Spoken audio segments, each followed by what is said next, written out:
Hello everyone, I'm very glad that you listened to my story. Please give me a follow and like the video if you enjoyed it. Feel free to comment and provide feedback so I can improve the sound quality. Yes, we invite you to listen to part 2 of the series. Chapter 35, Let's Just Go to the Merchant Guild. A pretty short chapter. Expect a new chapter tomorrow. By the way, we have a new batch of editors. I am honored to have people working with me on this. Happy face. Editor, oh Mario. I finally arrived at the Merchant Guild. Even if it's for something like peddling or supplying the requested item like a stock-up store. To do these things it is obligatory for you to have a guild card that proves that you have joined the Merchant Guild. Because if you don't, you will be chased for being a black market merchant. Even though I said that it's completely necessary. I just learned today that there is an exam in order to join. Don't tell me that the test can only be taken once, okay? Make it so I can take it any number of times, seriously. Karen * Corin star. The moment I open the door, a sound that reminds of a coffee shop rings out. From my point of view, the width of the floor to the counter is comparable to that of a convenience store. Taking into account the size of the town, I feel like it's kind of compact. The building itself had a second floor and also had depth, the whole size of it was appropriate. And in reality, there aren't that many people. It had the atmosphere of a local town's conference area. A normal day without any festivities, or so I think, looks like this. At the front there was an One-san with a business smile, but, seeing my strange appearance, her mouth and eyebrows trembled a bit. I am glad. If the coat-like armor were completed and I had my full equipment, it would probably not be like this. But to not lose that smile after seeing my appearance, how professional. It brings me to tears when I say it myself. Her level is close to that of Rembrandt's butler. His face didn't change a single bit after all. With no questions asked, he accepted my written communication. Next I write, "Can you read?" in the air, and for a second she did a startled face. She soon changed to a smile and responded with an "I can." "Welcome, what will be your business today?" "Excuse me, I am thinking about joining the Merchant Guild though." "Joinda gozai masu ka?" With a puzzled face, the One-san tilts her head. "That looks good, pretty sexy." She should be around 20 years old. A girl that made me feel a calm charm, the actress-san named. I forgot her name, but she looks like her. Well, everyone in this world looks like a performer, so it's an obvious thing. I should seriously stop comparing them. Besides, they are extremely low in numbers, but, since the time I came to Tsige I have seen people that are close to my appearance. They were beast people though. Moles and raccoons. From what I see, you are a magician, right? Pardon my rudeness, but, are you currently working somewhere? No, right now I am only registered as an adventurer. The word adventurer is convenient. It has the same vibes as saying part-time worker. Though for some reason, adventurer sounds a lot better. An adventurer. That means, you are not at any company and are a total newbie that has come to join, right? Yes, I luckily found some unusual articles and thought about trying business myself, so I came here. If it's that, you can also use a trading route by selling them to us. So one can also use a trading route in order to obtain money. What a special world, or am I just ignorant? In this world it must be normal. From how she looks, I don't think this is a special case or anything. However, it is true that I want to become a merchant, so I have to tell her firmly that I want to become a member. No thanks, I prefer living my life as a merchant than an adventurer. But, if you hide your face like that and are unable to speak in the common language, even if you pass the exam and the other requirements, in the world of business where trust is life, something like this is. What, there is a problem, or more like, she is worrying about what would be ahead because of my appearance. Isn't she quite the good person? Even if I am unable to estimate feelings by the nuances in her words, I can estimate them from the body language and expression. I can't feel any hidden meaning behind it. That I thought her hesitation was because of malice was because of my own preconception. How shameful. It has only been a while since I was thought of as a swindler at the Rembrandt store. Thank you for your worry. I have 2 followers with me, so, in the worst case, I am even thinking about not appearing in public myself. More importantly, can I hear about that exam and the various requirements? Followers, huh, I see. It was only my needless anxiety, so there is no need for you to thank me. I am sorry for my rudeness. And after that, the One-san explained me the details of the exam and the other requirements. The exam can be taken at any time, and when it is off-season, there are times when a person wants to take the exam. The season refers to the early summer times where a number of big companies take the exam at the same time. And there are also a lot of new people that take the test for the first time at those seasons. The season right now is fall, so there aren't that many taking the exams. I am truly grateful that I can take it at any time. The exam has 2 stages and it is composed of written and supply of materials. The written is basic knowledge and the supplying is to check your practical skills as a merchant, or so it seems. For the written exam there is a book provided by the guild and you are able to study beforehand. But the textbook is an encyclopedia. It is used as a reference book and it is not made to only be a study material for the exam. The other requirements are the exam charge, the deposit money, the initial year of guild membership, in other words, money. As expected of a place that lives as a business, it seems that if you don't have a certain amount of ability in finances you will not be allowed to join. You can take the exam as many times as you want, but the cost for the exam is charged each time you take it, and the ones that fail are unable to take it for half a year. If you fail it 1 to 2 times, the people that fail come here at the early summer as repeaters. FOMO, so when you fail once you can't take it for half a year. Then it would be bad to take it now just to test it. Then, can I have one of those textbooks? Ah, yes. One will be 2 gold. Expensive. Are you telling me this costs 20,000 yen? What kind of scholarship book is this? No, wait. I see. In this world, the paper doesn't circulate that much. The book itself is pretty high-priced. Moreover, the books that were at Rembrandt-san's place were in tatters and I tried reading them, but they were like manuscripts. I didn't ask the price of those, but they must have been pretty pricey as well. Damn it. I have no choice. You don't have to force yourself to buy it, you can also hire someone from another company to teach you. Seeing my trembling appearance after hearing the price, she must have thought that I didn't have the money. The One-san made a wry smile and proposed an alternative plan. But with that method there is the issue of how much that information is accurate. Even if you tell me that you can also learn practical skills, as a short-term mean, it's not recommended. I plan on making this town my first base, so I will be staying here for a while though. Well, it's fine. If I know that it is worth the price, then I will pay for it. I still have a lot of money left from when I sold that jewel box, note, fruits. I still have to collect the expenditure tax for the collection of the Ruby's eyes. There is no concept of expenditure tax in this world though, so I can easily pay this and it won't hurt me at all. I am planning on receiving it tomorrow after all.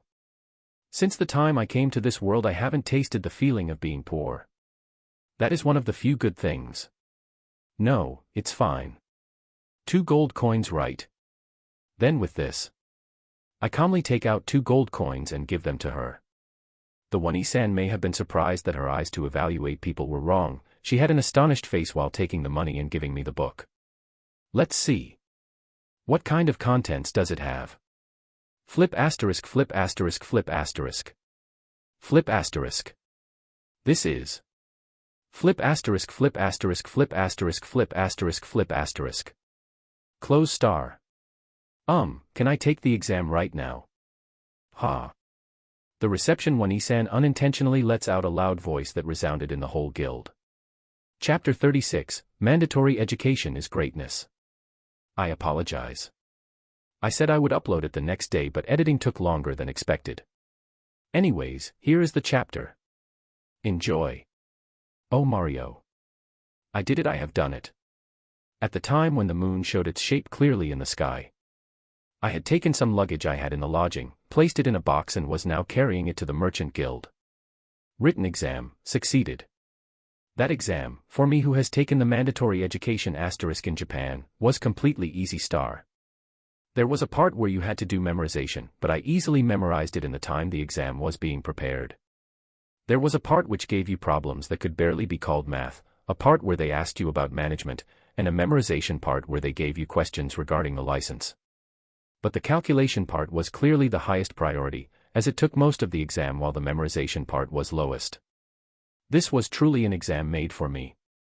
If you are a member of the Merchant Guild, the items that you are able to handle are numerous and there are only a few things that are restricted. That's great.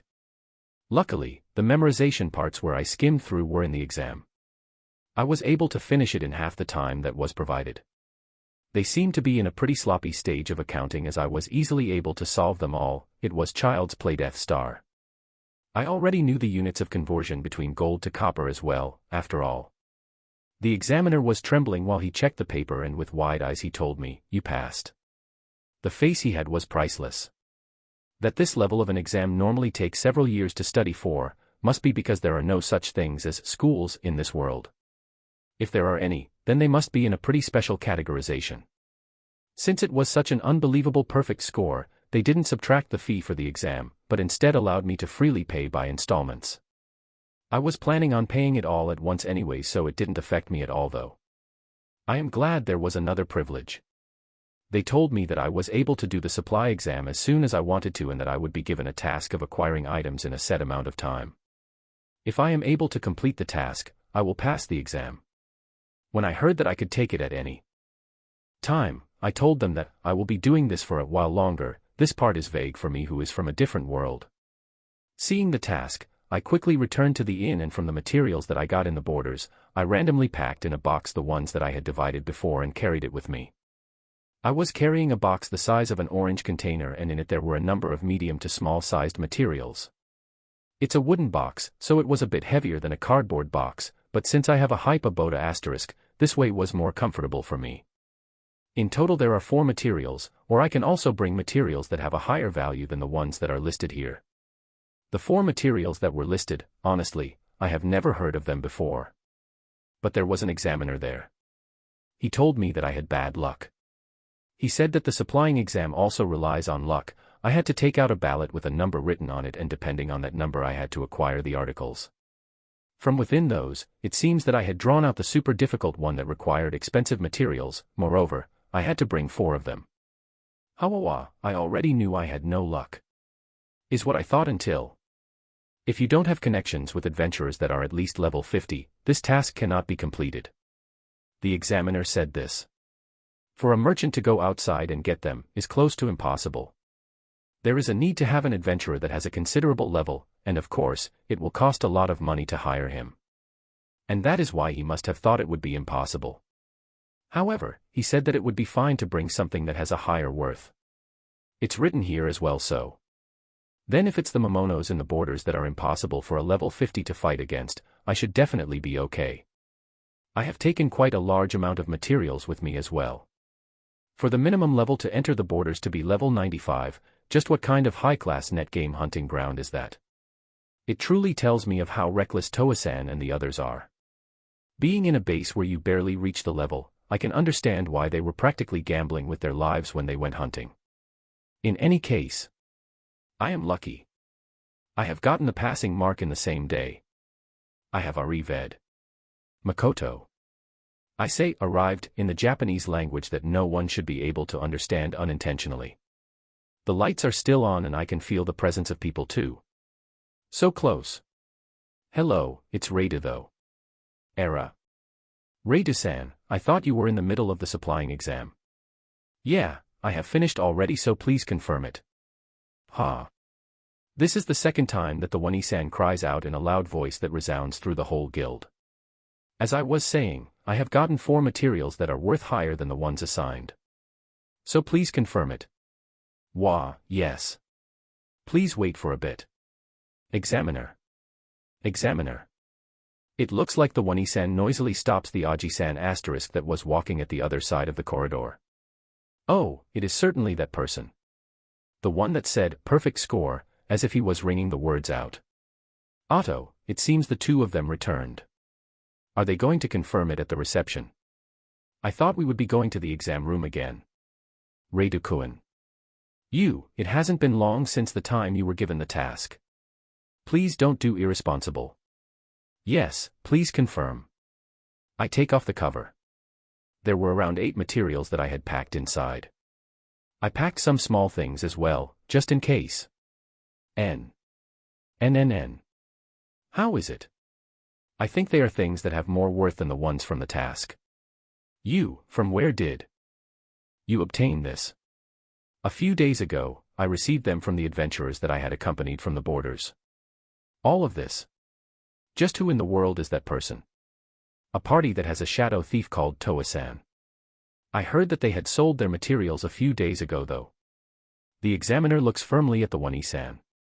The One-san nimbly takes out a thick account book-looking file and begins to read it. She soon finds the place she was looking for. Certainly. Early today, they went to the commerce area, also known as the Material Trading Center, and sold a large amount of important materials. One part of the materials were brought to the compound and others to the endowment areas. So it's those. The Aji-san is holding his head. It looks like he is secretly feeling mortified by the fact that I will be able to easily finish this assignment. Yes. You said your name was Reidukuen, right? Congratulations, you have passed with flying colors. Yay, I am so happy. You don't look that happy to me though.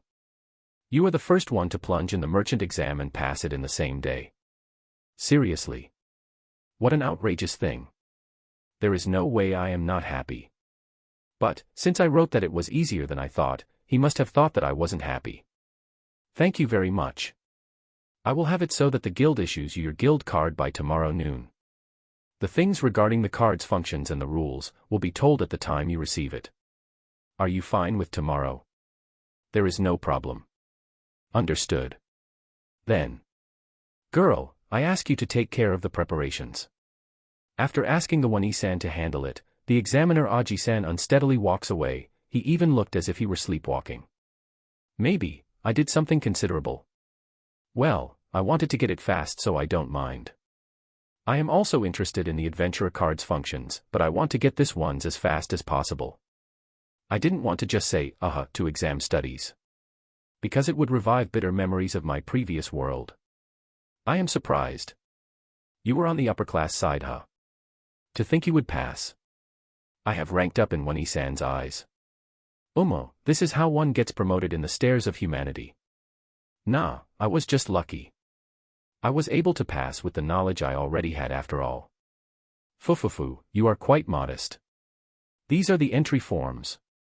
What do you want to do about the deposit money and the cost of the first year of membership? Are you going to pay a small amount of it right now, is what she must be trying to say. I will pay it all right now. The deposit money is 10 gold and the guild fee is 1 gold, right? This money is something that one should get after getting higher achievements, or so it seems. Meaning that, it is impossible for merchants in their initial stage to pay it. Well, they can pay by installments, so they are not that ruthless. They may want to ask about the current state of affairs when they come the guild to pay and report their progress though. All at once, huh? Yeah, certainly. Seriously, what are you, Reidu-san? It must be because I stood out. She seems to have taken an interest in me. This is an obvious thing though. Even if you ask me, what am I? I think that I am not that out of the ordinary though.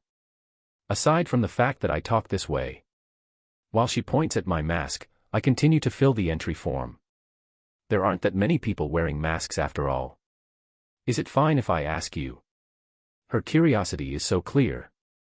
But for a beauty to take an interest in me, honestly, makes me happy. This kind of emotion is, as expected, still the same as in my previous world.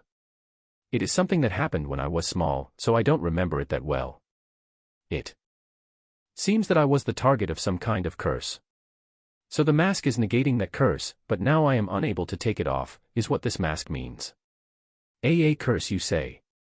Yeah, thanks to that, I can't speak the common language and am forced to speak with writing like this. It's a blessing that I can use magic. That is unfortunate of you. I hope you can take off your mask soon. As usual, once I talk about the curse, the person draws back. There are dangerous things like cursed diseases.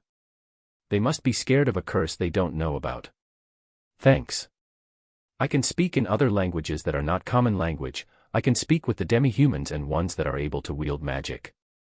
The ancient language that is used in magic and the spirit one that is used in pacts, the elf and dwarfs, it may be because they were treated as Momono in the past, but I can speak their language as well. It's really only the humans that I can't speak with. That damn goddess, I will one day change this messed up system of yours. Heh. This may be something that can help you a great deal when you are running your business. You may be able to deal with items that don't circulate that much in human territory after all. Yeah, I am looking forward to the future of this business. Alright, these are all the forms I have to fill, right? Ah, yes. Let's see, okay, there are no problems. It is beautifully written in common language. And. Then, it's already late, so. I will come here again tomorrow. I forcefully cut off the girl that was still going to continue her questions, and left the guild. I was able to pass the guild exam on the same day. I hope that this can become the first step to living as a merchant. Grumble star. As expected, I am already hungry. I was eating a few snacks on the way, but I haven't eaten a proper meal yet. Without caring that it was an evening meal, I entered an establishment that didn't have that many customers, and in one of the seats at the far back, I ordered a fruit juice. I was so hungry that I wanted to have at least something in my stomach in the meantime. A call from Toa-san and the others has not come. I have told them my address, so if they are going to visit me I should receive a call. It seems that it's still fine for now. Well, I'm the one that has business with them, so it is unsure if I am going to get a call from the guys that want the address of Mio and Tomo though. Fumo, it's yellow. The taste of citrus fruit types. It's an unexpected banana flavor. I have confirmed that I don't like banana juice much. Ah. Did you hear? The forest soon after you enter the borders. Yeah, it seems that people don't return from there. A request was made. No, not that one. The one after that. I heard that the people that went to investigate haven't returned. The rank of the request is jumping up. Wah. I concentrate my ears on the gossip I heard. The forest that comes right after you enter the borders. Is it the direction where I was attacked by the ruby eyes and size ants? Sounds dangerous. The people are disappearing one after the other in the vicinities of town. Well, since they are saying that the rank is going up means that I got nothing to do about it. I am a D rank. If I am not a rank C at the very least, I won't even be allowed to enter. For the adventurers to fulfill the requirement of both rank and level must be troublesome. That's why there exist idiots that try to enter without authorization though. Thinking about it, leaving aside the rank, the adventurers that don't think about the level and decide to enter the wasteland thinking that they will pass a good time there, as people, they have a loose screw. They are just big idiots that don't know the value of life. The ranks and levels exist so that the adventurers don't die meaninglessly. From the gossip that I heard, they said something about a request, so there must be something in there that the people that entered legitimately can't handle. It is to the point that you would recommend the people that are debuting in the wasteland to not get close there. Who cares about the ones that enter illegally? Maybe there is a strong Momono that has appeared in the deepest parts of the forest and has made a nest there. There were certainly a good amount of Momono that had a peculiar atmosphere in the vicinities. For the forever alone me that has never encountered anything in that place, it was actually a happy event though. There were some guys that didn't get close because of Mio and Tomo, so it felt like I was in a safari park and it was fun. However, if Toa-san and the others were to encounter them, they may have a hard fight, or they may even be annihilated. They are existences that surpass the cap of the guild in size. It's no wonder that people are dying one after the other. Now, what should I do from now on? I am someone that doesn't like to waste food, so I finished the juice that I didn't like. If I get used to it, it might be unexpectedly good. In the present state there is nothing else I can do about the cursed disease of Rembrandt-san. The one who did it is not here anymore. I want to find the true culprit and have him regret the fact that he was born, but it's the tale that even the big company's connection network and pros couldn't find. It's a bit impossible for me who can't get a good grasp of the land. If I had the hero attribute I would encounter an event regarding this, but it won't go as one would want. Just that, if that person is constantly observing the movements of Rembrandt, the culprit must have learned of my existence and there is a chance that he will try to do something to me. I am being a bit on guard and inviting the enemy to do something, so there should be no problems. In the moment I am involved, I may not be Tomo, but maybe I should go Peerless Shogun-sama mode. Kukukukuku. There is no doubt that I will pile up more stress, but I should take a look at the situation of Asura for a bit. I did this early in the morning, but I left Mio there for a whole day, so I am a bit worried that she had some sort of blunder. Chapter 37, ET2, Mio. I was forgetting it, but I am the master.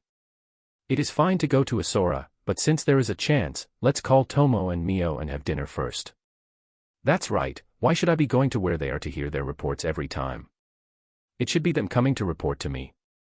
In this world, there is something called thought connection, and it's a skill that doesn't burden the receivers in any way. Tomo and Mio can use that skill. Okay, then those two. At the moment when I was thinking about opening a transmission. Waka. Waka. Are you okay? I heard the voice of a troublemaker that I hadn't heard for a long time. With a timing that told me that there was something going on. Yes, what happened? Makoto. What's with that unmotivated attitude? Tomo. If I hear the voice of a person I haven't heard for so long, moreover, in a loud voice asking me if I am okay, then. I was busy, but, do you need something?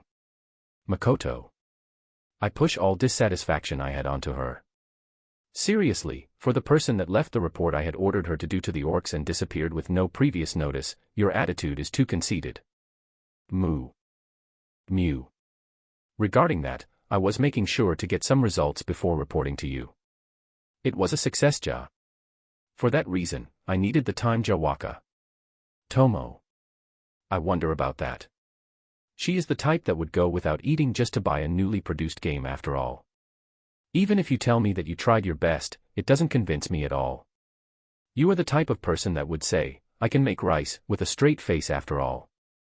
And what is the urgent business you have with me? Makoto. Yeah, I want you to come to Asura as soon as possible.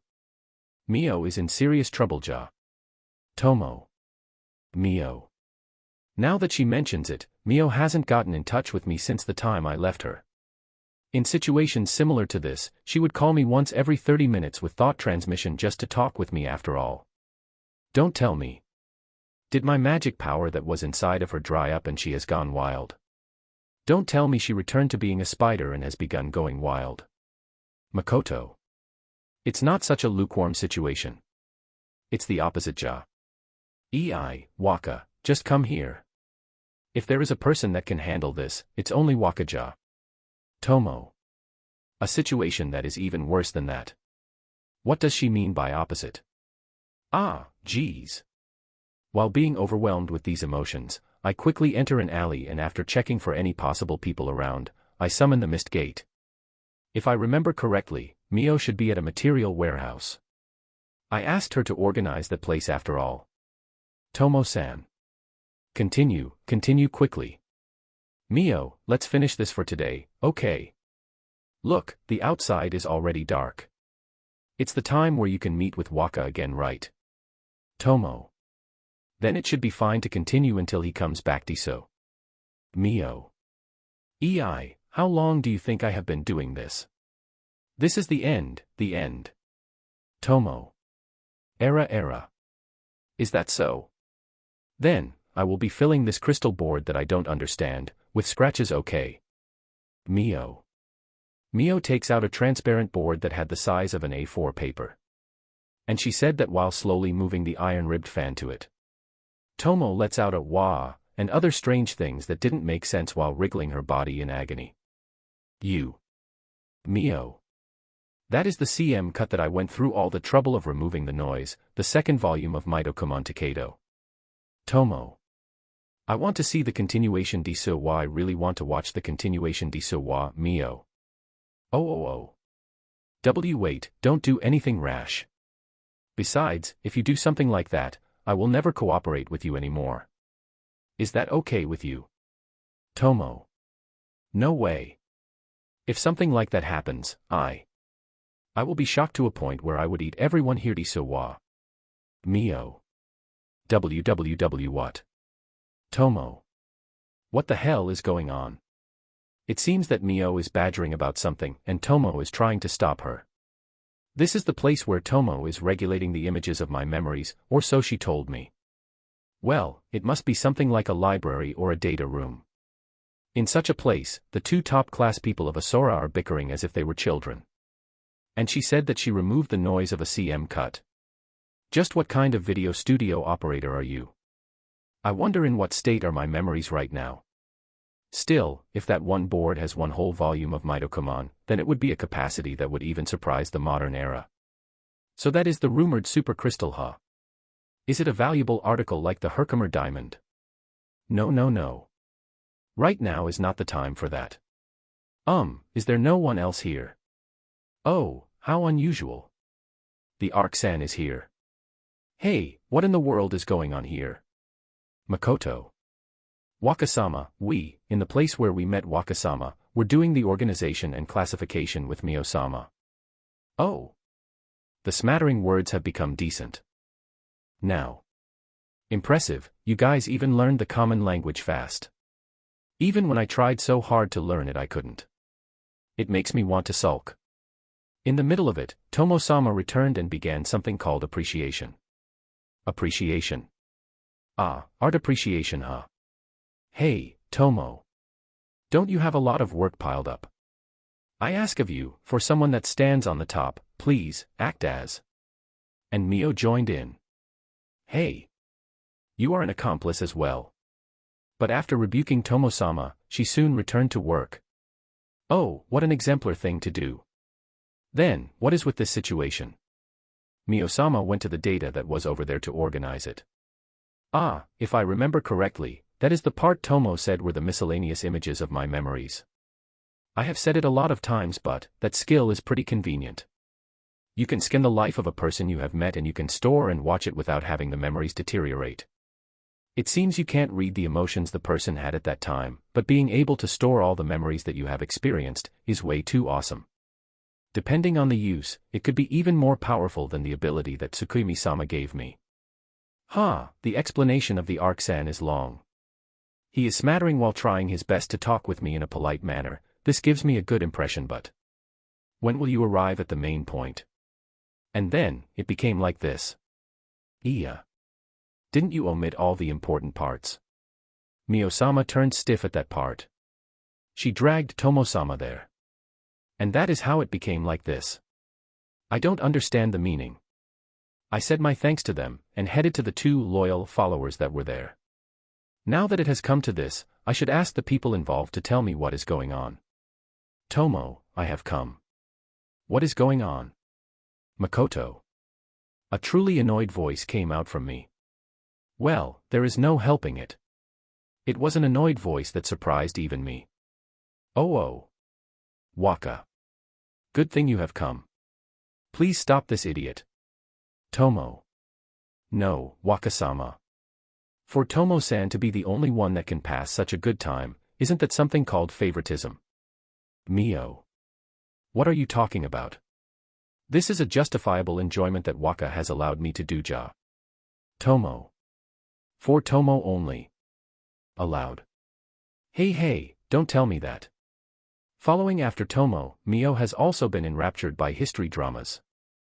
That would be severe. If what Mio is using as thread is a video of Mitocommon, then that can't be the case. But, judging from their conversation, it has something to do with my memories though. Calm down. Makoto. I reflexively shout. 2 young blooming-looking women shouldn't be bickering like they were kids. Furthermore, why should I be the one mediating? The data room turned silent. Ehem, so you have calmed down, huh? Then Mio, first of all, return that to Tomo, Makoto. Yes. I am sorry, Mio. Okay. That's good, Tomo.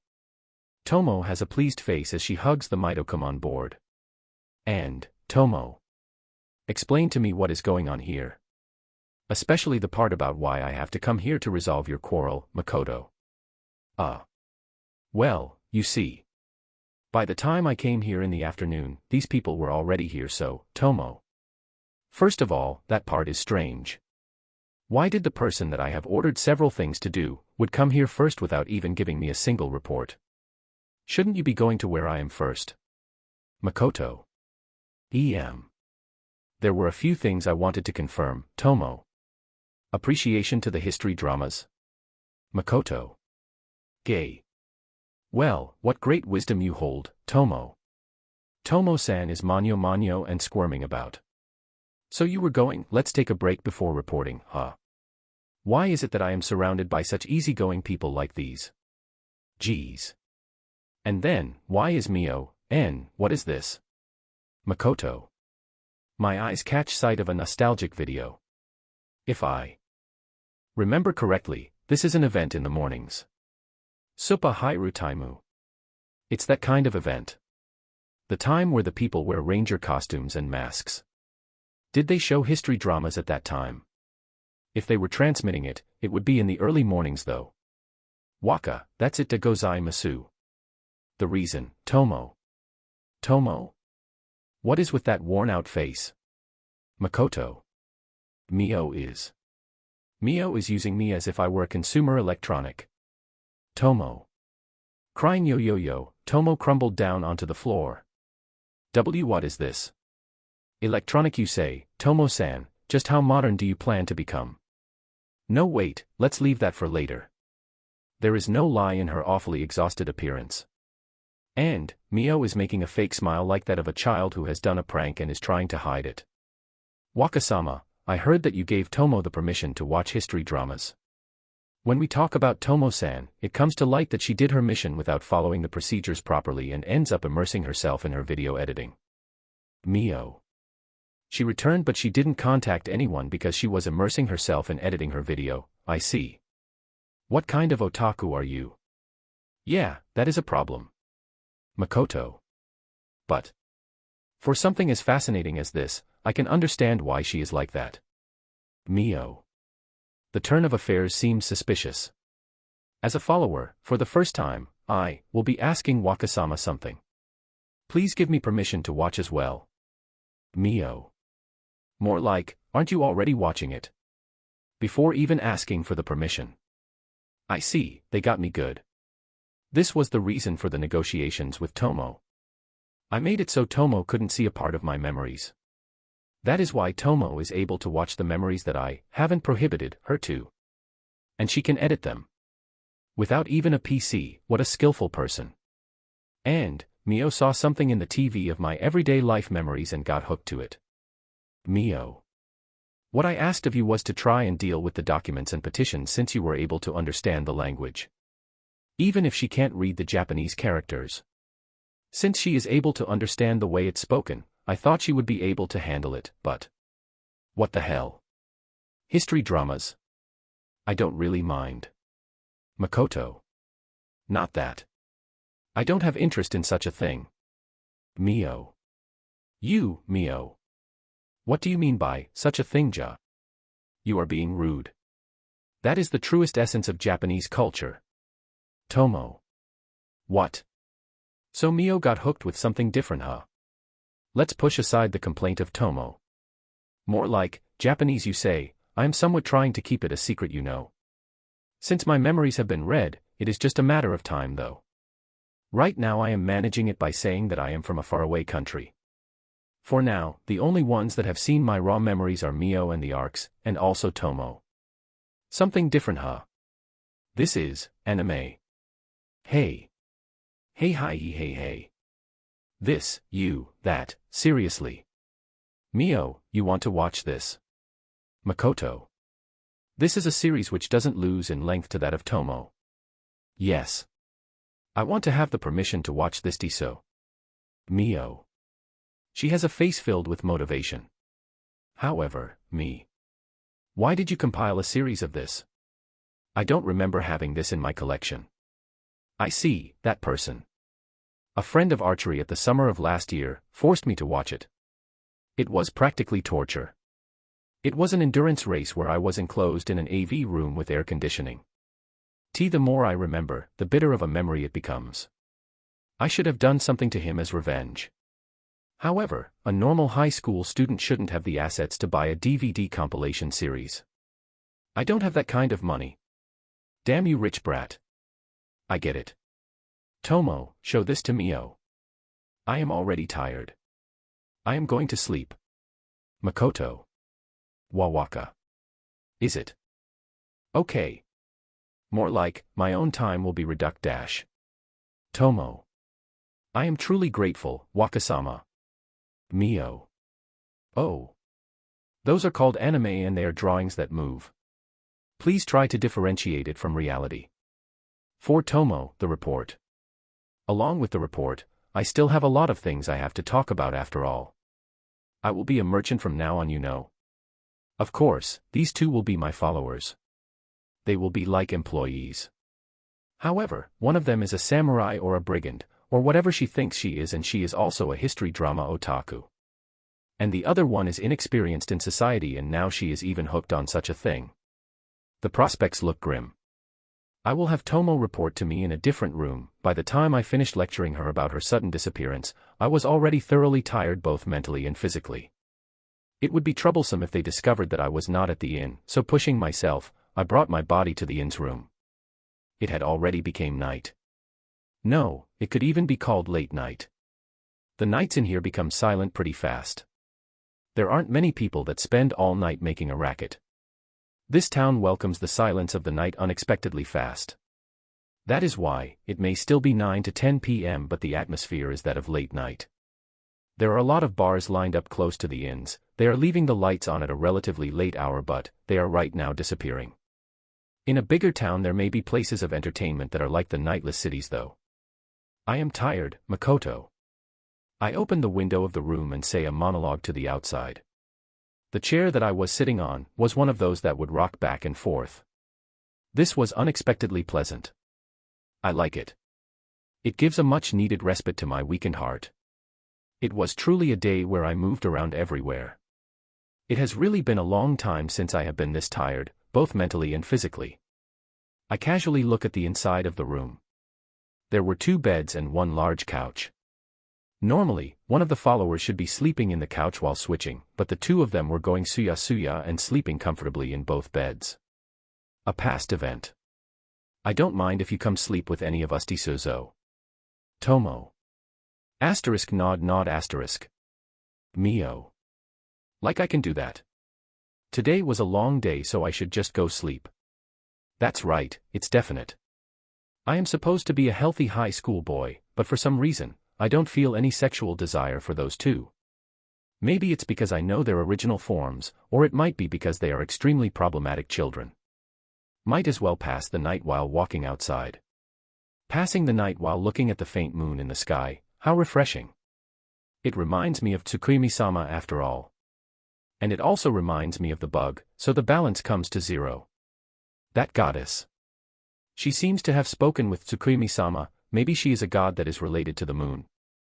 No way, I don't want her to rule over the moon. Without any meaning to trigger a flag, I seriously pray that that is not the case. I have already contacted the proper young men. Tomorrow we will be meeting at the front of the Adventurers Guild. To be able to produce one of the elixirs, ambrosia, is what he said passionately and consented to it. The other members seem to be taking a rest tomorrow. This place is so calming. Since we are going to be staying here, we will be looking for a cheap and relaxing inn, is what they said. We are also going to be staying here for a while, so maybe we should rent a house. If it's possible, I want to find something that resembles an apartment. Since I plan on being a merchant, I will need a carriage and a storehouse where I can deposit my goods. The things I have to do are clear, so tomorrow and the day after tomorrow will be busy days. I can tell that it will be a while before I can relax. The slightly cold autumn breeze envelopes my body and gently permeates it. Leaving aside if there is actually something called autumn here, it is just a feeling I have. I am actually thinking that I should have a level-headed mind, but, Makoto. A self-deprecating voice. I didn't want to feel depressed, so I tried to avoid that topic though. I am troubled by the fact that my 2 followers awakened to 2 outrageous hobbies de Gozaru. I don't like it, de Gozaru, Makoto. In the end, I trembled slightly at the autumn night as I whispered while trying to escape reality. I fell into deep thinking. About the blue follower that had a sword fight hobby, and the black follower that has awakened to a new hobby, and me who will become a victim of those. Let's sleep. Let's just sleep. Author note. Now, a quiz so. What was Mio hooked by? Nah, that's a joke. There is practically no hint, moreover, I don't have plans on saying it until a later time, so. Sweating face. It's not like I don't have something clear in mind, okay. Chapter 38, is the elixir supposed to be boiled? The Rembrandt Company seems to be bigger than I originally thought. The place I went to last time was only a store. I thought that place was a store and a residence at the same time. Today we are going to compound the elixir. Now, let's watch the proper young man in his natural habitat, alchemy. I was going in an unusually relaxed manner to the Rembrandt residence, but their plans were speedier than what I thought they would be. They are going to have the compounding done as soon as possible and administer the dosage. As expected, since they were told something that wasn't planned, they were impatient. The image of alchemy here is to use a giant pot or vase to throw a lot of things in it and wait for it to boil for a long time. I won't say that it reminds me of witches. Is he okay with showing two adventurers like us his ill wife and two daughters? I don't know the conduct of this world though. I feel like a girl would hate to be seen by an unknown male in a state where they can't even put on makeup properly. Is it really okay? The husband and father, Rembrandt-san, gave his okay, so it shouldn't become a serious thing. Omo. However, when I use my two followers as standards, there is no such word as needless anxiety in this world. The merchants are probably the same type. I am scared, but let's believe in that. Ray-san, it is my miss that I jumped to the elixir talk and didn't ask the circumstances. But you know, I would have liked if you said that it was the Rembrandt company beforehand. The proper man was nervously talking to me in the reception room. Hearing the name of the elixir, he gave me an immediate okay, so it is truly his miss for not asking first. Honestly speaking, there was no fault in me. By the way, it was out of my expectations that the Rembrandt company was a pretty established name, moreover, an extremely rich one. Thinking about it, it was not just a well-established one, but a major company as well. Geez, if I had previous knowledge of how their residence looked, I would have come better dressed. I should have just asked the dwarfs to mend those experimental clothes. To have the same clothing as when I am traveling is clearly inappropriate. We are waiting in a reception room that is even bigger than my inn, sitting on a sofa that felt as if we could sink in it. The drink that was on the table in front of me had a smell of syrup. I, who normally spreads out a search perimeter in my surroundings, am not doing it. Or more like, I basically don't do it indoors. Outside I would pay attention to the houses and presences in my surroundings, at interiors, even if I search for strange presences, I don't research the insides of the building itself. I think this is half-assed, but I was raised in a world where privacy is strict and because of that I practice restraint. Furthermore, inside this residence there is a wife and two daughters in an ill state.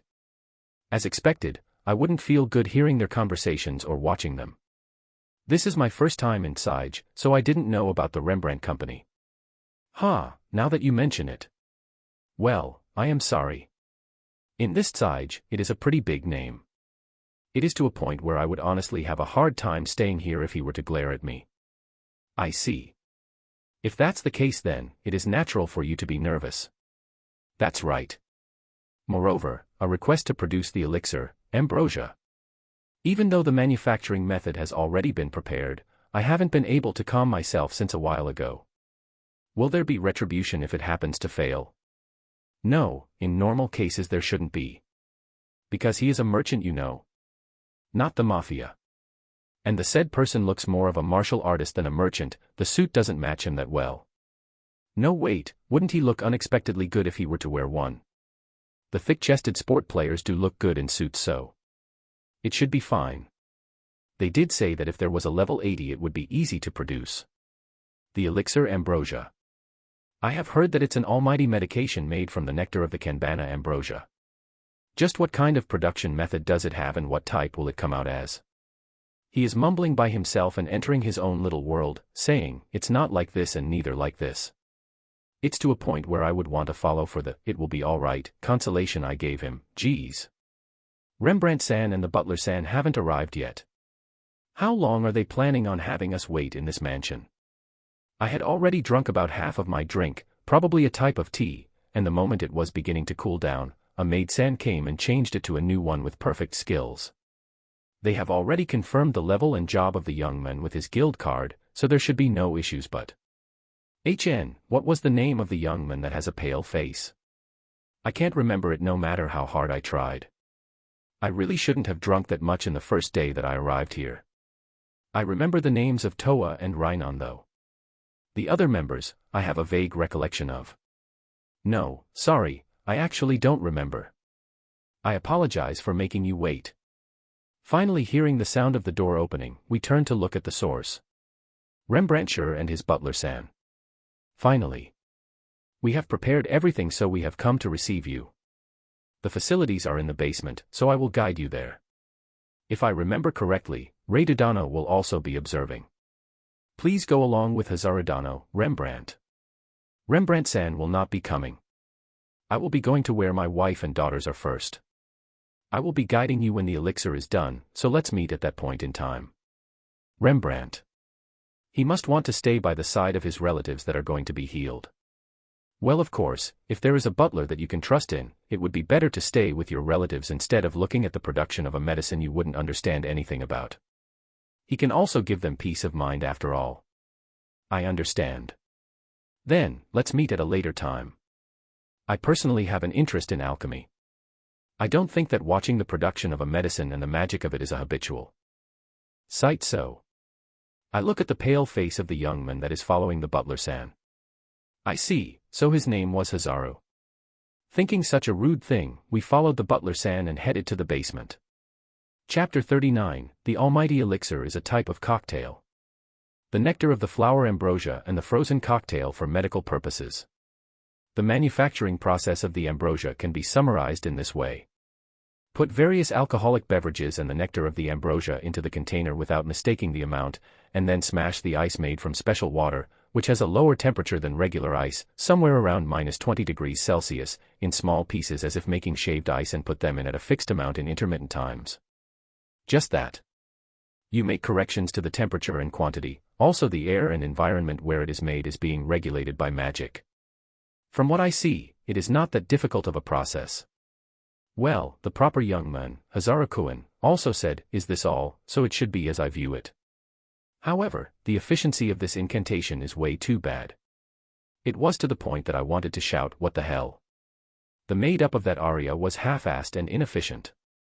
Let's put it this way, for a magic that you only need 1 point, you are using 10 points. Even if this is a low-ranked ancient language, this is way too awful. I even want to ask if it's okay with such a magic. Yumu, this must be the normal usage of magic in this world. In my journey at the wasteland, the attack magic and the support magic were just like this, but isn't it a waste? They could trace the words that are the essence of the magic and reproduce the low-rank ancient dialect to make it more efficient. The magic that Emma-san taught me was pretty easy to use, it may be valuable knowledge. Well, I already understood the core of this manufacturing process. It's how well you supply the nectar of the ambrosia. That you need a great amount of nectar from a flower that is almost extinct, is the greatest bottleneck of producing this elixir. What solves this problem is the rare material, the rubbi's eye. Doing a special process to it, it is able to extract the nectar of the flower from it. This is probably the secret formula of this process. I was looking at it, but, as expected, it won't work as a reference. To think that the rubii was not a name to designate a type of mutation from the red bee, but the name for a red bee that collects the ambrosia nectar. Meaning that in that place, there was a land where ambrosias bloomed. I don't know the scope of their mobilization area, so I am not sure if it's close or not, but there is no doubt that it exists. It's on the brink of extinction, but it isn't extinct yet. I have obtained some nice information. Moreover, in this world, the alchemy magic has a role in creating chemical reactions and stimulating them, but now I get that the user can correct the environment and temperature, and can also be used to clean and sterilize the room. Maybe the alchemists have other uses aside from drug manufacturing. For now, it's a special genre that I don't plan on taking. After placing all the ice debris into the substance, it became completely red and it hardened to a point that I even know that it had crystallized. When I thought that a crack appeared on it, I saw that a pink substance that was a lot more transparent than I originally thought, was flowing at the lower part of the container. And the upper part that was crystallized grew an even deeper red. The inside is beautiful. The young man silently closes the container. He checked the contents of the container for a while, and when he was sure that there were no abnormalities in it, he let out a sigh. That means it's completed. The elixir ambrosia. I let out a simple "oh." Even if the process was simple despite the effects of it, the price to make it is pretty high.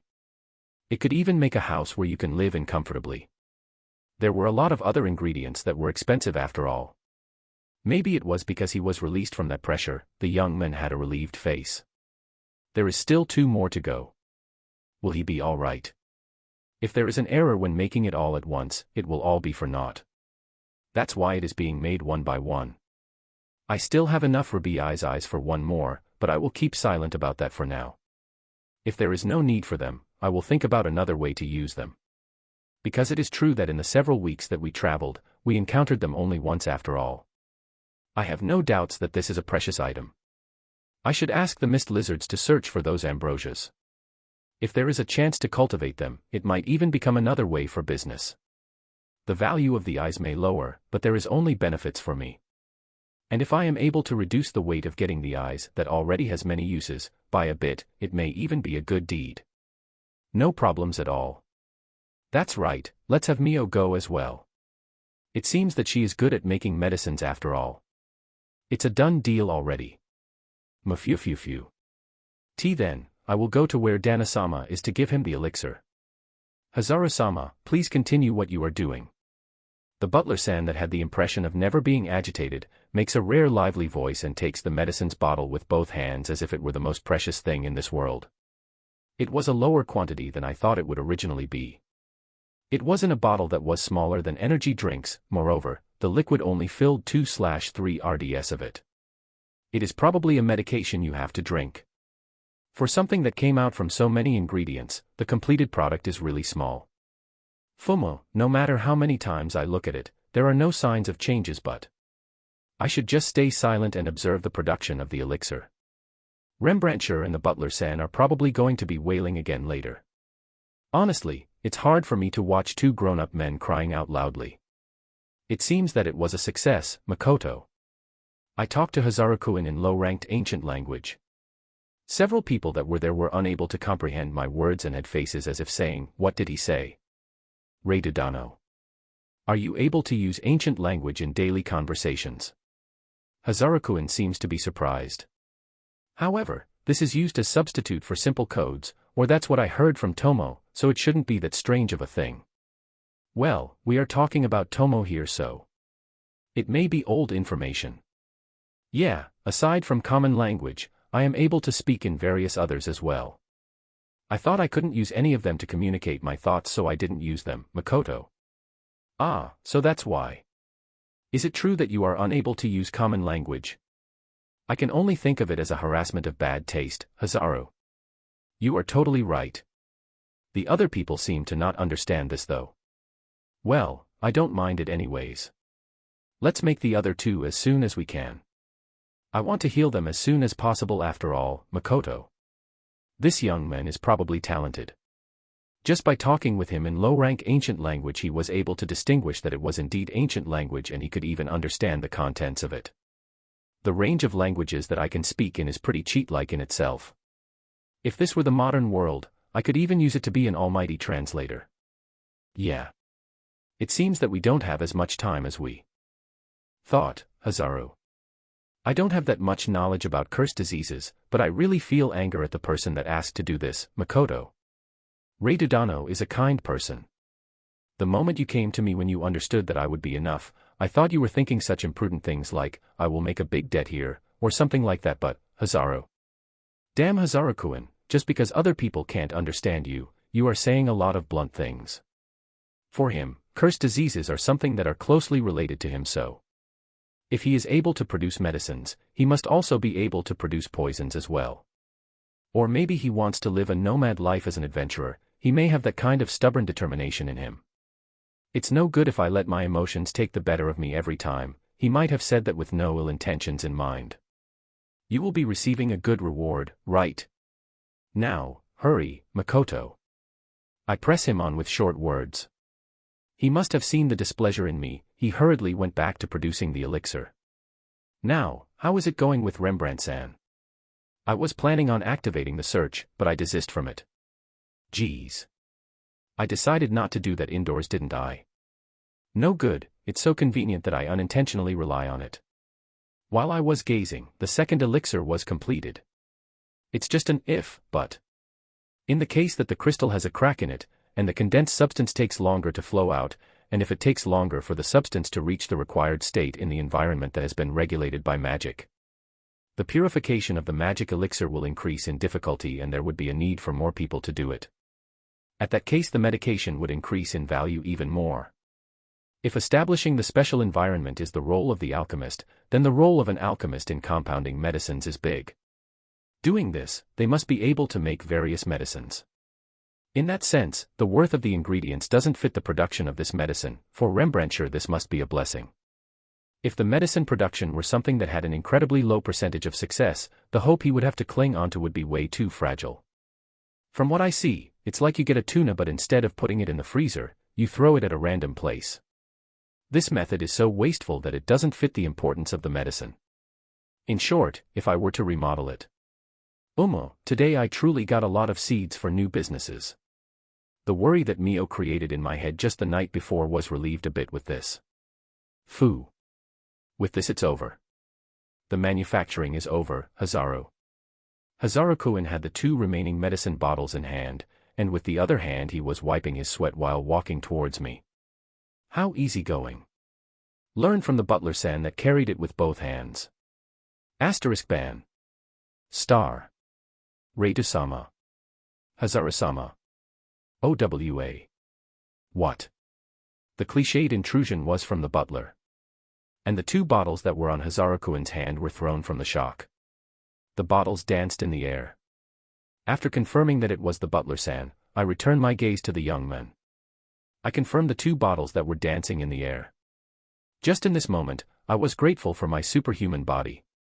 Because even when I am dumbfounded, I am able to move my body. But this is bad. The target bottles are drawing a parabola in opposite directions. Hazaru, I will be hitting you later for this. Leaping from my position, in movements that were to be noted, I do a head sliding onto the bottle that is falling to the right and stretched out my right hand to ensure the grab. Gently so I don't break it of course. But the target on the opposite side was impossible for my other hand to reach.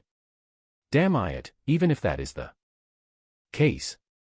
Hitting the floor with my left hand, I strike it with an extremely weak magic power. My body was blown off onto the direction of the bottle, but I already used both of my hands. I beg of you, please fall on my back. I prayed for that, and it seems someone heard it. There was a light sensation of something on my back and a second later, I felt a dull pain in my head. Damn it. I must have hit a desk or something. The outcome was okay though. Redodano, as expected of you. Hazaru. You bastard Hazaru. I will definitely hit you twice. Chapter 40, Truly Hating the Cursed Disease. Without receiving a single treatment for my head, not like I am holding a grudge for it though, the butler-san is leading us, as if dragging us with him, to the room where Rembrandt is waiting. In the middle of the way, I smelled an incredibly sweet scent. After crossing the corridor, the place we arrived was the reception room that we were before. What is it? It's an incredibly strange scent that resembles that of cosmetics and shops that handle miscellaneous things. In there was a person that was stained with blood and being treated on his left arm. Me and the proper young man gulp a breath and heard a voice. Was he attacked by a Momono? They look like wounds made by fangs or claws. It seems to have been something that wasn't that big. The problem is, what was it? The bigger mystery is how it got into the residence with the guards inside town. Seeing the blood-filled man be treated must mean that the matter must have been settled. Oh, Redodano. And Hazaru as well. Has the medicine been made? The weak unpleasant voice of Rembrandt-san. Here it is. I was already scared of having someone like Hazaru carry the medicine, so I am the one carrying it. What in the world is going on? Hazaru. The young man said distressed. But Rembrandt just shook his head horizontally. It wasn't like he couldn't say it, but more like, he didn't know from where to begin. So I stopped the young man that was trying to ask more questions, and wait for him to calm down. A while of silence. There was only the sound of Rembrandt-san's hand being treated. And that sound also stops. I am sorry. With the time given, I was able to calm down for a bit. Rembrandt. His facial expression was still not back to its regular self. His mind must not have calmed down yet. Something big must have happened. Big, huh? Just from the arm of Rembrandt's that was bleeding profusely, the situation should have already been grave. And yet, the balance of my emotions has stayed stable. Is it because I have become accustomed to this world? 2. Right now I have to concentrate on the current situation. One possibility I can think about is that the 3 ill people were kidnapped. If they are not dead, then it being only an emergency situation is actually a blessing. Without noticing, I began growing fond of him. To the point that words like, "I won't save them," or "I won't cooperate," were not a choice. The butler-san apologizes for the bewildering situation with his eyes. However, this is not something you can blame them for. I just cleared it up with a silent nod. It was when the butler, Morris, brought the elixir with him, Rembrandt. "I was waiting silently for the other 2 medicines while praying," is what he said. The place was in that corridor we just passed by, which had this sweet scent. I see, that place is where the ill people were. A sound came from the bedroom of my wife, Rembrandt. A sound, you say? Yeah, I thought the blankets were being thrown away, Rembrandt. Quite the ill people. I was certain that their consciousness was faint and were lying down on the sickbed. He was making a puzzled face. And he must have felt something in the atmosphere, but a smile that carried no will appeared on his face. This is not good. He is in despair. Fits. There were times when they would rampage with incredible strength. Of course, lately, they couldn't even do that, it went to a level where they could only groan. That's why I didn't mind it that much, Rembrandt. Groans. A sick person was.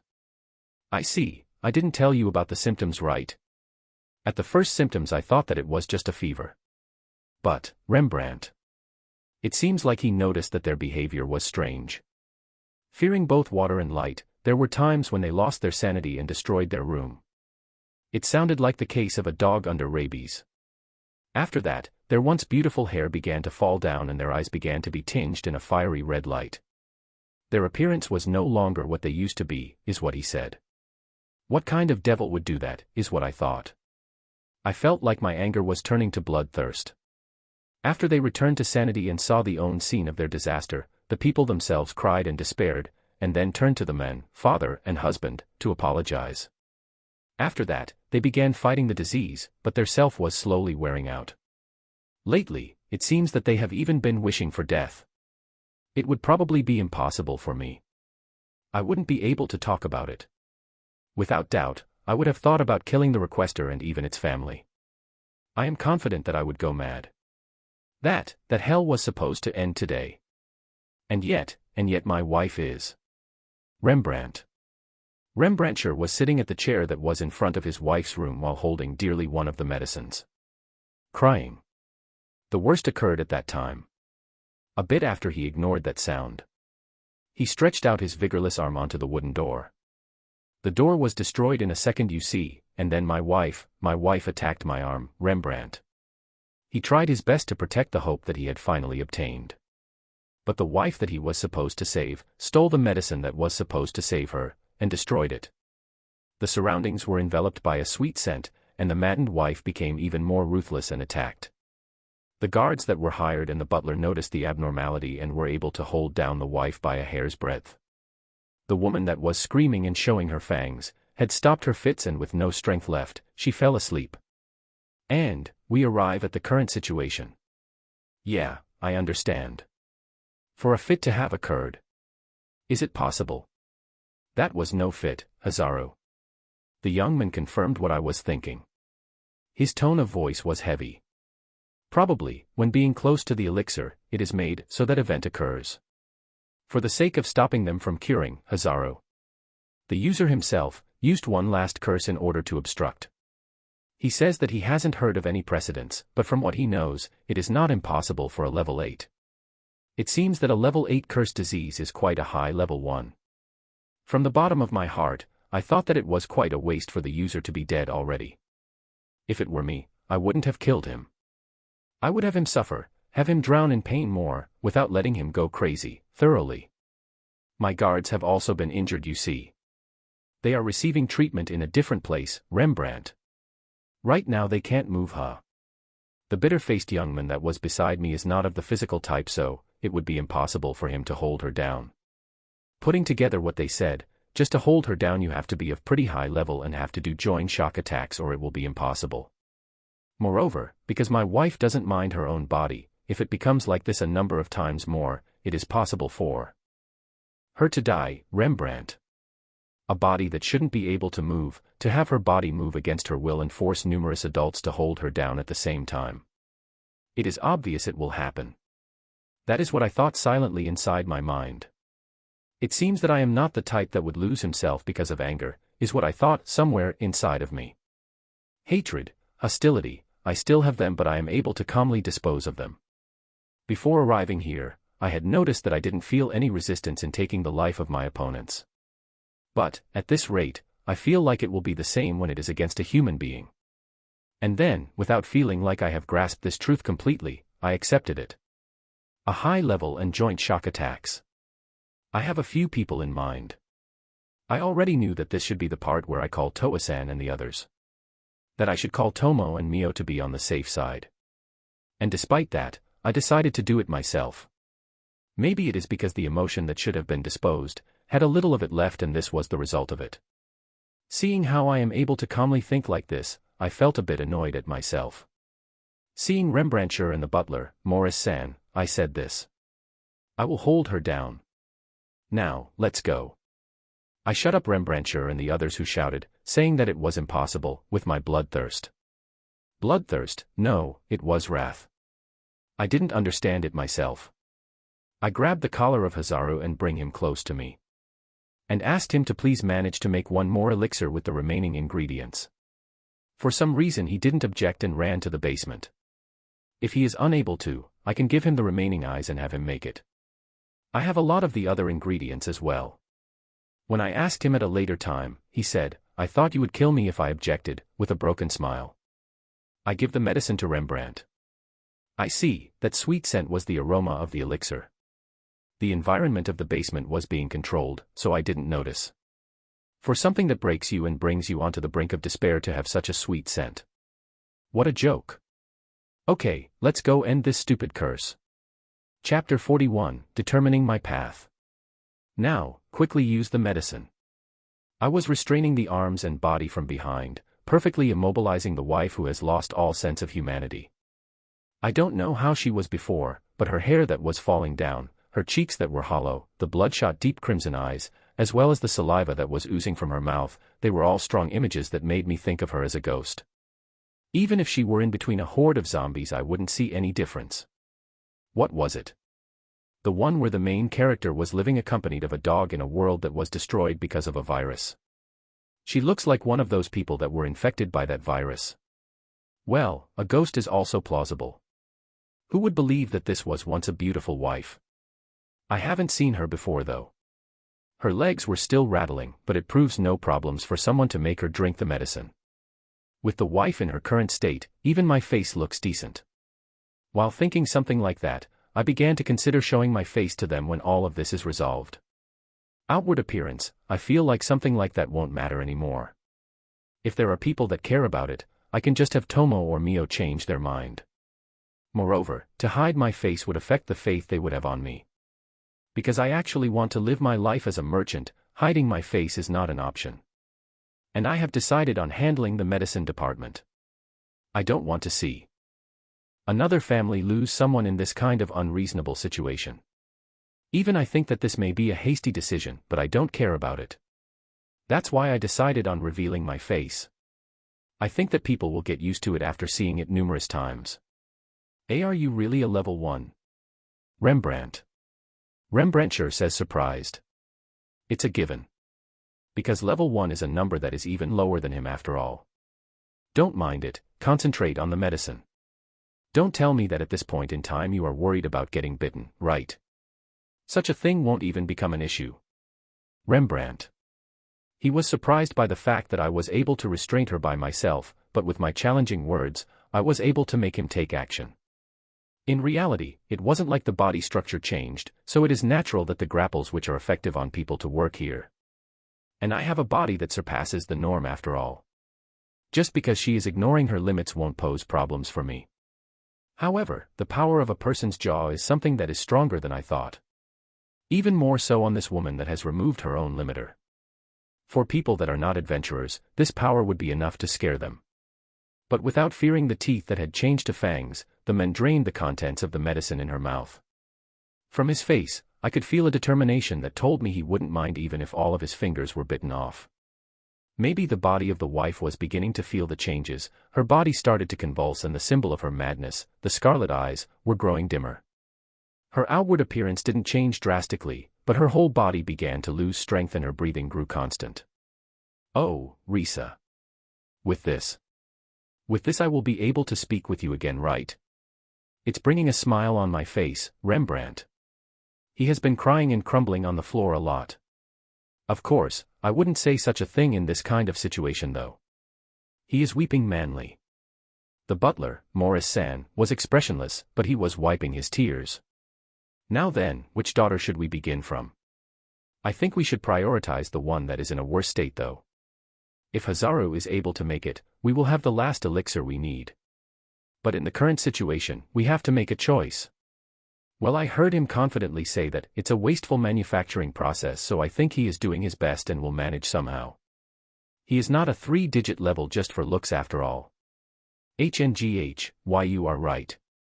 Even though it's not over yet, I am sorry. If we are talking about my daughters, the smallest one is in a worse state. Let's go treat her first, Rembrandt. Even if he was trying to put himself together, his face was still red from crying so much. Please stop your nose snot, nice middle-aged man. Understood. We once again walk for a bit. It seems that her daughter wasn't in the room next door. Of course. Because at the moment when the medicine was broken, the three of them would have attacked. His life would be gone in that case. It seems that the range where the person can detect the medicine is not that wide. It's inside here, Rembrandt.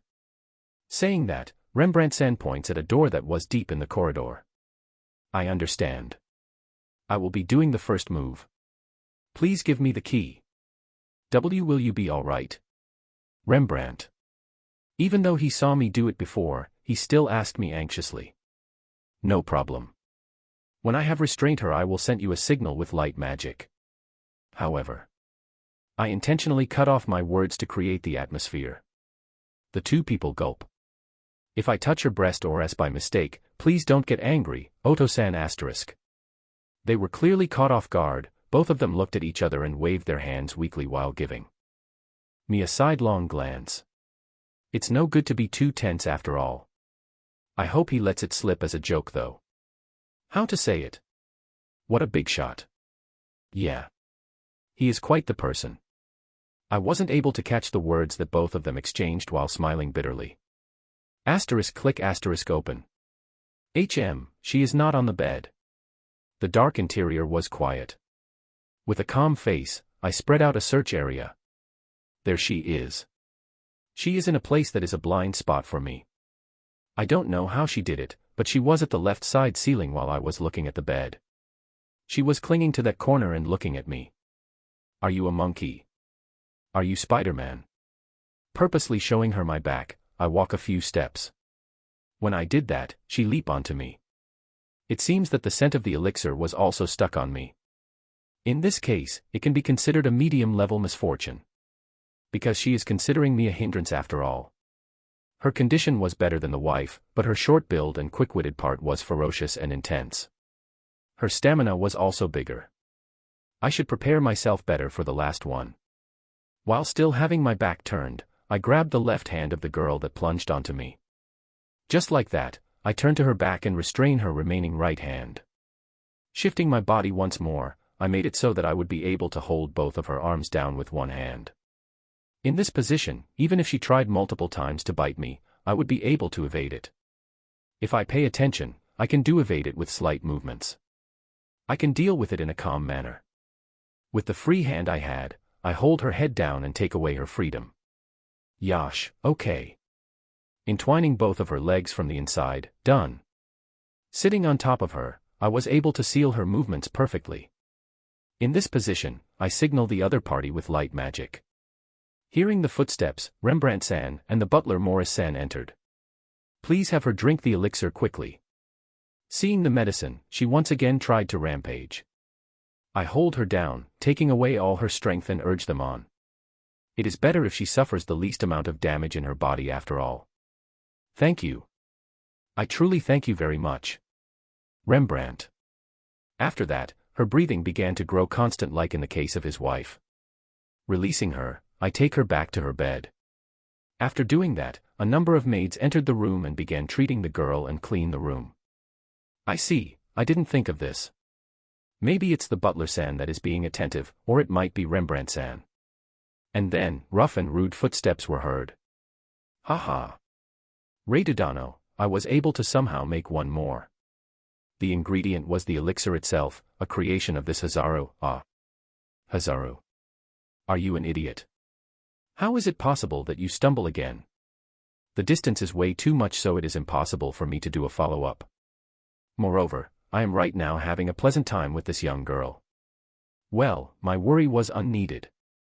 With clever movements, Morris-san was able to protect the medicine. It's to the point that I want one of him on every house. More like, I began to seriously wish for him to come to Asura. I want him to be my counselor for common knowledge. And, Hazaru, this night's meal will be on you. No matter if it's good or bad, I will chomp down like no tomorrow. Of course, after I punch you in the face. For bringing us this miracle today, I thank you. Oh goddess, thank you, Rembrandt. Please don't go thanking that particular one. It makes me lose my strength. I negated from the bottom of my heart the prayer that Rembrandt-san did. The other girl was faster and stronger than the previous daughter, but in my point of view, there wasn't that much of a difference. The problem is if the medicine that was made with the remaining ingredients will actually work. But Hazaru said that he properly compared the components of the elixir, so I decided to believe in him. More like, the girl still held a bit of her reasoning, and as if fighting against the flickering light of her eyes, she repeatedly said, "Run away," while attacking me. This part was actually harder for my heart to handle. I already knew that she wouldn't understand me, but I told her that, "It is okay, I have come to save you. Wait for a bit." Sorting out my own emotions, I call Rembrandt-san and have her drink the medicine. Fuh. Leaving the girl on the bed, I take a deep breath unintentionally. I have accomplished a big job, so it should be okay for me to do it. How to say it? I think that Reidodano being a merchant is like completely ignoring your own aptitude, Hazaru. The young man said something incredibly rude that didn't fit his age. Moreover, Rembrandt-san and Morris-san are agreeing. It was a splendid restraining ability. I think that being a level 1 is some kind of mistake. I think that you are more fit as an adventurer. Even though I have already decided to do my best as a merchant. As a senpai, please don't say such things. I am being trained by my followers, so, Makoto. Ah, if it's something like that, I can comprehend. After all, Hazaru. Hey, Hazaru. You have been causing blunders one after the other, so please stop. I will be giving you a lecture in air reading using physical language, you know. Your 2 followers are both over level 1,000, Hazaru. God damn. This thoughtless Hachibai-san asterisk, what have you done? Looking at the 2 people that were stiffened by his statement, I turn to the sky and grieve. At least learn to distinguish between things that you can say and things that you can't. Chapter 42, Vil. After the uncalled-for statement of Hazaru, they did a lot of questioning, but I ignored them with a smile. They told me that they would be thanking me at a later time, and after that I left their residence. Of course, before returning, I gave Hazaru-kun 3 hits and scolded him severely. While he was staggering exaggeratedly, I made him treat me to a meal. Rembrandt told me that I could stay for dinner at the very least, but I politely declined, because I wanted to harass this Hazaru-kun. Damn it. Because of how idiotic he is, I ended up remembering his name. Well, I am the savior of his family's life. Rembrandt-san would probably keep my followers' level a secret just like he keeps his butlers. The day was still young, so I decided on leaving for the time being. While I was at it, I called Mio and Tomo in a hurry. I don't know how well I can manage to conceal it, but I decided on going to the Merchant Guild before registering in the Adventurer Guild. Die. With those words said, something that was clearly a magic formation appeared beneath my feet. Moreover, only below Tomo and me. Why was only Mio not aimed at? It was a given, but I didn't want to get hit by something I didn't know about. So, in the time lapse that the magic formation appeared, I leaped away from it and evaded it. Fortunately, it didn't have some sort of tracking ability in it. However, Tomo stood inside the magic formation without a single care. Why? I didn't feel an aria at the activation of the magic formation, but could it be that there is a magic formula I still don't know? A technique to eliminate the traces of an aria. I want to know. The owner of the voice was in a pretty far away place. The person was clad on a gray robe and moved his hands in a complicated manner. Maybe one can do arias with hands. That I am able to detect the location of the person with just the signal of him. I have gotten better. Anyways, the gestures of the robed person were indeed an activation of something. On my previously located place and below the feet of Tomo, a giant fire pillar appeared, and I felt a strong heat even when I was far away from the location. A quite tall pillar of fire that clearly had strong heating power was baking the body of Tomo. Humph. Swiping the fire with her left hand, the fire that was enveloping Tomo disappeared in an instant. Geez, so you were testing the fire power. What an aggressive Nei-san. You just obediently evade it, Makoto. No, we have to gauge the capacity of the assassin. For such an event to occur as soon as you called us. How pleasant. As expected of Waka. It seems that you understand my wishes, Tomo. On the return of saving someone, you get attacked. That is certainly a pattern, but the attackers are 1, 2, 3, 4, hey, aren't these numbers a little too much? The numbers I can find with my eyes are 2. A thin man that blurted out such dangerous words like die, and the gray-robed person that was at a grove section.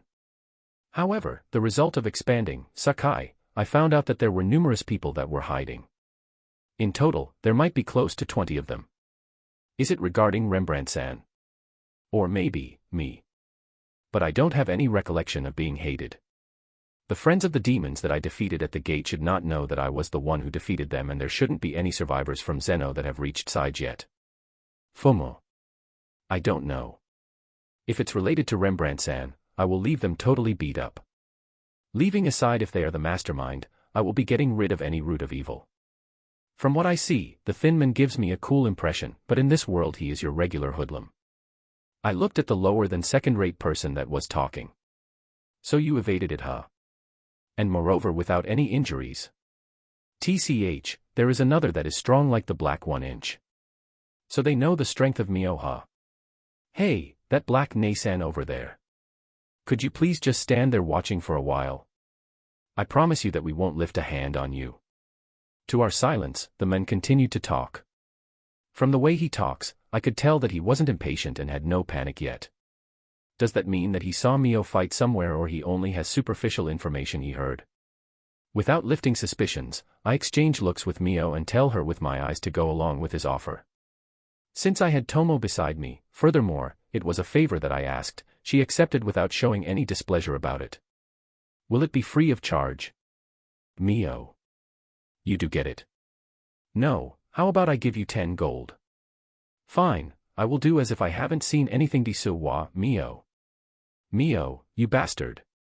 Tomo. Tomo was enraged and tried to grab Mio. Of course, it was an act though. Because from a while ago, I had been feeling her overflowing happiness. Striking the hand of Tomo lightly, Mio distanced herself and took the stance of a third person. Thanks. Do you want the gold right now? I am fine with later desu wa. More importantly, make sure not to get beaten up. Because I don't want to deal with the aftermath after all, Mio. You are totally right. You have a nice attitude, Nei-san. I am sorry guys, this is how the world works. The man laughed for a while and then turned to look at us again. Maybe he has quite the high level, his relaxed face didn't disappear yet. Well, it is already definite that he is a small fry though. Because if he were truly strong, he would have felt something when he looked at Tomo and Mio. It seems he doesn't have the instinct to feel strength. For bastards like you, I alone am enough. I who was still silent. And the high-spirited Tomo. Maybe that was some kind of signal. I began seeing the group that was hidden. There were also people far away that were getting ready. They were probably archers or magicians. I am looking forward to see how this free-for-all situation will develop. If you didn't get involved with someone like Rembrandt, you wouldn't have died. Get him. It's settled. Total beat up. Their course was ganging up, but maybe it was because the prospects were too much in my favor. I didn't feel any fear looking at all their dangerous weapons. Maybe it was because if I were to release my full defense I would be able to even break a sword. But Tomo didn't move. I didn't feel like she would be parrying or deflecting or any other offensive move. Hey, Tomo. Just go and do your work. Makoto. But, Waka. As expected, if there is no signal, Tomo. Even though she is the only who has something that can be recognized as a weapon, my slave didn't unsheath it and was saying words I didn't understand. What do you mean by signal? Isn't saying it in words going to boost entertainment, is what Tomo-san said in thought transmission. Moreover, she stealthily told me her will. Saying. You know, Waka, it's that. The, go discipline them. As expected, if there isn't that as the beginning signal it just doesn't feel right. I am waiting for it with all my heart, you know. I almost failed evading one of the attacks. I was trying to over-evade them in order to hide my real strength from them, but because I was caught off guard, I finally evaded it. To Tomo-san, Makoto. Yes. Tomo. Go discipline them, Makoto. Yes. Tomo. My tension goes down. How embarrassing. At this rate, there will be a day where I will be able to say, go discipline them, normally. Bujaya. At the same time that she responded, she did a backhand strike on a robber like man that was holding a dagger and had spiky hair. It seems that she held back properly and was blown away in a good manner. If it were full power, his head would go *Pam. That's good, Tomo. Tomo was punching, kicking, throwing anyone that was getting close. No matter if it was heading for me or her, she intercepted them all without minding that. Geez, she is being swept by the tension. Saying something like she is Kaku-san, she was really going empty-handed. As expected, it is no good if I go without doing anything. Creating a good distance from Tomo, I gaze at the girl in front of me that was holding a one-handed sword. She is coming. With a predictable timing, the girl plunged onto me. What an unusual sword.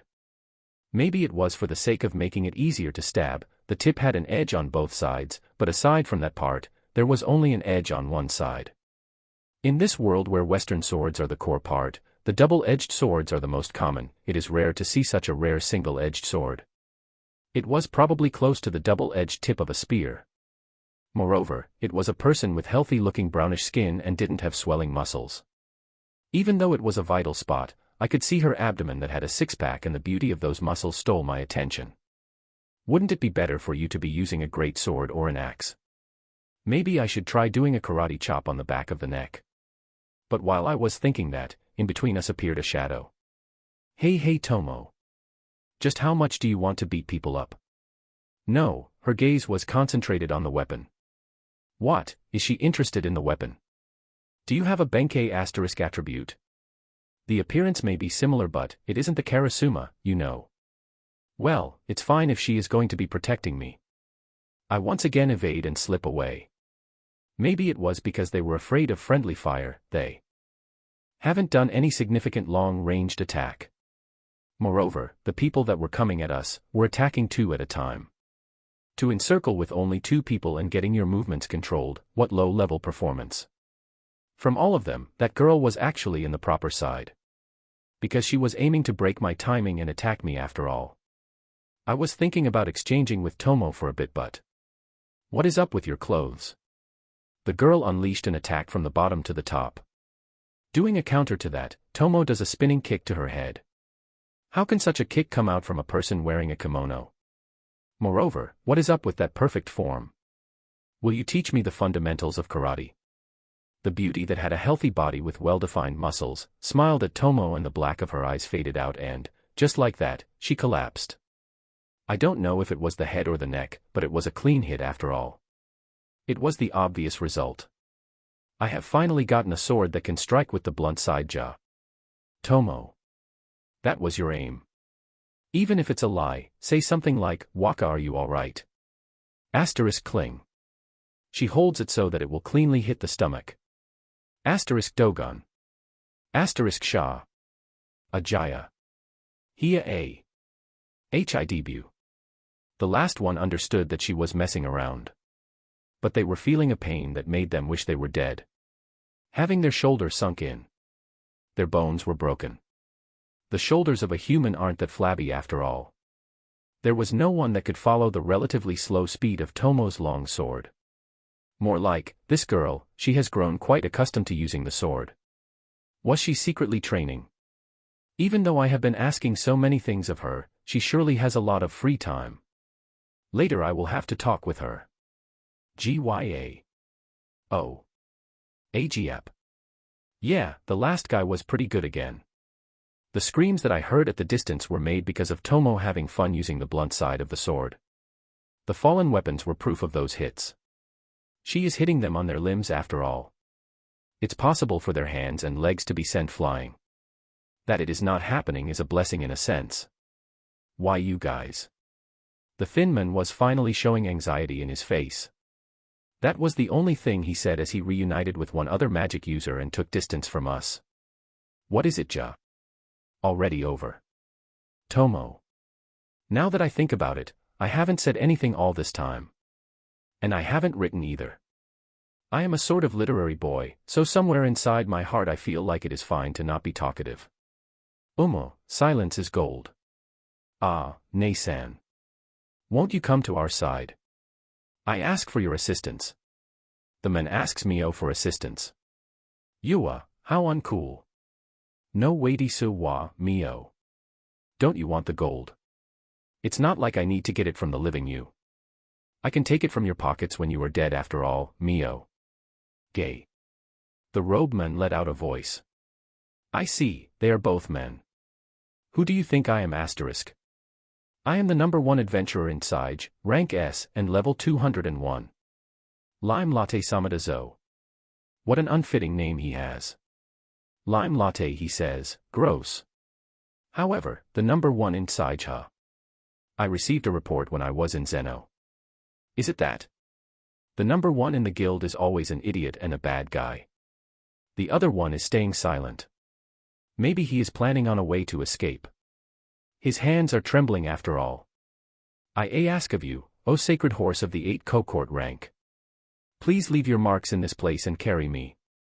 An aria in common language. You can even do that. You bastard. You plan on running. It seems to be a teleporting magic, Waka, Tomo. Got it, Makoto. Ah, this may be my first time talking. I rush on the guy that was making an aria while clattering. On Panchi. Makoto. Let me explain, On Panchi is.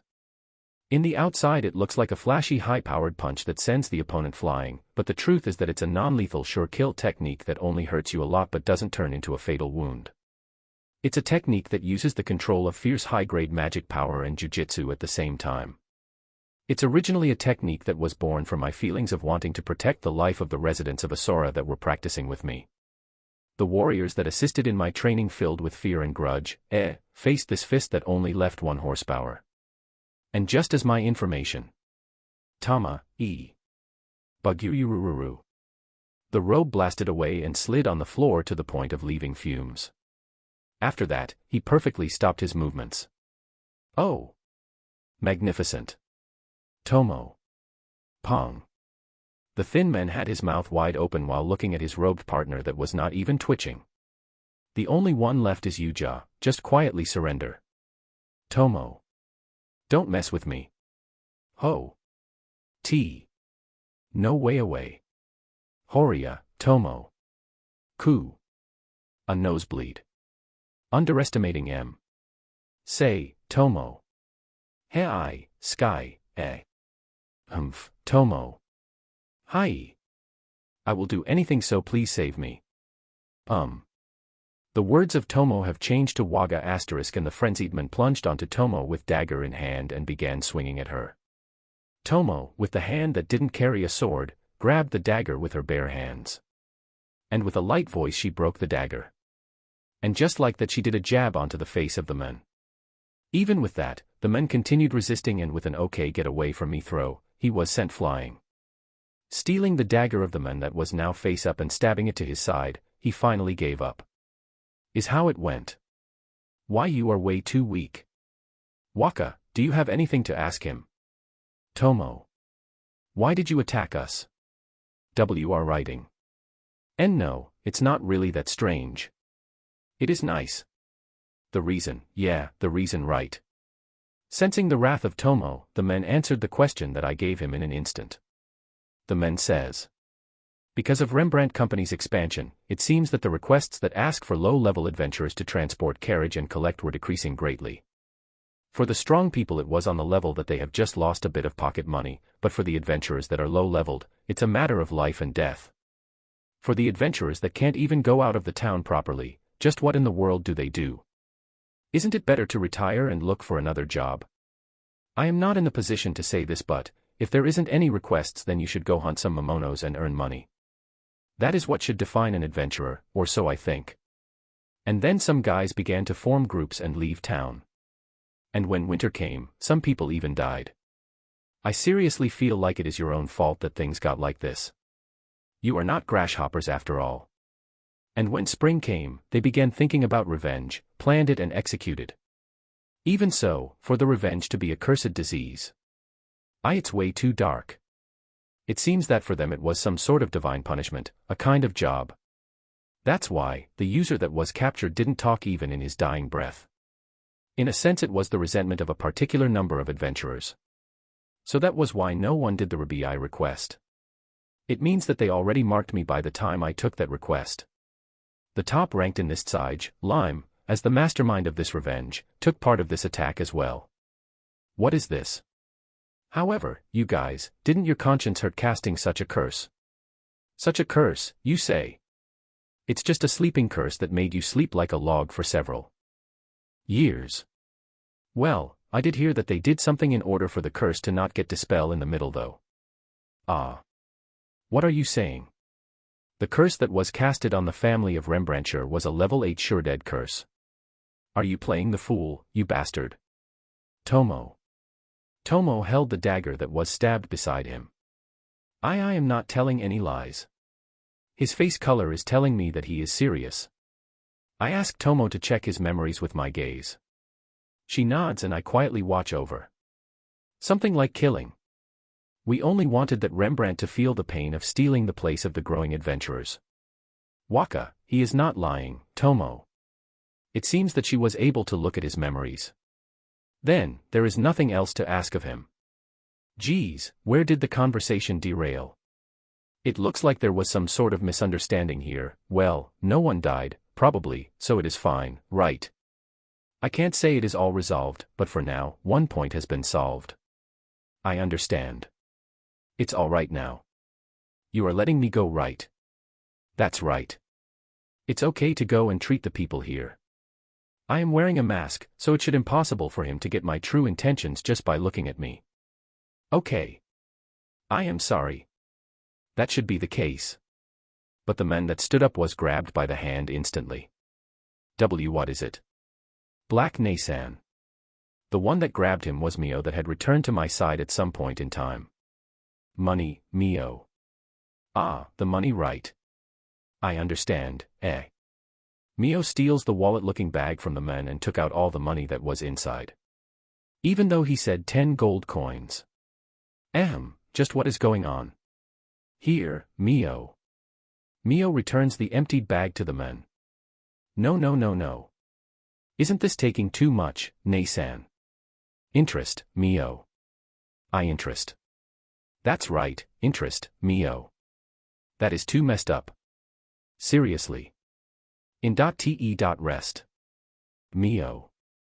Wah, yes. It is fine. But she blackmailed him with power.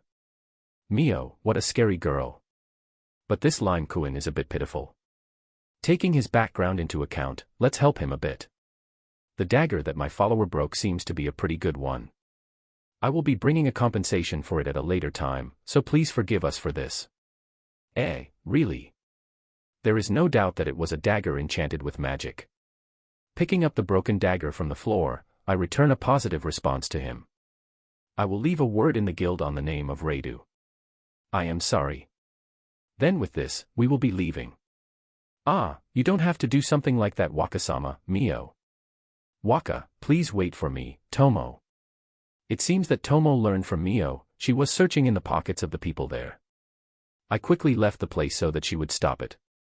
Geez, if we do something like that, we are nothing but highway robbers. Chapter 43, Guild Registration again. Sorry for the delay. The translations have been taking so much of my time that the free time I had has disappeared.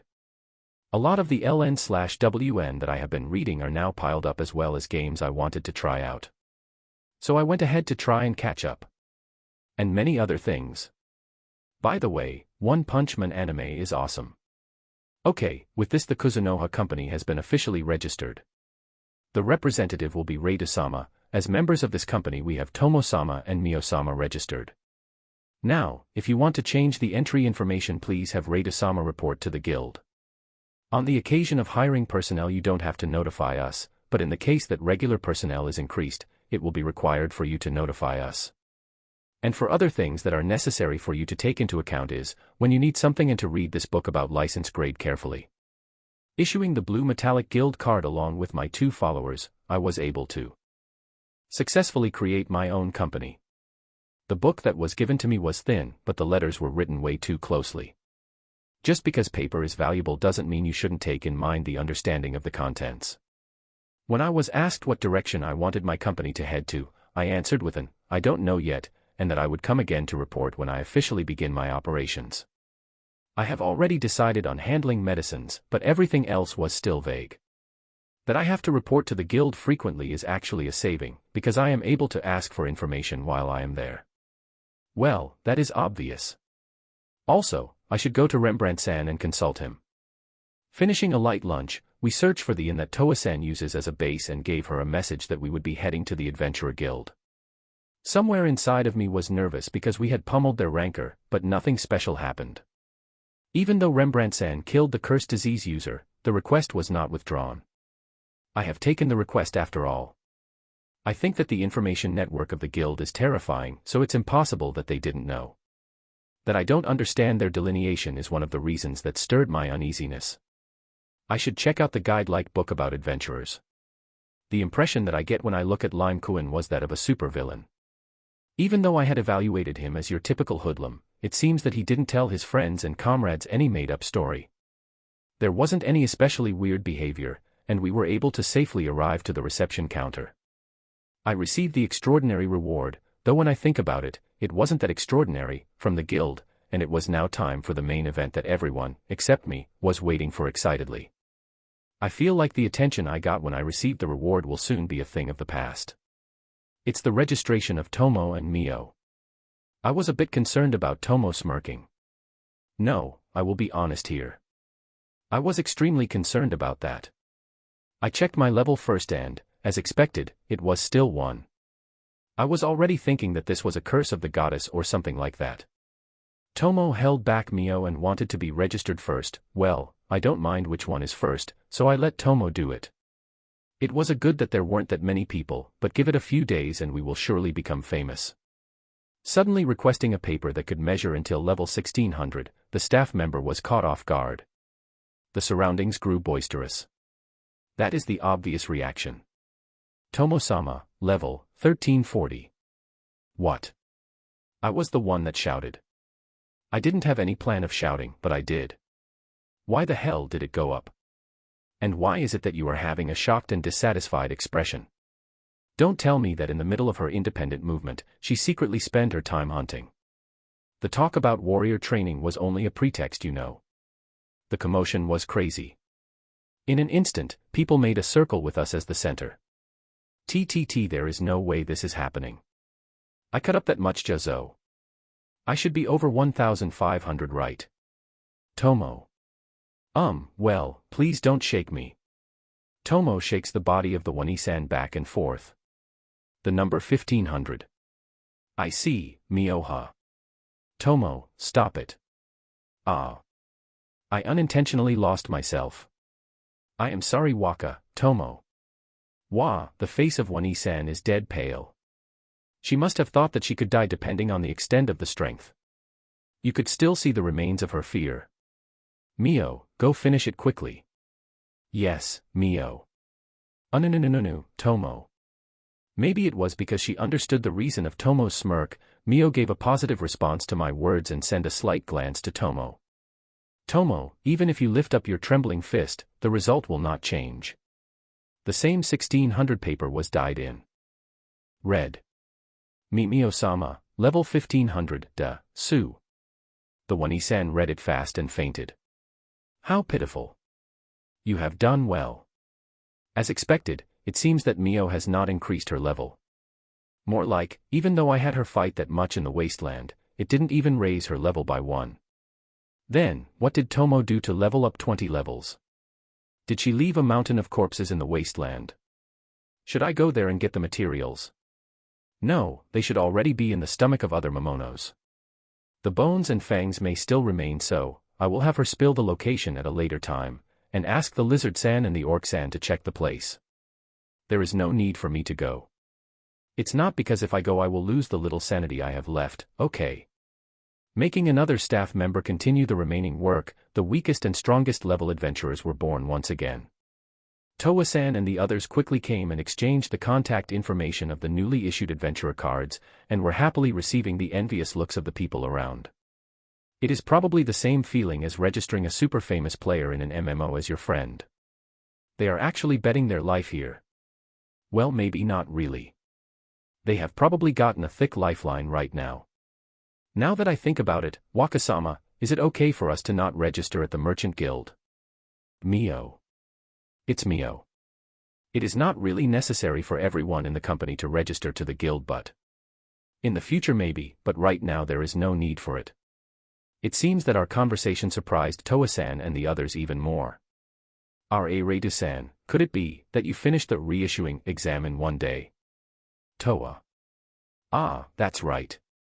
I told them that I had lost it. Having Towa-san tell me, I remembered. That was close. I will have to get their mouths shut about this. Yeah, it was troublesome, so I did the exam again and I finished it yesterday. See here. I show them the blue card. Oh, so you finished that harsh exam in the same day. As usual, what a display of superhuman ability. The priest warrior dwarf-san looks at me as if she were looking at an abnormality. Ha, I am planning on using this town as a base to begin my company, so I am looking forward to your patronage. I will use it as much as I can. Will it have sweets? Rainon. The elf nodded vigorously for some reason. And Rainon seems to be imagining a completely different store. For now I won't be dealing with daily articles and miscellaneous stuff. It will be Asora's articles and medicines. It would be good if I can add the articles of the dwarfs later, but they are eccentric craftsmen and, on top of that, they are a bunch of people that were secluded in a remote place, so I am scared that if I carelessly try to convince them it will have a reverse effect. Reidu-san. What will Mio-sama and Tomo-sama do from now on? Towa. It's Towa. From now on. Ah, she must be talking about taking requests or forming a party.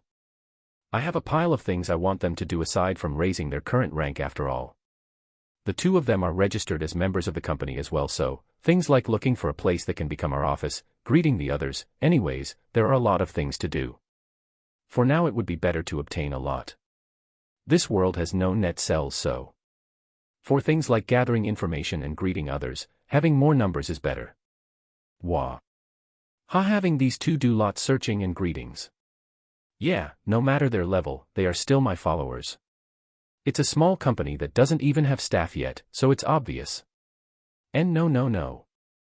Reidu-san, I think it is more important to have both of them do requests and increase their popularity, so, Towa-san is saying things like, it will become good publicity or something like that. At this rate, I think they want to use them conveniently. Or were they planning on being their disciples? Well, someday in the future I will be asking them to teach us the manners of an adventurer though. First, I will clear up all the things that come to mind one by one, and then draw out the normal questions I have and resolve them. There is no need to do something like that. I don't have any intentions of having them move as adventurers at all, smile. And no way, or impossible, is what they said while facing me, and the people around me were also normally saying abusive words to me. But with a single angry face of Tomo and Mio, they turned silent. How easy. Now, Tomo, Mio, let's go. Make a business card, look for an office and do our greetings around. We will get busy. With pleasure. Tomo. Yes, Mio. Oniai-chan looks like he is having fun, Rainon. Wait for me, people of this world, using the sign of Kuzunoha, I will be providing you a healthy lifestyle with my medicines. I should think about a logo as well. Just like Rainon said. Right now, I am having fun. Those last words were totally not foreshadowing anything. Chapter 44, The Bad Situation of the Company and a New Journey. After finishing the Adventurer Guild registration of my 2 followers, I went to another place to ask about the preparations I had to do in order to open a store.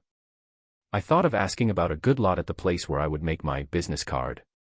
But it seems that the former will work, however, the latter doesn't seem like it will work. Regarding the land, it seems that they can prepare it soon and can give me the information of available places. Well, I can't make hasty decisions since problems may arise. But for the business card, the paper is valuable, so the cost will be incredibly high if it is made in large amounts. In truth, the price of only one was pretty high, so I dismissed the idea. For me that can freely enter a Sora, a place that has money-producing trees, it's an expense that I don't want to do. I don't know how they make people remember their names in this world, so I indirectly asked them, but it seems that they just straightforwardly show their face. It looks like they are able to show each other's guild cards and exchange their company's information. I was taught that there is also the method of giving presents every end of the year. I certainly felt that giving presents was an effective way. It means that, to be able to live as a merchant, you must have good memory.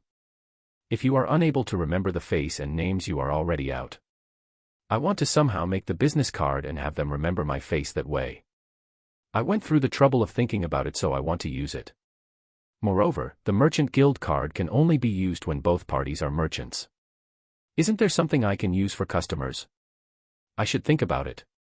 About the logo, it seems that it can be used as soon as you have it ready. Of course, if you are able to design and make it. But, more importantly, the most pressing problem is the store's place. This is the foremost problem. In the case where you are aiming to put up a store in Sage, our Kuzunoha company will become members of the Ion Kingdom, or so they say. At this moment, it was the first time I heard the name of this land. Southwest, this place is called Ion. And it's a monarchy, huh? And, leaving aside the opening of a store inside the kingdom, when you are going to open it in a foreign country, there seems to be a lot of restrictions applied. It seems that opening a store and acting as spies is something extremely normal in this world, more like, when you are going to a foreign country to open a store, it is normal for the country itself to ask you, want to be a spy? That I am still okay even with the stupidness of Tomo and Mio, is because there is a fixed rank in the Merchant Guild to allow companies to open up stores in foreign countries. Meaning that, as my name as a merchant gets more famous and my rank gets higher, the moment I want to open up a store in another country I will be called to the castle. Well, that's how it roughly is. As an exception, if you are a caravan merchant you will be called at a pretty early stage. Because while they are moving they are able to pick up a lot of information after all. How incredibly stupid.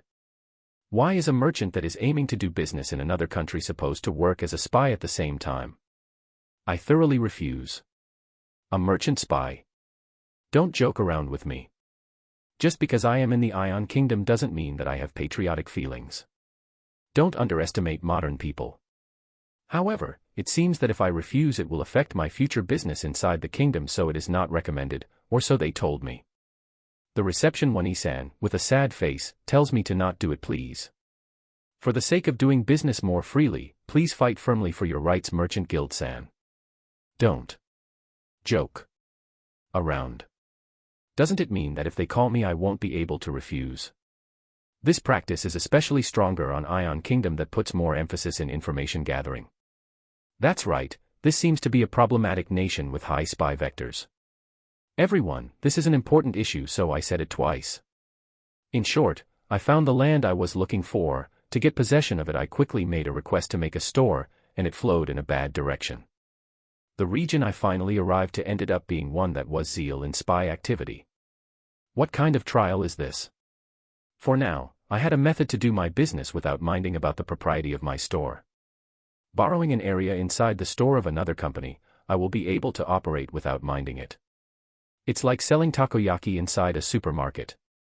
From what I heard, it is impossible, but there seems to be a way to do business without doing a petition to the guild. With this method I would be able to do legal business, or so they told me. So when I asked, in which nation I am able to open my first store with no connections and evil intentions added to it, Reidusama really has a different way of thinking. To ask which nation you should do business in. Taking into account the essence of the merchant guild, this is, in a sense, an ideal way of thinking. Not being under any nation, or more like, the towns are all affiliated to their nation. If you are to open shop there, it might be possible. Now that I think about it, there is no international society in this world, so it is obvious that opening a global business is reckless. To have a branch in every nation and have a business that would provide products at a cheap price which would treat their diseases or wounds. That was the ideal I had. Mumu. Get along with each other, medieval fantasy world. The receptionist San that is dealing with my wild thinking, told me that she doesn't know the possibilities of it. Well, thinking about the capital to open and the articles inventory, in the end, she made the conclusion that it would be difficult though. Even so, a place where there is a chance for that, in other words, a place where I can push through, just knowing about such a place is a good harvest. Fumo, Academy Town ha, Makoto. Oya, Waka, what happened? Tomo. Makoto. I returned to the inn and while thinking about the details of the conversation, I mumbled the place that I was told about. The one that reacted was Tomo. Well, I was thinking about the place we would open our store. Because we would have to get affiliated to Ion if we open here after all, Makoto. Yeah. Even though this place has a lot of autonomy, it is still the territory of Ion Kingdom, Tomo. She is saying that this land is of Ion Kingdom as if it were obvious. Tomo-san, please tell me that geographic information faster. As expected. Then at the front we will be doing business under the roof of another company, and while we do that we wait for the chance and go to this Academy Town, Makoto. Academy Town? What is that? Tomo. So you don't know of it, Tomo? Then it is most likely a new town. I was told that it is one of the few towns that are neutral. That's why, if we open our business there is a chance that we will be able to do business in all the other countries, Makoto. The Ion Kingdom is one of the 4 major powers pillar.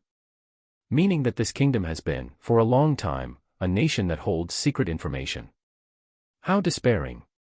Sige is in a remote region after all, I didn't feel like it was that kind of place. I don't want to think that they are at a level where they gather every spontaneous information. The walls have ears and the sliding doors have eyes. To have that kind of thinking is unpleasant.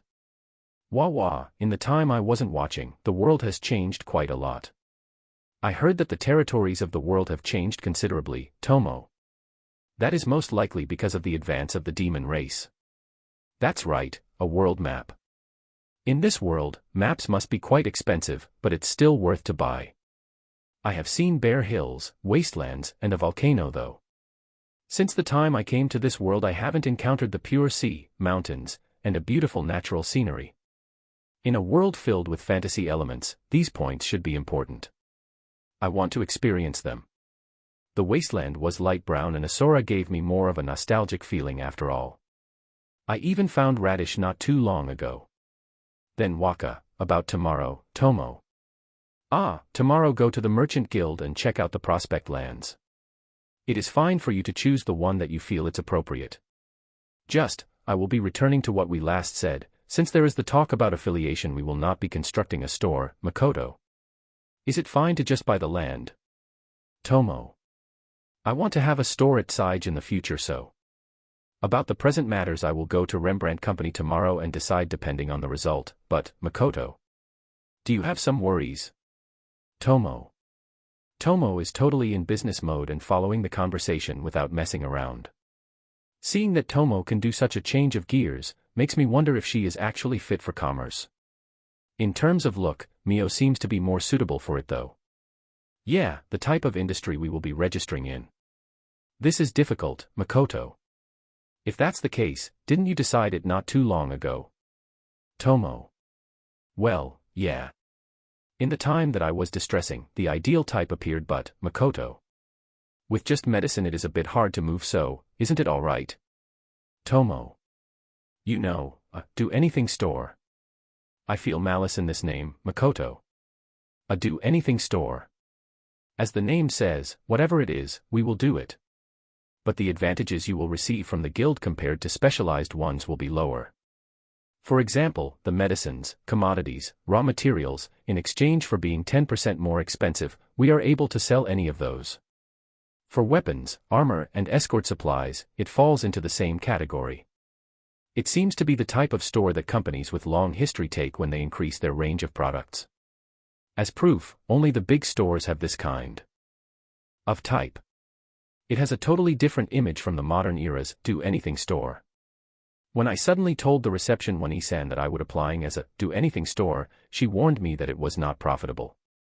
She must have remembered our talk about a commerce route. The first thing she recommended me was to be a caravan merchant. The reason was simple: to tackle such a broad area from the beginning is close to impossible. Because you would be losing to the ones that are specialized in only one thing after all. Even I think that is exactly right. There is no one that would be able to oppose our specialty anyways, and I feel that thinking too deeply is not good, Tomo. Do anything store, huh? I think it's fine. And, Mio. Makoto. As Waka has told me, I had 2 of the arcs head to the flowers location.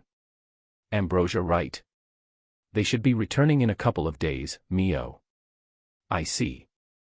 Then, Tomo will be checking the lands, and while she is at that she will be doing random requests. That's right, finish them together with Toa-san and the others, for about 1 week, Makoto. Requests? With those people? Tomo. Tomo does a why face.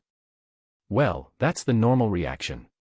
If she wants to raise her own rank, she doesn't need Toa-san and the others to accompany her. She must be thinking that it is better for her to do various ranked quests or special ranked ones to increase her rank after all. I want you to learn the basic way an adventurer should act. And while you are at that, it would be good to learn some methods to collect raw materials, Makoto. Raw materials, I see. If I remember correctly, Mio said that she can already do that. Then Waka, is it okay to buy a few books regarding raw materials while I'm at it? Tomo. Of course. Studying is important. You are the one carrying our money after all. It is okay to buy anything that you think it's necessary. I still have to arrange the itinerary before we head to Academy Town and the request to Rembrandt Company. There are a lot of things I have to do, Makoto. I understand. Then, it is fine if I direct my reports to Asura, right? Tomo. Well, let's see. I made a barrier so that no one could enter the inn's room, so I will be resting in Asura at nights. It is fine to do your reports at those times. Oh, I almost forgot something. I don't mind if it's expensive. I want a world map. And also a map with details about the Ion Kingdom. If there isn't enough money, tell me, Makoto. I feel like details will be a bit dangerous. In the Sengoku era, the strategic maps were incredibly important. It could even be considered classified information. Maybe we should just secretly investigate and make one ourselves. At least that way we won't be suspected by this country. In any case, it would be bad to go around searching for a detailed map. No, wait for a bit. I don't need a detailed map. It's fine with a map that is circulated normally, one that will not be strange even if a merchant has it, Makoto. Waka is a real worrywart. I understand. Then, I will be moving in a way that won't raise any suspicions, Tomo. Tomo, what a handy girl. A person that can detect the subtleties of my words is pretty important. That even though she understands it and she does a completely different thing is out of the question though. I ask of you. Please do it well, Makoto. Then, at night I will be reporting at that place, Tomo. Well, Emma-san is also asking me to go to her place at least twice a day if I can after all. They told me that if I can stay with them for 1 whole day every week, everyone would be happy. I haven't used the bow for a while so, leaving out actual combat. Now, let's sleep. It will be the last night. In this room, good night, Makoto. As you wish. Have a good night, Tomo. While looking forward to tomorrow's busy days, I fell asleep. Wow, with how the conversation went. I really have to doubt if that was really Tomo, surprised face. Chapter 45, Talking with the Dwarfs in a Drinking Party. It's already been a few days since the talk with Tomo, and it was to the point that made my head go in circles. The reluctant One-san opposed to my decision of making my company a do-anything store. I told Toa-san and the others the situation and left Tomo in their custody. I know that I am being a bit naive, but with what happened on Zeno, I can't help but feel bad. And Rainon is the first person that I have been involved with after all. From a third-person view, this bunch would look like people that were involved with loan sharks and ended up digging their own grave. Will they just indulge in their temporal luck, or will they grow up from this experience? I honestly don't mind whatever they do. If they level properly from now on, I can expect something from them. In case my wallet doesn't swell enough. Will they turn me down? I have no confidence. Toa, I haven't asked her age but, as expected, she is Hasegawa. She is practically her. It's like, when you see two similar, you will find three. There is only one in this world though. She is obeying Mio and Tomo. And she also uses polite speaking with me, which reminds me of my kohai. No matter what I do, I end up backing her. Since the time we arrived at Saijin and did a party, I have managed to leave a certain distance between them, but it is hard to control myself. Even if I know that the two are different people, I end up looking after her. Even though I know that it won't benefit either of us. I want her to be independent, but I want to look after her. Those sisters are, in a sense, a hardship. After the goddess and my followers though. Right now I have left Tomo with them to learn how to act and to walk around the wasteland. Even with how she is, Tomo is actually a person that can handle people well. She is not a dragon for anything, That's why, the other job that I left her, she has been able to properly do it. After returning from her requests, she used that time and found a good land for the store. Saying that she won't be renting, but buying it, made the seller happy. While I was going to all the residents of Asura, hearing their petitions, I made appointments with Rembrandt Company and have done several meetings with them. I received permission to join the store of Rembrandt Company as a tenant. As expected, saving his family made the negotiations proceed smoothly. I have also gathered information regarding Academy Town. Time flies like an arrow, or so they say. And so, at the 6th day. That I have been talking all grandiose and it hasn't even been 1 week. Geez, it was seriously hectic, you know. Every day, every single day was an instant. I finally received the report of Mio finding the ambrosia. Wanting to confirm if they could get used to the environment of Asura, I accompanied her. Then took a few stumps of the flower and placed them on areas that had the closest resemblance to their own environment. I left the supervision of it to the arcs that were close by. The arcs, even with those looks, are actually good at taking care of plants. I shouldn't judge someone by their appearance.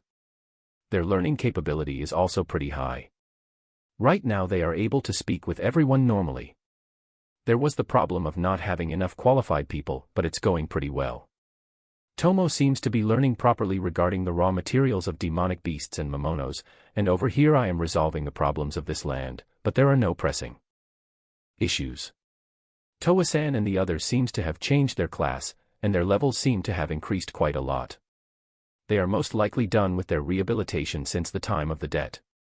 I have asked a few times about how they are and we are able to speak without minding much about each other. Seeing that, I am able to continue my day without worrying too much. My naivety came out again. I have to be careful. Tonight will be the return of the Arcs and Mio. And the time I have been in Asura has increased, so the delighted residents made a party to celebrate that. I am happily participating in it. They are really good people. Their passion is a lot more profound than those humans. I tried to, but as expected, because of the impact of their outward appearance, I have been unable to open up to them. And I use writing to speak. And my common language still ends up in groaning. Everything is the fault of that goddess. As a merchant, I can't continue like this. As expected, After 3 days I have already gotten tired of looking at them, well not like that but, it is to a level that I am able to get a good impression of them because of their outward appearance. Even though they are beautiful in person, we are a business here so it should be fine. Certainly. Most likely. Maybe. Wakasama is staying in a town after leaving the wasteland. How is it, the human's town? One of the dwarfs begins talking to me with a face completely red. He reeks of alcohol. It's a good energetic town. Maybe it's because they are in a remote region, they don't hold prejudice on demi-humans, or more like, they float around the high-leveled Tomo and Makoto. Ha ha ha ha. That is pleasant. Well, with those two in town it is obvious that they would make a racket. Seriously. Especially Tomo, since the time she left to hunt, she has obtained a mountain of raw materials. The wholesale guys that handle materials are already treating her like a hero, Makoto. I am jealous of the two girls that can be your companions. They must be overflowing with impetus every day. Impetus every day, huh? That is exactly how it is though. I see. The people in Asura are always in Asura after all. To feel a bit caged isn't that strange. Then it would be better to give them a way to exit Asura as well. Right now it is impossible to leave this place without my permission. I have no intentions of leaving them caged but, certainly, there are times when you want to go out. Wakasama, what's wrong?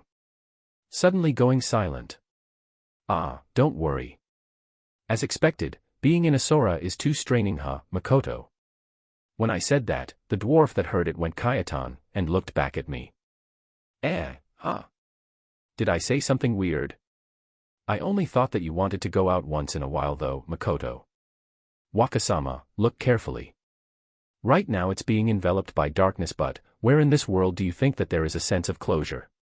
We still don't know how far the limit is, and are only able to see that mountain range at the distance. And the other day, a large river appeared. The creation of the city has barely begun. Makoto. Moreover, the harvest is plentiful and as of now we haven't encountered any dangerous species. For us, this world is a place where we can't ask for anything more, a paradise. What insistence? I see.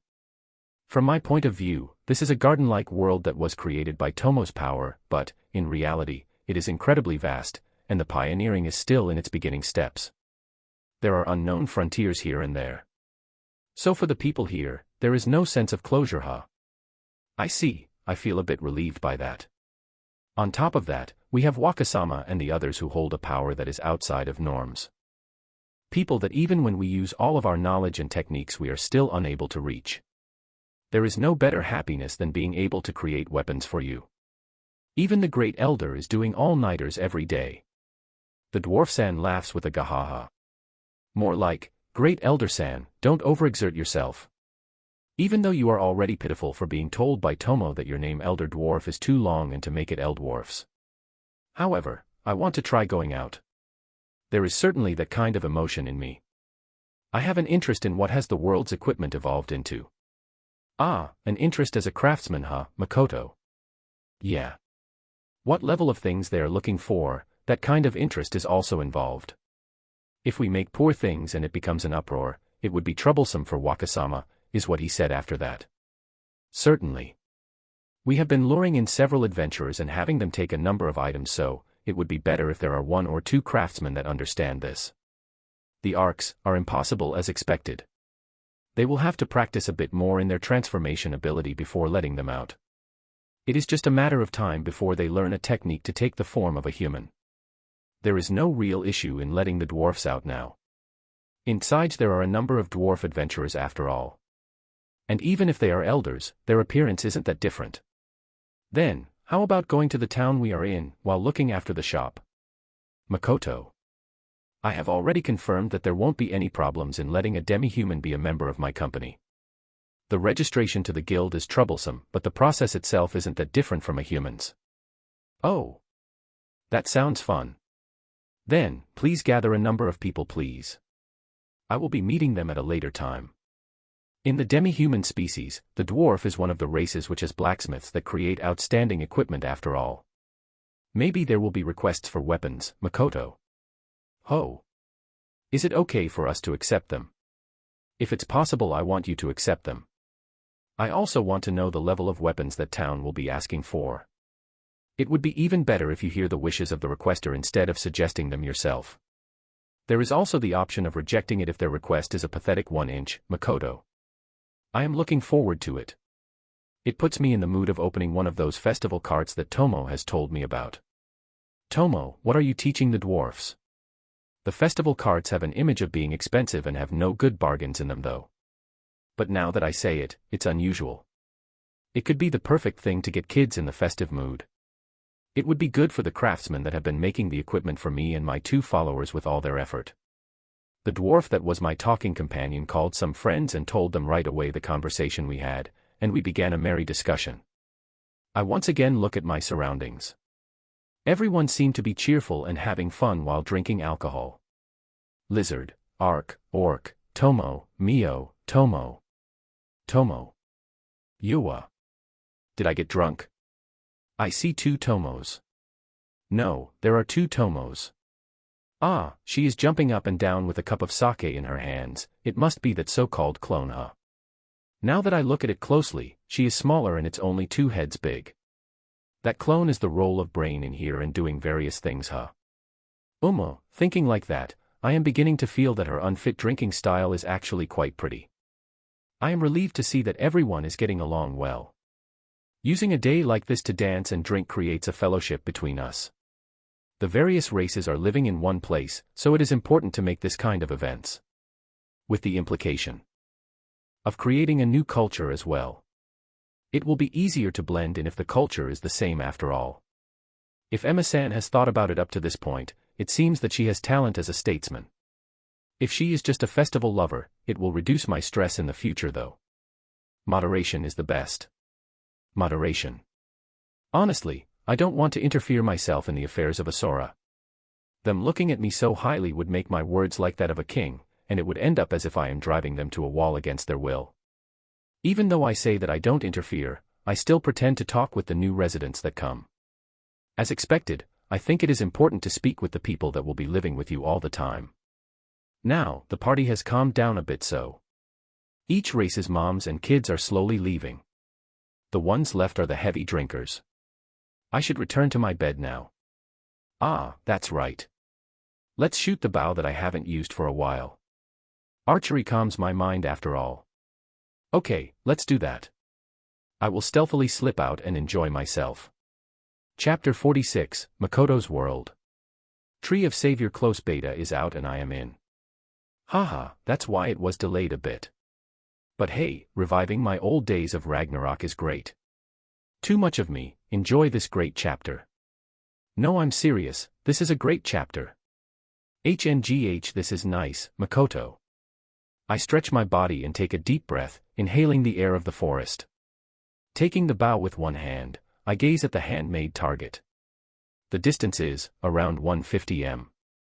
I left the target in a place that was covered with trees and difficult to see on purpose, so I made it so the distance isn't that far.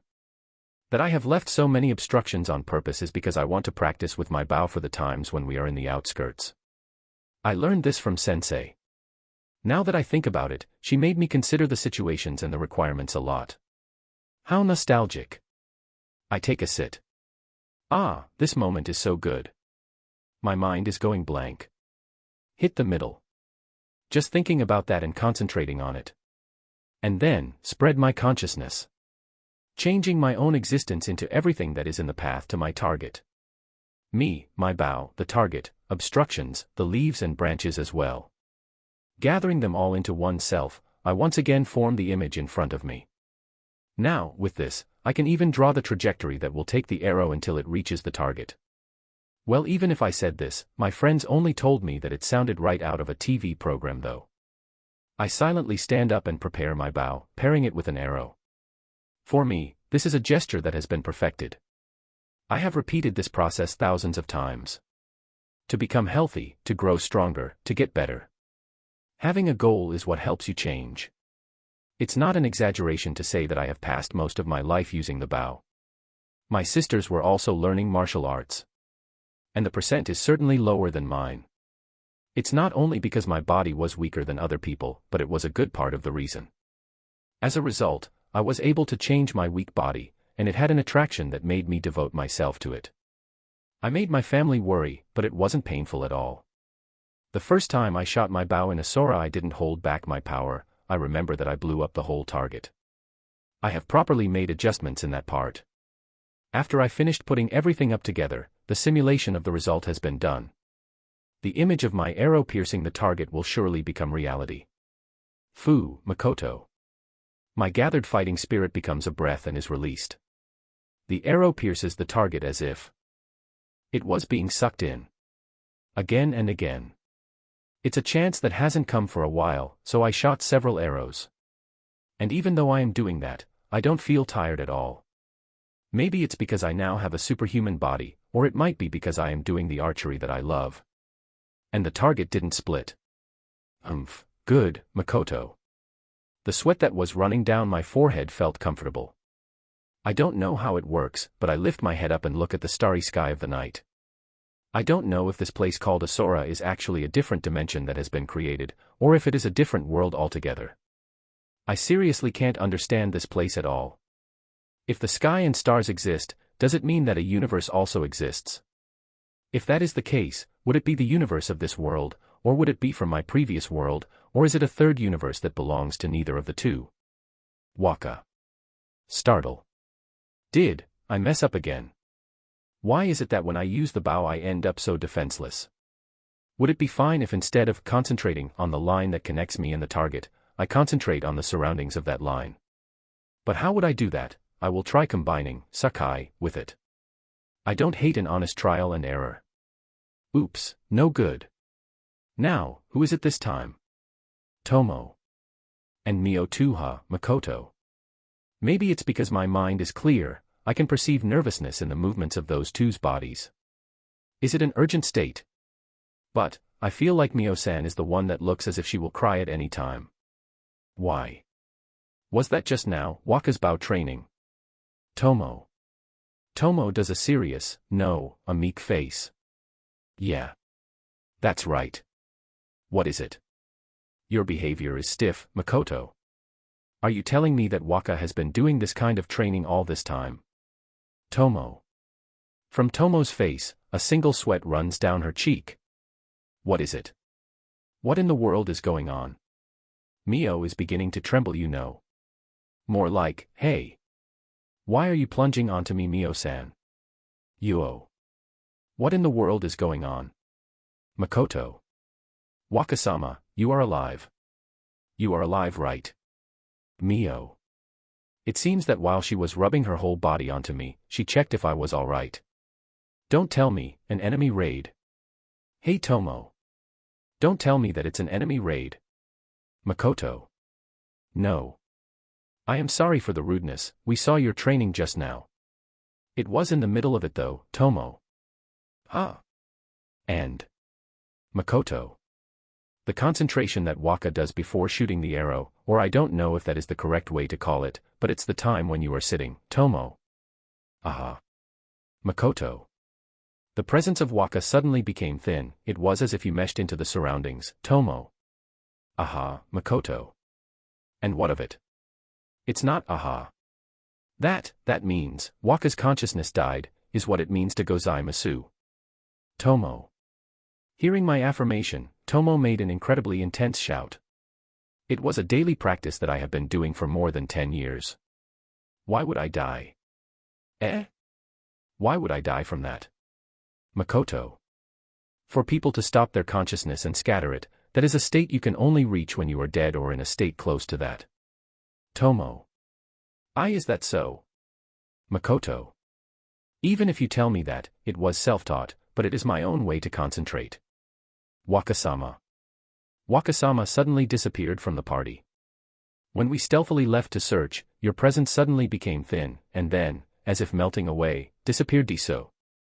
Mio. She was weeping while a grand amount of tears ran down. You. Mio-san is crying. I have done something bad. I think.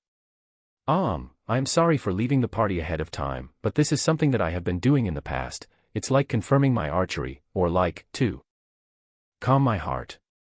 So there is no need for you to worry, Makoto. Waka said that you were just concentrating. What does that mean? Are you telling me that you call dispersing your consciousness, concentrating? Tomo. The infuriated Tomo asked me a question while placing a hand on her forehead. Her temples were pulsating, and even her veins were showing. What? I may have worried them, but is it something that would anger them up to this point?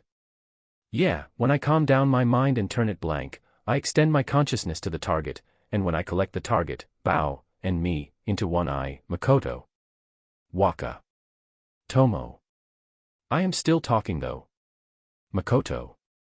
Are you telling me that you dispersed your consciousness up to that place and then recomposed yourself? Tomo. That is what I am telling you, am I not? Makoto. It's more like firing it than dispersing it though. Waka, I have solved a numbers of the recent mysteries, Tomo. She abruptly changed the subject. Everything is the fault of Waka's Bao training. You called it archery, right? That is the reason, Tomo.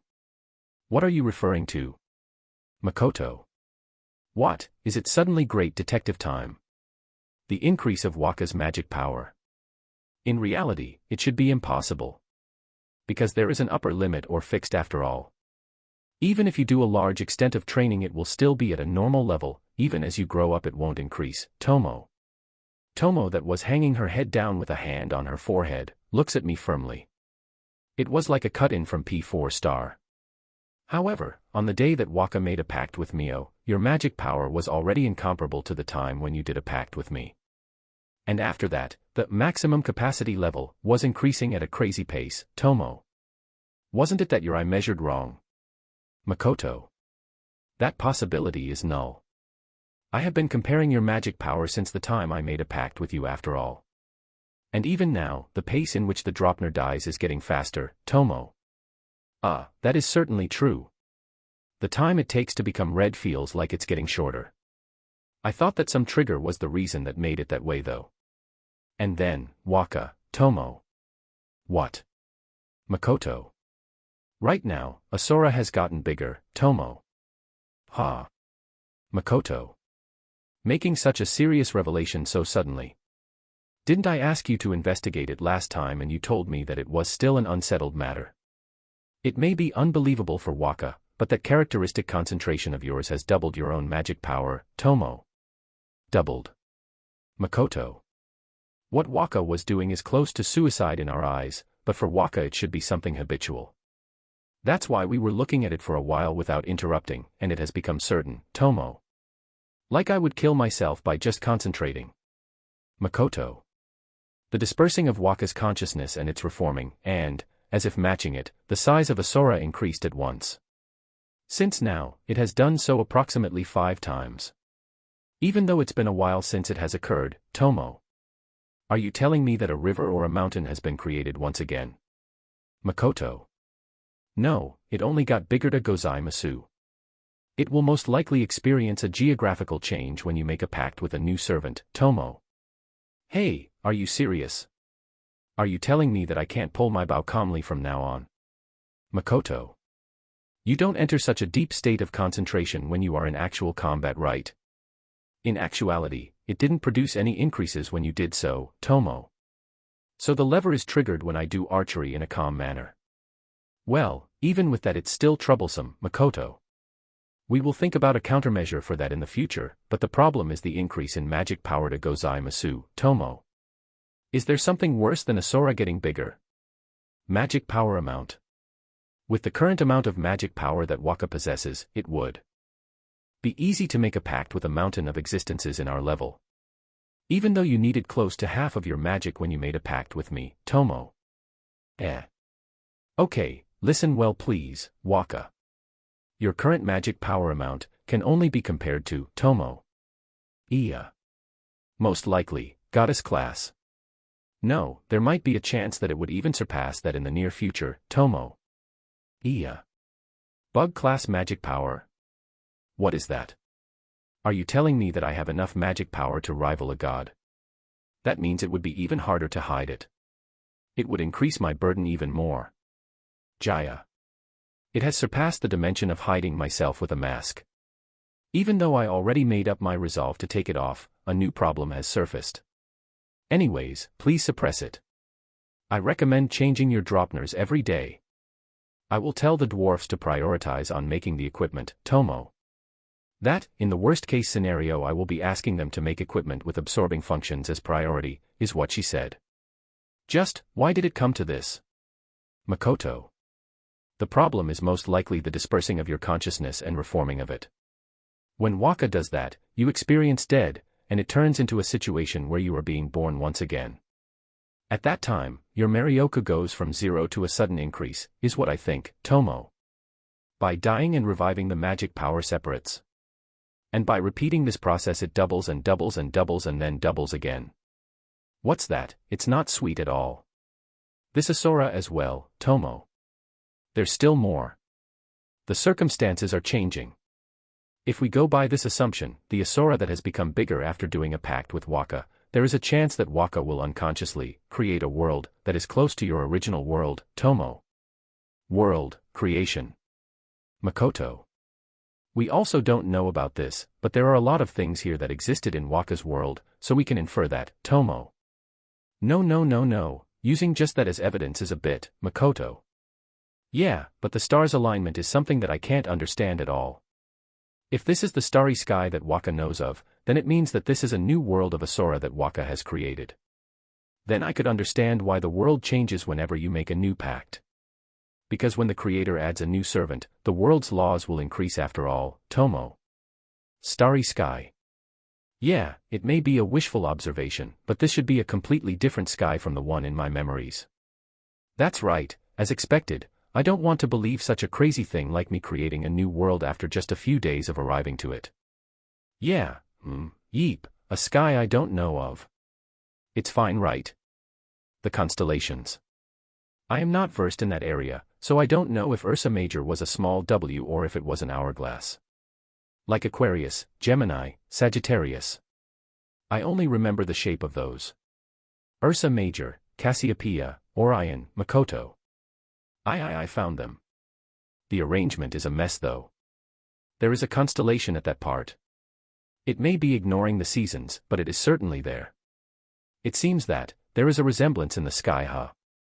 I am happy that the mystery has been solved, but I have to put my hands down to this, Tomo. Bug, no, the goddess. Makoto. Yeah, taking into account the temperament of that goddess. If she knows of this, she would most likely move to eliminate Waka, Tomo. Well yeah, if it's that goddess, she would certainly do that. She might even use the heroes. This is not an ambition of mine. Certainly not. Let's hide it for now and think about a countermeasure for it, Tomo. This samurai great detective. Now that I have restrained my magic power completely, for now I should hide it. I really don't want a confrontation with the heroes. I should take a break from archery for a while. Then that means, being able to shoot a lot today was some sort of blessing. Yeah, a blessing. At least it reduced the chances of having the last boss attack suddenly. Optimistic mind, optimistic mind. Ah, that's right, as soon as I get to meet the medicine-related people that Rembrandt-san will present me to, I will go to Academy Town.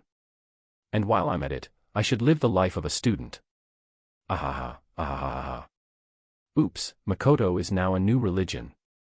Chapter 47, Makoto's World. Tomo. Tomo's side. My master was sitting.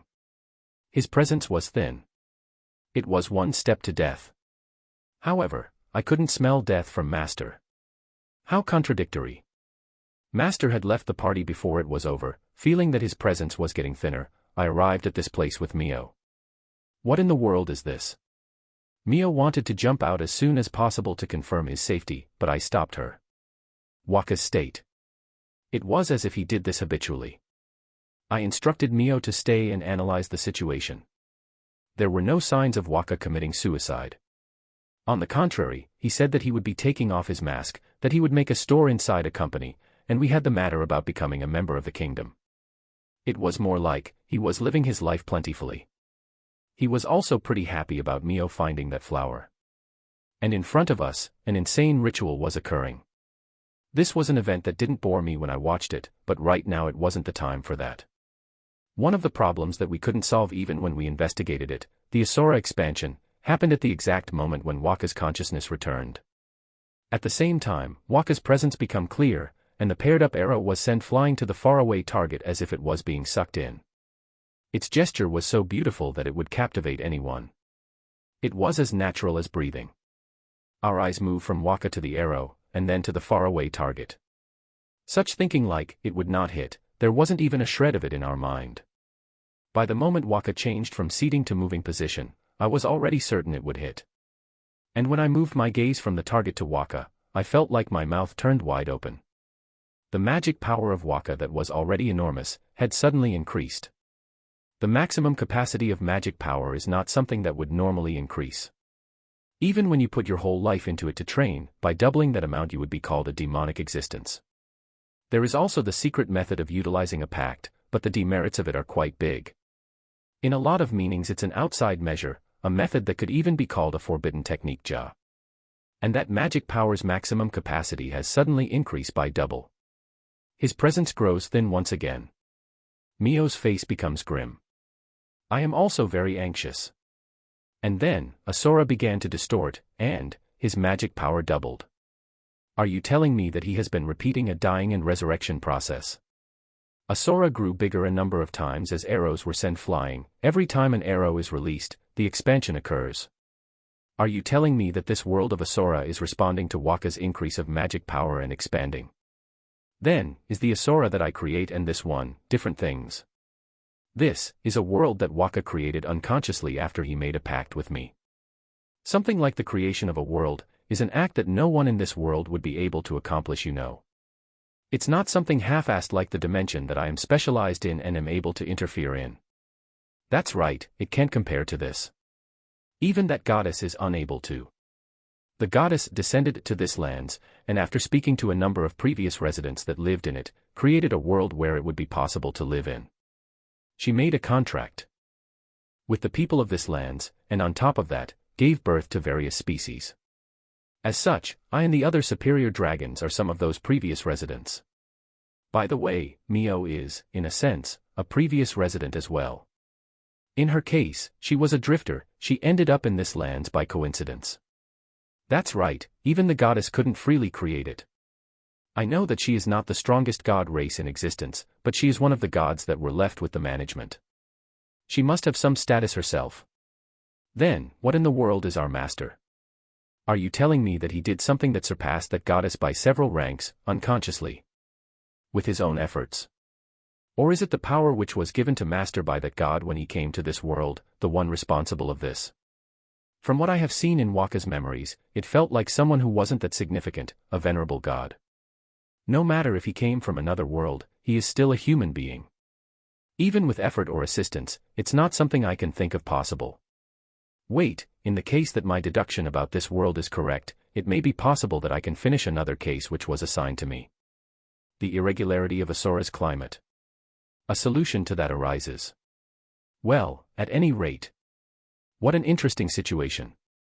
A person that could reach a creation deity class magic power after a few more shots of his archery. How bizarre. Moreover, that action he does to reach the level of a god is not an ordeal but something he does habitually. I will never get tired. Makoto is an existence that will never bore me. It makes me question if he really will die in 100 years. I can't believe it. If that is the case, it's not an exaggeration to think that the goddess will take attention to this. More like, it's possible she would use a number of influential people and even the heroes in order to overwhelm him. Surpassing a god. Waka talks ill about the goddess, but I couldn't feel hostility or malice, and even if there is, it was a pure hatred that didn't end in murder intent. He may diss her and he may quarrel about her. There may not be favorable feelings for her. But, why is it? I can't imagine the image of my master bathed in the blood of that goddess and pushing her onto the path of destruction. It may be that I just don't want to imagine his figure drowned in madness and hatred. In a normal case, it would be a treatment that would incite anyone to want to kill her. Of all things she threw him into the wastelands, it even makes me question her sanity. In time, surpassing God. The name of the act given to God killers surfaced in my mind. Anyways, it's a forbidden word. Looking at my master that was downhearted and laughing weakly, I couldn't stop my lips from lifting up. A clerk in the company or the role of examining a Sora. Even using me as a convenient dictionary for this world's items. Use me for anything. If it's for this splendid and dangerous master that I can't see the limits of, I will do anything. Chapter 48, The People That Gather Around the Honey. A certain adventurer. Recently, the state of Tsige has been good. The reason is simple. It's because new highly skilled adventurers have appeared and are finishing requests one after the other. The names of the guild's high-ups list has changed a lot. The names of those adventurers are still not there yet, but the party that knows them, all suddenly increased in level and are now in that list. There are 3 new adventurers. However, there is only one that is actually mobilizing. Her name is Tomo. It may be hard to believe, but she is level 1340. It surpasses in dimensions the level of the Dragon Killer that is rumored to be the strongest currently. Maybe there is a reason why Tomo's rank is so low, so her name is not listed yet, and as of now, only a few people in the guild have taken attention to this, but she is 400 levels higher than Sophia Star. And she is a force that sweeps over the overflowing requests that were related to the wasteland. Right now, there is no one who doubts that level. There are a lot of people who have flattered her and tried to get closer to her, but I haven't heard of anyone that has succeeded. For some reason, the bunch that were conspiring to do something to the Rembrandt Company are also trying to get close to her. When I investigated it closer, I discovered that the man that is normally with those two is a merchant. I don't know what was the reason for it, but he provided rare materials that the Rembrandt Company needed and are now in a good relation with each other. In the end, he is only a remnant that can't even go out to hunt by himself. When I investigated about it, I discovered that he fishes for the materials of the monsters which were left behind by Tomo when she is done. Pathetic. That guy is an idiot. I had my eyes, not on Tomo, but on the other two. Reidu and Mio. Reidu is a level 1, he must not be a skillful person of significance. This is information that has been cleverly hidden. It seems that the previous top ranker Lime attacked Tomo and the others with quite the numbers. I heard that Reidu only punched one spellcaster and the others were all taken out by Tomo. I don't know why someone strong like Lime would do that. Even with those cheap looks, he is actually an attentive and tender-hearted person. He may have been angered by the fact that the Rembrandt Company was taking the low-ranked request from young adventurers. I think that teaching them about reality is one of the jobs a leader should do. Powerless people will one day end up dying. I think that people who can only do transportation and medic plant gathering should wake up from their dream quickly for their own sake. However, for some reason, Mio didn't participate in the strife with Lime and the others. Mio is a level 1500, it's a level that makes you doubt if she is actually a spirit. It's scary that even if I were told the reason she didn't participate was because she would kill them even if she held back, I would believe it. It's possible that between these 3 people, Tomo is the lowest. She certainly received some sort of order and is now taking requests with a specific party. At the front there is a suspicious masked man called Reidu that is conducting as if he were big stuff, but that is most likely an act. He must be Mio's pimp or manservant. It may even be a male prostitute that is being shared by those 2. Mio must be the true leader of those 3. Her level is proof of that. Then it would be impossible to get a good response from Tomo even if you try to talk to her. If you want to talk with someone, you should go to Mio. My intuition is telling me that. This intuition of mine has saved me a number of times already. We reached level 95 and finally arrived at the point of entering the wasteland. I have talent, and I even worked hard. I have the rights to say so. If you are planning on staying inside as an adventurer, what would be the point if you are not going into the wasteland?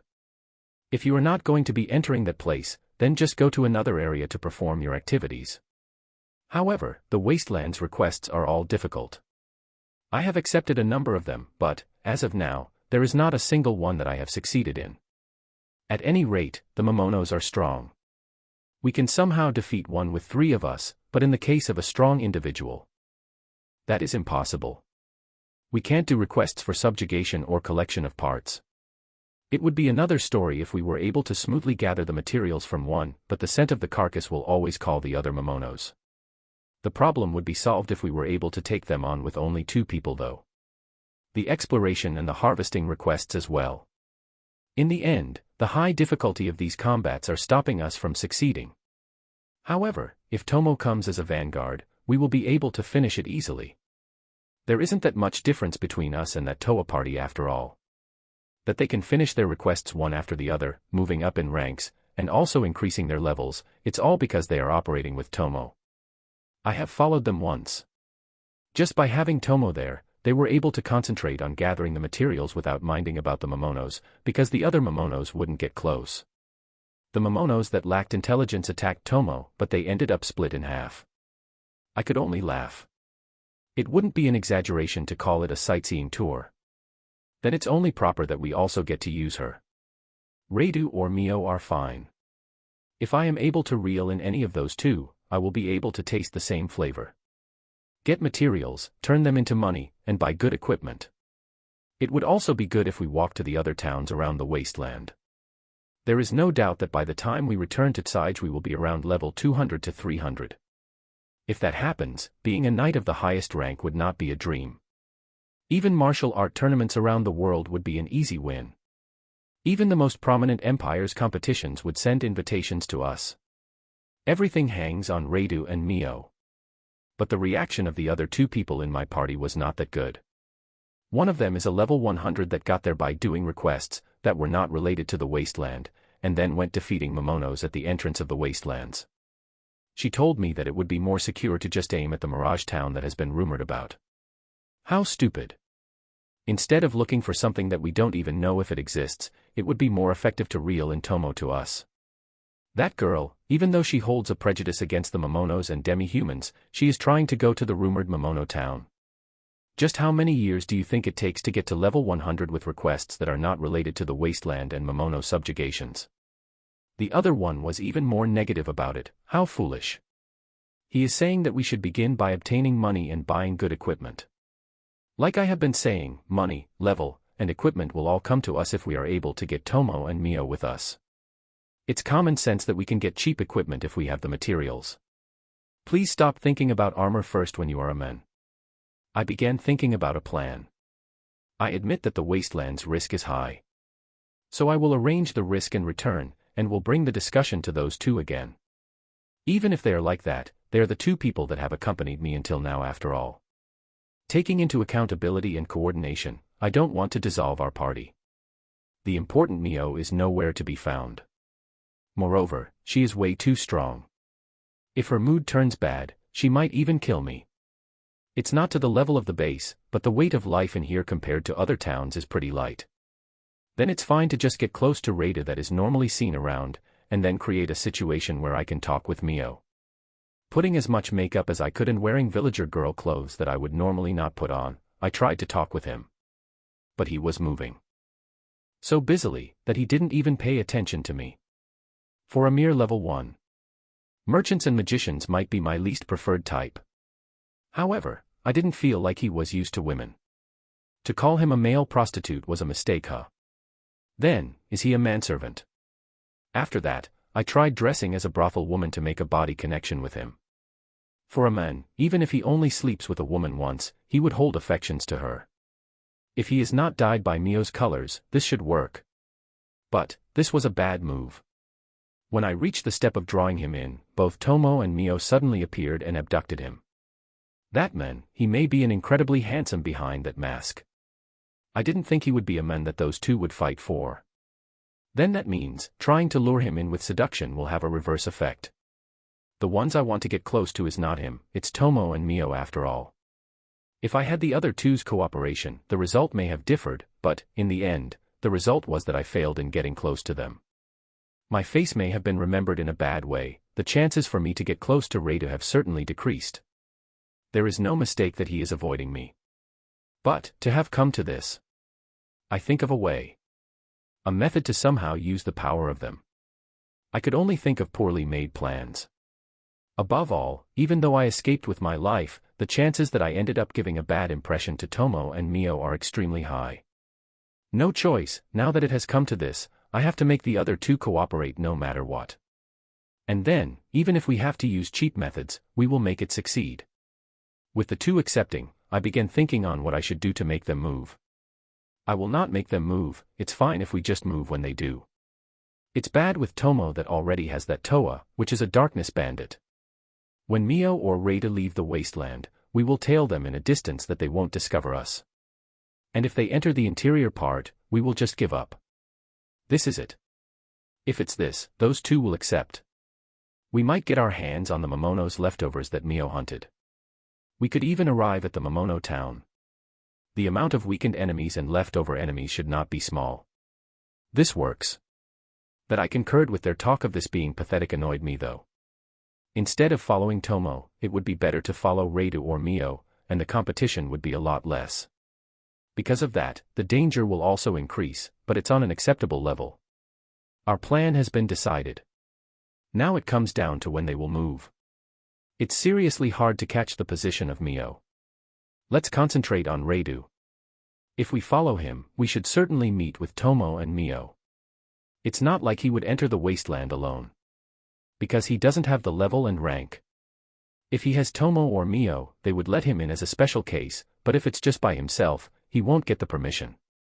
However, he was strangely sharp. It's also because he is avoiding me. The place where I was planning on meeting him was suddenly avoided and he took another route, and we would sometimes lose him while we were tailing. In short, we were unable to predict his next moves. I don't know how he is able to detect us, but it is certain that he is being cautious. That's why I will ask for one of the two to change with me. We three were born in Sage and were raised in it. If we go with two people, it should be possible to at least follow Reida that doesn't know the area yet. I should make it so we are ready to leave to the wasteland at any time. I should begin thinking about the time when we have to forestall Reidu and the others. After finally becoming an adventurer, at this moment where there is a feeling of a war approaching, this is a good time to sell our names. An incredibly sweet nectar is hanging in front of me. This is what they call a chance of a lifetime. For the sake of rising, I can't fail here. Chapter 49, The Wasteland's Flower, the Town's Flower. The ambrosia was certainly growing in the wasteland. That's why I had Mio and a number of others search for it. With a few days passing, they found it. Without disturbing the area where the plant was growing, I took a few of them back. When I asked Mio who was the one in charge of them, she pointed at the plants. I asked these children directly. We properly talked out that there won't be any problems with their propagation. Wa Mio. These children. In this world plants can talk too, huh? Fumo, this was a blind spot. So Mio can talk with plants, huh? Alchemy, curing, you really have too many hidden specialties, Makoto. It's to the point that I might mistake her for a surprise box star. Even if I say that I can speak with them, it's not like I can speak with them clearly. We can exchange our intentions, Mio. And will it be able to take root here? Makoto. We will know that from now on. If it's no good, we can bring them back to their original place and have Tomo-san create a barrier, Mio. If humans find them, they would be taken out by the root and they would perish after all, is what she added. I think so too. Mio, you really are growing up. I am truly happy. However, Wakasama, there is one problem. No, even if I call it a problem, it's just a petty thing though, Mio. Right now it looks like things are proceeding smoothly though. It may be self-proclaimed, but there are actually people protecting the ambrosia. This time we took it without telling them, however, I think it would be better to explain them at a later time or it will become troublesome, Mio. People protecting it. Makoto. I see. If that's the case, they would certainly turn to search for the one responsible. Because depending on their actions, it could turn into Sage knowing the location of the ambrosia after all. If handled poorly, it could even turn into a war between this forest people and Sage. That's no good. Yeah, judging by the trace, I think that they are from a fairy race. A serious and hard-headed race that doesn't listen to other people's situation. I don't know if they will seriously listen to us even if we talk with them, Mio. But if we have the consent of the plants themselves, it shouldn't become a serious issue, right? Makoto. No, as I stated previously, it is self-proclaimed no diso. As they don't seem to have any methods to exchange their intentions with these children. They just look over the important plants, and are protecting them, is how it most likely goes, Mio. As expected, speaking with plants must be a pretty rare skill. The fairy race looks like the type that would be able to talk with trees and grass, but that doesn't seem to be the case. Finding a plant that is on the verge of extinction and after that we protect it and look after it. We have consent and moreover, we are able to sympathize with them. Fairies, huh? Pixies, dryads, if she is saying that they are serious and hard-headed, they could even be knockers. If it's a dryad, it would be the appearance of the first one in my conquest strike zone. The people of Tsige are just way too beautiful that I can't get my hands on them, you know. I'm a good for nothing after all. On top of that, leaving aside the merchants, the adventurers are the problem. From neck to bottom they are so exposed that one has to look twice. It's to the level that even at great subcultural events it would be totally out, a cosplay that would leave you with a ghastly pale look. For women it was poison to the eye and for men it caused you to want to puke. Either of them made you question their sanity. One time, there was a woman that her upper half was practically leaves, there was one who only had a small cloth wrapped around her chest. Moreover, most of them had the lower half dressed as Arabia girls, the order is completely reversed. Is what I wanted to Tsukomi. There are people that have real moving beast ears and elves that have unbelievably slim bodies, and it's also filled with various race beauties that fulfill all types of tastes walking around. Even the normal beauties are walking with radical attires. mo.re.o.ver. Because of my 2 followers' high level, I am completely sure this is the reason. There have been a number of women that have tried seducing me lately. When I return to Asura, leaving aside Tomo, Mio looks at me with an aroused face. It's probably not my imagination, and there are times when she comes to my room uninvited. Geez, it's already tiring. Seriously tiring. It's an important thing, so I said, meh, I don't care anymore. That's how tired I am. Being trapped in a trauma-like experience with a love confession and become an adult in one go. Losing my gas in a lot of meanings and becoming a sage. Yeah, there was a time when I walked to the red light district filled with brothels. That was a mistake. I don't even want to remember it. I was forcefully returned by Tomo and Mio, and they made a big uproar about who I should embrace. When they began undressing, I silently tried to get out of there, but I was stopped by a pinkish mist that looked like it would not be good for my body and a sticky spider web. Even though I was thinking about paying to graduate from my cherry status with no strings attached. To embrace the 2 that are like relatives, for it to enter that kind of relationship, I honestly felt like it was close to a taboo. Tomo and Mio are way too close. They cause me so many problems that I feel like they are troublesome sisters. Even though they are my companions, followers, our relationship is more close and profound.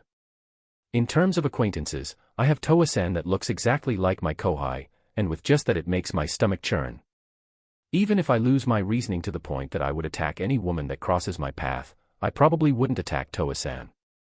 Honestly, if a woman that looks like Higashi appears as well, I am sure that I would raise a canopy in Asura and become a hikikomori *. Right now, there isn't anyone that I would like to connect my body with. It hurts my heart. It may have been a different story if Tomo and Mio had separated from me and mobilized by themselves. Oh, let's leave my sex circumstances for now. So I have to give my greetings to the fairies that are supposed to be overlooking the ambrosia, right? Understood. Well, it's not like they are bad guys. At any rate, we should meet them and have a talk, Makoto. Won't it cause troubles to Wakasama? Mio. I don't mind, Makoto. No way, leave it to me.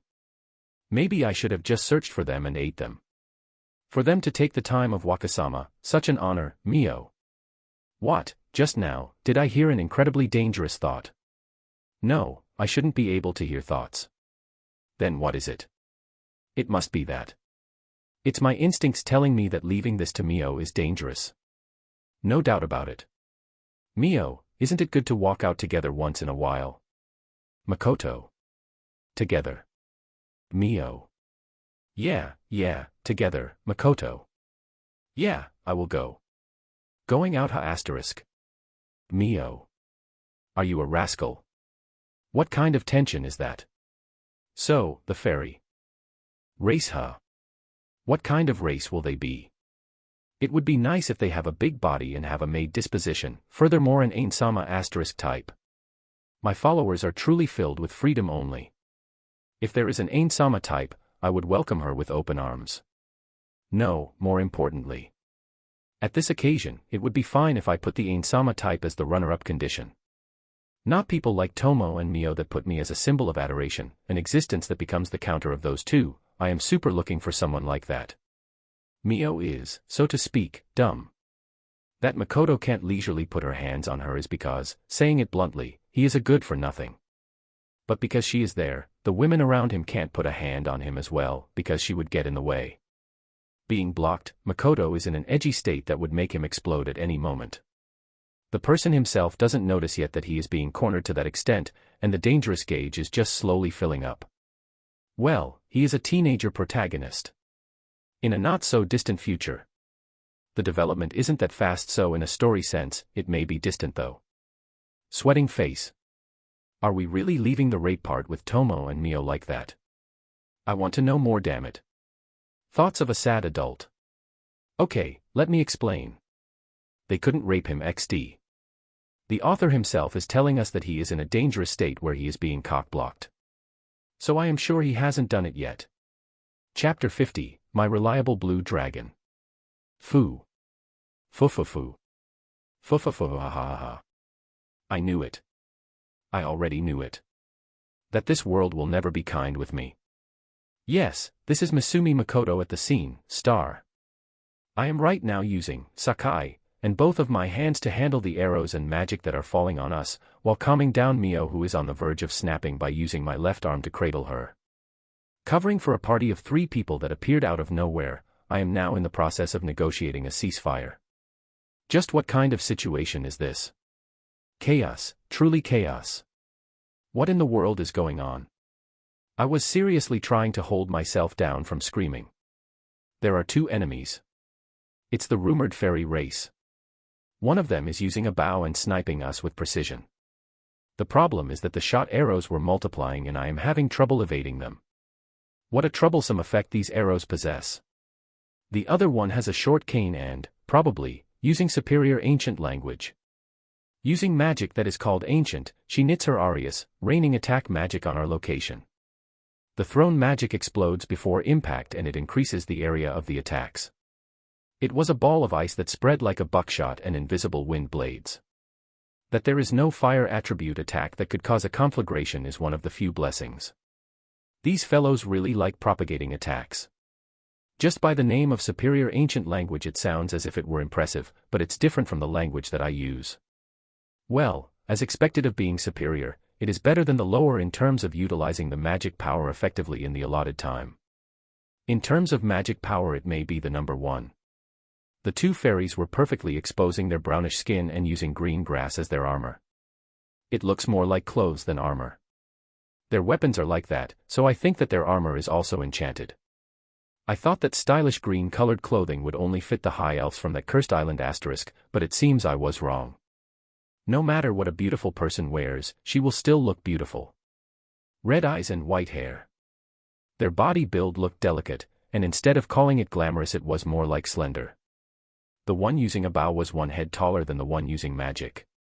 Those 2 lined up would make a great picture. Yeah. Please stop your attacks, hear us out. You bastard humans. To aim for the crimson flower that takes root in this land, we will provide punishment. It's troublesome if I die. If that punishment's choice is only dead, I will avoid it. Would you stop shooting already? So you guys call the ambrosia, crimson flower? Certainly, the outside appearance was similar to that of a crimson lotus flower. That's sin, take it with your life. What do you mean by take it? Is that modern terminology? Are you nuts? Throwing me a combination of invisible wind blades and ice buckshots as if she were a demon. I'm telling you it's a misunderstanding. Listen, I and my follower are not related to these 3 people. For now, please listen to our story. More like, stop your attacks. Makoto. Aren't you protecting those 3 for a while now?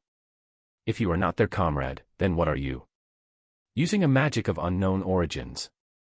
I don't think I can explain, Sakai, in this kind of situation. Even the residents of Asura were half convinced after all. Moreover, I can smell the scent of the crimson flower from you. You, who has taken it, are now dead or alive. Are you a dog?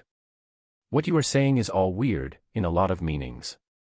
Goddess, you bastard, properly translate things. Are we even communicating here? If you are a dog, appear like a dog and be obedient. 1. Why are you barking? Makoto. Some sort of revelation came from myself, telling me to bark. Revelations don't come from yourself.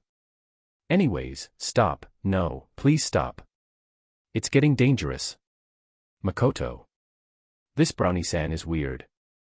If her ears were longer, she would be a perfect dark elf. Though they don't have a dark atmosphere and the elf nobleness at all.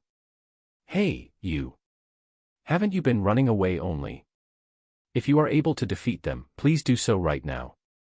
That's right, since we have finally found a treasure like the ambrosia.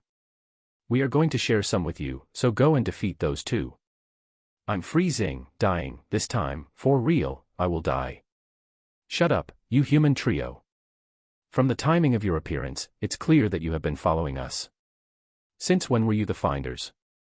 If I knew this would happen, I would have scattered those three that were following me so unskillfully. I shouldn't have been so cautious as to wait for what they would do. I thought they wouldn't pose any problems, so I let them run about freely, but it totally backfired on me. I admit that I was sort of confident I could handle anything that would come from them. By the way, that woman crying about treasure, I remember her from somewhere. If I remember correctly, it's that brothel Wani-chan. She was an adventurer.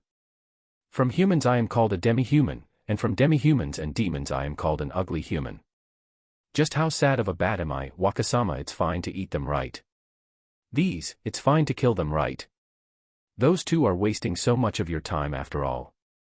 I will eat them, it's alright. Disu ne. Mio. No. Mio, wait. Makoto.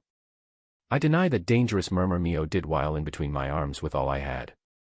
She is definitely planning on eating everything in the area. She is talking while looking at the floor after all. All my ways are blocked. I was truly surrounded by all sides, counting my side. What should I do? What would be fine to do in this situation? Waka. What a pleasant situation you are in, Tomo. Oh, my first follower. Is it the arrival of a reversal? Is it that? Even when you are surrounded from all sides, there is still the sky. Tomo, it's Tomo. Can't you do something about this? Makoto. Even if I receive an order from a master that has gone to a date with just Mio, Tomo. No, that's different, Jan. I just came here to talk with the fairies, Jan. It's because I felt that if I left Mio alone, they would end up in her stomach. Makoto. Tomo, saying that after seeing this situation. You seriously don't know how to read the mood. Seriously, just come and save me, Tomo-iman asterisk. You even bring humans along, it must be pretty fun, huh, Tomo? They tailed us. Tomo, I ask of you. It's fine if you want to make paddy field or katanas or whatever experiment. If you have some sort of plan, please do it. Makoto. I was waiting for those words. Sure, punishment or reward, is this society's truth? I will drag those three humans to a Sora, so do a moderate explosion of sorts, please. After that, Waka can let go of Mio and have a talk with those forest ogres, Tomo. Forest ogres. They are ogres. Not fairies. Moreover, I made an incredibly stupid promise. I am a 100% sure that swordsmiths and paddy fields will be born in Asura now. I have confirmed that they are a pretty grim race. Do ogres enter the fairy category in this world? Kill, kill, kill, Mio. Rape face, the rape face came. Rape face. Mio is going in an incredibly dangerous route. Tomo-san, I ask of you, please do it fast. The forest ogre-san is sending a rain of arrows. Die. Please do something. From the forest ogre to the human party. And from the human party to me. The words were flying out. The rain of arrows is smoothly flying towards us. I make a flame barrier that surrounds all the circumference of the humans. The primary element of the arrows is wood. And there doesn't seem to be any enchantments in the speed, so the layer of flame that was spread out from the floor for show was still hot enough to burn them all. It wasn't hot enough to burn the arrowheads, but if it can at least kill the momentum, it's the same as not having attack power. Forgive me for the scalds. I can tell that the presence of those three has disappeared. The firewall that appeared all of a sudden made them fall in panic, making them unable to say any words of opposition to Tomo, who took them away. So it's finally only Mio and the fairy ogres left, huh? Mio, hey Mio. Makoto. There's no response. It seems to be only a corpse asterisk. No, she is whispering something. I'm so done. I will do it. Eat, melt everything and drink it like juice, Mio. Great. That's what you will be doing, huh? No choice. I was a bit hesitant, but I grabbed a sharp-pointed ice shot with the palm of my hands and grasped it with force. There were a lot of better ways, but it's too late for that. My blood was dripping. It wasn't that much okay. I bring my wounded hand closer to Mio, who I was carrying in my left arm. Accurately speaking, I sealed her mouth. Her murmurs stop. Not because I sealed her mouth, it's because of the red substance that touched Mio's lips. The feeling of Mio's tongue in my hand sent currents through my body. Geez, drink. And then stop your monologue that sounds like a spell of some sort. With this, Mio should stop her movements for now. I will now change my actions of calling out the forest ogres continuously while moving around. I look at the girls firmly, and stop my feet. Human, is it an internal fall down? They must be thinking that I burned those 3 people down. From the outside, it certainly looks like that. No, I just isolated them, Makoto. Movement has stopped. She soon points her cane at me. I feel a change in the surroundings. This is wind magic, huh? I don't know what kind of magic it is, but I can partly tell from the aria what the girl is doing and the magic power that is gathering. It's a big technique that differs from anything she has released until now. Mio, scatter, Makoto. With one word I order Mio, who was being held by me. The dark magic has a number of special characteristics that other magic doesn't have. One of those characteristics is that it is the polar opposite of light, which is the element of the goddess, and everyone hates it. By the way, I don't care about it one bit. One of the other special characteristics is that, yes, Wakasama, Mio. She has returned to her senses. Maybe. I watch the flow of Mio's magic. She must have grasped the situation with a glance. How impressive! It must be a skill that was born from her instincts. Just before the magic is gathered and its attribute added, the magic that was being formed scatters. The 2 forest ogres have a face that told me they didn't understand the situation. Well, that's obvious. This kind of technique is most likely in the field of acrobatics. I tried to practice it when I heard of it, but it's still not in a stage where it can be used practically. It's in a level where if I know about the skill that is going to be used, I will be able to scatter it. The dark element eats magic power. Moreover, in normal situations it is very efficient. For a magic that has been formed completely, it will eat it in a very inefficient manner. If you want to make it disappear, you would need several number of times the magic power used.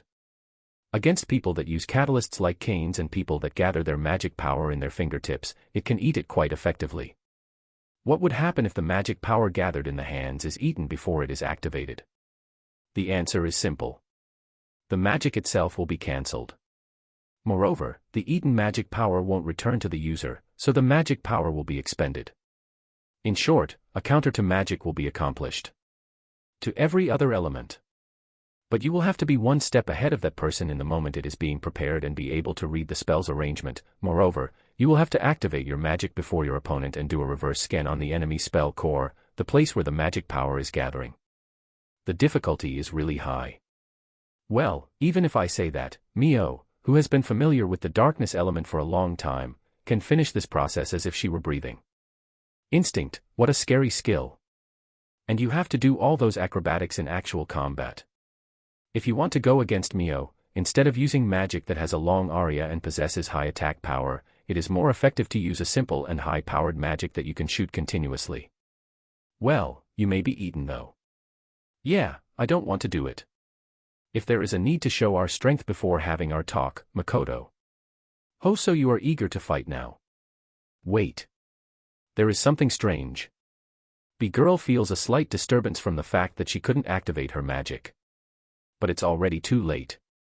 I will prove it to you by leaving you powerless. Makoto. The enemies are using a short cane and a bow. However, if they aim like this, the attacks will reach my body completely.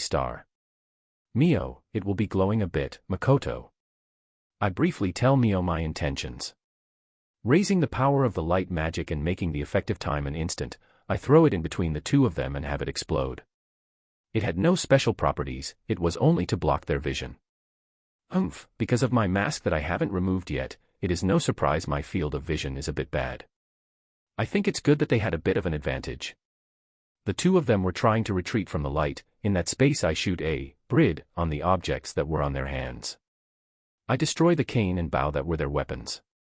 Just in case the weapons were sturdier than I thought, I had already prepared the next aria, but it seems there was no need. 2. I'm tired. We can finally enter negotiations. In a game all would be done by just pressing the talk button though. Chapter 51, at the Forest Ogre's Village. The village of the Forest Ogres was in a different place from where the ambrosias grow.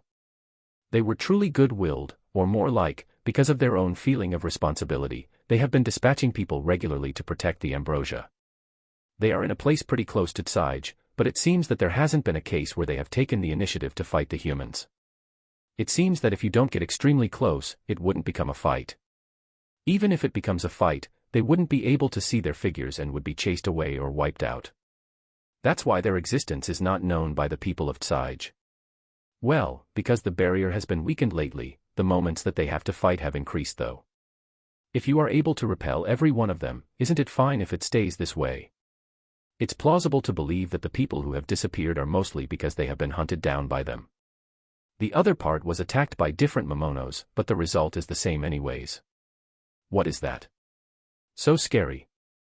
Are forest ogres a rare race?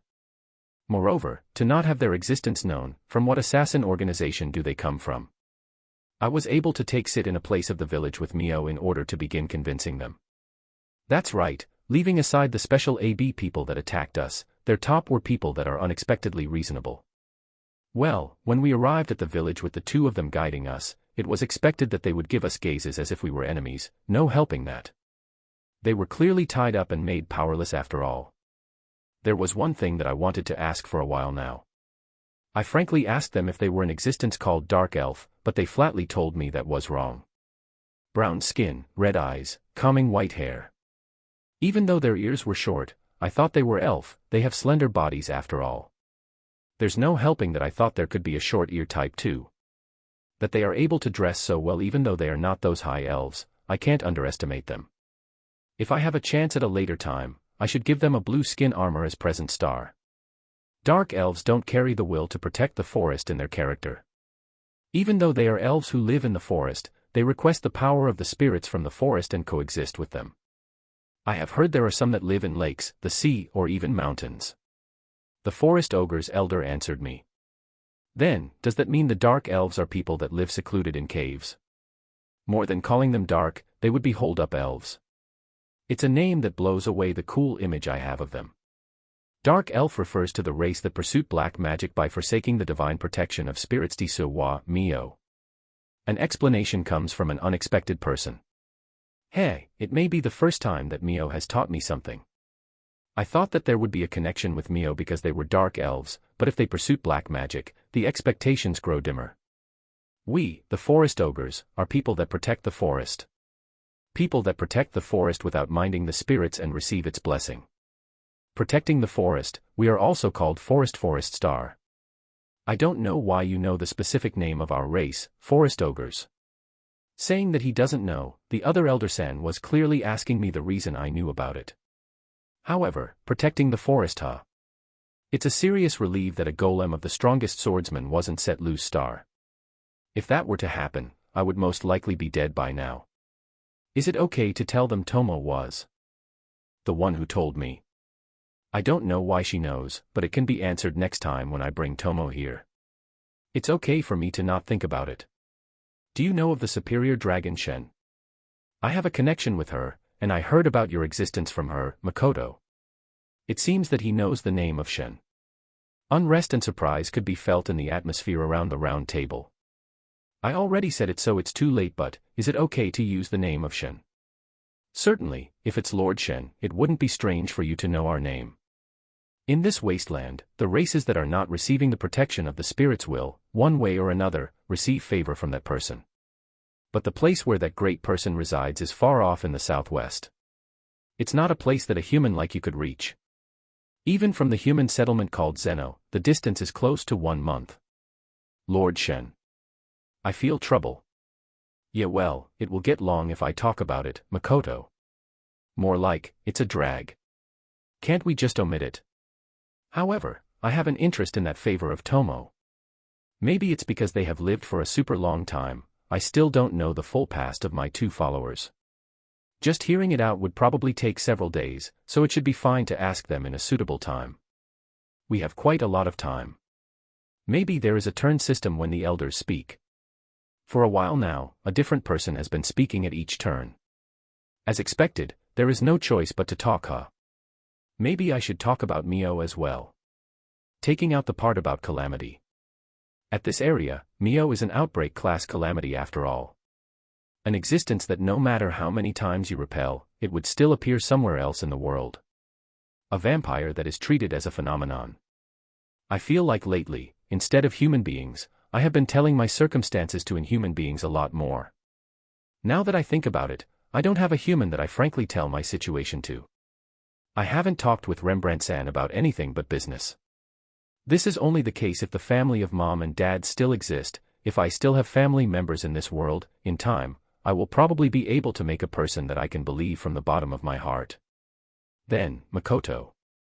While summarizing, I talk about my interaction with the orcs, the destruction of Zeno by the outbreak of monsters, the difficulties I had with Shen. At this rate, I will have to stay for a night here. Ha, Tomo. Well, this is what they call being machi from the rack asterisk. Since the time I was forbidden to look at Waka's memories, for the sake of my own ambitions, I have tried very hard and I was finally allowed to see his memories. When the ban for the period drama was lifted, I thought that I would be able to learn about the history of Waka's world as well, but it seems that the permission I got was only about TV programs. I was still prohibited from them.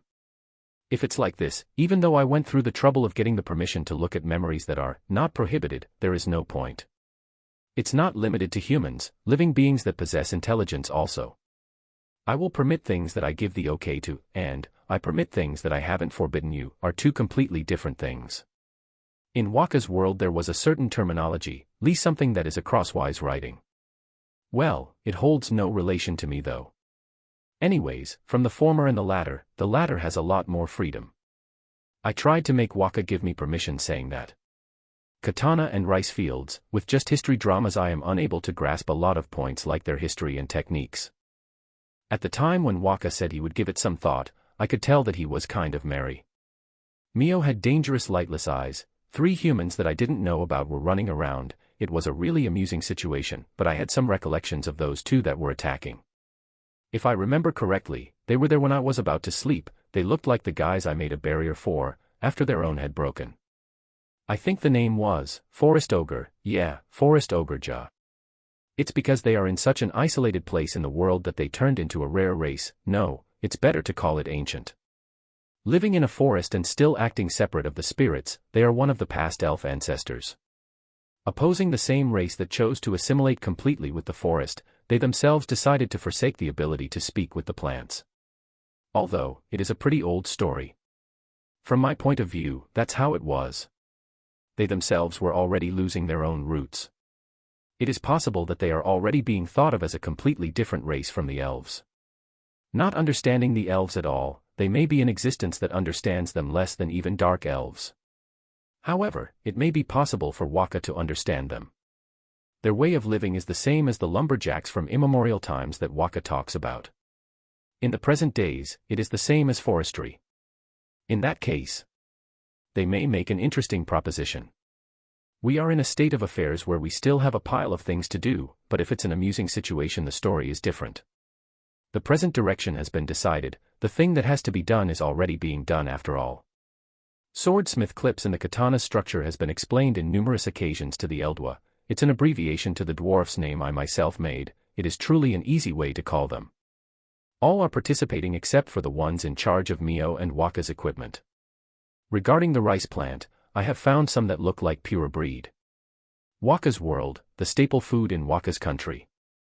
I thought there wouldn't be any in his own world, but there actually was. These are already being processed to increase their quality by Emma and the Highland Orcs. It is because we have magic that we are continuing our experiments to make the cycles shorter, accelerating the growth and establishing a stable environment. I haven't heard about such magic before, but it was a new concept that Waka proposed, so we were able to implement it. He probably thought he didn't make such a groundbreaking proposal. On our side, seeing the lizards and orcs that were listening to the talk with their eyes wide open, made me smile wryly. Just how in the world did he connect the alchemy's medicine process with this? I can't follow his thought process. We were surprised by his abnormal suggestion, but Waka seems to have taken it as shock. Because, in reality, that was close to controlling time after all. Of course we would be surprised. Time attribute magic is in the realm of gods, but by knowing the living being's structure and the way it works, we were able to create a result that is a lot easier to do without forcing ourselves. Unbelievable. Science is a splendid, and also, an extremely dangerous thought process. It is probably not good to fuse both magic and science, is what Waka said, and I felt empathy and fear hearing those words of his. Just like Mio, if it's the desire of Waka, I don't care about the world's wishes, so I may not have the qualifications to dispute that kind of thinking. Because, right now, we are thinking about doing such a dangerous thing in this world after all. The awakening of the ability that the forest ogres have forgotten. The goddess and the fairies will surely be surprised. In the times when the forest ogres were aware of this power, they had to practice self-restraint. However, what would happen if it is now when they are in existence that has survived the wasteland and have a long history behind? They are separated from the spirits, of course, they don't have faith in the goddess either. That's right, Ja. If our wills are the same, I may use them as IGA or Kuga shinobis. Nufufufu, my blood is boiling, my blood is boiling. Waka is obliviously assembling all of the cast members. Lately he has been half-hearted, or missing concentration. As if doing everything without any prudence. By nature, Waka would never walk into brothels or anything of that kind, but we found him tottering around in those areas once. It may be a bit bad. He is still a person that has only lived a bit more than a decade. Moreover, he doesn't know of women. It should be okay to think that he may have a mountain right now star. In my case, I don't mind which side he falls onto. But, how interesting. Really interesting. Because even in that state, he was able to draw in such a fellow. To think that I was a person who drowned herself in pleasure.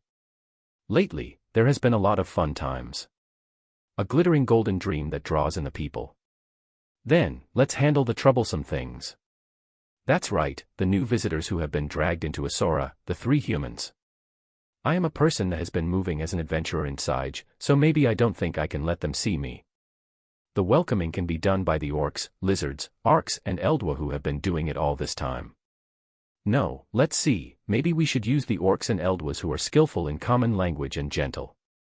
It would be troublesome if they fall in panic and get wild. These guys are very low degree. Now then, what could the visitors be dreaming right now? After obtaining fortune and returning to Sige, what would your hearts be holding? Allegiance, opposition, or greed maybe. The normal Waka wouldn't have invited this kind of people. How would he deal with this? In his unusual behavior, I connect a special outcome. Waka would call it a flag. I may be getting influenced by him. Basically, anyone would be fine. It's not my real intent, but even if it's once, I want to meet with someone that has no interests. Mirage Town, and the rumors of it. Fumo, Mirage Town isn't that good, maybe I should make it the Mist Town. Well, it is a designation that won't hold any meaning after it receives a proper name though. Maybe I should reunite the residents again and gather their opinions. Umo. In any case, the existence of this town is beginning to permeate Sige. When you think you have fallen asleep. When you think you have gotten lost. When you think you have died. You may absent-mindedly arrive at the Phantom Town. In that place, the Momonos talk in common language and they are courteous to visitors. You receive a warm welcome and are able to return. Receiving resources, raw materials, and equipment that you would never be able to obtain in normal missions. For adventurers it may be the same as winning the jackpot in a casino. It's little by little, but the materials are beginning to flow in Sage, and requests for it have begun appearing. The groundwork that Waka has been doing for his company is slowly taking form. Well, at the Zeno base, the moment that he tried to bring out that discussion, an unforeseen accident happened after all. Moreover, after that, Waka was in strict guard mode and did a straight line to Sage. Furthermore, because of the warrior training that I was asked to do, the discussion couldn't advance at all. I was only able to increase 20 levels Ja. A bad dream, I want to forget Ja. It was a bit late, but I was somehow able to accomplish the orders. Since the time Waka got involved with the Rembrandt Company, his surroundings have become very busy. Being leisure. And losing the initiative doesn't match him. In order to be able to leave Sage at any time, I should also seriously have fun. Chapter 52, Walking with Your Eyes Closed is Dangerous. Reigokai. There seems to be issues with the word ogre. I know, the image of an ogre inside our minds is way too different from how they are described. The other way would be leaving it as onis, but that is practically the same as saying ogre since I see onis as muscular as well. I could also call them demons, but since the demon race already exists and they are a completely different race, calling them forest demons might be changing the context a bit too much. I am Aqua. Eris. The two of them had sports drinks. It's been a long time since I have drunk any. To drink after club activities was the best. There were a lot of things I wanted to Tsukomi about. Even the name of Forest Ogre A and B were interesting. Being released from the Forest Ogre's elders, I was treated as a guest and given a room. They gave me a pretty good room and even did a welcoming party. For now, it seems that we have a good relation. On top of abridging the story quite a bit, I even mixed in some lies. I feel a bit bad about it, but I can't tell them that I punched Shin or that we destroyed the whole base, so I had no choice. Yeah, no choice at all. The girls that showed me the way, for some reason, introduced themselves and aren't showing any signs of leaving the room. There's no problems in leaving already though. More like, I want you to get out. For 4 people to be in one room and I am the only man. That's a no-no. Because I feel like it would be tiring to keep them company. I have already confirmed that they are people who don't hear others' talks. Wasn't it fine to hear what I had to say for even a second? The way Aqua-san uses the bow is in the rough side and she looks like the type that would make a move at any time. The mysterious girl that uses a short cane, Eris-san. She gives out the aura of a crazy person. This time, the maid Ainsama search is a total fail. Well, their outward appearance is kind of exotic, so it's fine. Aqua-san's high school height compared to the grade school height of Eris-san. It's a perfectly uneven combination, is what I would have thought. Sadly, I feel like any of those two would exhaust my spirit extremely, so I want to limit our association to this village only. I already have enough trick star girls over here. And there is also the issue of my magic power enlargement. I am having a hard time looking for a partner to do a pact with. The previous 2 are quite tough, so there are no companions who I can lightheartedly say that's the one. I could also contract anyone just for the sake of confirming the hypothesis of Tomo though. Well, if it's just about migrating, the pact talk has nothing to do with these 2. They told me they are the forest's managers. In short, it means that they are a forestry race. In terms of race, they are useful but I am not sure yet. That's right. Aqua-san and Eris-san, right? Thank you for showing me the way. It's fine to go now, Mio. It's scary how Mio just said it because she felt like it. Anyways, after looking at my memories, it ended up in her saying, I want to go to Wakasama's country. Isn't it more normal to call it another world? Or maybe it's because there wasn't enough immersion. She didn't see all of my memories like Tomo, so maybe she didn't arrive to the point of calling it a world transportation. Even guns appear in the thing that Mio likes. I thought I had understood this world, but there shouldn't be a concept of guns in it. It's something obvious, but in this world there is no such invention as guns. Well, there is a chance that a weapon which uses magic similarly to appear though. That's how deep magic runs in this world. Moreover, most of the people are able to use magic power, so the blessing of magic can be done by anyone. There is no soil-born weapon that does not pass through magic power at all. The usage of it is also low after all. Using games as an example, in this world the weak attacks won't even do 1 damage. No matter what weak attack you do, an attack of 1 damage will not appear. Moreover, there is no critical hit that would ignore defense.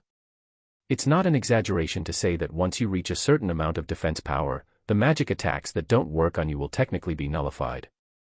The weapons possess their own magic power, but the bullets that are separated from this principle also fall in this example. The bow and arrows that are in your hands for a short period of time are inferior to swords and lances, but there seems to be magic imbued in them as well.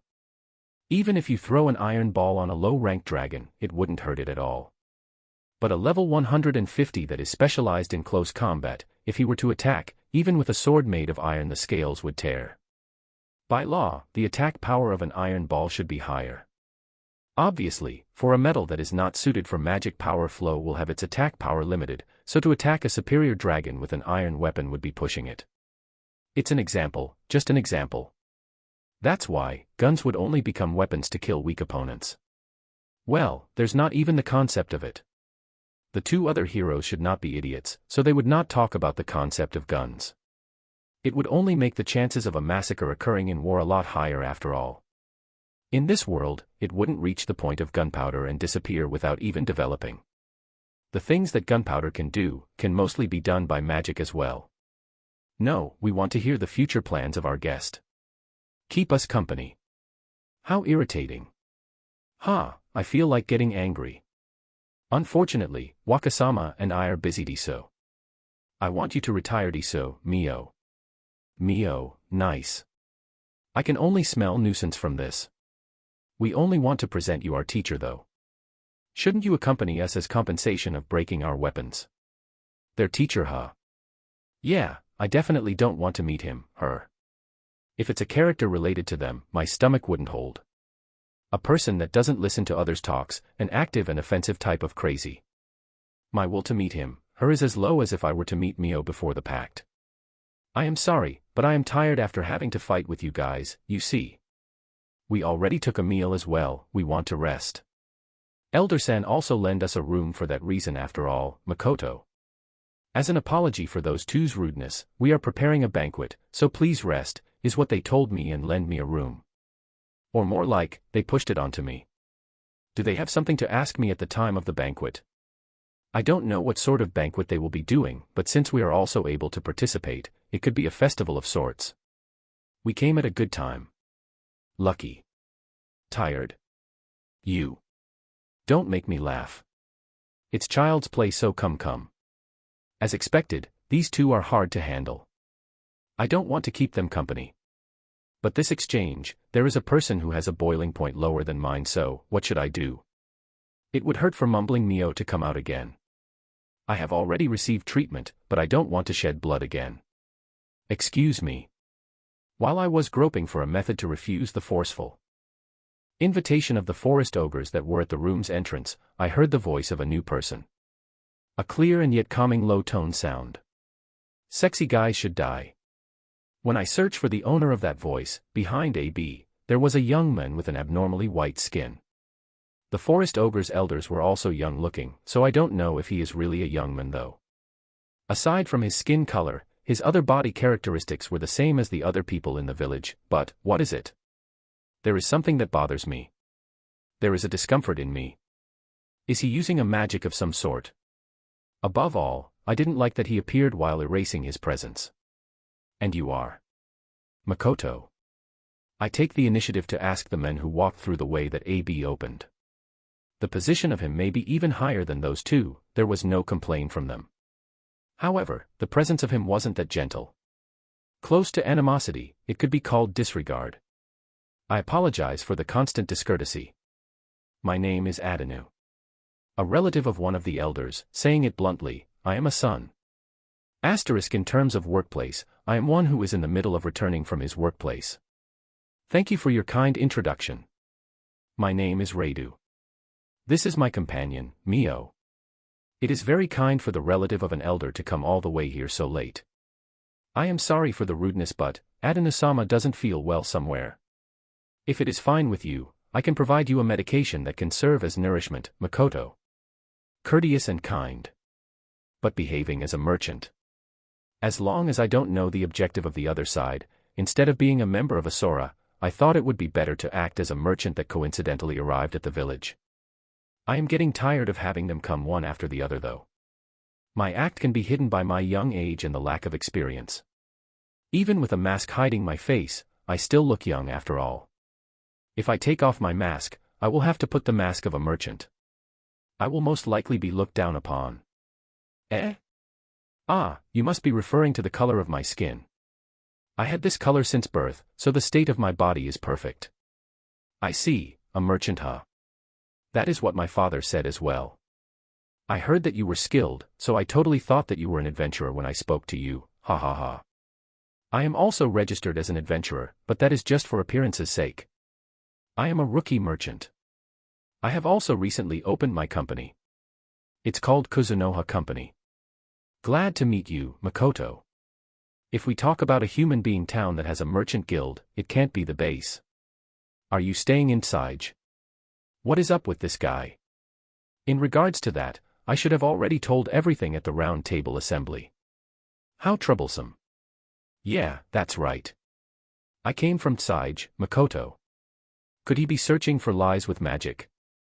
I still don't know the identity of this rough feeling, and I don't like the fake-looking smile he has. I may also be making a fake-looking face though. Damn it, with just Mio staying silent I am having a bad feeling, and yet. I see. It seems that it was only a needless anxiety of mine. Excuse me, by evening the banquet's preparations will be done. I have some business to attend to, so I will not be able to participate, but please do enjoy it.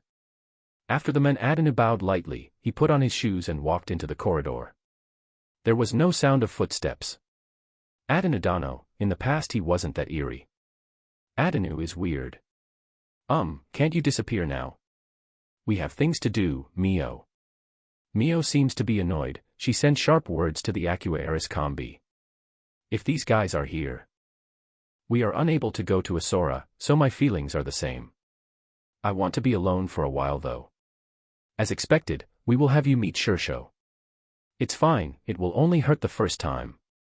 These fellows, do they not know how to read others' feelings? Seriously, they should, *Baki, I.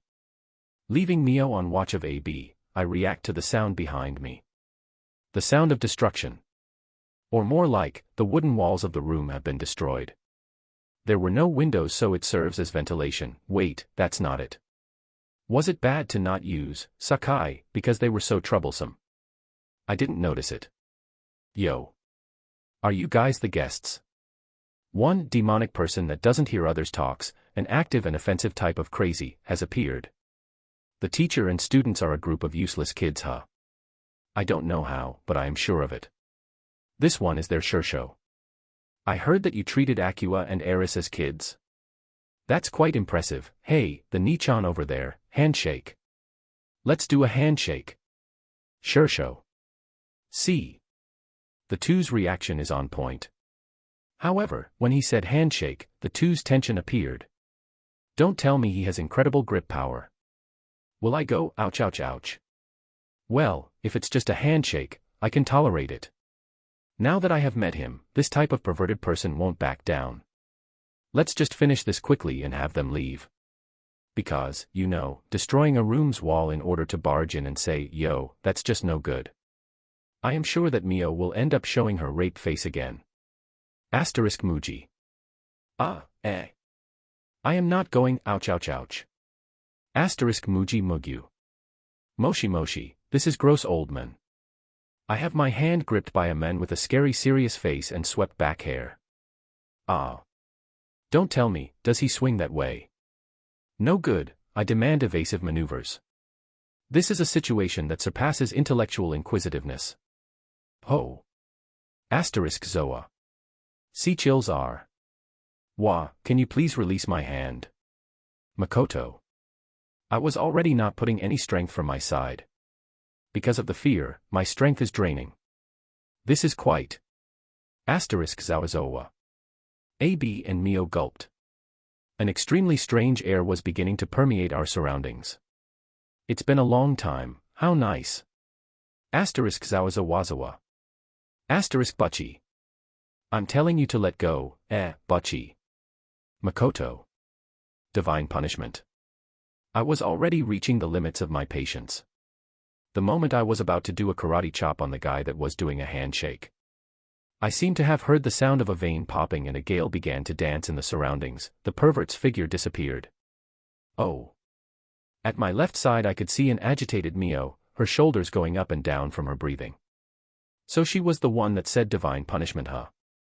She is holding her folding fan in one hand. Ah.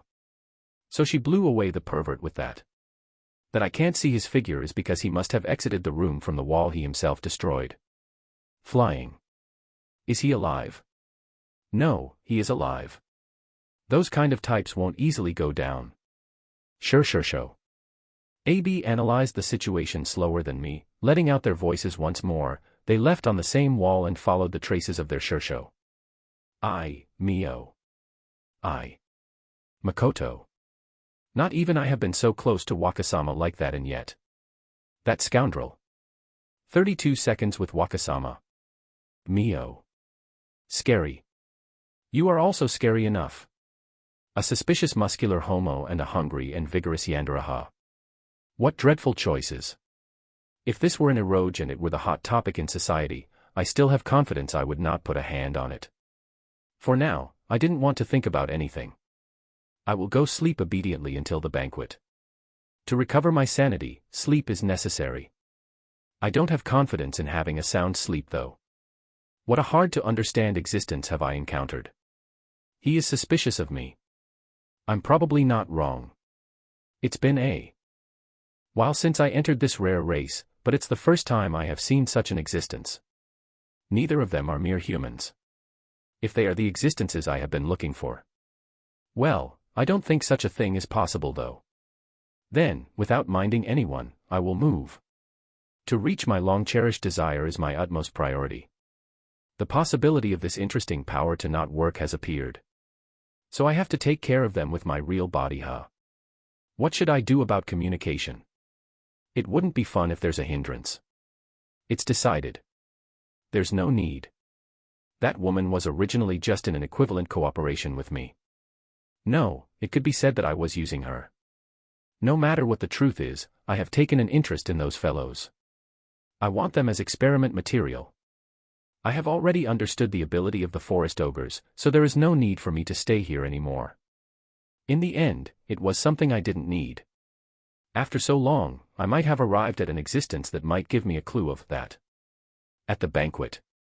I will receive it without delay. The masked boy and the black woman.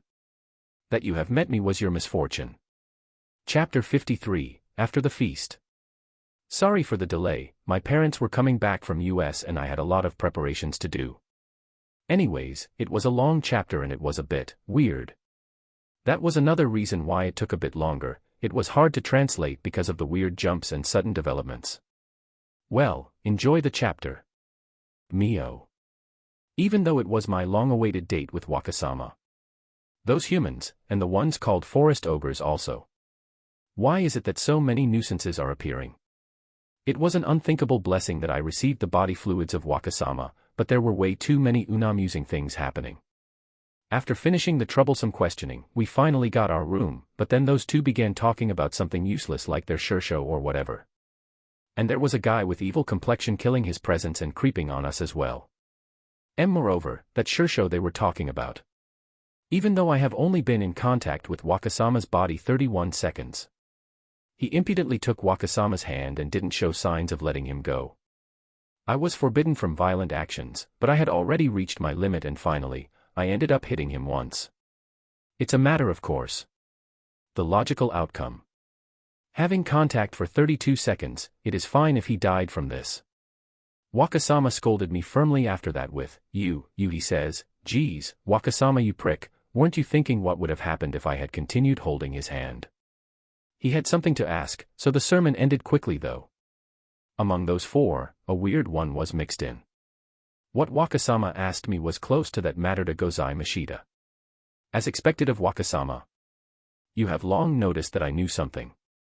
But I felt like the direction was a bit different though. Well, it's fine, right?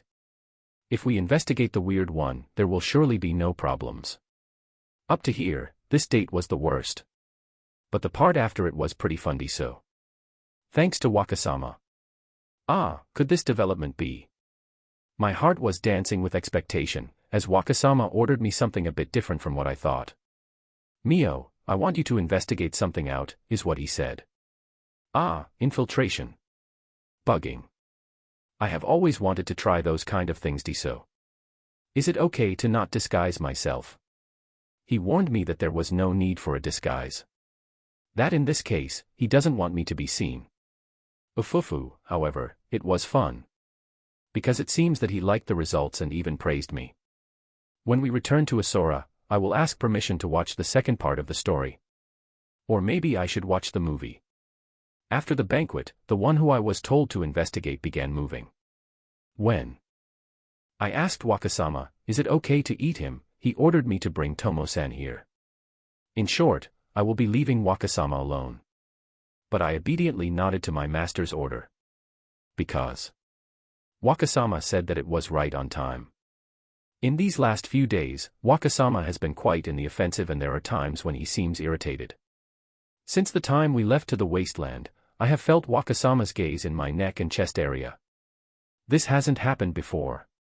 Maybe the time when he will ask me to attend him will come close. I was extremely vexed. If Wakasama is going to the point of buying a woman in town, why won't you call me for that? I felt like I was below those girls and was feeling sad. With how he is today, I don't think it has anything to do with this Diso. It is the first time I have heard that a man being violent is a sign of him wanting to be attended, but comparing the Wakasama from before, this Wakasama is clearly strange. It is only a bit, but I am looking forward to it, Diso. I don't know what Wakasama is thinking about. I am wishing for it to be carnal desire for me, but I concluded for now that it was the feeling of wanting to go wild. Might as well do it at this instant if my body is enough, is what I thought, but Ufufu. By the time I call Tomo-san here and we return, it will probably not even become a fight, it will already be over by that time. Rather, if Wakasama is having pent-up desires, for me it would be even. Eating food is one of the only things I look forward to, but in this case, I don't mind leaving it for later. I had something else to report as well, but I wasn't able to do it. Because the restless Wakasama told me to quickly go to Asura. In this town there was not a single one that could pose a threat to Wakasama. So there were no problems in leaving him alone. The small fries AB and the pervert as well, if they get even a glimpse of Wakasama's power, they would lose all hostility they had on him. Even if the forest ogres end up going to Asura, when it happens it happens. If it is Wakasama's decision, I will not object. The small fries, the pale one, and the pervert. I will have to warn the kids to not eat them Disuwa. This night or tomorrow. Maybe Wakasama will desire me. Humph, what is it? Even though I want Wakasama to use me, even though I want to attend him. Being desired while he is in that kind of state, one part of me feels a bit sad. I don't understand. There is no way this is happening Diso. It must be my imagination Disuwa. Makoto. Well, when I thought I had already cleared all the curses, it's now the turn of undead huh? I'm asking only for reference but, is this alive? Makoto. Don't put me on the same level as those low-class undead ghouls. Those guys absorb the needed vitality from me to manifest. Heh, I see, Makoto. The skeleton-san kindly answers my question. Using big words like manifest, aren't you pretty haughty? You know, I can easily see that this is not the level of a low-ranked being. A body made purely out of bones. Wearing a high-class looking robe with black as its basis and gold for the arrangements, from inside the hood one could see the eye sockets of the skull which were shining in ominous dark red light. A valuable-looking staff which seemed to be inlaid with numerous gems. Based on his appearance, one could see him as a lich. From my knowledge, this is the pattern of an unpleasant fellow. If he is the previous shell of a famed magician, he must be pretty strong. I was trying to confirm the safety of the man who was lying down beside him. It seems that he was still alive. It was a bit regrettable. As expected, muscle brains won't die huh? And then, I look at the thing that was in between me and the skeleton and give him a glance shooting him the same question I did before. Does it look alive to you? The words that were sent back were in the form of a question, but it was also an answer in itself.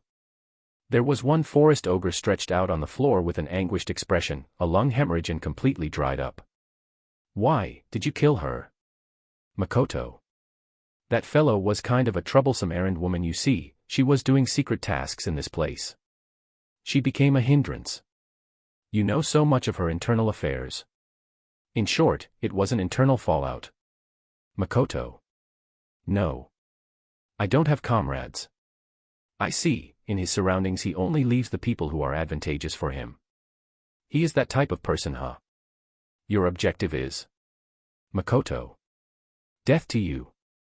She is not here now, but there is also the woman that was with you as well. I don't remember doing anything to be hated for though. Makoto. You do too many questions, boy. For you to not be affected a single bit by my miasma. You interest me more and more. Miasma. So this is miasma, huh? Certainly, this is not air that I would want to breathe in for a long time. I think I am feeling a bit worse after breathing it in. Behind me, I could see the pale-faced AB that are supposed to be warrior-class forest ogres. It seems that whatever miasma is showing effects on them. I will repay the sparks that have been created. I could tell that the miasma was being mixed with magic power.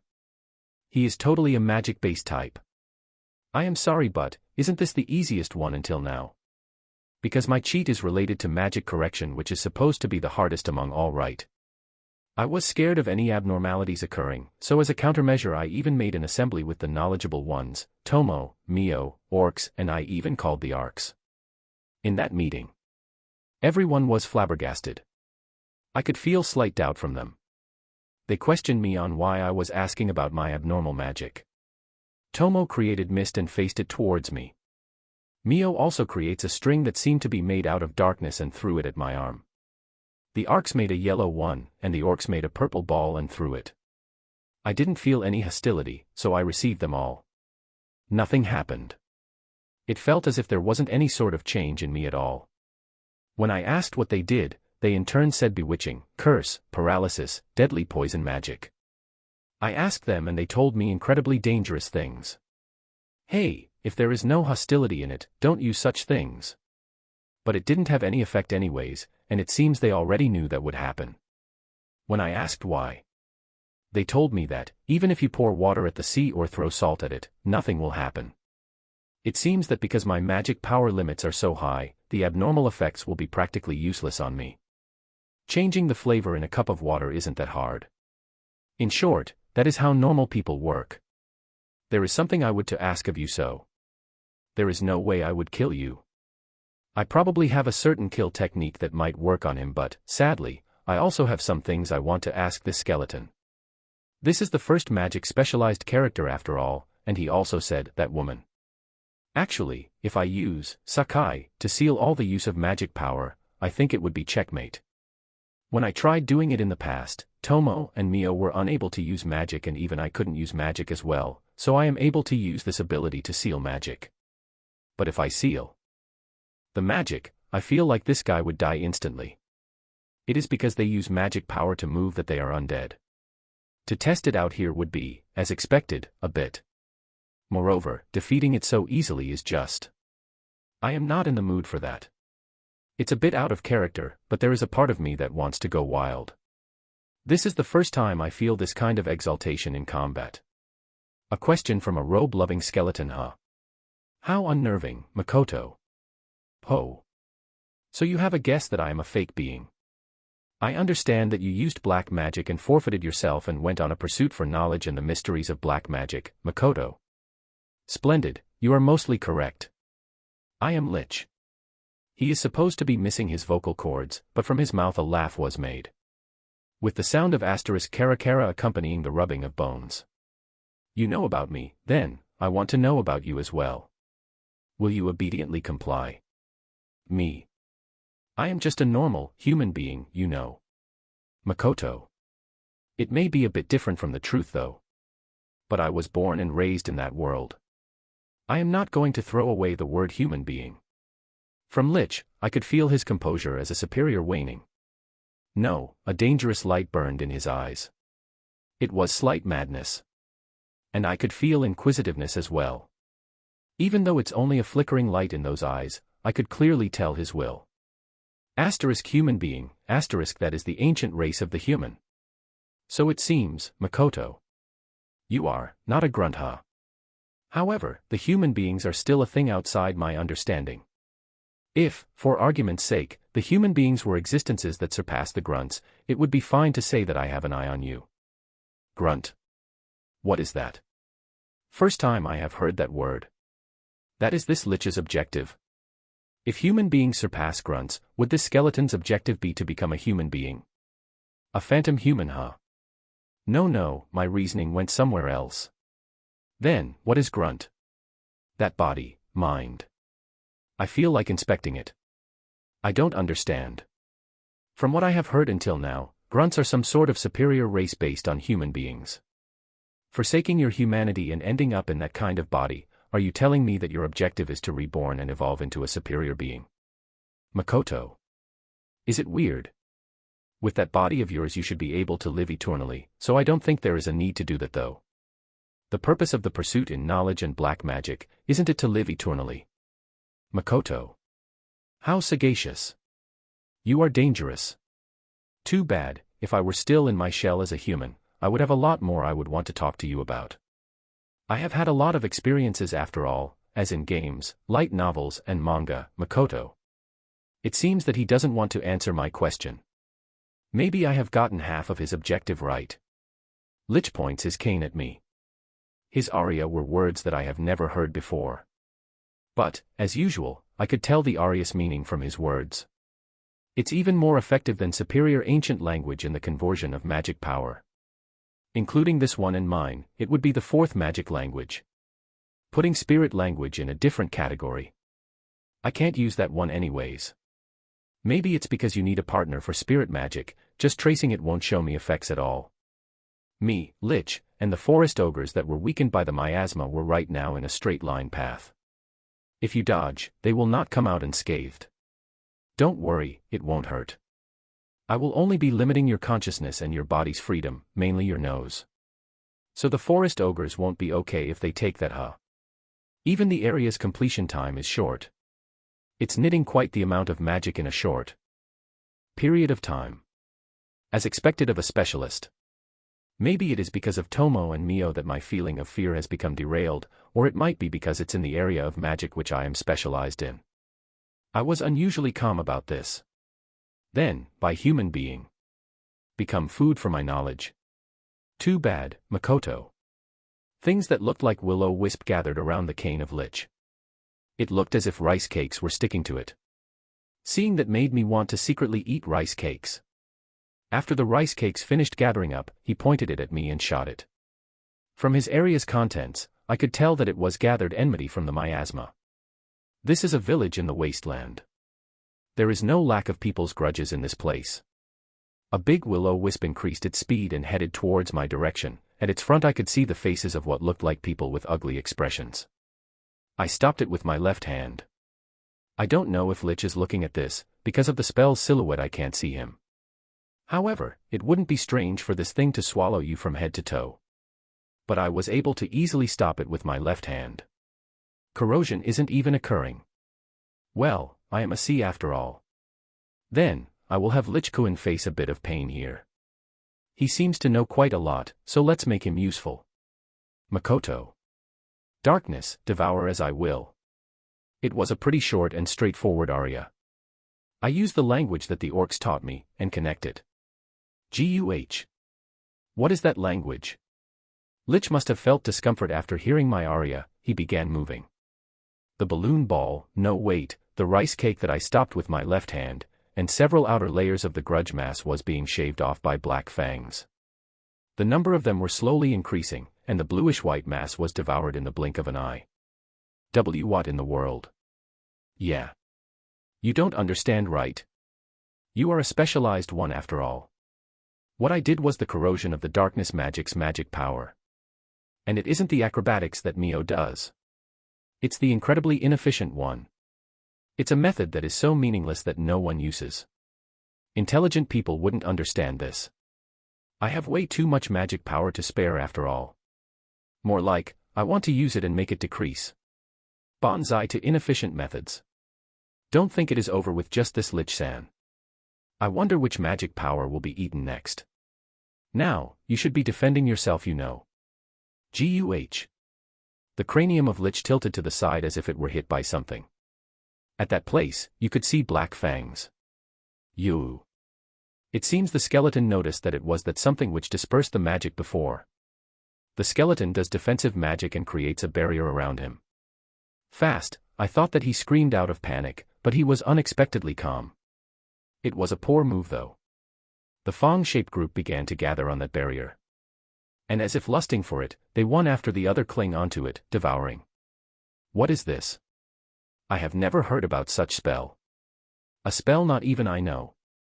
For it to so easily defeat my barrier. What kind of high-efficiency language was that? Using 1 million yen to buy 1 yen. In the old days it would be something I would never do, Makoto. My magic development can't keep up with it at all. Don't swarm on me. Don't get close.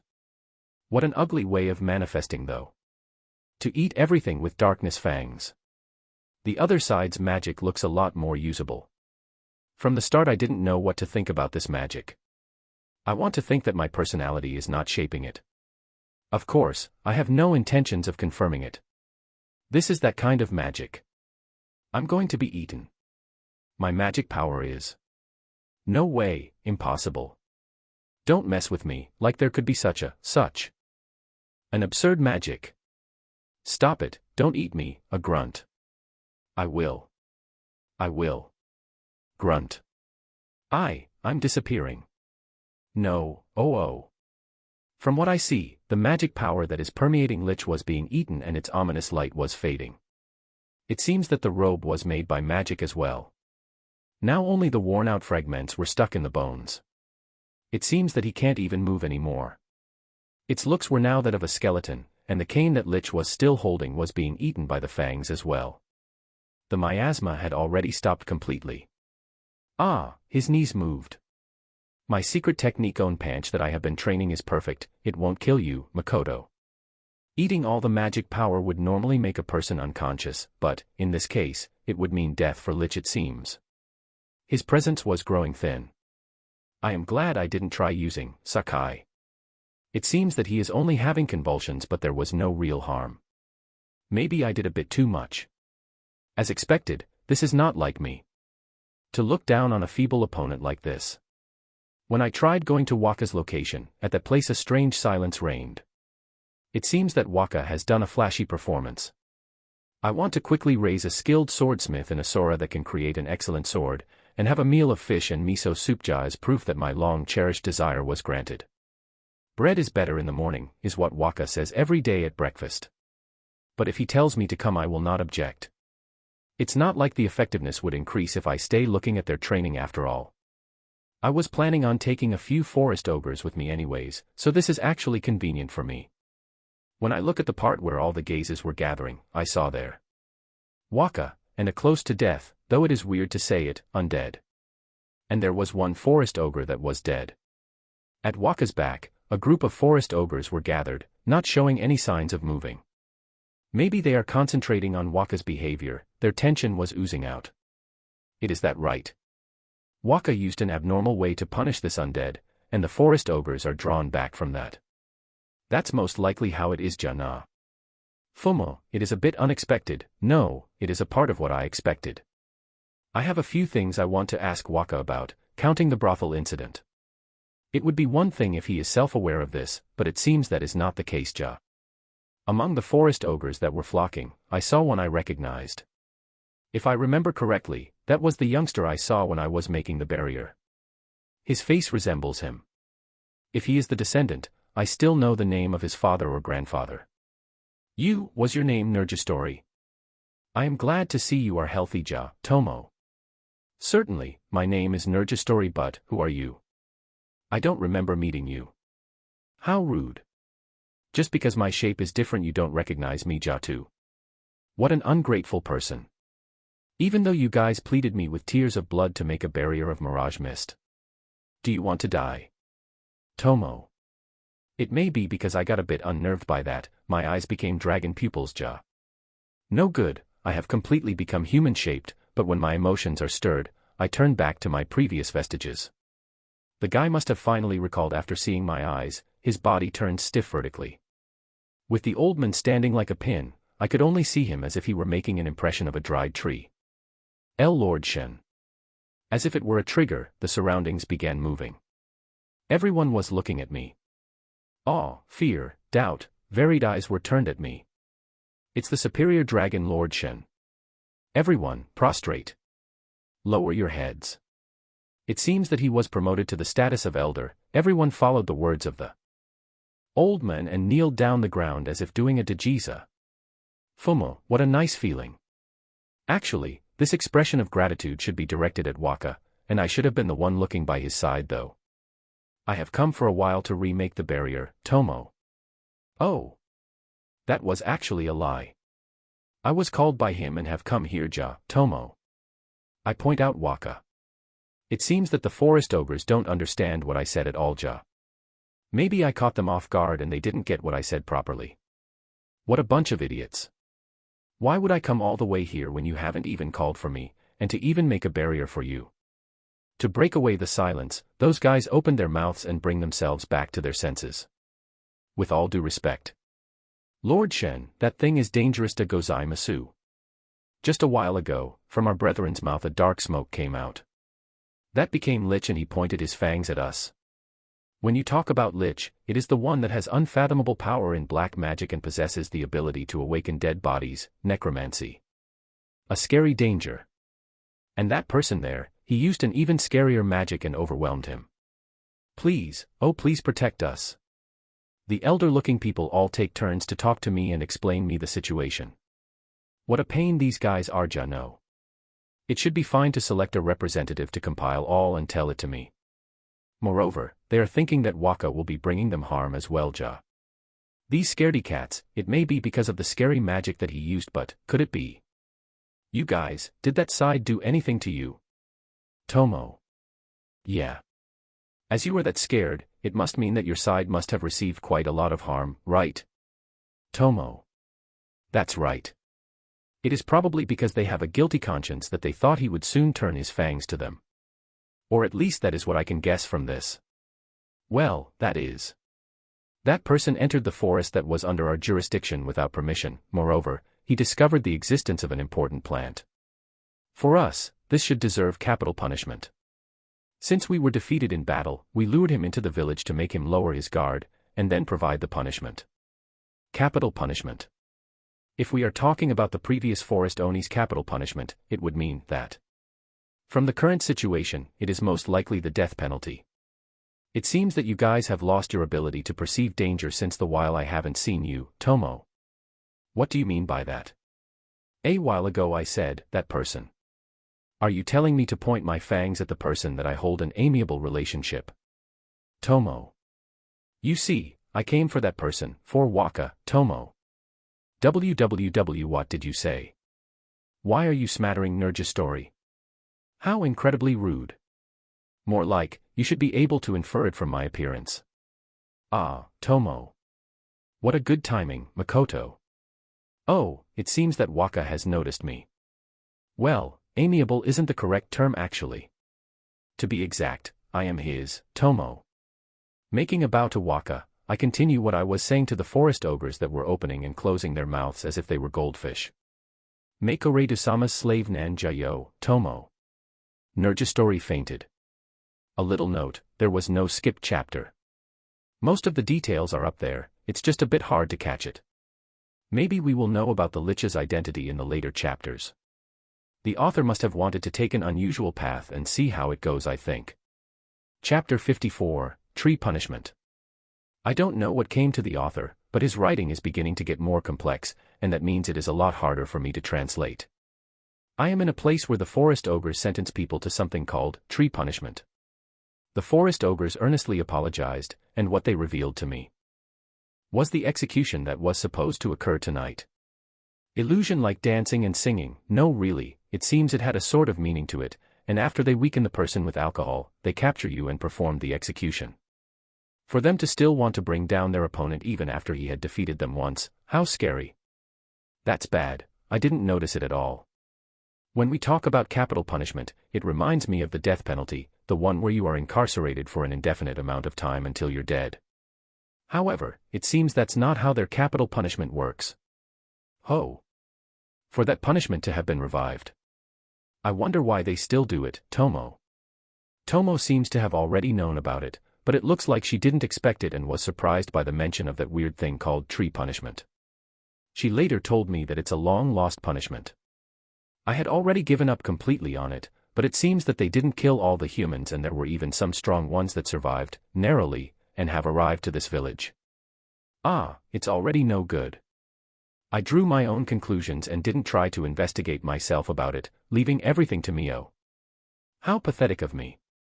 Let's take this as an example. When you get an SLG or RPG for the first time and don't know left from right but you still go Leroy Jenkins and get killed. In games you can reset, so you can just say damn it, and that's it, but that there were a number of humans incarcerated. It was truly a blunder. The next morning, I was guided to the place of execution and discovered how heartless and scary this forest ogre's punishment was. Those guys, how dare they say the dark magic I used to scatter magic power was disgusting when they do these kind of thing. By the way, I don't think the humans were the ones who gave them that name, but I think I strangely understand why they were named forest ogres. This is what I thought of them before I came here. That their way of living was protecting the surroundings of the forest, or at least that was my impression. Being lumberjacks and hunters, maybe even carpenters. Honestly, it was to the point that I didn't understand why they abandoned the ability to talk with spirits and plants. Because I pictured them the exact same as elf that live in the forest after all. That was too sweet. The word forestry was truly a word that described them. Because they think of the plants and shrubs that grow and everything around that can be called forest as targets to manage. They weren't targets for religious belief or targets for a friendly relationship. Hearing their voice, understanding their wills, talking with them. Any of those would have been bad influence for them. The ability to talk with animals aimed for consumption, being able to trade your thoughts with the vegetables you farm and cultivate. If you ask me if it would be beneficial for the people. At least for me, it would be impossible. I wouldn't stand it. Moreover, this tree punishment. It's not completely, but it doesn't give me the image of an elf that protects the forest. The thicket of trees and shrubs that spread out before my eyes. There is a reason I don't call it a forest. It's because the things that were growing there had a fixed interval and it reminded me of the afforest forests that were artificially made. Moreover, all of them were developed to a certain extent. There were no signs of them slimming in between or breaking. And below every tree. The planted area was strange. Normally, there should be grass and dried leaves. The various evidences of it growing up and all of its circumstances were not there. It's the same earth as the wasteland I have been walking before. Is this the tree punishment? Makoto. My words became polite unintentionally. This, everything. Makoto. I was shocked, but it seems that Tomo and Mio weren't at all. Tomo already knew about it so it's okay, but for Mio to be like that as well. The standards of an otherworldler are, as expected, different from those in this world, huh? Of course that's the case. Tree punishment. A capital punishment that actually benefits the forest ogres. A unique skill that they can use on races that have a certain amount of magic power. It was the punishment to change your existence to that of trees.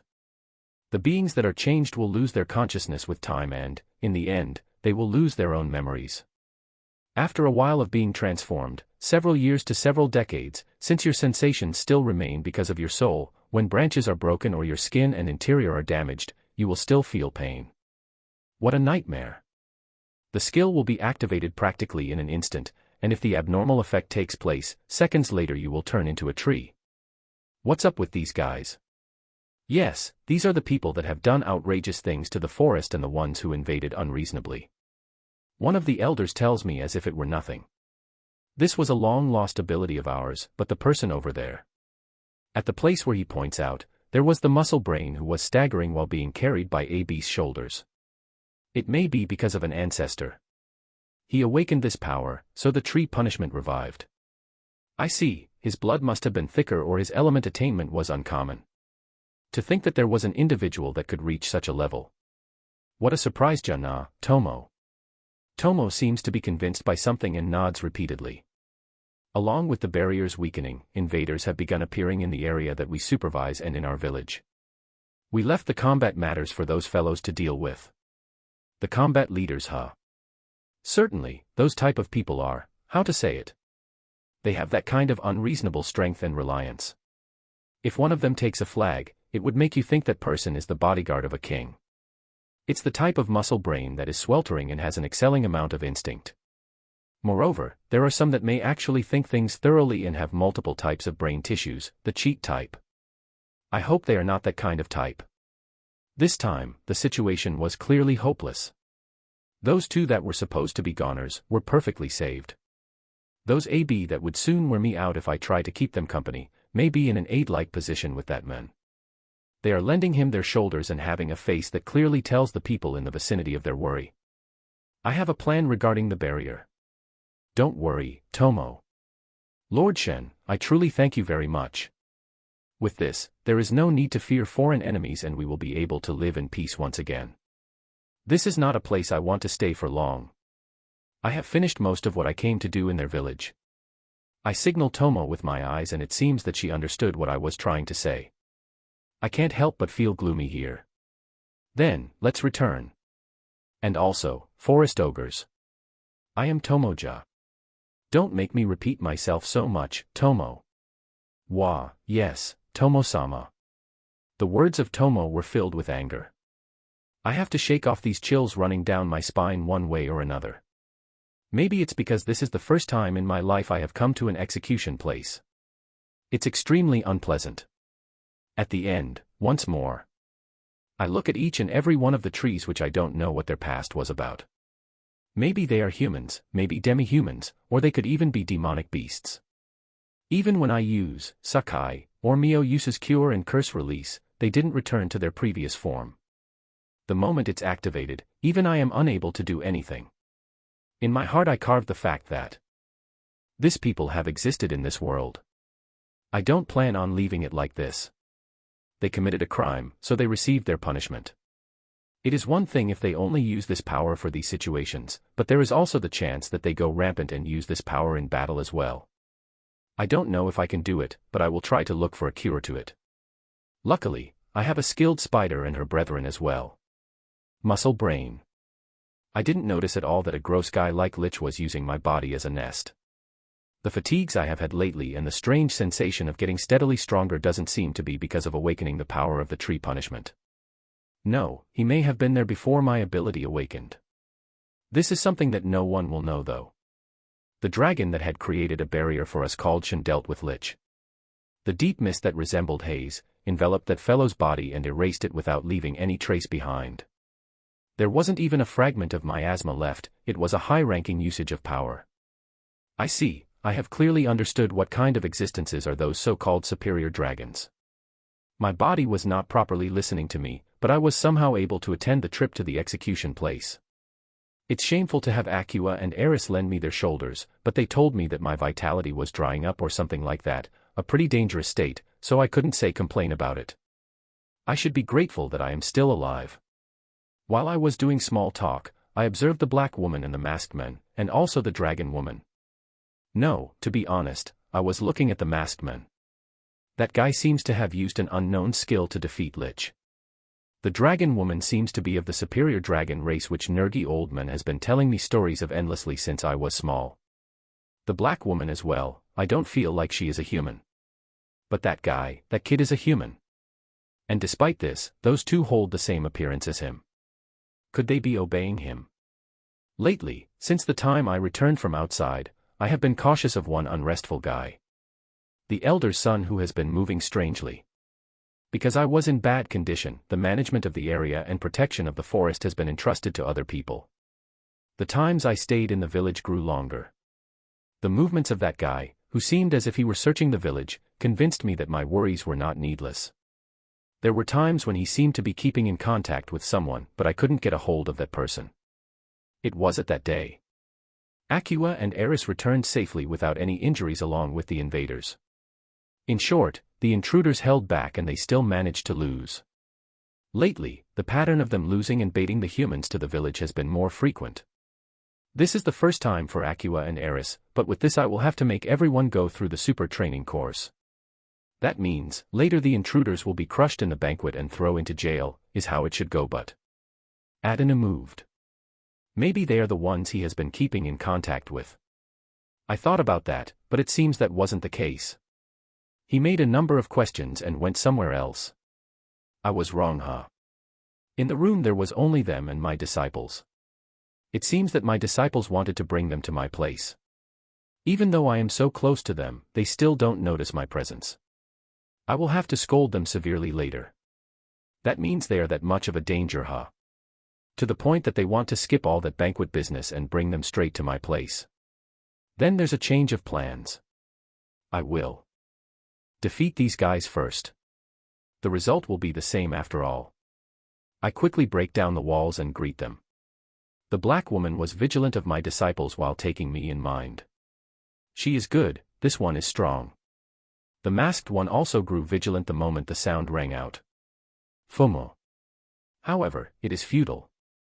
Against me. It seems that they bullied my disciples, so I will be finishing this promptly. I do a big smile and stretch my hand to the masked one. My disciples seem to have noticed what I intended to do, I could feel their slight tension. And then, I certainly forced the masked man to do a handshake with me. This is it.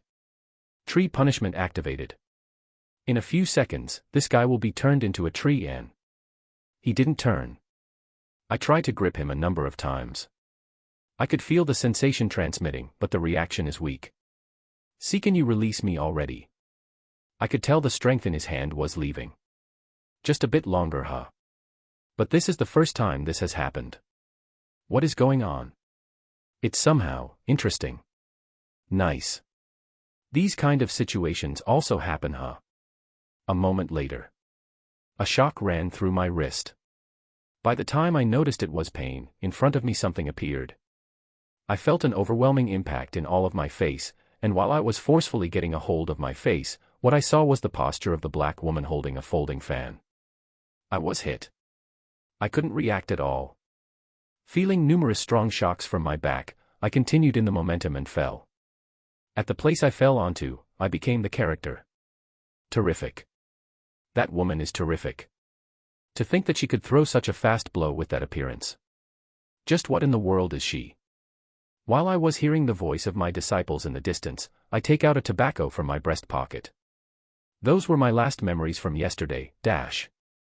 After that, it seems I did a lot of actions, but I didn't have any memories of it. It's still in the area of conjectures, but Lich was probably using my body as he wished. My consciousness returned at the morning of the next day. My whole body was unbelievably heavy and sluggish.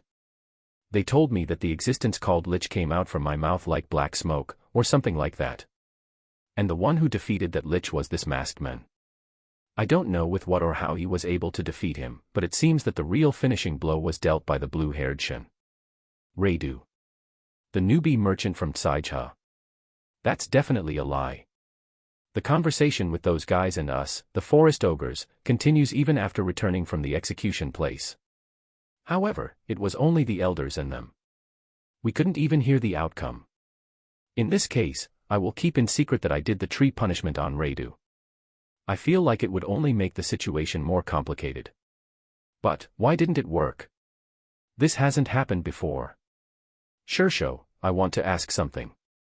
Aqua, while waiting for the meeting to end, began speaking to me with a strange tension.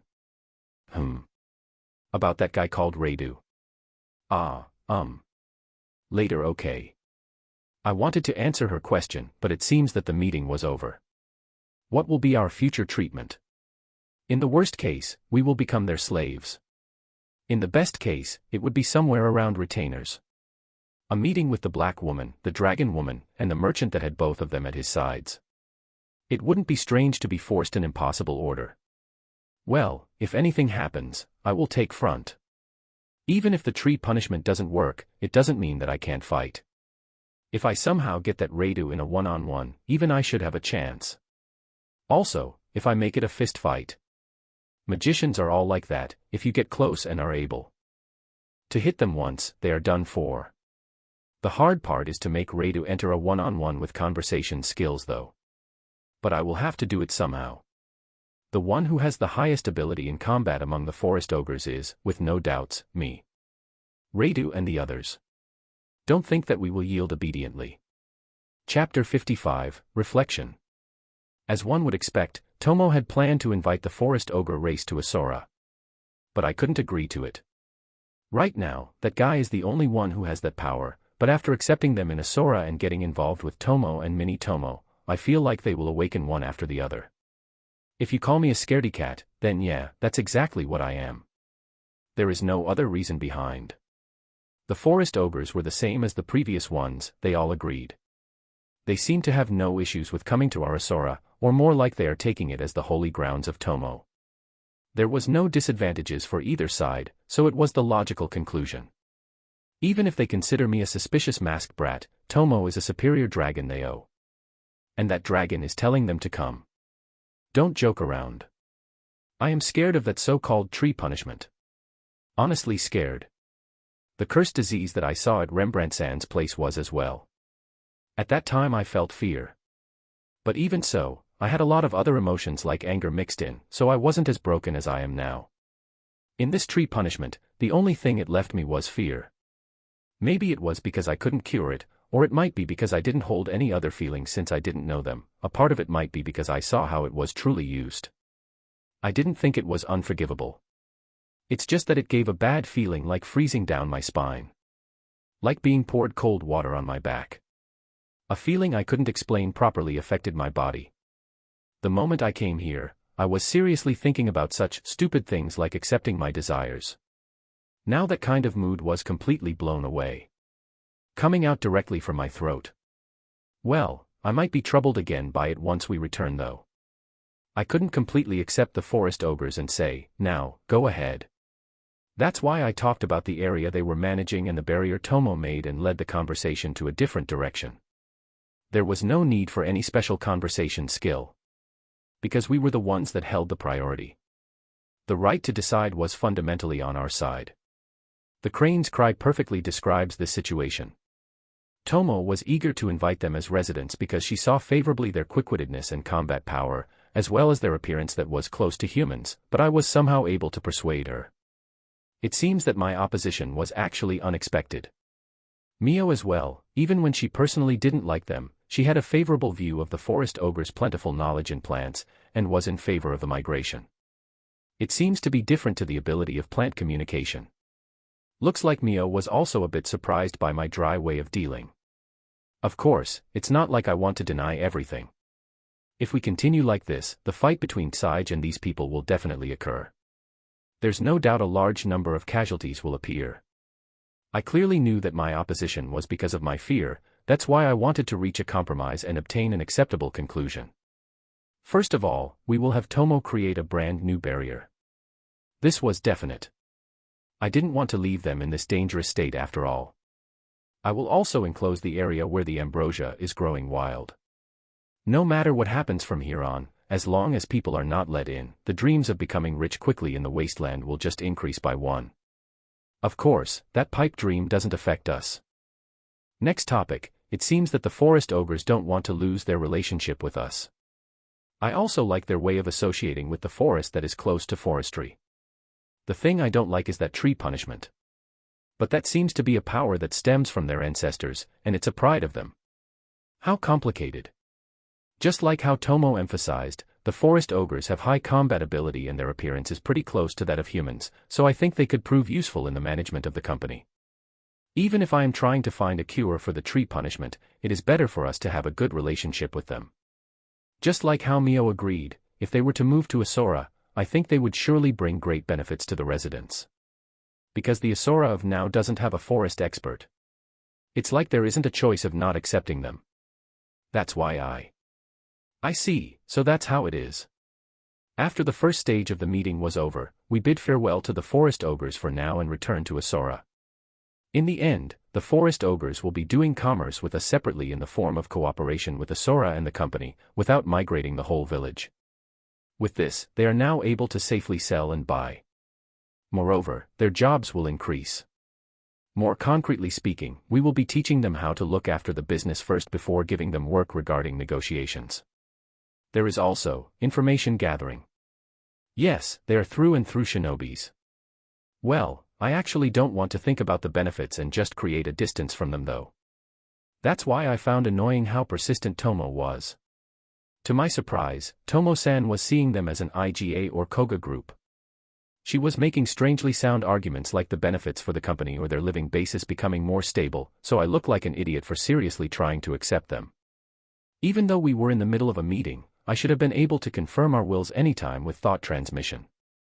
I am seriously surprised by my lack of flexibility. The talk was able to proceed and end in a calm manner. After that, we were able to move to Asura without hiding it, and decided to do the guiding and touring for the forest ogres. Afterwards we had the recruitment of people that wanted to migrate. By the way, this has a number limit. If all the people wanted to migrate and ended up moving the whole village, it would be like invalidating everything I have said. I was able to impede that from happening. I feel like Tomo was aiming for that, but once I know her line of thinking, it is easy peasy. Tomo, the shoguns put their best shinobis in a place close to them, Makoto. With one sentence I was able to K.O her. While they were touring Asura, the other residents were explaining Asura's region details. Tomo-mini played a big role. Emma-san also did a nice assist. A number of the forest ogres were able to speak in common language, so the language issue seems to somehow be able to resolve itself. At this rate, the common language will end up being the main language here. I have to learn that groaning soon. Isn't there something I can do? I don't want to lower my head to that bug, so isn't there a way to negotiate and get the blessing? If Japanese were possible, it would be incredibly easy for me, but if I think about the data warehouse and the important information, it is better for only a part of the people to understand. No choice. I will have to use my pseudo-writing communication at Academy Town, and I will always need one of my followers accompanying me. I won't be able to have peace of mind. I want to have time alone where I can mingle with people of my own age after all. More like, just thinking about having Mio and Tomo beside me. All the time, I feel like at some point I will end up like a ventriloquism doll. 4-digit level and a level 1. There is no need to think about who will be looked as the extra. But Waka, the unique skill of status abnormality is something that Waka shouldn't have to worry about. Why are you so scared of it? I don't understand, Tomo. It's Tomo. The previous IC case was also her. In this place, there is right now only 4 people. At my house in Asura. In my own room. Well, it seems to still be temporary though. This is sufficiently big, you know. It's fine if you don't make a new one, you know. I was explaining the reason of my behavior at the meeting once more. I, Tomo, Mio, and the other person who was in the middle of resting. Even I don't understand. The moment they explained me that everything in that forest was actually humans and demi-humans, I had a strange chill, Makoto. Fumo, Tomo. I am really sorry, I didn't notice at all, Mio. I really don't know why. I was probably psychologically displeased by a factor in that practice. Tomo was nodding while having a thoughtful face, and Mio was apologizing by the fact that she didn't notice my mood. It wasn't like Mio was at fault anyways. Sorry, Makoto. Waka, there is nothing to apologize for, Tomo. That's right, Diso. Mio. Then, let's put on hold the plan of awakening the power of the forest ogres. Regarding that man, let's order him to cooperate and restrain himself, Tomo. I don't know if we will be able to hold him down with simple words, but it seems that Tomo has some sort of plan. Let's leave it to her. No matter how hard I try, I can't handle that ability. At any rate, it may be because the matters have been put in order, or because I told everything, I feel a lot better. For now. Let's return to Tsige. I feel like I am forgetting something. What is it? Being attacked by the forest ogre AB in the Ambrosia Forest, temporary name, while I was cradling Mio and was somehow able to repel them, and after arriving at the village and meeting their gross Shirsho, the banquet finished, Lich came out from his mouth. That's right, one of the forest ogres died. That's not it. Lich. That's right, Lich. No wait, something feels wrong. It's not that I am mistaken, but there is still something more. Before that happened. I remember the happening that occurred when the forest ogres attacked us and I was cradling Mio. I almost forgot about it. No good, get a hold me. Now that I think about it, since the time I left Sige, I have been messing a lot. About the trio, and also the time with the handshake of that Shursho, regarding Lich I was only able to feel something and I left it just like that, then everything ended up that way. That forest ogre as well. Maybe I could have saved her. When I lower my guard, my thoughts soon get blocked by something and I was unable to calm down. In my endless worry, I felt my sexual desire. And it's in this state, you know. At the time in the wasteland I didn't feel like this. No matter how surprising it was, just because there are a lot of beautiful people, just because a few girls approached me, I ended up in this sorry state.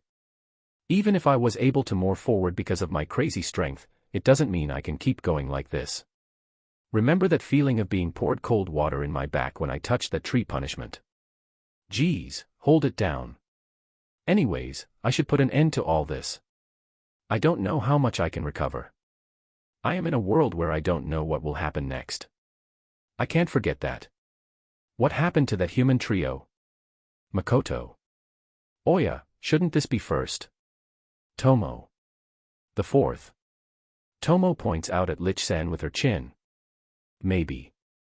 It's because the priest-robe-looking outfit, though even if I say, priest, it is black and has an ominous and complex gold embroidery design, was made out of magic power, the skeleton wasn't laying bare bones. His eye socket seemed to be shining a red light, so I could tell that he was awake. After I had Tomo finish him, made it look like, I had him return to Asura first and send him to my room. Of course, I limited his movements to this building and left him in a confined state. It seems like he didn't do anything while we were talking and didn't participate either, he stayed quiet.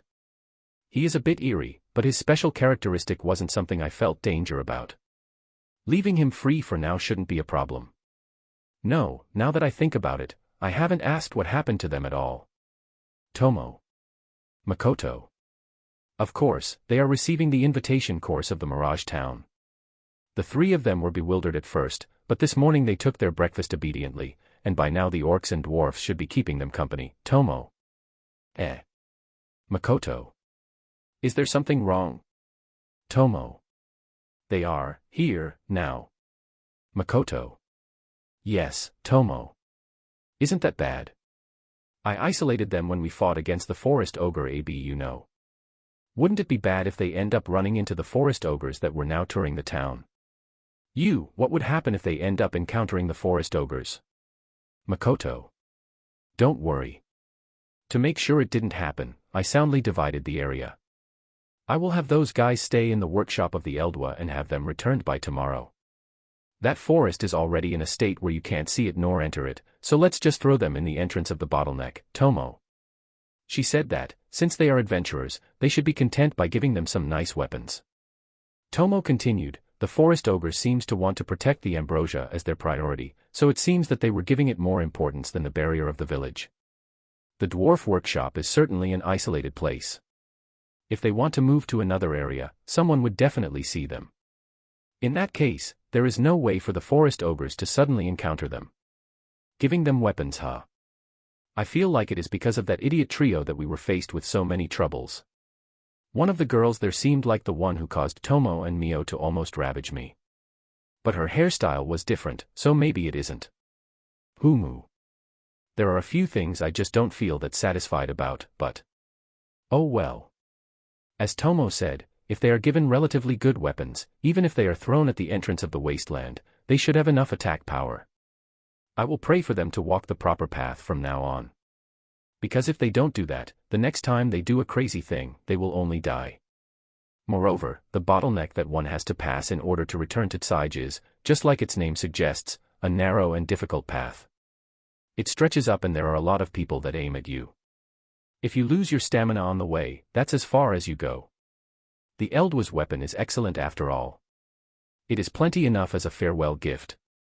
Weapon, huh? I feel like I have heard the word quality weapon somewhere before. This unlikable image is Lime latte. I did tell him I would give him a weapon. It's a man who reached that level with his own efforts and has quite good ability. Though he passed a terrible time because of Tomo and was extorted by Mio. Now I remember. There is still the progress of my equipment, so I should show my face in the Eldwasan's place before going to Tsige. I was planning on easing myself after losing the tension, but I still have a lot to do. Then, I will be leaving that trio to you. I can't meet them after all, Makoto. Well then, we are done for now, you two. After this, there is only a bit of a talk with Lich anyways, Makoto.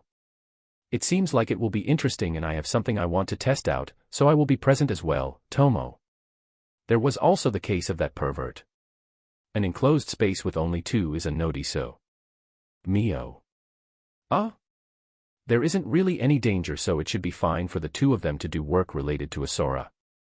Mio, for this bone to prove any danger to my chastity is most likely impossible, you know. Well, you can do whatever you want. Now then, let's listen to his circumstances. Chapter 56, Talking with the Corpse, First Part dash. Some may have noticed, chapters have been delayed a bit. I have been busier lately. I think that by next week it should have calmed down somewhat. Anyways, enjoy the chapter. And remember guys, Makoto is still a teenager, author is trying his best to make him fit his age.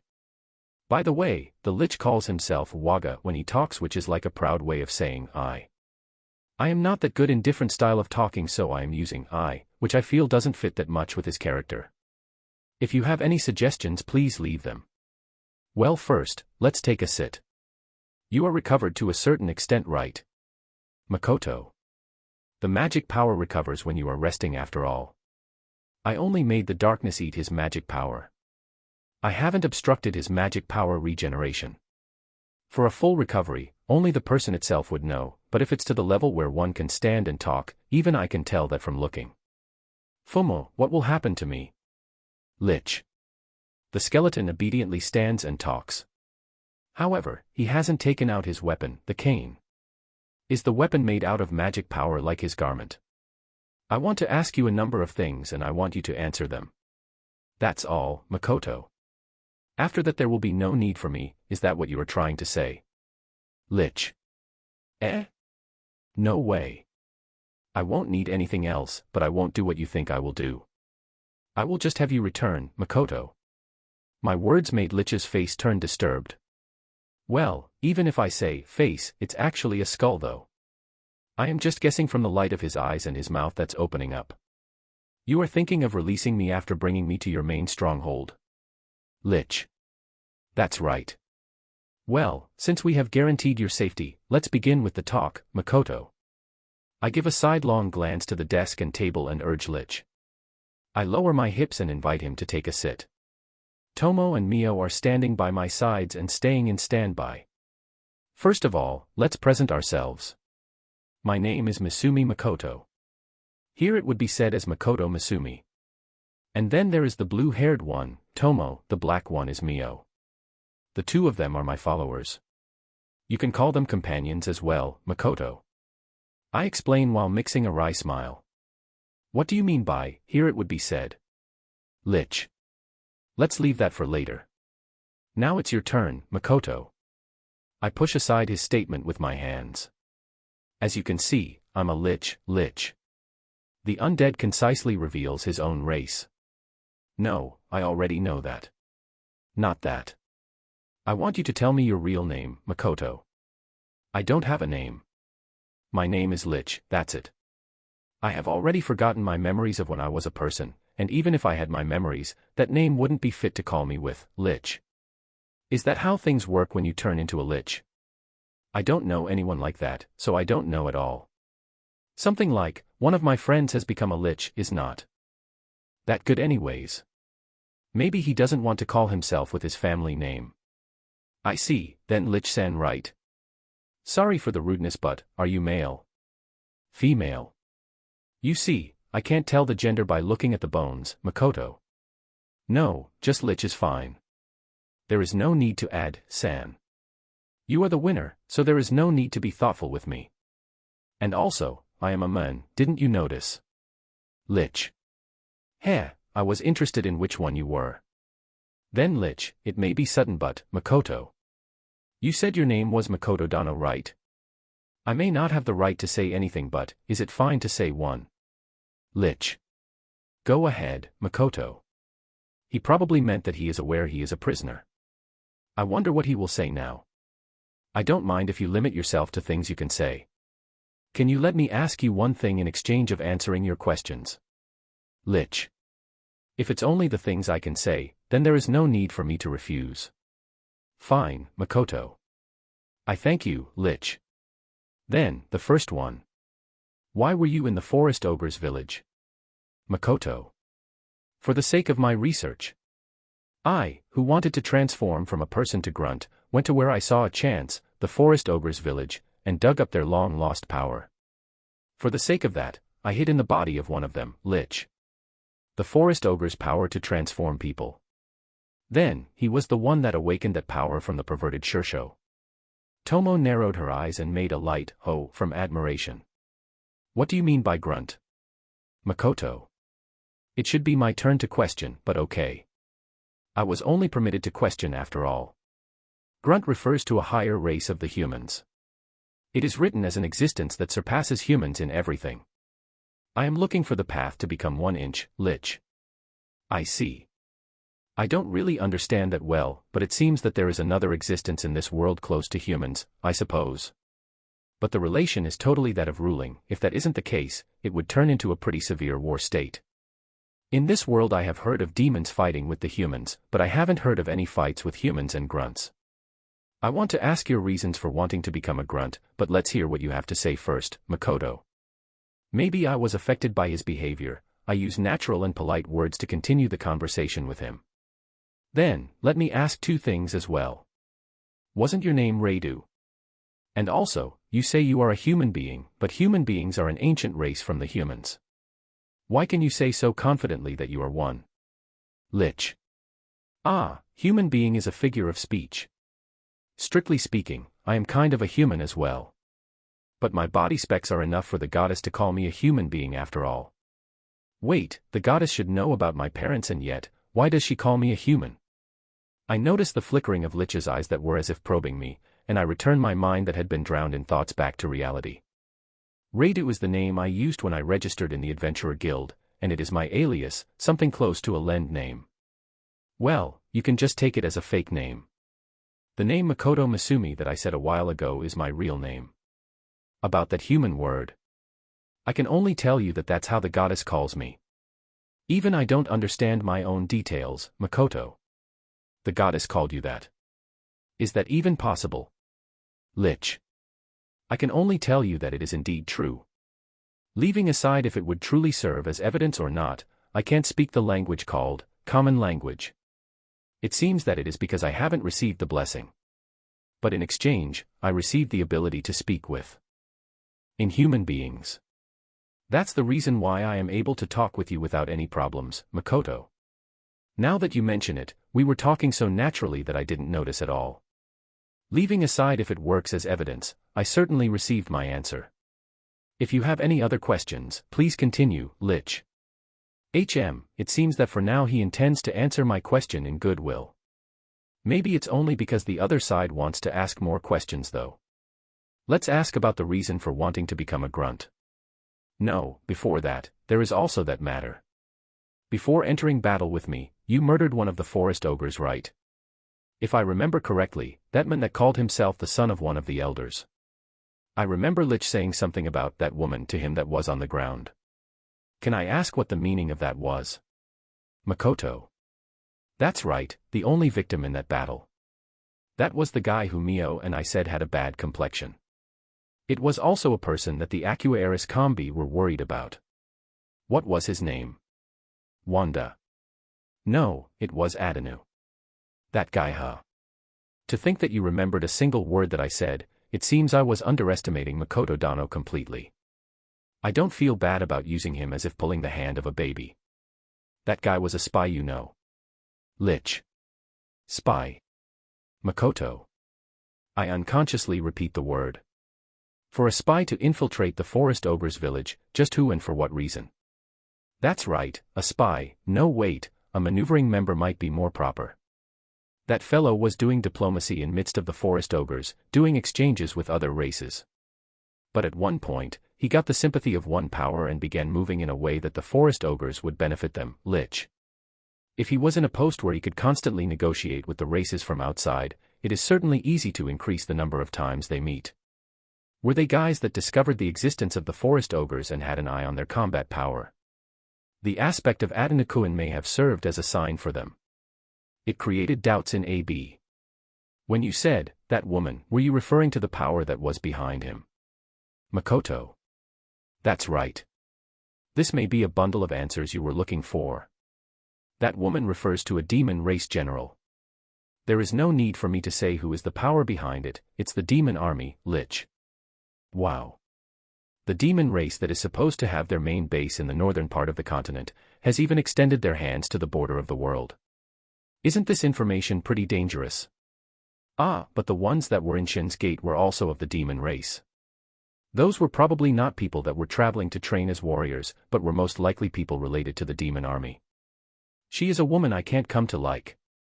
It seems that she sent 5 soldiers at the depths of the wasteland and all communication with them was lost. They seem to be hurriedly gathering war potential. Because war seems to be coming soon after all, Lich. 5. Maybe, can it be? Are they the ones? Is it okay for you to be answering so much, Makoto? I am not a member of the demon race, so I don't mind. This is just a petty grudge I have. Didn't I tell you that woman had a personality I didn't like, Lich? Thank you very much. Then, go ahead, your turn, Makoto. Well, I have 2 questions I want to ask at the same time, so please go first, Lich. He is an unexpectedly faithful person. Maybe he was a scholar in his past life. Even if you say that, what I would want to ask you about would be regarding the reason you want to become a grunt. And after that, I also have a favor to ask of you, Makoto. Though I feel like he doesn't want to answer. HNGH, that is, a question I can't answer. I am sorry. Then, about that favor. Lich. See. Well, this was only my personal interest after all.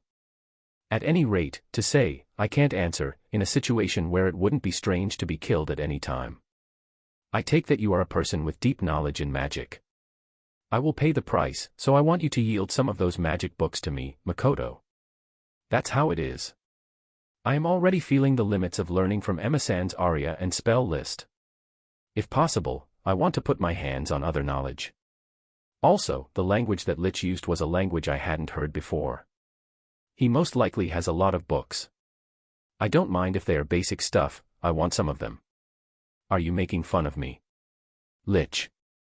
Makoto Dano was able to form such an abnormally efficient magic. It was an aria that surpassed mine by leaps and bounds in efficiency and in length of words. When you can even use such a thing, what is it that you want to know about my spells and knowledge? Lich. Oh, he got in a pretty bad mood. The red light of his eyes were fluctuating less, how to say it, it felt like they were sitting. No. I didn't have that intent at all, okay. I only wanted new book, you know. Tomo seemed to not be able to hold it in and made a bofu sound. What are you laughing for?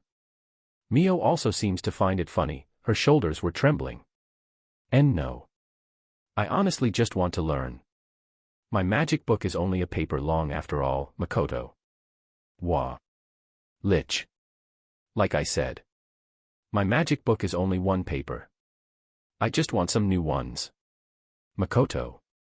Then, what are you trying to tell me? Was that spell's aria also written in the paper? Are you telling me that you obtained a piece of a forbidden spell book? Lich. No, it is something that I asked to be written for learning's sake, it isn't that big of a deal. If it's fine with you, I can give you one of the same. That's right, how about exchanging books? Makoto. I just have to ask Emma-san to write one more. Isn't that super profitable? I don't mind, if you are fine with it, I will accept that negotiation. Though I think I would clearly be the one benefiting from it, Lich. Oh, it's a done deal now. Then, now comes the questions I wanted to ask. The first one, you already answered half of it, but I want to ask again. What was that spell that you used to defeat me? Just what in the world did you do for my magic power to be eaten? Lich. Ah, he must be talking about the thing that intelligent people wouldn't understand, huh? That spell is made purely out of darkness attribute magic. The original target was the spell's wisp, then lich. I just designated you, Makoto. I don't understand what you are trying to say, lich. Didn't you say the specialty of darkness magic a second ago? Makoto. Absorption, no. What I said. Eating magic, do you refer to that? Lich. Yeah, that's right. That's the answer, Makoto. But isn't it meaningless to use magic power on a spell that has already been activated? If you try to scatter a magic like that, it would end up in excess use of magic power. Moreover, a magic power that is clad on a user, to use only darkness to erase it would make the effectiveness even lower, lich. You are right, Makoto. At the very least, I estimate it would be from 10 times to 15 times more. It would only be a waste to do that, lich. Yeah, it was a waste, Makoto. Is Makoto Dano an idiot? Lich. What a wicked tongue, LOL, you have. However, the reality is that you lost, Makoto. Doing whatever you wanted, wasting magic power as if pouring water, and were even able to eat the magic power that I had already composed, lich. Yep, that's right, Makoto. A strange silence breaks out. This is the first strange atmosphere since this talk began. But this is all true though. Foo. Ha ha ha ha ha ha ha ha. Lich. He began laughing for some reason. His bones were going ***, but I couldn't retort because his laughing sounded as if he had broken. What? Was his reasoning blown away? I think that just by being made out of pure bones makes him have a lack of it though. Ah, he stopped. Don't mess with me. Brat, are you stating that you are the incarnation of a spirit or something like that? Lich.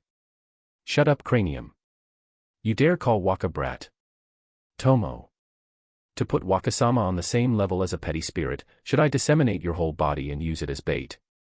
Mio.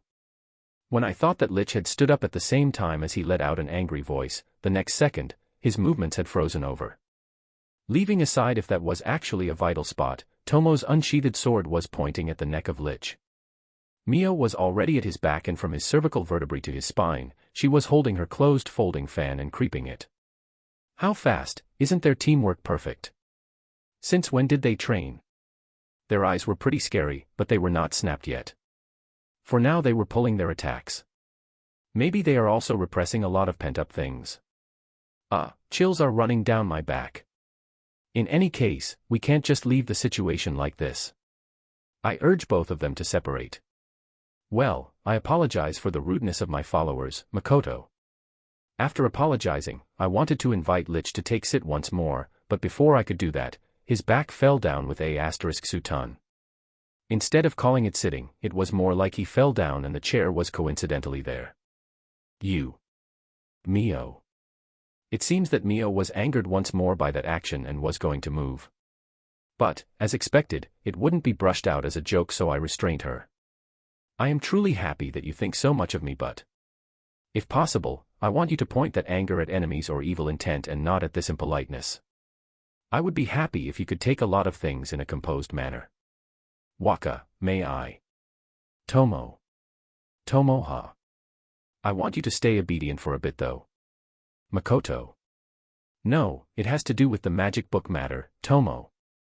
That Isn't the talk already over? I will have Emma-san write a copy and give it to him. And in exchange, I will have him lend me a number of magic books. What's the problem in that? While holding a bit of my irritation, I ask for her to continue. Right now I want to calm down Lich though. I think that instead of asking just for a few of them, you could take them all. For someone like him, Tome. Lich. Don't go saying things that could cause a reverse effect. Can't you see that Lich is surprised? What? I think that he would happily hand them over, Tomo. Can't you just keep silent Makoto? No, Waka. I think that what he wants to know, I probably know it. I am sorry for the late words, but if you can give this Tomo full power, I will show you that I can grant Waka's wish and more than that, Tomo. Really, are you seriously saying it? Makoto. This one has a lot of previous offenses after all. And her anger a second ago also reminded me a bit of Mio. At the time of the forest ogres you were pretty cold, and yet I seriously don't know the point in which Tomo gets angry. At the time when she unsheathed her sword as well. When it is not related to history dramas she really becomes quick-tempered. Even though they did a lot of worse things compared to Lich's impoliteness. Don't tell me that they will be doing it like the Marine Corps where they use a sweet poison to train, right? Well, there is no way that would happen. Generally speaking, even if someone is sweltering, I am somehow able to endure it, but if there is an evolution even worse than that pervert, I would die. AB are on the plain side. Especially the crazy one. Is there a reason why she wants to recruit them so much? I thought that she only wanted to have ninjas, but could it be that she still has something in mind? After all, the person may be my follower, but she is still a dragon. The time she has spent alive is on a completely different level. It is still too early for me to understand all of her thought patterns and have her obey me. Regarding her hobby, I amusingly understand her though. Of course. I am Waka's follower. I wouldn't step into betraying Kumansama, and even in a million years I wouldn't kill Master. I am a person that would follow her shogun to the bitter end. So please, Tomo. Tomo lowers her head. If you go that far. I nodded and entrust her the continuation. Tomo may talk about something that I don't know about. With that expectation in mind. Chapter 57, Talking with the Corpse, Second Part. Now, how does Tomo pretend to negotiate with Lich? Thank you. That skull over there, no, maybe I should call you Lich. You want to know about the grunts, right? In short, wouldn't that mean you know of other worlds? Tomo. What did Tomo say just now? Lich. Lich clearly shows he is disturbed by the mention of the word other worlds. But that was the same for me. Ho ho. Bullseye, huh? You aren't actually the first one talking about grunts after all. There are two types that have arrived at the existence called grunt. The first ones are the heroes that sought for power. For them, they pile up achievements and get recognized by the goddess and spirits, and get reborn as their dependents, Tomo. So when you become a dependent of the goddess or a high spirit, you become a race called grunt, huh? I didn't even know about the word grunt before, so I would certainly not be able to answer him. But then, what does other world?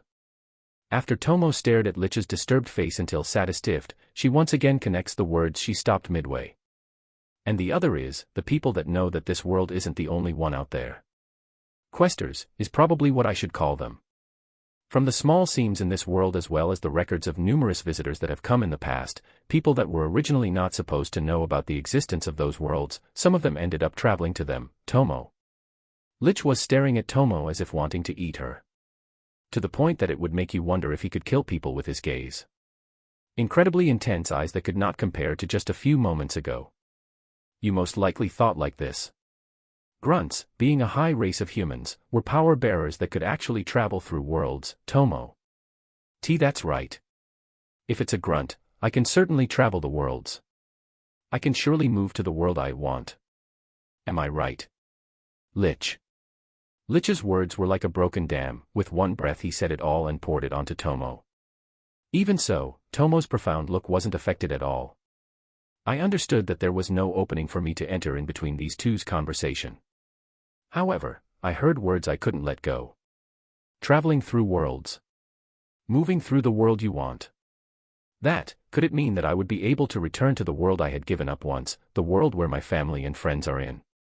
Wrong, Tomo. Tomo, what do you know? I am of the same sentiment as him, I want to know. What did you say? Lich. You must have researched a lot of books, legends, and documents. I don't know how long you have lived and how much you must have pumped yourself into in order to do that. It is hard for me to even imagine it. And then, you decided on your ideal grunt, Tomo. Just like I said a few moments ago, Grunts are the dependents of the goddess and the ones that follow her, reincarnated ones and also the ones who traveled through the worlds, no, people that traveled through the cracks of the worlds, Tomo. Don't you understand? In short, grunts are existences that were made anew, a word that points out a superior one. It's not a race, nor do they have the power to travel through worlds, Tomo. Ah. Lich. While in their human body, they found seams of the world in the past and researched on their own, and a number of them threw themselves into it. The ones that half-bakely jumped into the world seam, some of them saw the other world seam as if looking through a kaleidoscope and returned to this world. When they did so, their existences had changed into what is called grunts. I don't know what they saw, but they just left a number of books without telling any accurate details and died prematurely. Tomo. Then, what about the ones that didn't return? Lich. Lich's words were as if he ringed them out. I don't know if he actually wants to know, or maybe he doesn't want to know. If they were able to go to the other world, then they are living as grunts. In the case that that person died before it happened, his human flesh would separate and scatter away. If they were able to change to the other world, it may be possible that the goddess would know through that world's god, but the things that happen after the person was thrown into the seam, aside from gods, there is no one who would be able to know. There are exceptions, but that is probably something that is not related to you, Tomo. No way, Lich. People are living beings that look at what they want to look at, Ja. They see the fragmented information and connect them in a way they desire. That is something no one would be able to blame. Including your conjecture about the grunts Tomo. X, Septions. That's right, what about the exceptions? What kind of situation does it take? Lich. Tomo. Even though Tomo's words were stopped midway, she didn't get angry. She must have felt sympathy as it was just as she predicted would happen. I ask of you, please, Lich. There is only one exception I know of, the permission of the goddess Ja. If for example, the goddess opens that gate, instead of becoming a grunt, there is a higher chance for the human to transfer as a human. Of course, even if I say there is a higher chance, the success rate is lower than 1% Ja, Tomo. Saying there is a higher chance and it is less than 1%.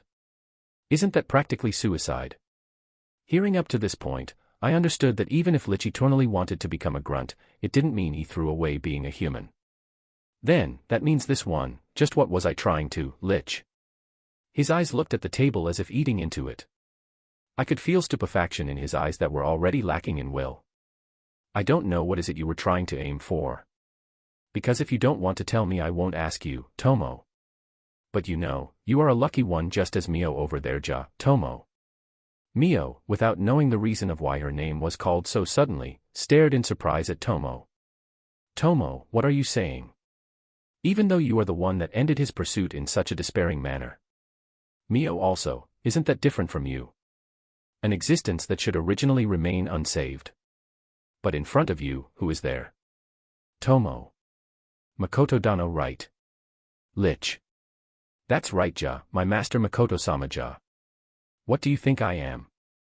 Human. Tomo. Like hell that is possible. There is no way a human that possesses so much knowledge can exist, Lich. Disinterested. Lich's words were as if they would disappear at any moment. Then, what do you think I am? Tomo. By process of elimination you should be, a goddess. Maybe a high spirit. Or maybe a superior dragon. Ha ha ha, just how in the world did you guys turn human-shaped and ended up coming to this kind of place, Lich? This fellow is impressive. Looking at Tomo, and thinking about the contents of what she said, one of the answers he gave from the narrowed possibilities was actually correct. As an ex-student, I look up to these kind of things. Here, if you are a Lich you should be able to do it, try to guess it from my magic power. That kind of analysis is your favorite area, right? Tomo. I could feel a presence close to a fighting stance from Tomo's body and she was filled with magic power. Lich quizzically looked at that state, but in the midst of it, his eyes opened wide. Is it really possible to tell apart one's race by looking at their magic power? Dragon. And it is one that is quite powerful. Don't tell me, Lich. What an impressive fellow. I am Shen, right now I am named Tomo though, Tomo. S. Shen. The Mist Dragon, that invincible dragon. Lich. Hey hey. He really got it right. And he even knows the name of Shen. Is it that Lich's knowledge is impressive, or could it be the reputation of Shen's name that is impressive? Tomo was making such a remote place as her dwelling, so I thought that she wasn't that known. Lich was previously a human, so more the reason. So you do know. It's that Shinja, Tomo.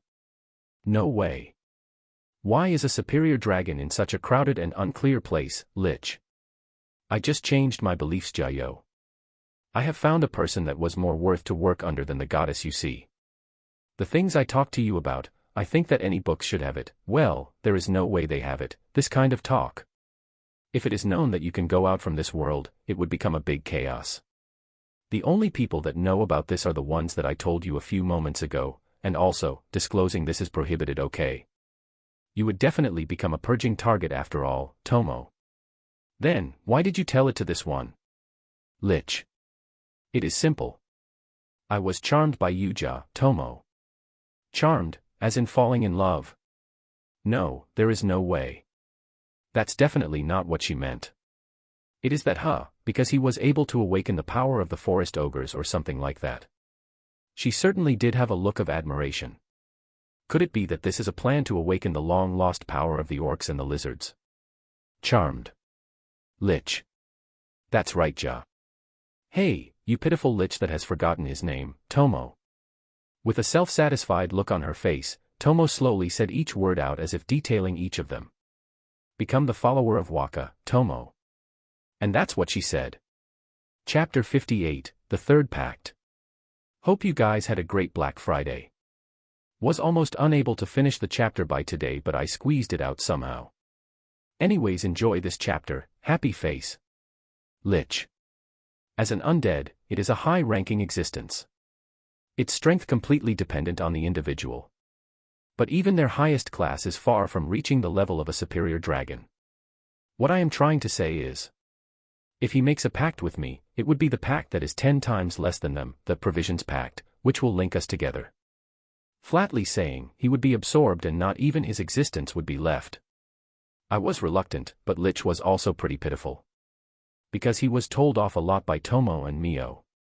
Those girls got together and said that they didn't want me to have an impurity mixed in within. To be called an impurity, I can't even measure how he must be feeling. Because he couldn't even make it to slave relation with his own effort, I thought that the foundation in being my follower was impossible in itself. I don't know what Tomo was saying about a test drum, but maybe she has come up with a good plan to break this deadlock. Men GH, as expected, just like this would be difficult, Tomo. Even if we call him high-ranking, it doesn't change the fact that he is an undead after all. The magic power that proves as his life source is also little after all, Mio. For even Mio to have looked down on his magic power, Lich must feel his shoulders narrow from that. He had gotten off his seat and prostrated. His biggest strong point was placed in the pile of generic. No surprise. How to say it, I feel like I'm looking at the past world's me. The elementary school times I will never be able to forget, the time when I was running at a marathon competition, how moved I felt and the reactions of the people around. Yeah, that really did hit me. After Tomo convinced, brainwashed maybe. Lich.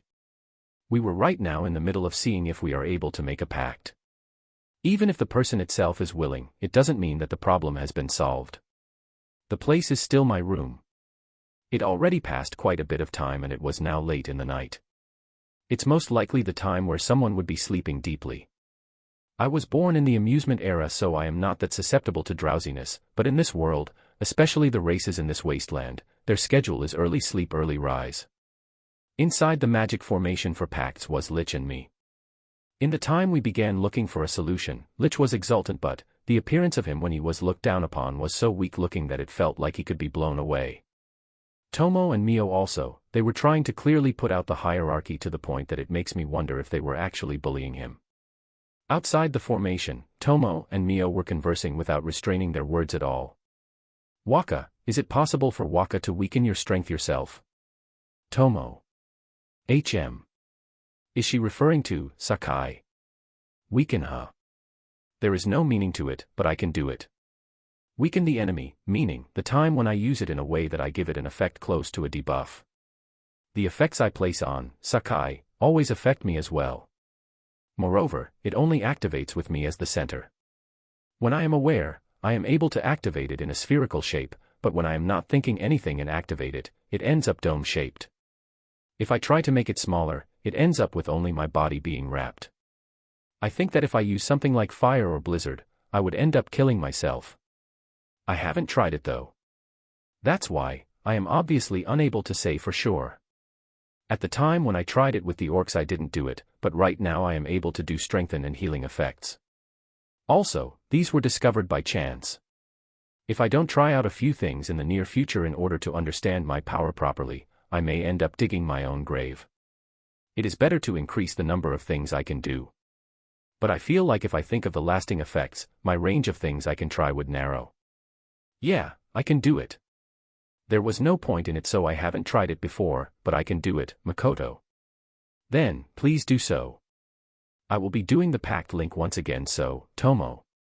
Tomo, with Mio's assistance, pour energy into the magic formation once again. In the space between Lich and me, a light pillar rises and changes colors. That ever-changing light was dyed once more. Light brown. A color I haven't seen before. The color of Tomo and Mio was red. That was a ruling relationship. Tomo said that was just barely in the line. Then does that mean light brown is no good? Earth-colored, huh? It lowers until slavery. If he becomes a doll with no self-conscious, it would be pointless to have this skeleton though, Tomo. Slavery. If I remember correctly, it would destroy his self and leave the person as only a doll that follows orders. Certainly, we don't need something like that. Tomo-san, isn't this impossible? If you want to make that thing a follower no matter what, wouldn't it be faster to just try and train him? Mio. What do you mean by try? Just what kind of training do you plan on doing? Also, don't say that thing. Well, Mio, don't say that. I have a bit of a plan, Tomo. Saying that, what she took out from her breast pocket was, that is. Isn't that Wakasama's ring? Mio. Moreover, it is a product that has been properly tested out. Okay, Mio, Tomo. Right on the mark. It's the ring that absorbs my magic power until its limits. Just how many does she have with her? I don't know what she means with the moreover. It seems that the two of them are doing a secret talk by whispering in Mio's ear. Tomo's words made Mio have a surprised look in her face. But maybe it was because she consented, or because she understood. She nodded and the surroundings became a bit silent. Mio also has a lot of skills in her repertoire, right? To be able to understand by instinct just how much of a genius she is. When the earth-colored light settled down and the pillar of light disappeared, Tomo entered. And then she slowly gave the ring to Lich. The inquiry about it will have to be for later, Ja. Okay, put on all of the 13 I gave you, Tomo. 13, she says. What an ominous number that is. Put this on. This one only has 10 fingers though. Lich. I don't care where you put them, as long as you put on those 3 somewhere there won't be any problem. Now, hurry and do it already. It's easier than jumping inside a world scene, you know. Tomo. I understand, Lich. Lich does as he was told and begins to put them on. There doesn't seem to be any difference. When he puts one on, there isn't even a pained look. Well, those are rings that have already absorbed to their limit anyways. It was already in a dangerous state, so they told me not to use them anymore and get new ones, but what would happen if the magic power surpasses what it can absorb? At least Lich didn't dry up the instant he put on the rings, so for now I am relieved. When we confirm that Lich has put on all of them, Tomo once again walks outside. Once again the two of them continue the aria they were doing a few moments ago and the pact begins. No, that's not it. Tomo is the one in charge of the pact spell and I feel like Mio is doing something to Lich. The light pillar appears once more. But that color was red. No way. Success, Ja. It's red, Jazo. Tomo. Tomo-san. Faking magic power is something we don't understand and it is also difficulty, so please concentrate on finishing this before celebrating, Mio. If it is something you don't understand, how are you able to do it for real? That's something I would definitely be unable to do. I know. Waka, we will begin the pact. It's okay, right, Lich? Tomo. Fake, they say, meaning it is a camouflage. I don't know what they did to trick the pact, but it isn't something you do so carelessly. The specs of Tomo and Mio are scary. What is it? Do these two also possess the mad scientist attribute? It looks like they did a pretty excessive doping and were able to succeed. Intuition or an enlightenment. Why is it that my followers are people that should normally not have any connection with the uncouth me? I feel like the time where I can surprise them with my modern times knowledge isn't something that will last too long. Is it okay for me to be accepted as a follower, Makoto Dano? Lich. It seems that the skeleton from the very beginning didn't have any objections of being my follower. Maybe it is the effect of having Tomo throw him into despair and lifting him a bit later. After that she explained about me, and seemed like she had zero intentions of letting him escape. Though his tension seems to be a bit low. I kind of understand your feelings. Don't worry, I actually wanted a man for some time now. Aren't you a healthy skeleton? I am expecting a lot from you. Ahahaha, Makoto. I right now was what they call, riding in the flow. The red light began to envelop all the inside of the formation. After that short exchange between Lich and me, we kept silent and stood upright. Soon, I could tell that there was a clear connection between us. The pact has been completed, huh? Being the third, I was already used to it, or more like I was calm about it. The blinding light slowly disappears. The remaining ones are, of course, me and Lee, ch. It is the same as with Tomo and Mio, so it should be the case, but the one in front of me was deep dark red-colored hair that stretched until his back, and with his dark-colored eyes that were the same as mine, he looks at me. There was a human that was in no way inferior, and his appearance was that of a young man of 20 or so. He has friken flesh. And also, the two over there. Ho ho, I was wondering what shape you would take, so that's how it came, huh? Tomo. Phew, his roots were certainly that of a human after all. Could it be that this is his appearance from his previous life? Mio. I understand that you were interested in what appearance he would be taking, but you are girls, you know. Your appearances are those of blooming girls, you know. He only has a robe on his shoulders, don't go seriously staring at a half-naked man. He is not wearing any proper clothing, you know. Only a robe on his shoulders. Even his chest was practically in full view. His lower half was bare. Tomo seems to be affected a little bit. I don't know about Mio though. When I tried to check my own state after hearing those two's words, Lich raises his arms, and with wide eyes he was surprised by his own arm. He touches his cheeks with both hands, hugs his shoulders, and it looks like he was touching his own body to confirm. Warm. I can feel the pulse of life. Lich. I don't know the definition of an undead at all, but it seems that he has obtained a body of his own. Eh? What happened to the rings? Makoto. Now that you mention it, he doesn't seem to have them on. Did they merge with him when his body was being remade? Tomo. Those rings were originally Wakasama's magic power cluster. As long as he is under Waka's control, there shouldn't be any negative effects on him, Mio. You guys, is it okay with just that? After Lich finished feeling moved, he made incredibly serious eyes, and with a gesture that could be seen as exaggerated, he kneeled in front of me. His robe was already worn. Ah, it looks like a serious atmosphere. Makoto-sama.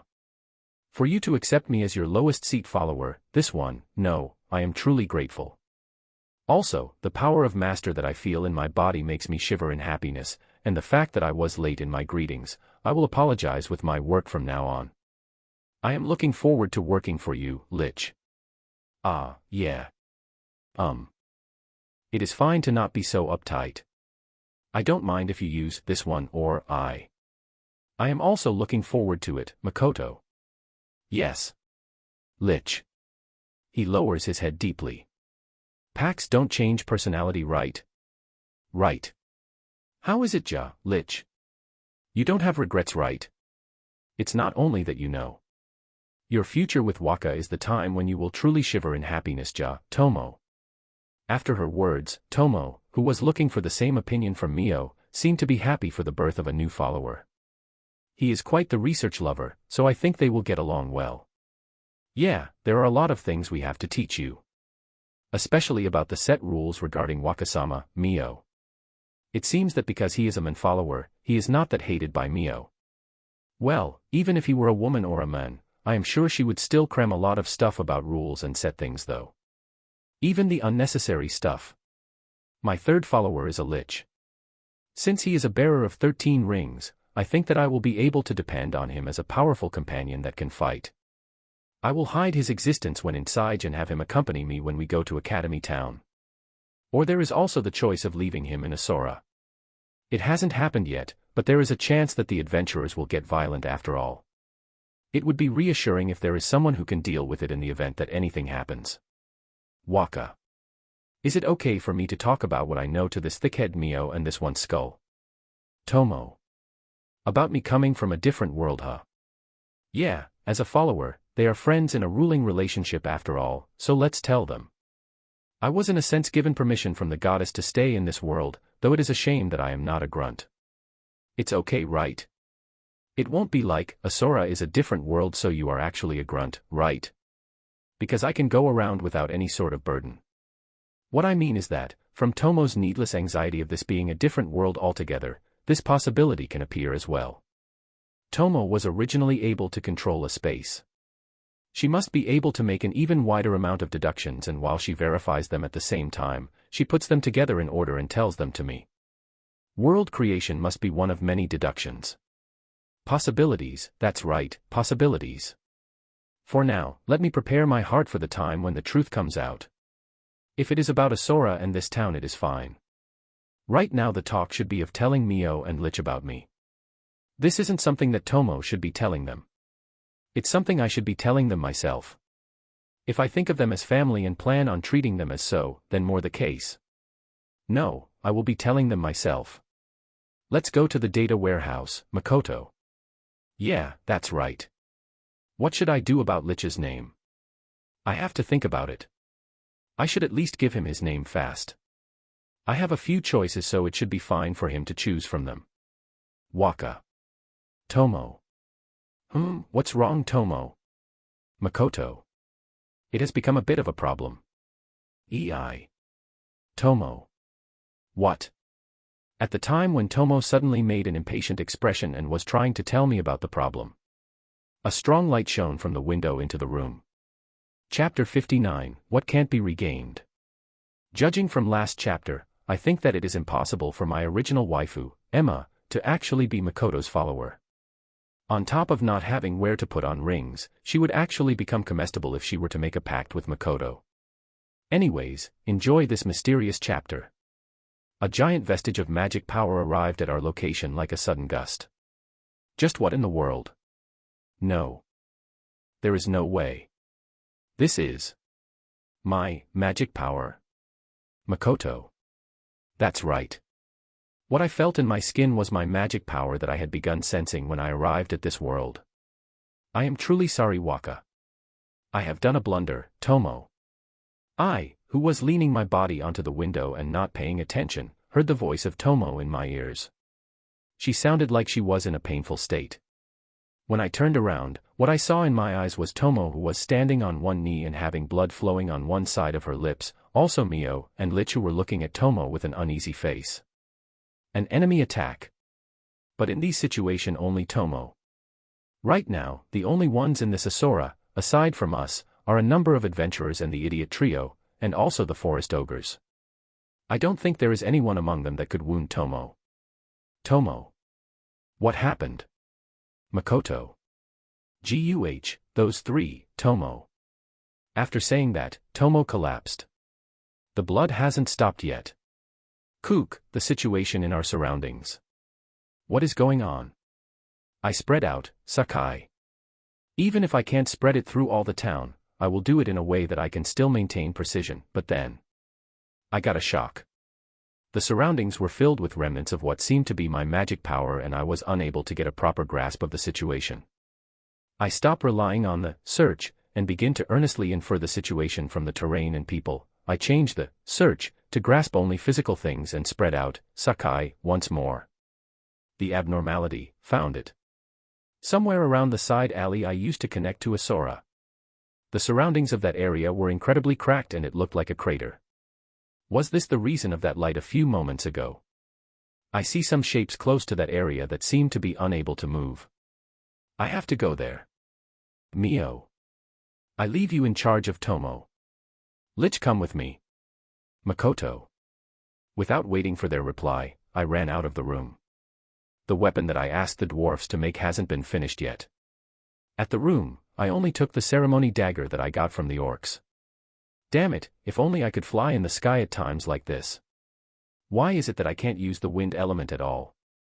If I'm not wrong, those 3 is what Tomo said. 3, don't tell me that it is really those idiot trio.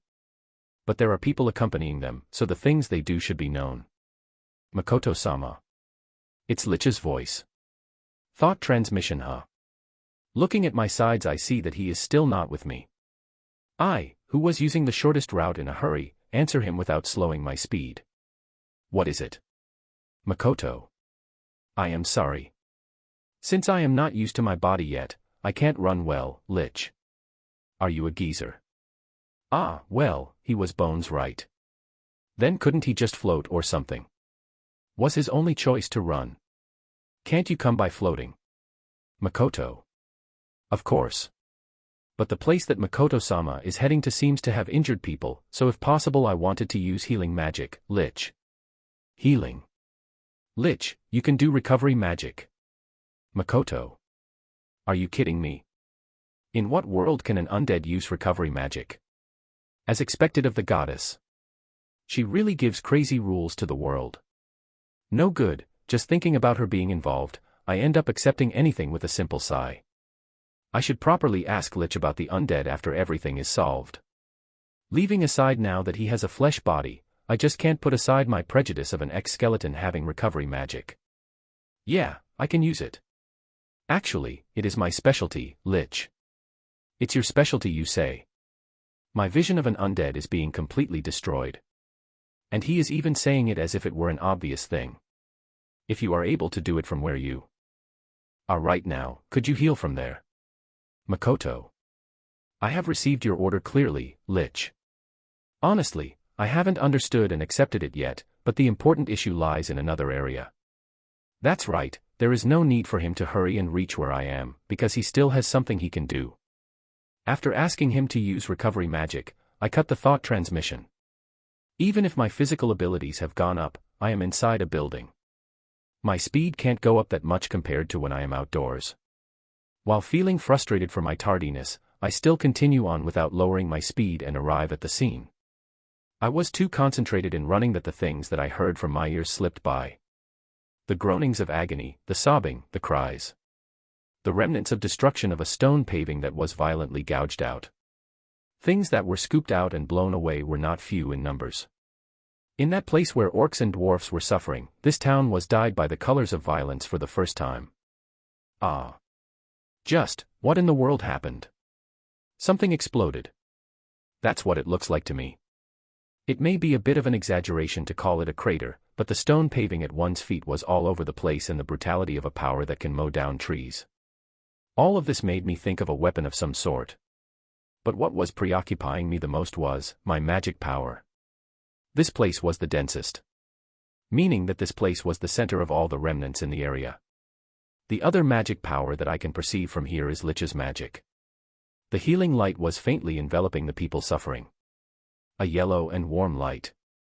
I also spread out a Sakai with healing property to all the injured people that my sight can confirm. At any rate, there is nothing else I can do if I don't have anyone who is able to talk. I have to do something about this situation where not even a single one is able to get up and help others. And then, while looking at my surroundings and trying to understand even if for a bit the situation, I saw something with my eyes. Something that at a glance looked like a chrysalis. It was close to the place where the supposed explosion took place. Don't tell me. I ran to that place. That is no chrysalis. No way, Makoto. The upper half was burned, missing both arms, and the body was filled with cracks and cut open. Legs were torn off, and it looked like a chrysalis that was cut off from its thread. But this, no, he was Makoto. He, who is supposed to possess quite the power, how in the world did it turn out like this? No, that's not it. That's totally not it. Is he breathing? Is he still breathing? Without feeling any sort of disgust, I hurriedly run to his side. I concentrate on his mouth and chest and check if he is breathing. A cold body that was practically impossible to feel any warmth in it. And also, I could feel that characteristic rigidness I felt at my childhood when a car ran down a stray cat. No way, is he already dead? My head was a complete blank. Even though I didn't feel anything when an unknown person died. And the Liz, as well as that time with the demon race and the many other demonic beasts. My mind was completely blank, not knowing what to do. I could tell that my body was being controlled by trembling. Makoto-sama. At the place where you are right now, that person is the most injured one. The other ones have already passed the dangerous part, so I will be concentrating on that part now. Please, I ask for Makoto-sama's cooperation. Just before I couldn't think about anything else. I heard Lich's voice. It was a voice that returned me to my senses. He is not dead. Something I can help out with. That is, Sakai. There is nothing else but Sakai. If only I were able to use recovery magic, it would have been a different story. Why is it that I can't use the healing formula at all? Even though I can understand the aria and composition, I can't manifest that power for some reason. Not being able to use the attribute I want the most, how unreasonable is that? Damn it. Can I do this properly without magic? My priorities are all backwards, huh? It doesn't matter if it isn't enough, I have to do it. I make a quite small Sakai that's spread out just in the area around me and the arc. The property given is healing. Lich releases an even deeper light and enveloped the arc's body. But there was no reaction. Is this not enough? Is it because I am missing my own recovery magic? Lich. Can't you increase your output more? From what I see, I don't feel like he is on his way to recovery. Makoto. For now it is. Right now I am using the spell while heading there, but if I am not seeing it directly, it won't be as effective. I am also continuing my treatment on the other ones, but is it okay to neglect them and concentrate on him? Lich. Rejected. Continue doing that. When you think it is okay, I want you to concentrate on the arc, Makoto. I am heading there as fast as I can, so please continue healing as well, Makoto-sama. Lich. Healing, huh? What I am using is not magic. I can't use the healing attribute, Lich. I don't know the extent of its effect, but I might have been able to increase its effect if I had coupled it with magic, and yet. Couple. That's right. Sakai. Strengthening and healing, strengthening and search. I can give Sakai 2 effects. Does it have to be 2 different effects in order to work? Could it be? I concentrate on the Sakai that was wrapped around the arc and me. I put together the healing with another healing. Will the effect go along with me or? Sakai is different from magic. I am not able to tell from plain sight if the effect has become stronger. It is one thing if I look at the target, but there is northwest other person close by, so I can't tell if it is a success or a failure. Even so, I do it like the times when I put strengthening and healing together, having an image of the surface, I concentrate on putting on healing and healing together. The cracks are closing. Makoto. The effects have increased. I'm probably not wrong about that. The numerous cracks that were running down on his hard skin that looked like serious injuries were closing like thin linings and then disappeared. Yes. Yes. The lower half and legs portion that were cut down were forcibly adhering themselves. The right arm that was lost from the roots, and the left arm that was lost till the elbow as well. It was being regenerated from the top of the shoulders to the elbow. It looked like a gore image, but I, who was being overwhelmed by happiness, didn't mind about anything like that. He can be healed. Now only thing left is for his consciousness to return. If his consciousness returns, it is probably all right. The normally earth-colored skin was even deeper and his skin that I couldn't feel any vitality from had its flexibility returned to normal and his warmth was returning. His healed arm moved as if having a cramp. Are you okay? Do you understand me? Makoto. His eyelids also shook, and then they opened. His consciousness already returned. For it to go so well. There is no need to force yourself to talk. It's okay to just nod and shake your head. Makoto. It seems that the arc understood what I was saying. He hesitated a bit from my words and he certainly shook his head vertically. At that moment, I felt relief and strength left me. I am so glad. Seriously. I confirm. My surroundings again. The thick magic power of mine still remained, and it was obstructing my ability to collect information and understand this situation. But I didn't use Sakai. I used my naked eye to understand that this disaster was being controlled slowly. After this, I can ask the people that have calmed down about what happened. The mist gate, that entrance which I used once in order to return here. Could it be that it is connected to this in some way? I don't think it is a complete coincidence. That's how I felt. Because of the disruption, I am unable to estimate its precise location, but I look at the vicinity of the area where I transferred from. It seems that there isn't anything special. It's not like it is close to this explosion-looking place anyways. Am I just overthinking? There is something there.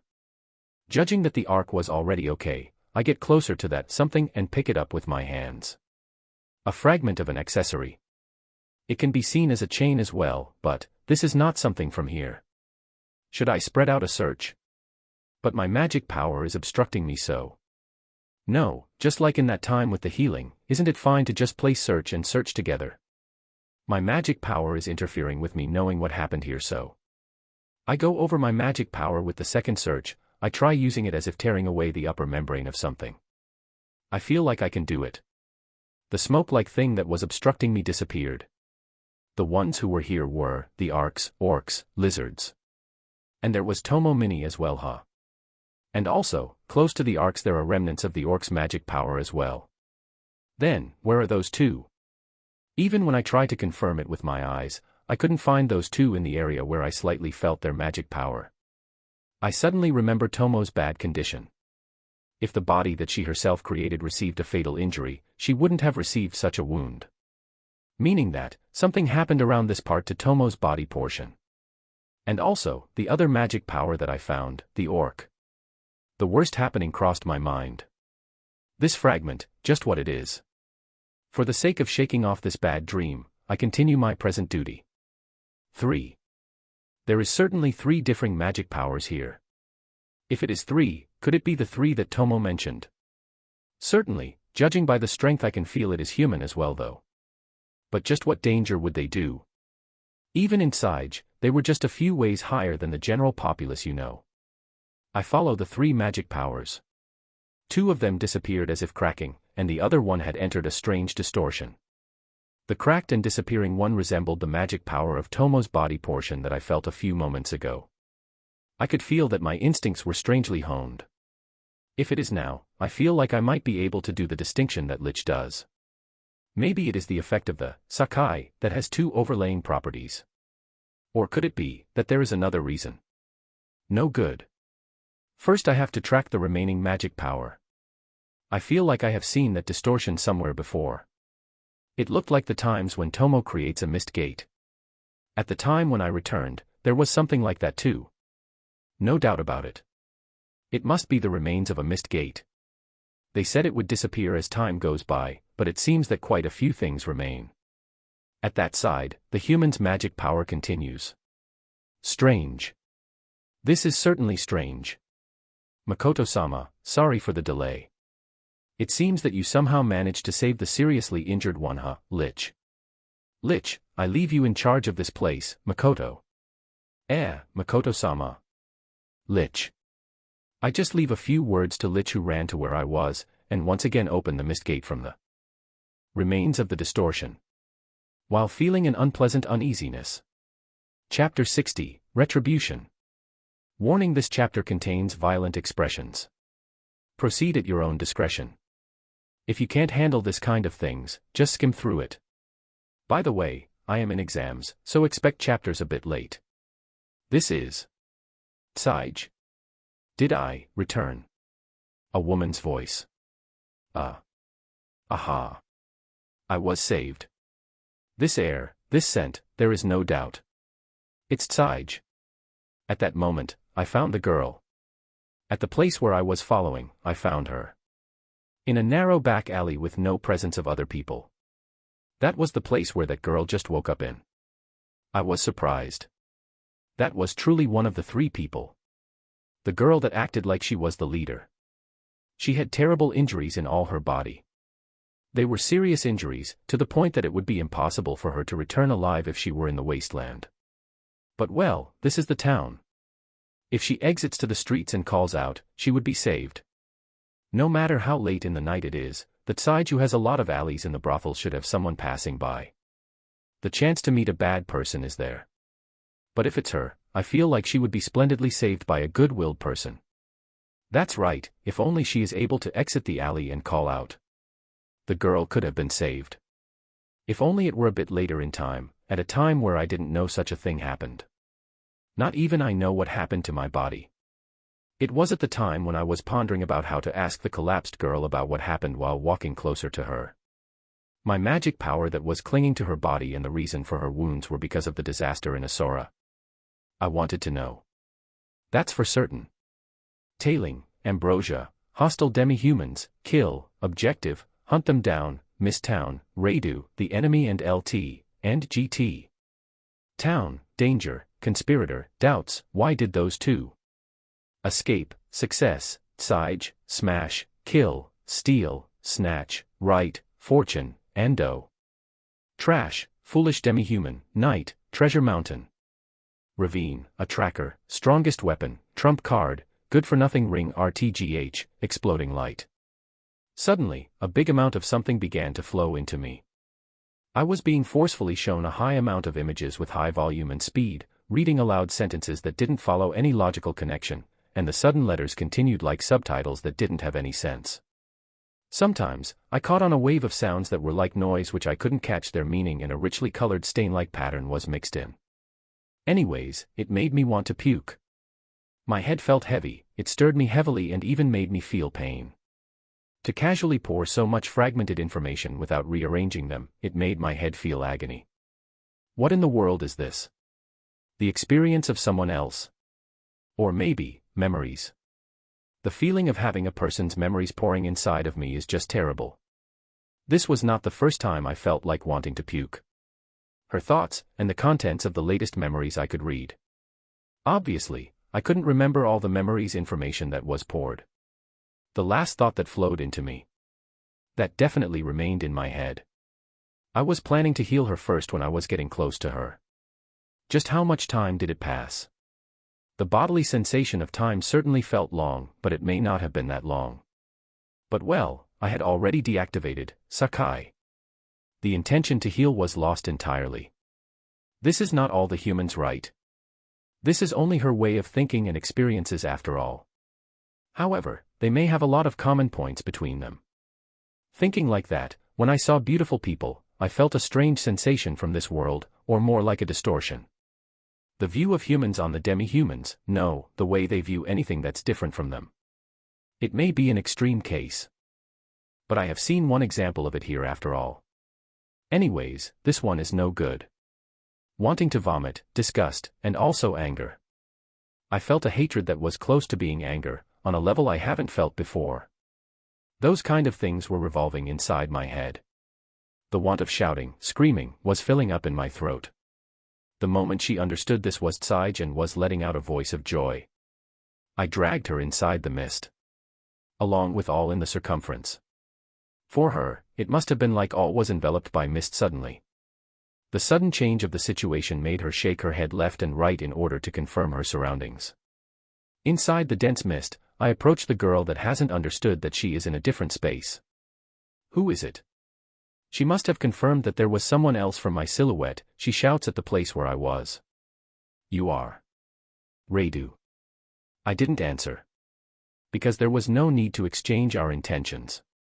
I see, so you chased after me. But it is already too late. This is Tsige. You, who are cooperating with demi-humans that attack humans, won't have comrades. Cooperating. Ah, in your memories that is the case, huh? I don't have any intention of explaining it, so just think whatever you want, Makoto. It was not definite, but I feel like I saw an image of her comrade's circumstances and a conversation saying that the demi-humans were responsible. I use the most fitting words in Japanese to tell her what I feel.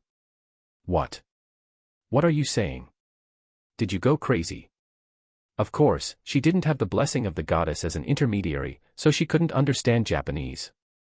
She must have felt uncomfortable by me who was saying words she couldn't get. I am seriously disgusted by myself. I now think from the bottom of my heart that I should have killed you guys when I could. But since I was at my limit with just handling myself, somewhere inside me still measured the humans of this world as the ones in my own, Makoto. I am telling you that I don't understand what you are saying.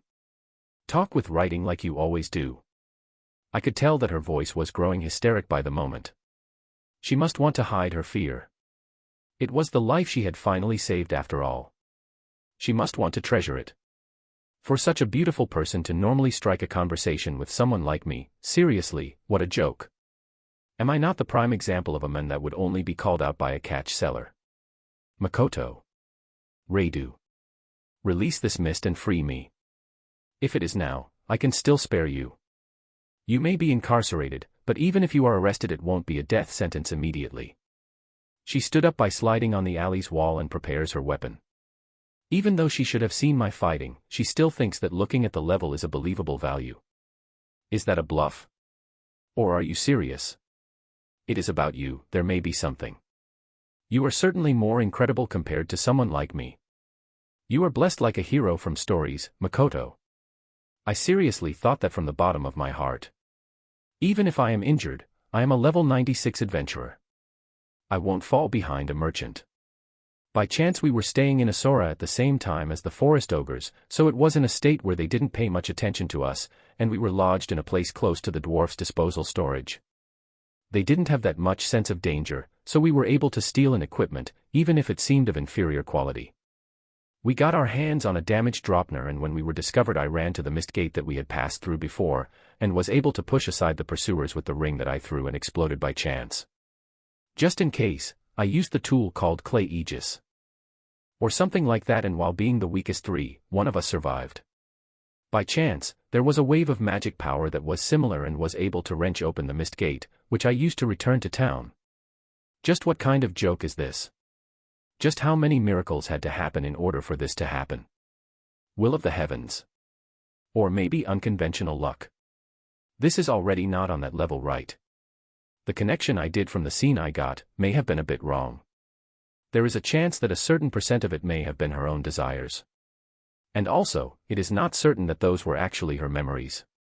That's right, even if I try seeing the current situation objectively, I see her luck as abnormal. Certainly, what we did carried a big problem. Suggestion and strain. It is at the level of a junior high school student opening a cafe at a culture festival trying to actually sell food and drinks. There are a mountain of problems. Of course, you did a lot of it mostly because you were in the festival mood, and you noticed just now, meaning, you noticed too late. Once again I say it, these people had way too much luck.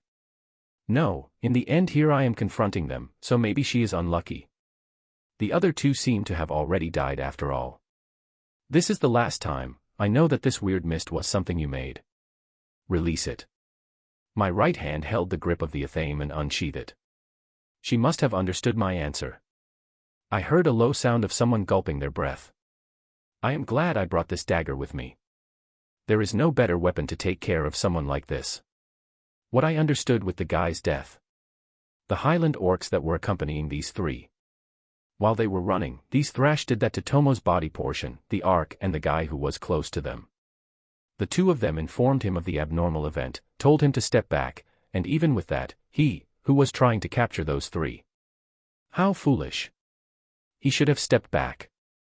Tomo's body portion tried to reduce the force by placing herself in the front, and the barrier was destroyed along with her, and then, the Ark that was behind walked through the steps of death. And the Highland orc that was there, even though it was something a Highland orc would not be able to resist. If he were not controlled by the sense of responsibility and had obediently stepped back, he could have been saved. But his actions and the death afterwards, I don't want to blame him for that. At least he tried in his own way to desperately take them back after all. And it is also the truth that he died while trying to do it. That's why, he may have been wrong, but I think his actions are worthy of respect. With the dagger that I have received from you guys, I have taken revenge for him, is what I will tell Emma and the other Highland orcs. At least I hope this will help out somewhat. With a cold and calm thinking, I thought about the things that will happen hereafter. This is the dagger that's been handed down by the orc who died because of your useless struggle, Makoto. The girl doesn't say anything more to the fact that I wasn't speaking with her in writing. While pouring jeers onto me who was getting closer, she pointed the tip of her long sword to me. Without caring about the cries that were coming out from her mouth, the sword looked like it was waiting for me to get closer.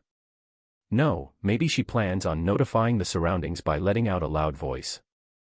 If this was Tsige, it could have been successful with her luck.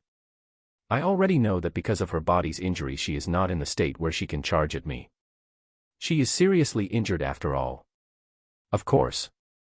She should know what can happen if she turns her back to me.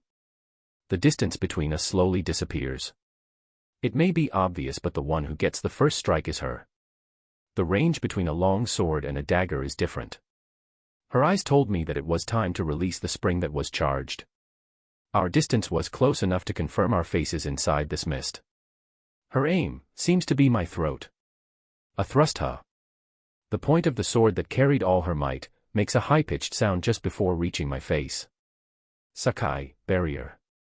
It was a sound like the mutual clash of swords. Her body was also washed away like when one gets pushed back by a sword, both of her arms going upwards. I didn't have any hesitation. Doing one step to the front, I hit both of the arms of her with my athame. The dagger that was swung in reverse made a deep blue line and I disposed of both of her arms and the long sword at the same time. There was no resistance. I didn't feel much resistance when I did this with the black spider as well. There is no way the thin arms of this woman would prove any obstacle. In return, a small amount of blood stuck onto me. How annoying.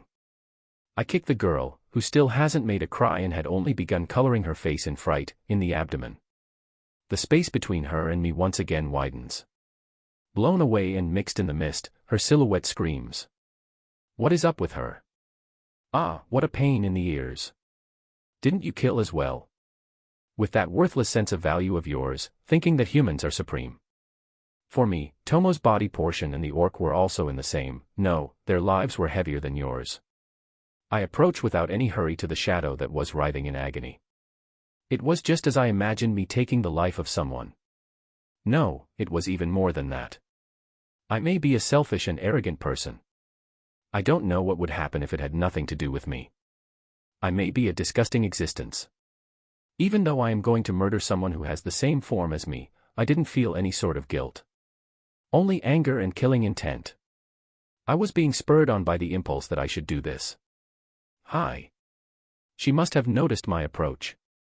She rolled over and turned, like a caterpillar that was trying to hide in the ground. From her mouth, fear was leaking out. It would have been fine if you just squirmed there in pain and blood. Because there is no way the result would change anyways. Then, sayonara, Makoto. Save me. I will do anything, any dash. There was no need to hear until the end her boring pleads. Just like how she aimed for my throat, I also pierced my dagger at her neck. For a short while, she convulsed, from her wrist, neck and mouth, blood flowed. Until the end, we didn't exchange a single conversation. My knees lose strength. Maybe because I had done a murder, or it might be because I wasn't able to stop the rampage of those three and was unable to save the orc. I cried. Chapter 61, Hereafter. Reigokai, Fakatsu. I am finally back, everyone, bwahahaha. Nothing to say but enjoy this chapter, and this marks the official stop of the hiatus, lol. Tomo is in front of me right now. Mio is also here. Shiki is also here. The dwarf elder is here. Emma is here. The lizard captain and the ark are here as well. When I say Shiki, I am talking about Lich. As soon as I returned here, I gave him a fitting dog name to him who was waiting worriedly in front of the closed mist gate. It's not the Shiki from Corpse OK. Nor Shiki from Ceremony. It's the Shiki from Knowledge. It's already been 1 day since my first experience. After that, I returned to Asura like nothing happened. As if nothing, but well, the inside of me was a complete mess though. I cried for quite a while and I didn't want to show them my swollen face, so it took me a bit of time to return. And so, I thought about a lot of things. About what would happen from now on. These 2 days were that kind of period for me. Well, that place which was swallowed by the mist was no doubt an Asura, but that was Tomo's power. Regarding that, I will confirm it later. We were all gathered at my house. At the large room which Emma told me she planned to use as a meeting place. By the way, one part of the room is not yet finished, or more like one part is in a completed state. I don't really want to think about how big it would be if this were finished. I am a Japanese and a plebeian after all. When I checked the state of everyone that was around the giant table, my facial expression turned stiffer. From the start, we were reunited here to discuss something important, so there was tension in everyone's expressions, but the change in my aspect made their atmosphere turn even tenser. In the other day's case, an orc as well as Tomo's body portion died, Makoto. We have already done a departed soul banquet and have also apologized about that case, but the number one reason lies in me. I totally took the wrong way of dealing with those 3-inch, Makoto. Departed soul banquet. In other words, a funeral. It was a case where there were no traces of him left, but we did as what the orc and lizard warriors do to mourn their comrades, light a fire and do a banquet. With his death, they told me about it and we did this for the first time. I really feel bad about the first victim happening because of my own blunder. I lowered my head uncountable times in front of his family and orcs. Tomo also lost her body portion and received an injury, regarding that I lowered my head as well, but she didn't seem to take it well and had an unpleased expression. She did accept my apology though. I was also told that there was no need for me to go directly to the orc's bereaved family. But this is my own way of closing things after all. Not because I chose it to be, it was just because of my carelessness that a life was lost. If in the future they are forced to a fight because of the results of my own decision, at that time, I will not apologize individually. I will have them follow me. And the dead will be mourned with the departed soul's banquet. I have decided on that. This is for the sake of not breaking if a friend dies in the future. Regarding this town's relationship with humans, it was too optimistic. They are adventurers and there are some that have considerable ability. I wasn't even seeing them as a threat and didn't deal with them. For them, this town is a clear foreign body and we should make sure this doesn't happen in the future, Makoto. I temporarily stop my words and look around, everyone was shaking their heads vertically. First of all, the Highland orcs. Emma, I am thinking about strictly choosing the scope where the humans will be guided and can act. No, I will say this clearly. I want to create a separate area where we will be guiding them, Makoto. Create an area. Of course, if it is Masumi-sama's direction we will follow, but I don't understand the meaning too well, Emma. Okay. In simpler words, at the borders of this lands we will construct another barrier and have it isolated. I want you to create a small town there where the adventurers will be guided into, Makoto. A town inside a town. Emma. In other words, I want them to make a fake town and accompany the humans. What we need is a certain extent of materials to create. A state where money is circulated inside and the base. It's not like I am seriously trying to make them have a cultural interchange with them after all. That's right. And the people that will be entering it, no matter if it's you guys, or the lizards, or dwarfs, make sure it is someone that has decent strength. I will have Tomo bring the adventurers in, so we will have them think that is the whole Mirage Town, Makoto. Emma seems to be convinced and nods. Looks like she understood what I was trying to say.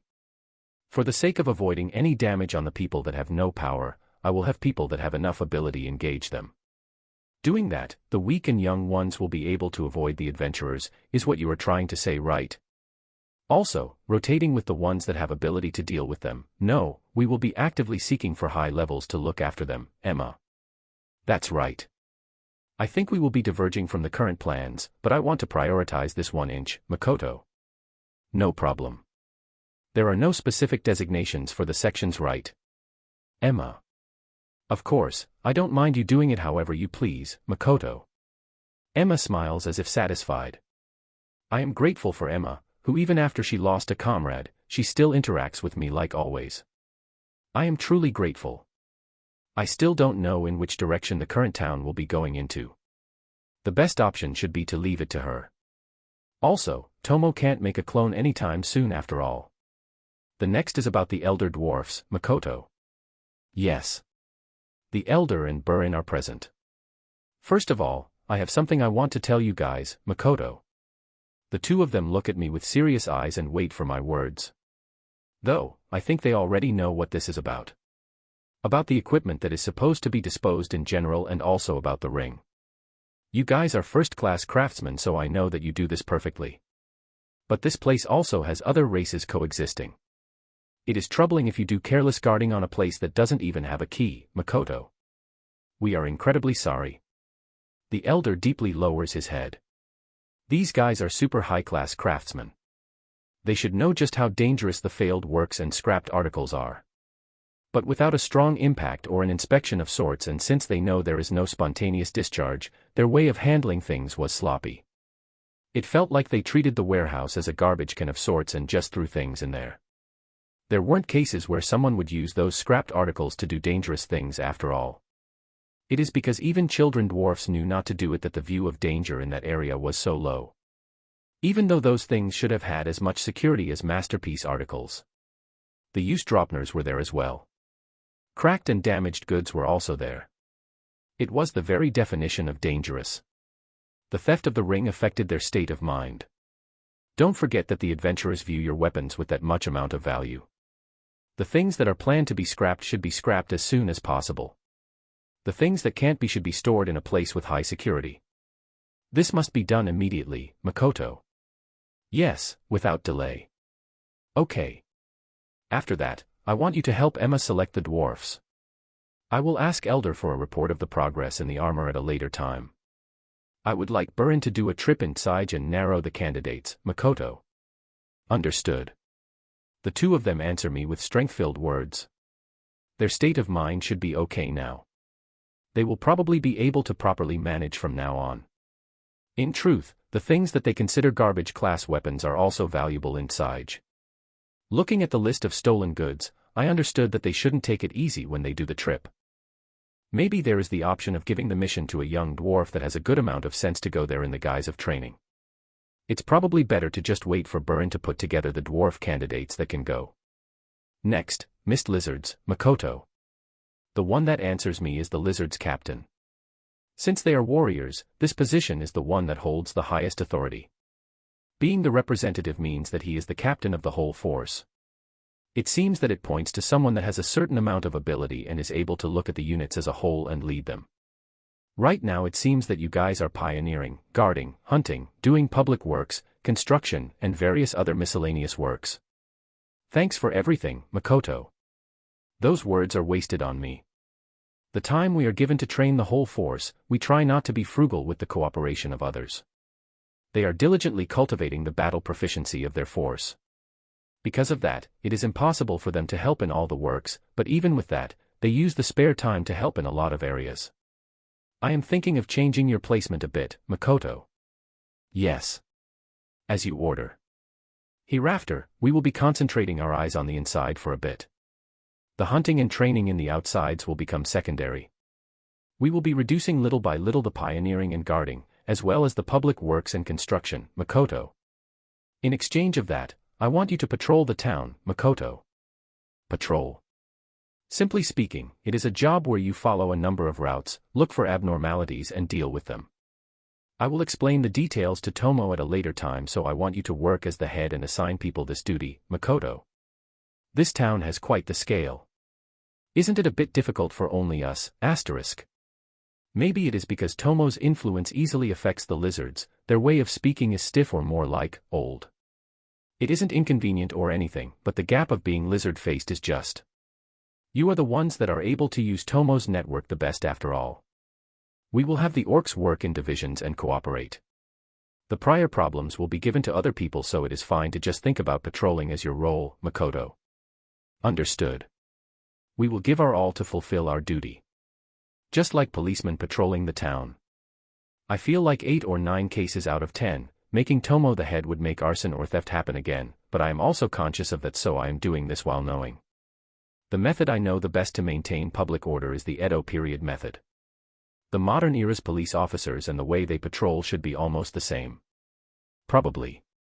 Let's believe in the achievements of Edo. It is a lot better than not doing anything. No matter who I request it to, the head count is really a problem. But this isn't something that we will be able to resolve in the instant. There is also the option of letting the forest ogres into Asura, but as long as my sentiments don't accept it, I don't know if we will be able to create a good relation. Their consciousness of me is also opaque as well.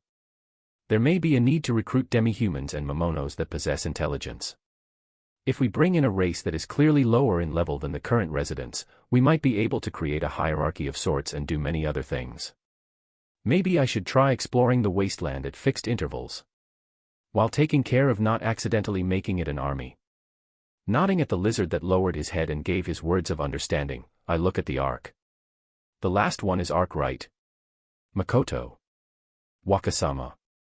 First, let me express my gratitude. Since that time, I didn't have the chance to meet you personally, so I was waiting for this moment. Yowa. What incredibly fluent common language. He totally surpassed me. Yes, I won't be hearing any opinions telling me that this wasn't a competition to begin with. Incredible. He perfectly learned it. But, thanking me for what? I wanted to begin with the apology but gratitude. Makoto. Yes, to thank you for saving one of my kinda gozaimasu. I heard this afterwards, but it seems that without the treatment of Wakasama it would have been dangerous. We wanted to thank you at least once. The arc that was serving as a representative placed one hand on his chest and lowered his head. The other two also imitate this. No, he was originally injured because of my own miss. It was a given that I would help him. Instead of thanking me, I should be the one apologizing, Makoto. I thank you for your benevolence. It makes me feel glad all over again to serve Wakasama. It's no good no matter what I say, huh? When I apologized to Tomo, she also said some unreasonable things as well. By the way, the one who is talking is a female. There are 4 arcs in total, but counting the seriously injured male, there is also another one, making it 2 males and 2 females. Well, it is great that he is safe. So then, there are a number of things I want to ask for you arcs. Right now, how many are able to transform into human appearance? Makoto. Everyone. They are seriously exemplar. When I am talking with her, I get the impression of a person that has excellent grades and is serious. It may even naturally create a sense of inferiority. I see. Everyone. Then the first one should be easy. This is something I told the orcs as well, but I will be creating a division separately to deal with the humans. I want you to shift individually and stay in that town in your human form, Makoto. There are only 4 of them after all. Moreover, there is still something I want the others to do, so it would be hard to have many of them stay. Just one person every shift, moreover in human form Isoka. That's right. I want you to act as if you are an adventurer that is sojourned because of your skills, Makoto. To act as a human. That's how it is. Also, if there are any strange movements, I want you to report it. And I want you to gather information even if it isn't useful. Even if they suspect of you, people of your class will have no problem dealing with it. We would be giving a special treatment to the ones that have surpassing skills after all, Makoto. Investigating from the inside and picking out the problem before the seed appears, right? Understood, we will be staying in shifts at the town. Great. It seems that there is no problem in the first one. And the other one? It's about the pioneering you have been doing, but the need to use people in town will increase, so there will be no hands circulating in that area. That's why I want the other 3 that are not staying in town to report the pioneering and investigation scope and direction. Of course, I don't mind if the speed decreases, Makoto. Yeah, no problem. Is it okay for us to train in combat and research on black magic? That's fine. I would be happy if you get someone to learn medicine manufacturing as well, but I don't mind you guys training and researching, feel free to do so. If there is any pressing matter, it is okay to just leave the pioneering and investigation for a later time, Makoto. It seems that it was an unexpected condition for them. The 3 arcs look happy. They have been coveting for knowledge lately, saying that there are a lot of things to learn. This is good. It would be nice if Mio also took interest in something as well, aside from me. For now, this is what I have thought.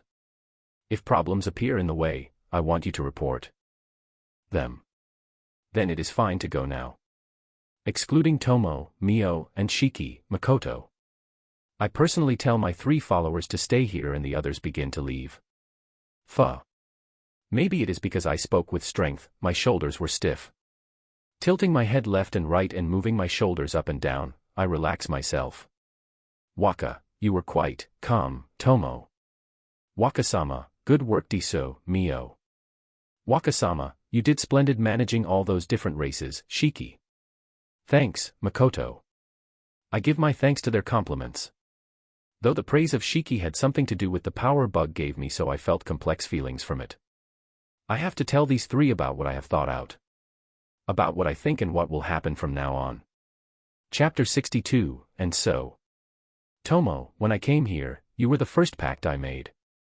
But now that I think about it, the effects of the pact didn't affect me that much, Makoto. If I remember correctly, I said it wouldn't be a bad trade, Tomo. Is she playing the fool? Or does she really not remember that much? You guys, who have made a pact with me, lost your previous form and have increased your overall capacity, is what I am trying to say. Then, what about me? Makoto. The moment I came here, I did a pact with a dragon of supreme existence that numbers in the single digits, a hated black spider that is considered a calamity and also a human that turned into an undead. It clashes with my definition of one though, a lich. Suki-sama assured me that my magic power is superior compared to the heroes. The pacts didn't affect my body negatively in any way. Only one thing that might be like that would be the experience I had when I used the mist gate that connected sides to Asura. The influx of another person's memories. I think that is the power of Tomo. Without saying anything else, I turned to the other followers that were waiting and continue speaking. 2 days ago, I saw the memories of a person. There's no doubt about it. Tomo, do you know something about it? Makoto. Waka is a sinful person. I have a conclusion of sorts, do you want to hear it? Tomo. Let me confirm. The ruling relationship, I know it changes the outward appearance and elevates the overall capabilities of the follower. But then, what does the ruler obtain? This is what I think, he obtains the special traits of his followers in its entirety, Makoto. I can't explain it well. But if I am able to use Tomo's power, I probably can use Mio and Shiki's power as well. I think it is impossible for a human to use the power of inhuman beings without any risks, so that price is naturally me obtaining the components of them, is what I think at least. In short, the me right now has become something that is not human anymore, is what I am imagining but. Pooh, Tomo. Why are you laughing, Tomo? Makoto. Now you, not being human anymore, doesn't that have a strong impact? Honestly speaking, this is the most shocking thing since I have come to this world, you know. More like, it is a case where it might become a betrayal from me, you know. If they told me, losing your humanity, is it that big of a deal? I would be shocked. Well, you see, I thought that in these 2 days you overtook a mountain, but to think that you have made such a misunderstanding and strayed so much, I just accidentally. I am very sorry, Tomo. I originally threw away my own humanity so I can understand your sentiments, but being a human being must be a very important thing for Wakasama. I will keep it in my heart, Shiki. Tomo and Shiki take completely reverse reactions from what I expect. Mio looks like she hasn't even understood the situation at all. That Waka could use my power is, well, presently, a coincidence. It should have originally appeared at a much later time after all. Waka was probably in a state where you couldn't control your own emotions. It is embarrassing to say this, but I think that it is because a connection has been created between you and me, Tomo. See connection. Mio's eyes suddenly look dangerous. She is sitting. The glittering in her eyes is slowly disappearing. This is a misunderstanding, okay. An explanation. An explanation, Tomo. Quickly. Makoto. Oh, my wording must have been bad there. What I refer to with connection is well, the trust between us and the exchange of our emotions or something like that. By the way, for Waka, who is the ruler, to receive components from their followers is just impossible, okay? That would make the relationship equivalent.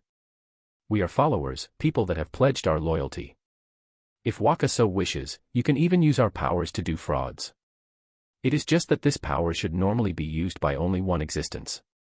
To use them you will have to get used to them first, and in time you will slowly be able to use them when you gain consciousness of it. There is an exception in this. Well, this exception is exactly what this case is about, Tomo. The power of Tomo and the others, huh? Certainly, I haven't felt those powers in my body even once before. The last time as well. Tomo's power just activated on its own without me feeling anything of the ability. Mio's behavior looks like it has done a questionable stop. Probably. Did she decide to listen? Or has she come to some sort of conclusion? Please let it be the former one.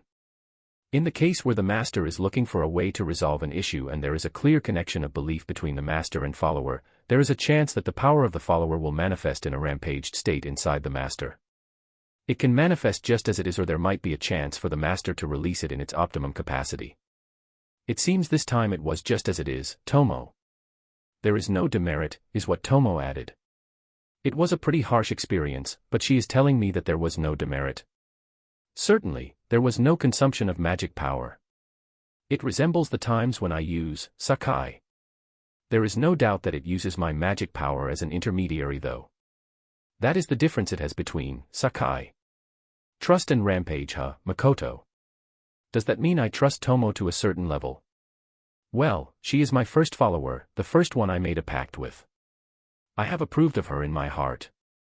That may be the case.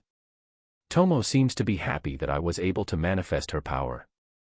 That, honestly speaking, was incredibly unpleasant, you know. I can shake off my emotions when I can shake them off. Are you telling me that from now on there is a chance that this will activate numerous times? When will I be able to control it consciously? Yeah, trust. Trust Waka. How nice to see that you used my power first. With this, my position as the first follower will be cemented. Tomo. That part is important, is what Tomo repeats again and again. Her face has a wholesome smile. Ah, Mio is. Just by chance, Mio. What is it, Mio? I can't hear you, Tomo. Tomo, stop it. This time it was just by chance that memories flowed inside him. Wakasama is incredible. If there were a moment where he is on the verge of dying, he would have certainly activated my power and healed himself. It was just a coincidence, just by chance. It's just that desu wa. Mio. Don't just go gravely injuring me. The Sakai's healing doesn't work on me, you know. I would die if I had received a grave injury like that. Ah, but if I were able to use the regeneration ability of Mio, it should be fine, right? But if it activates in an optimal state, there is a chance a different ability will be born. This is a gamble I don't want to do. I will make sure to have someone close that can heal me when I am injured. Yeah, you are right, Ja-na, coincidence Ja-na. It's just like Mio says, Ja, Tomo. Face full of joy, is probably what you would call this. Mio's one is, well, an Oni or a Hanya star. It seems that she is oozing with the drive of eating her and the mortification, but more than that, she seems to not like the attitude of Tomo. She looked like she was almost on her way to the rape face after all. If possible, this is the part where I want Shiki to come and stop them, but that's impossible, huh? There's the fact that he is still a newcomer and he is pretty docile to his two senpais, or more like, he is being bullied by them. I just hope they are not doing anything bad to him. Fu. You can't even use your katana that well and you just make noise about stuff like Edo or samurai. Maybe the normal language doesn't transmit on Tomo-san anymore. Mio. Ho. Mio, is the number 2 planning on picking a fight with the number 1? I created a bond with Waka, you know. Aren't our status clearly on a different level? Tomo. Bond, you say? That's quite the exaggeration there. I also exchanged fists with Wakasama at full power and have interchanged our blood, a blood bonda arimasu. Mio. That is different from a bond. By the way, you were just unilaterally sucking my blood. Ha. Even though you never had a chance of winning. That kind of experience, even I had one. A relationship where we agonized and fervently pierced each other. Being trampled one-sidedly, even Shiki can do that. To begin with, Mio is. I only attacked you with a brid, right? We are not talking about the inflated lich, Shiki. Carefreely saying things like bond and connections, you should learn modesty.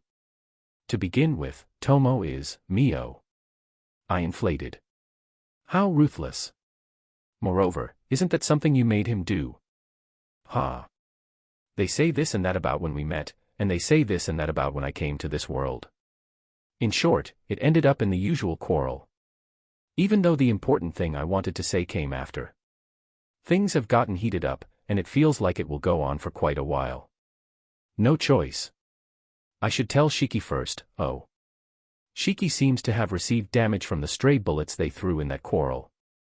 He has the eyes of someone saying, "It is not like there is any worth in me anyways." This is something I personally think, but I feel like Lich has a lot of potential in him. Well, for the time being, I will shut out the two noisy ones with Sakai. This is convenient. Let's leave aside those two. Shiki, I have decided on which direction I should take, Makoto. Is it okay for me to be the first one hearing it? Shiki. He is so negative. Yeah, for me, Tomo, Mio and Shiki are all precious comrades and family, Makoto. Shiki. Shiki looks as if he heard something unexpected. His eyes were opened wide. It is a word that is very far from the concept of our pact after all, so I can't blame him for that. We are being tied by the ruling pact after all. Geez, even though his appearance is that of a cool, tall, and intelligent one, his eyes tell me of his lack of confidence. This is just too unbalanced. Depending on what happens after I return to Tsige, I will be preparing myself to head to Academy Town a few days after. I will tell you in detail about the company at a later time. I have taken an interest in the way of learning of the humans. I will ask everyone to take care of things regarding Tsige, Makoto. Are you planning on going there alone? Shiki. No, I will be going with Shiki. Two men, let's go calmly. Makoto. With me. No, shouldn't you go with Tomodano or Miyodano? More like, if such a thing happens. I don't have the confidence of remaining with all of my limbs, Shiki. Just how much did they threaten you, Shiki? The Shiki that is altered and panicked is funny, but he is definitely not joking around. Those two, there is a need to train them in the ways of treating a junior. Let's put their tails between their legs in 2 days. We will be meeting at Asura anyways. Then it would be more efficient if I and Tomo act independently. Tomo and I are the only ones that can open the gate after all. Also, Tomo's modus operandi is that of making problems and then entering a reflection time. Shiki, you look like you were a researcher, so I feel like you can get into the trends and create countermeasures. Moreover, you were a human, so I feel like you have more common sense than them, Makoto. When I enter the half of what I was saying, I lower my tone. It was also like that when I fought with Mio. With the forest ogres as well. Moreover, both Tomo and Mio destroyed a whole base. It looks like Wakasama is going through a lot, Shiki. Well, yeah. You also have to prepare yourself, Shiki, the future will be tough, Makoto. In the end, I want you to be able to stop those two's quarrel in one blow, Makoto. It is already in a level where one can't tell if they are actually communicating. Neither of them have raised their hands. Maybe there is a rule where the first one that attacks loses. Well, there won't be anyone injured, so it is good. Wakasama, undead can die too, you know. Shiki. What are you saying, is what Lich's eyes told me with a serious face. You have healing magic, so you should be fine, right? Makoto. I will be rained with a combo of million bullets and get overkilled. There is no point in healing. I can't do it. Impossible. I will die, Shiki. Shiki appeals to me with tearful eyes. If he received so much damage with just a stray bullet, it will be hard for him to oppose them, But I plan on having Shiki tell them about the individual mobilization though, Makoto. Shiki. I want those two to head north of Tsige, in the direction of the sea. There is no doubt that Tomo will begin talking about marine products or whatever in a not-so-distant future anyways. Thinking about the kidnappings of the adventurers in the wasteland and the connection between the Rembrandt Company, I feel like having Tomo in the outskirts of Tsige is more convenient, Makoto. She is unexpectedly good at negotiations even with how she is after all. She is a skillful one, much like a general that has all A's in her abilities. I sent it fine to bring Mio with us. Shiki. Mio, If I had to say, I really do want to bring her with me. But I thought that having only Tomo carry all those jobs is way too pitiful. We will be able to see each other weekly, so in this case, I want her to learn to be far from me, Makoto. Shiki, why are you making a face like it is the end of the world? I don't think that Mio will be able to do everything skillfully like Tomo, but I want her to learn and be able to do a lot of things.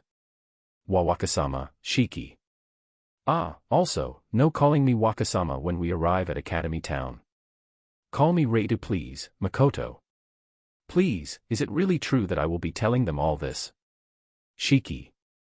Of course. I have to go to Tsuge now and talk with Rembrandt-san.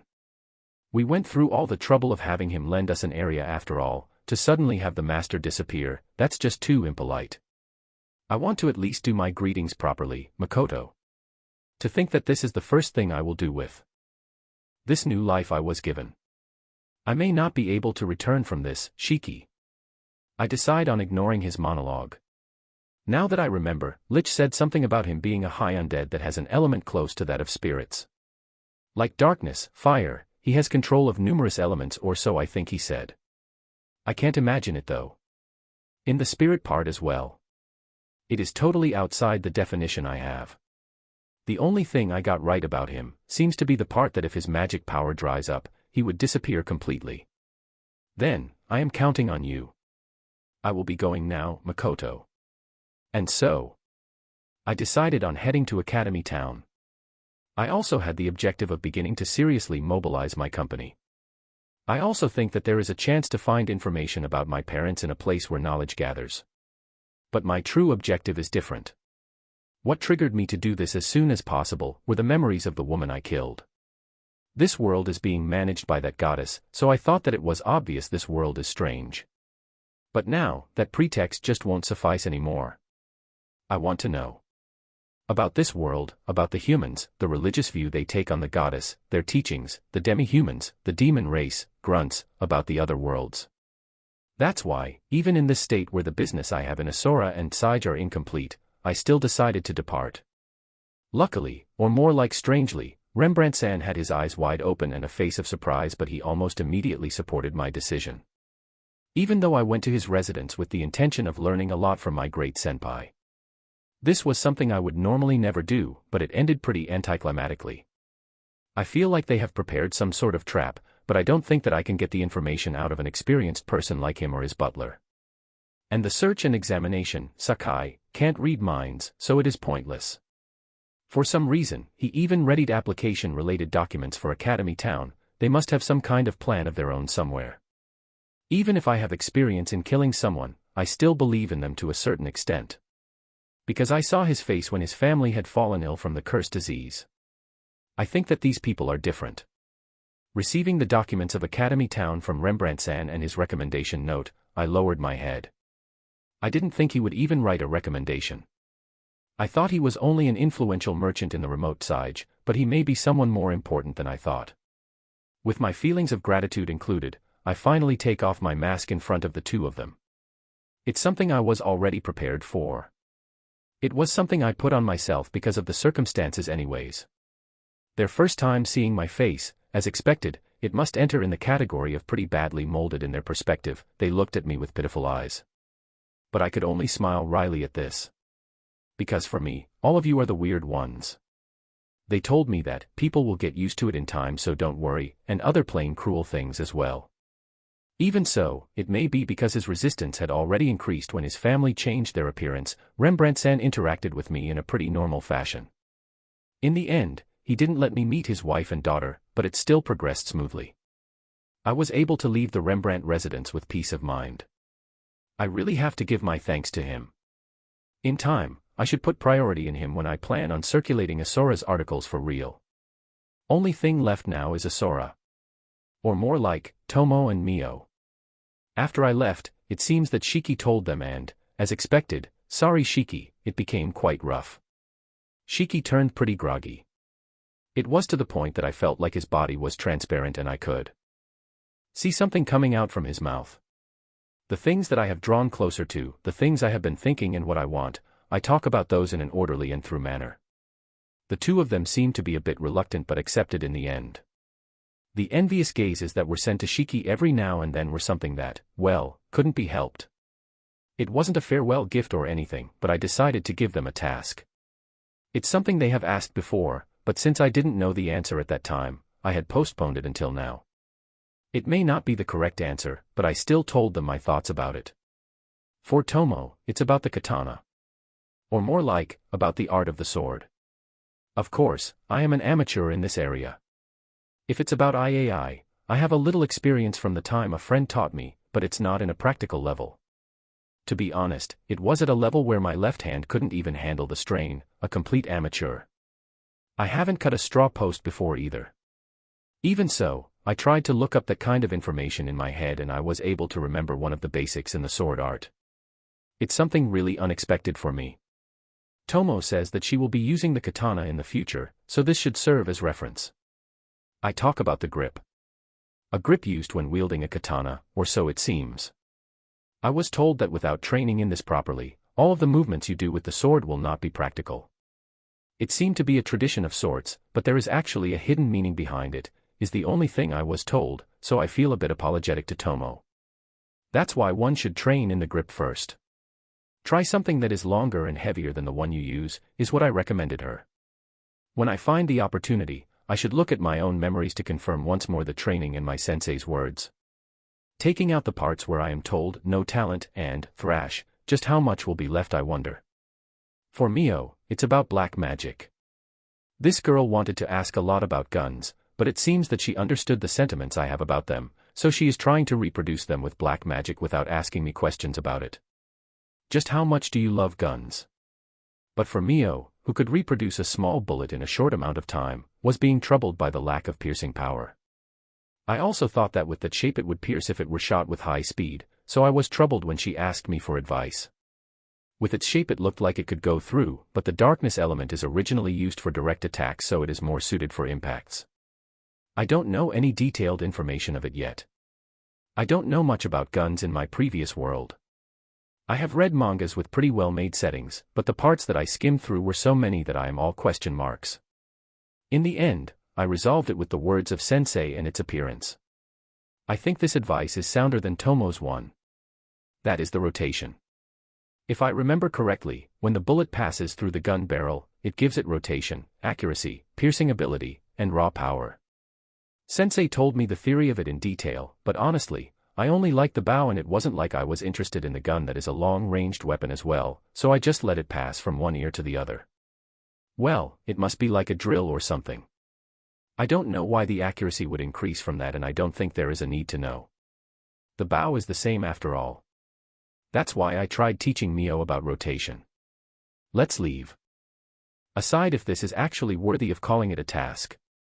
The two of them seem to be happy, so that's good. I also told them about the fact that I view them like family, and I don't know if they want to, but I want to give them the family name Misumi. Right now they are only Tomo, Mio, and Shiki after all. But I didn't know how to say it. And it was incredibly embarrassing, so in the end, I couldn't say it. I am thoroughly useless, huh? Father, mother. I still don't know anything about both of you, but I plan on moving at my own pace. That's fine, right? Makoto. On a deserted hill at Asura, I do a monologue. Were there changes in Asura when I made the pact with Shiki? I feel like numerous hills and mountains have been created. As usual, they are all in faraway places, so it's fine, but if they were close, it would have been an earthquake. I was on top of one of them. In a place pretty far away from town, I came alone. The evening sky of Asura is red. It's the time when the cold descends as if coming down from the sky. I was sitting in my butt was beginning to get cold. In my left hand, I had my parents' portrait. The size of the paper was around A5, probably. I don't know the exact size of it. My mom and dad were drawn in different papers. The drawing I asked Rainon to make was now completed. There wasn't anyone in Asura that could draw well after all. I don't know what to think about her being the best one drawing. Though, I didn't want to ask a kid to draw me a portrait.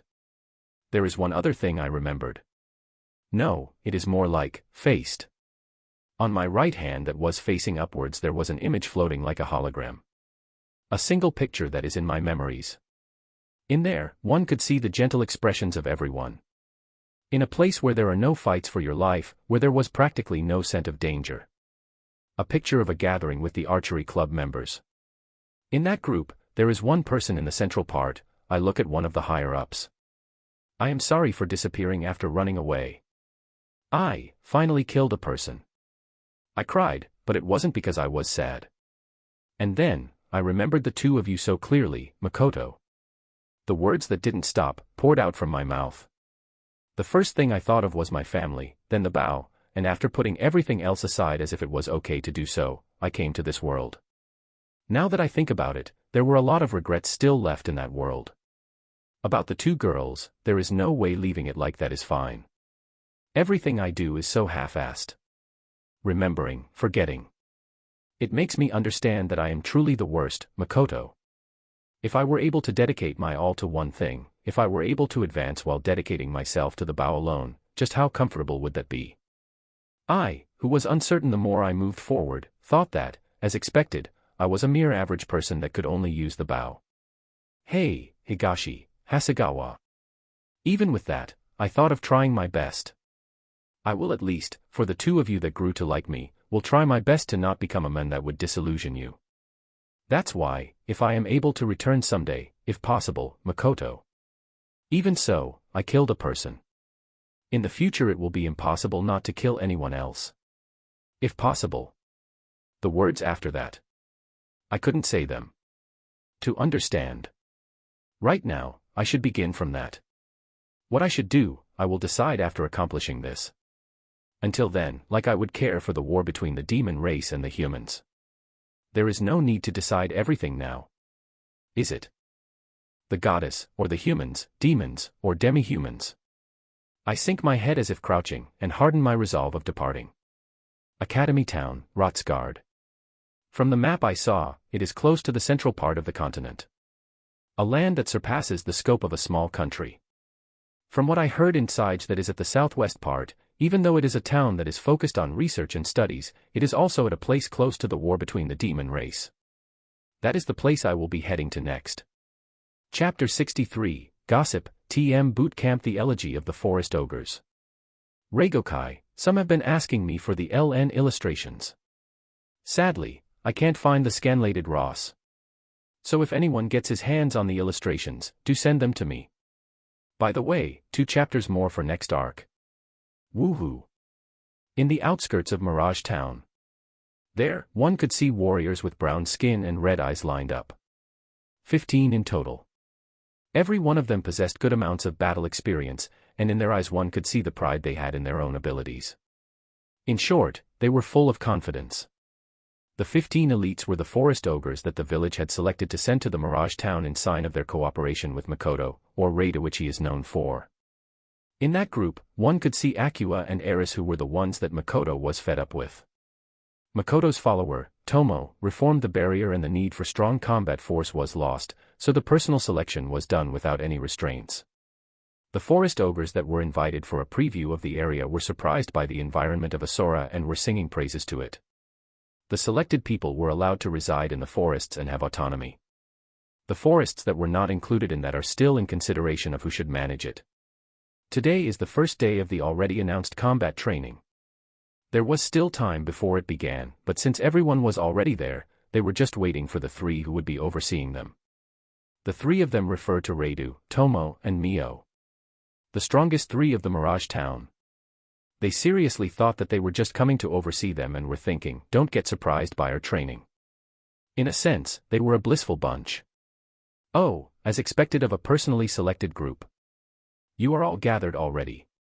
The first one to call out the lined-up group was Tomo. A girl that has blue hair and wears Japanese clothing that has never been seen before in this world. Of course, no one knew that this clothing is a samurai's clothing. It just struck as eccentric. Looking after small fry just doesn't give me the drive. The bad-tempered one, who one would have to wonder if she had low blood pressure, is Mio. Having black hair and wearing a different type of Japanese clothing. This one would be classified as a kimono. At simple glance, it doesn't look like the type that one could move properly in.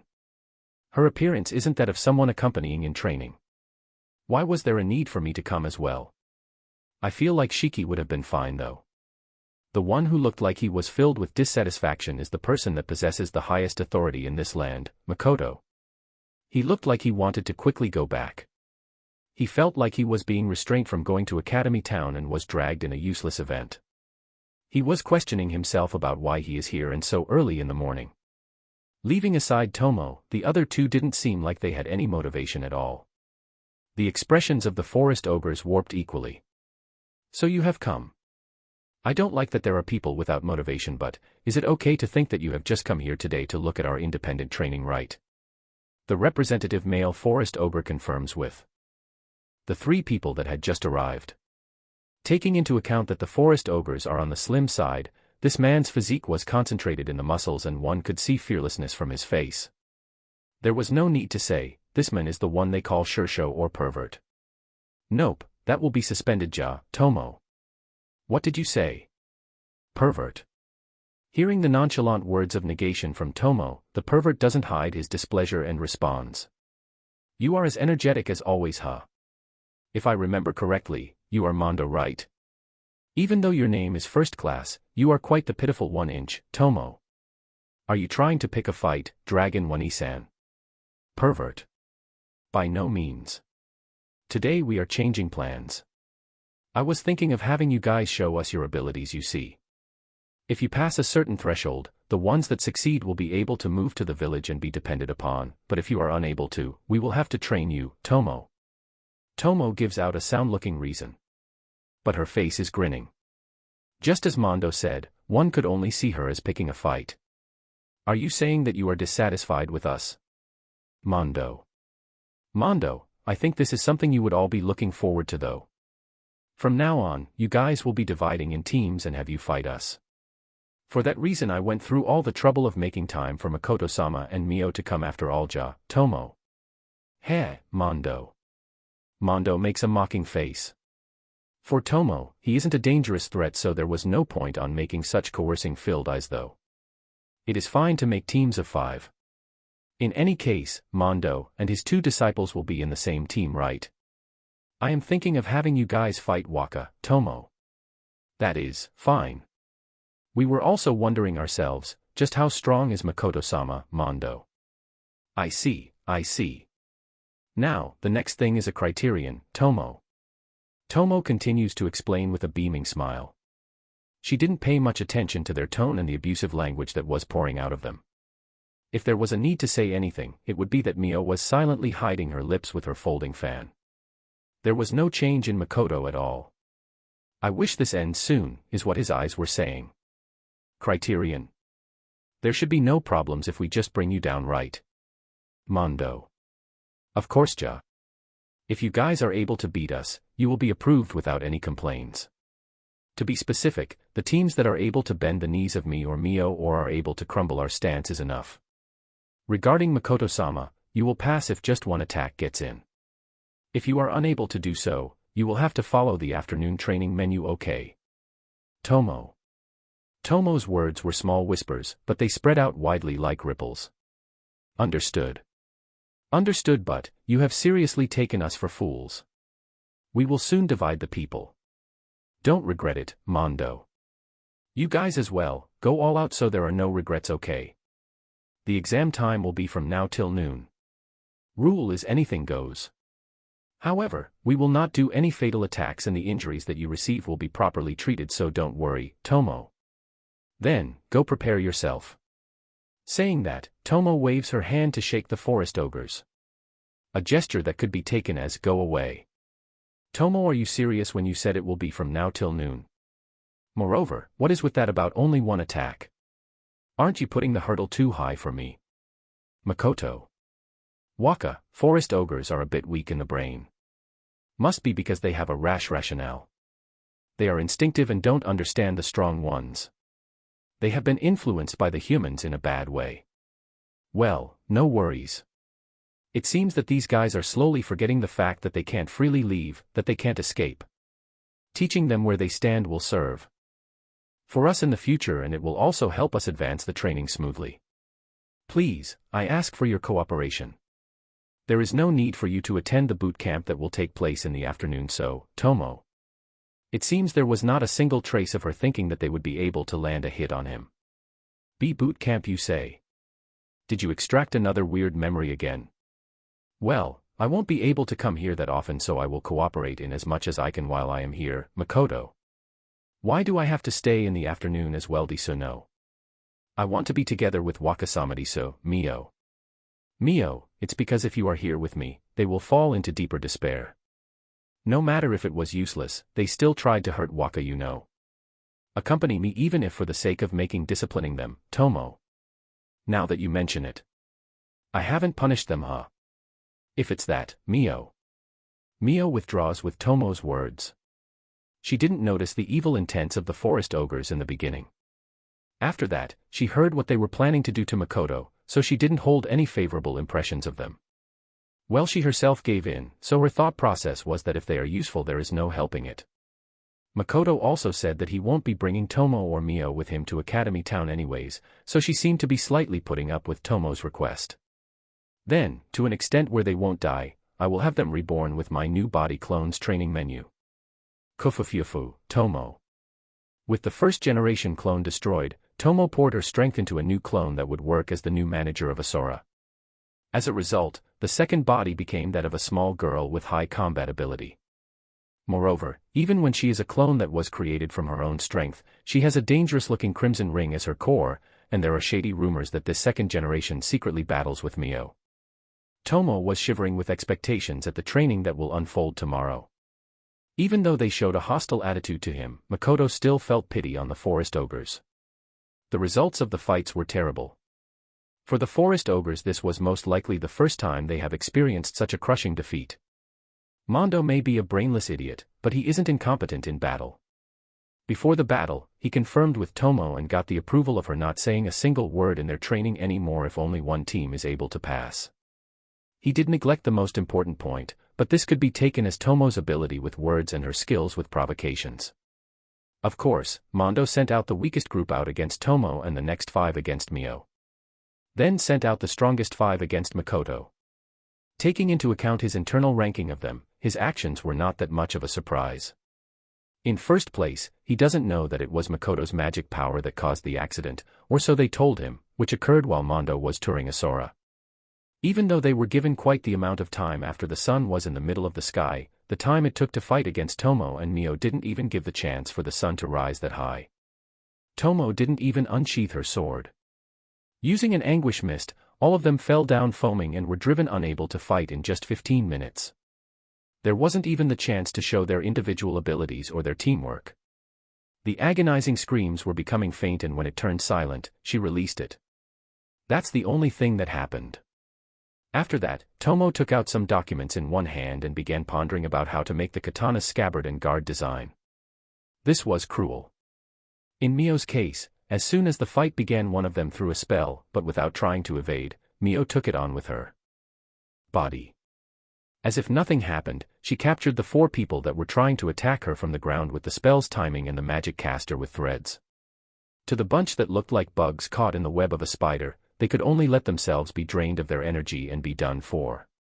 Even when noon came, out of the 5, the strongest one was the only one who could move, but his movements could only be compared to the motions of a newborn deer. Moreover, Mio didn't even move a centimeter. After everyone lost their consciousness, she went to look for a random rock and sat down. She was only confirming the state of the makeup she recently learned. This was also cruel. Then, if we talk about Makoto. He was confronting the 5 elites that didn't hide their killing intent while thinking of a way to dispose of them. But Mondo came out with a proposal. To try connecting one hit. Since they don't know how strong he is, they didn't know how much they had to hold back, so Mondo went to the front and told Makoto to try hitting once. Makoto began liking a bit this lovable idiot. He would surely be one of those guys in stories that shout in surprise, "What?" or "How in the 9 hells?" is what Makoto thought while making a wry smile. Because even without Mondo stating such a condition like hitting once, he would have proposed it himself. That's why Makoto released an attack at Mondo, whose face said to hit there. Seeing Mondo flying to Neverland, the others stood stunned. The remaining 4 were dumbfounded, unable to even pursue him, and could only look at the place where their master had flown. Only after a while they returned to their senses and ran to the place they guess he landed, but as expected, the weak-looking Mondo had his eyes rolled after being blown off. Truly a big mouth, Makoto. The words that Makoto whispered were heard by no one and just flowed.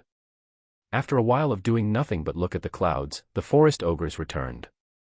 They were most likely doing treatment. For now it seemed like Mondo was okay. After that, they for some reason slandered Makoto as underhanded and began their attack. Makoto only made a barrier covering all directions, coupled it with Sakai, and then left them alone. Even when they did attacks in all directions or concentrated their attacks in one spot, it felt like there was no effect at all. Magic, swords, arrows, everything was easily repelled. For the forest ogres, it felt like they were doing continuous attacks on an unbreakable rock. In a case where he might as well just defeat them, he just left them to exhaust themselves, and after constant offensive, noon arrived and they were all dried. In that time, Tomo saw that Makoto was growing restless, so she took a bow and left it at his side. After 5 shots, everyone was unable to even stand on their knees. They didn't have the strength to stand and their breathing was rough. After Makoto asks Tomo if it is fine with this, he left just like that. The ones left were the 15 forest ogres that, even with their wounds healed, were destroyed from the root. There was no trace left of the attitude they had when they came here. Tomo nods at the expected situation. Now, as all of you have failed, you will have to take my training, Tomo. Understood. The response that was returned had a sense of hidden meaning mixed in. What was mixed in was fatigue, but there was also opposition. Nevertheless, Tomo just laughed. Tomo, aren't you letting them get a bit ahead of themselves? If so, wouldn't it be better to leave them in that mist of yours for half a day and make them learn their own position? It could even make them more motivated, Mio. Hearing the words of Mio, the forest ogres that fought Tomo paled and held their heads. They foamed with only 15 minutes. If they were left for half a day, their soul could be destroyed. In this area, the ones that had their mind broken the most are probably them. Now, Mio. Don't bully them. Let's leave that as a punishment game for the people that don't show good results, Tomo. People like this that take our attacks so amusingly, are they really of any use? In Wakasama's case, they were even let to attack all the time and they still ended up like that, Mio. They have enough quality, Ja. If we train them from zero, we can make them useful, Tomo. Even in a Sora, they could be counted as the lowest of the lowest though, Mio. Not knowing what Tomo was expecting from them, Mio tilts her head. It is of course, but there was no shred of consideration for the forest ogres in their words. I won't deny that. They are like kids that think they only have good qualities, Ja. Waka also seemed to have taken that in mind when dealing with them, Tomo. Instead of punishment, it feels like it will turn into nursing in the middle of it, Diso Mio. Yar. Being sure that in the future it will turn out this way, Mio worried about what will happen from now on. To a person that will soon break if they are bullied a bit, she felt like it would build up stress instead. No matter what they said, the forest ogres that lost completely had no right to object. They followed the training menu just as Tomo ordered. The training that continued till evening was harsh for Mondo and the others that couldn't slack off even a bit because of the supervision of Tomo and Mio, but there were a lot of areas that took into account the limits of their bodies and the forest ogres felt doubts from it. From tomorrow on, there are no scheduled trainings. They will just be in the forest waiting for time to pass. Just what was Tomo expecting from this? Is what they thought but didn't say out loud. Okay, that's all for today. Tomo. With Tomo's words, a number of them felt relieved for not being basked in the anguish mist. But the real hell began after this. Tomo declared without any glossing to the 15 that had grouped and lined up. Then, tomorrow it will be all day long. Prepare yourselves, Tomo. Don't mess with us. The next training observation should be in the next 15 days. Mondo. Mondo fearlessly throws out words of objection to Tomo. Because her words went against the agreement of letting them do independent training and having them inspect every now and then. What are you saying? Didn't I say in the beginning that such a thing is a no-go? Tomo. That is. Wasn't it so we wouldn't stop you even when you are not only watching? Such a thing is just your own reasoning. By the way, I also said that I looked at ability. If you guys were below the standard, I would have you take the training, is what I said, Tomo. Right now, at this instant, that training is over, right? Mondo. Forest ogres are truly stupid, huh? I did say we would begin training at evening, but I don't remember saying when it would be over. By the way, from my plans, the shortest it will take will be at least 1 month, Tomo. 1 month is the shortest.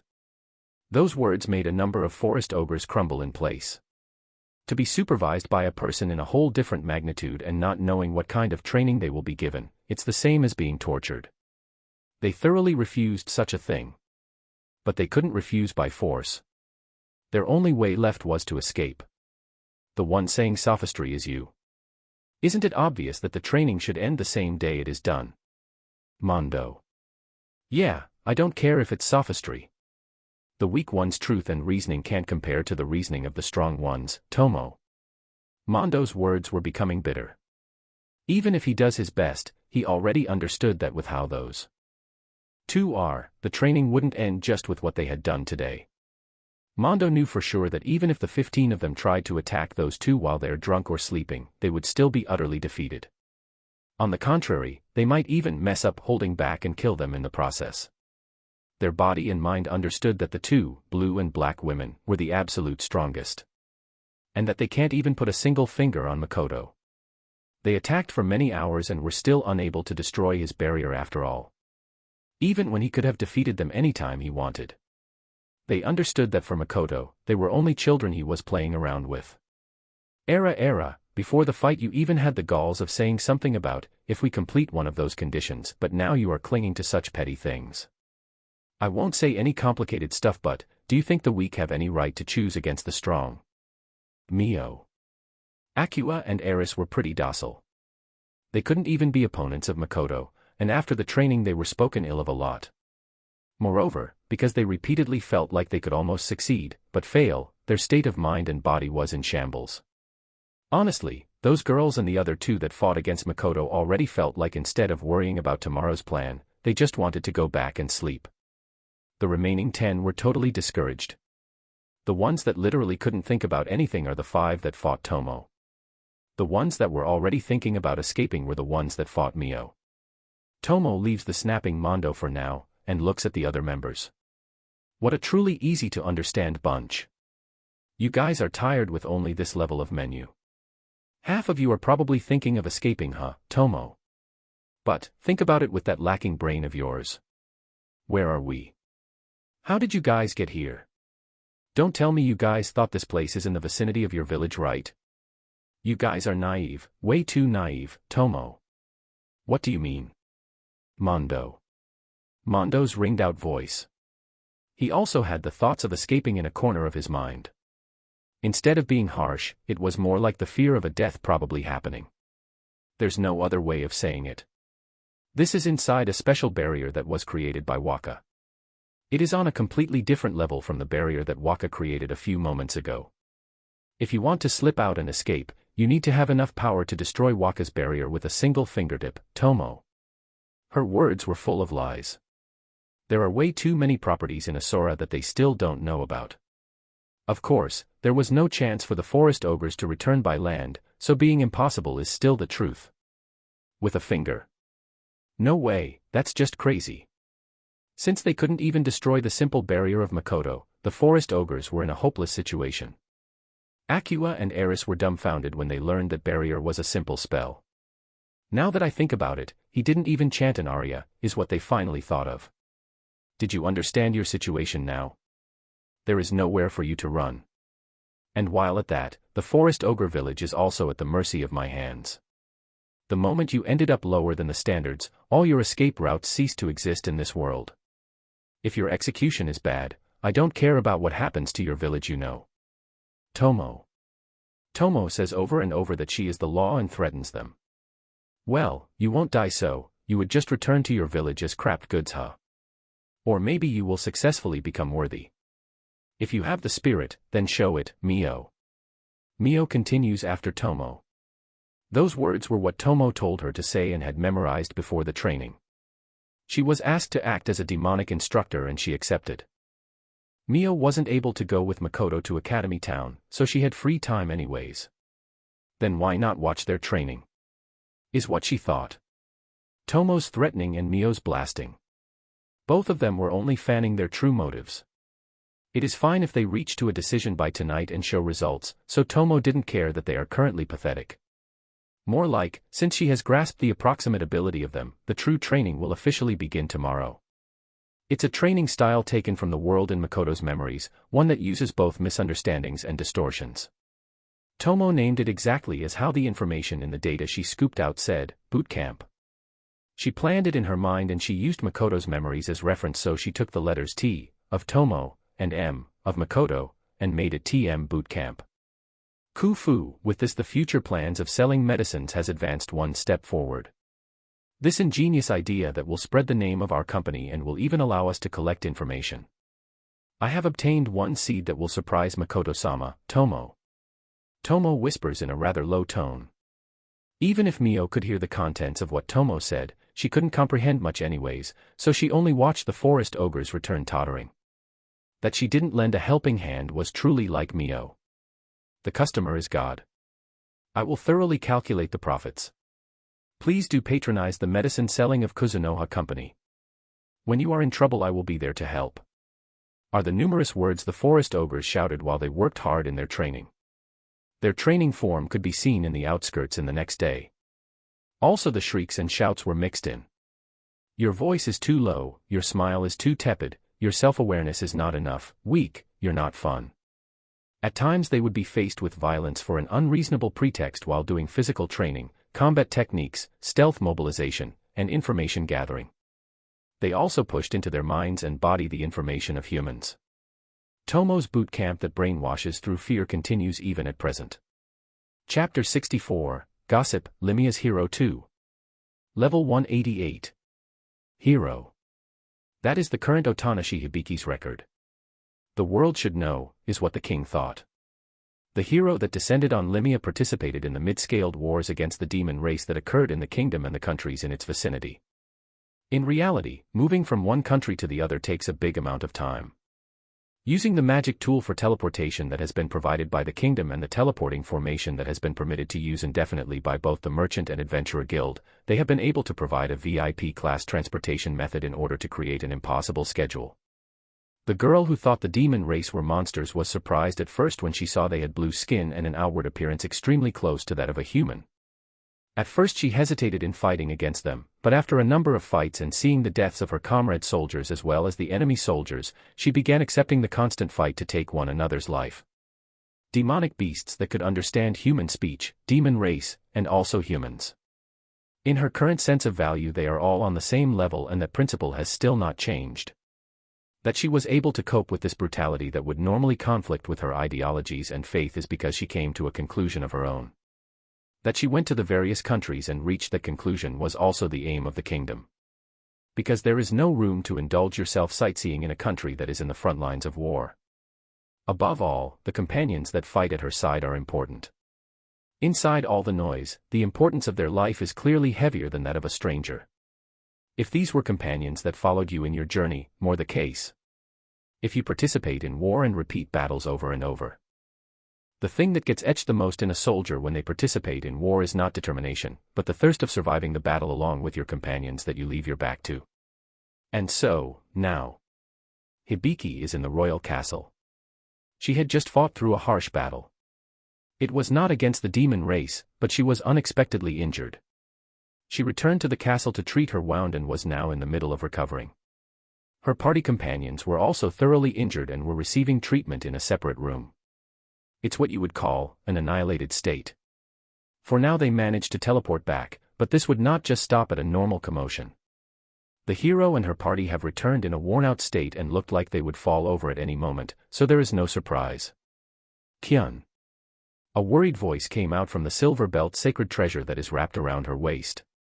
It's the guardian beast that resides in the silver belt, Silver Wolf. Just like the girl, he was also injured in this fight and had returned inside the belt to recover. I am okay. You should also rest at ease and heal your body. Even if you can heal your wounds with magic, it doesn't mean that your stamina will return as well after all. Is what Hibiki said. It's a rest for the sake of restoring stamina, magic power and also heal the fatigue. Luckily, this time's annihilation didn't have any member who received a fatal injury. Counting her companion Wolf. However, the girl was thinking about the base. In our plans I would be able to fight one of the demon race's shogun in 3 months' time. I thought that would be my first. Her first refers to a defeat, or a narrow victory that is close to a defeat. Hibiki, who is respected as a hero and has ability to coupled with it, has soon received a hard fight. In more specific terms, she was frustrated. This kind of feeling she hasn't told even her party members. Even Naval's speed couldn't oppose it. Naval, as type, is similar to Hibiki's. She is a swordswoman that uses her speed as main weapon. Pushed by her hate for the demon race, she only stood at the battlefield because of revenge. But while falling in conflicts with Hibiki, she has now become a party companion that stands at the front lines with her. In terms of speed, she surpasses Hibiki. She uses attack and retreat as well as combo attacks to overwhelm her opponents, a person brimming with wisdom.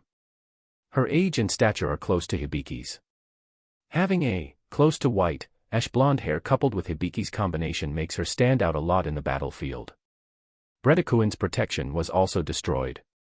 Breda's ability was that of a main field knight. Originally, his ability was not that of someone that could be placed in the party of a hero. But because of a secret privilege the kingdom provided, he was forcefully made to accompany them.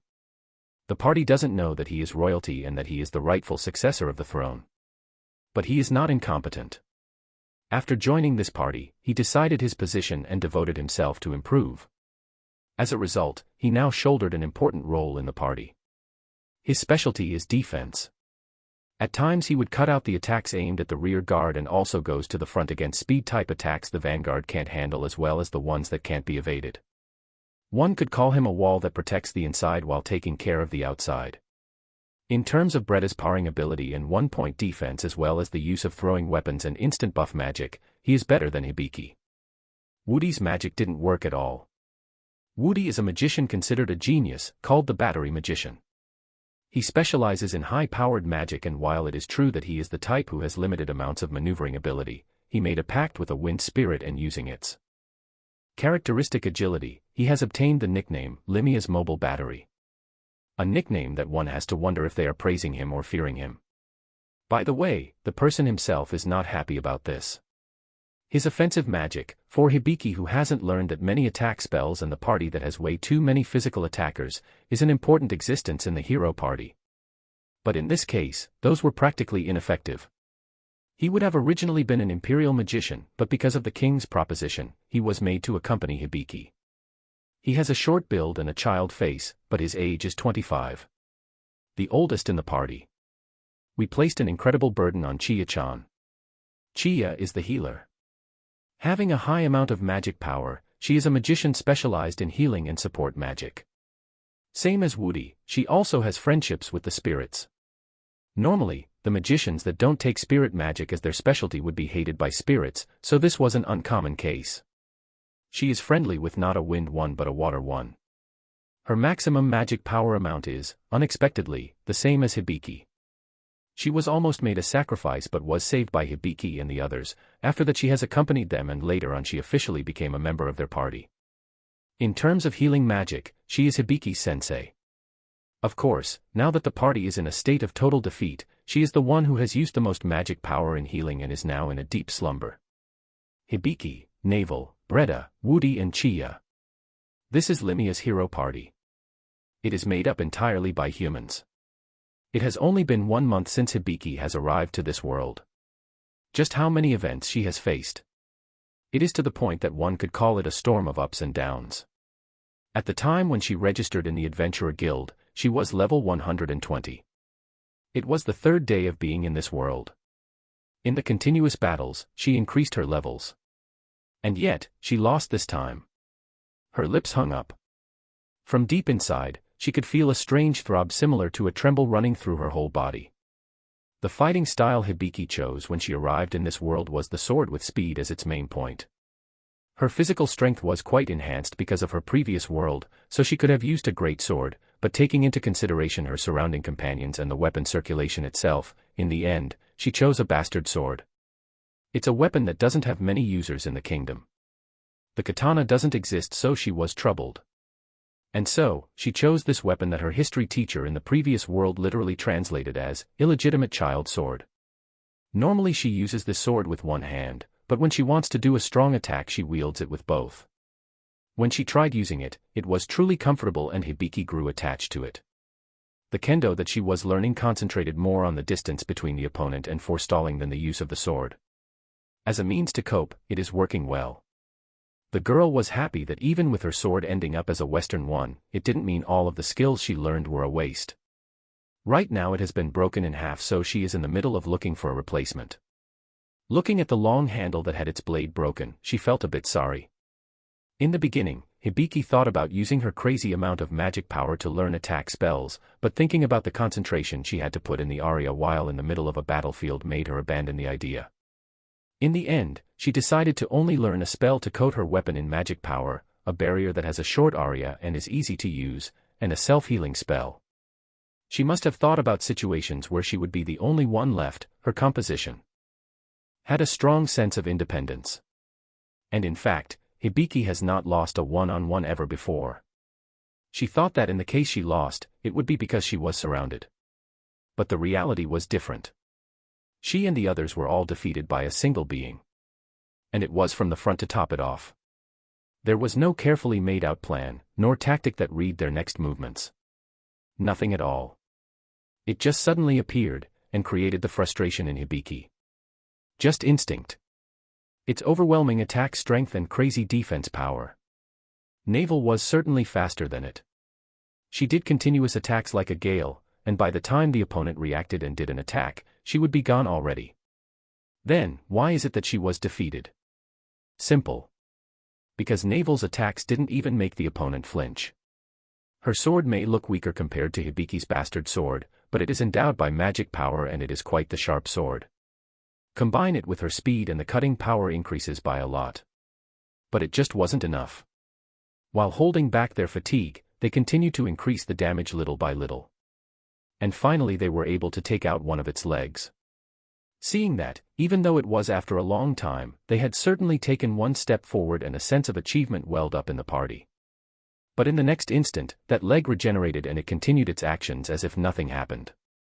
At that moment, a crack appeared in the party that was working perfectly. Naval got caught in a black thread and with her movements sealed, she received a finishing blow attack. Chia desperately tried to cut off the thread's effect and heal her, but they all understood that she was already out of combat. That is how a swordswoman would end up like if she were to take a direct hit while standing upright. Because one of the members fell, the number of attacks Hibiki had to evade increased, and it also increased the burden of Breda. Even if his specialty is parrying, that doesn't mean he goes no damage all the time. Breda's movements became sluggish and he finally collapsed. After that, it happened. Because Chiyu was concentrating on healing one person, Woody ended up unable to cut it up with his attacks that only used magic power. Leaving aside if offensive magic was effective, seeing that it didn't make the enemy movements change created a sense of dread in them. Even when Hibiki stood as a one-man frontline with her self-healing and barrier, if one person does the job of what was originally done by 3 people, it was clear what would happen sooner or later. Since the moment they understood their attacks didn't have any effect, the wolf that works as a guardian beast intercepted as many of the attacks that couldn't be blocked by the barrier. That silver wolf received a number of bombards and after his movements grew sluggish, he received a few more and fell. Chia changes her healing to Hibiki. But even with that, it couldn't keep up. The support magic of Woody gets cut off.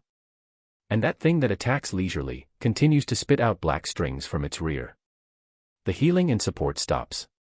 Cold sweat and impatience build up. Being overwhelmed by only its defensive and offensive power, they are about to be crushed. Her comrades had already fallen. She didn't even know if they were all safe. One of the legs that she slashed using both hands was about to fall off, and then without missing this, she cut it off with the returning blade. Then just like before, it dispersed like black particles.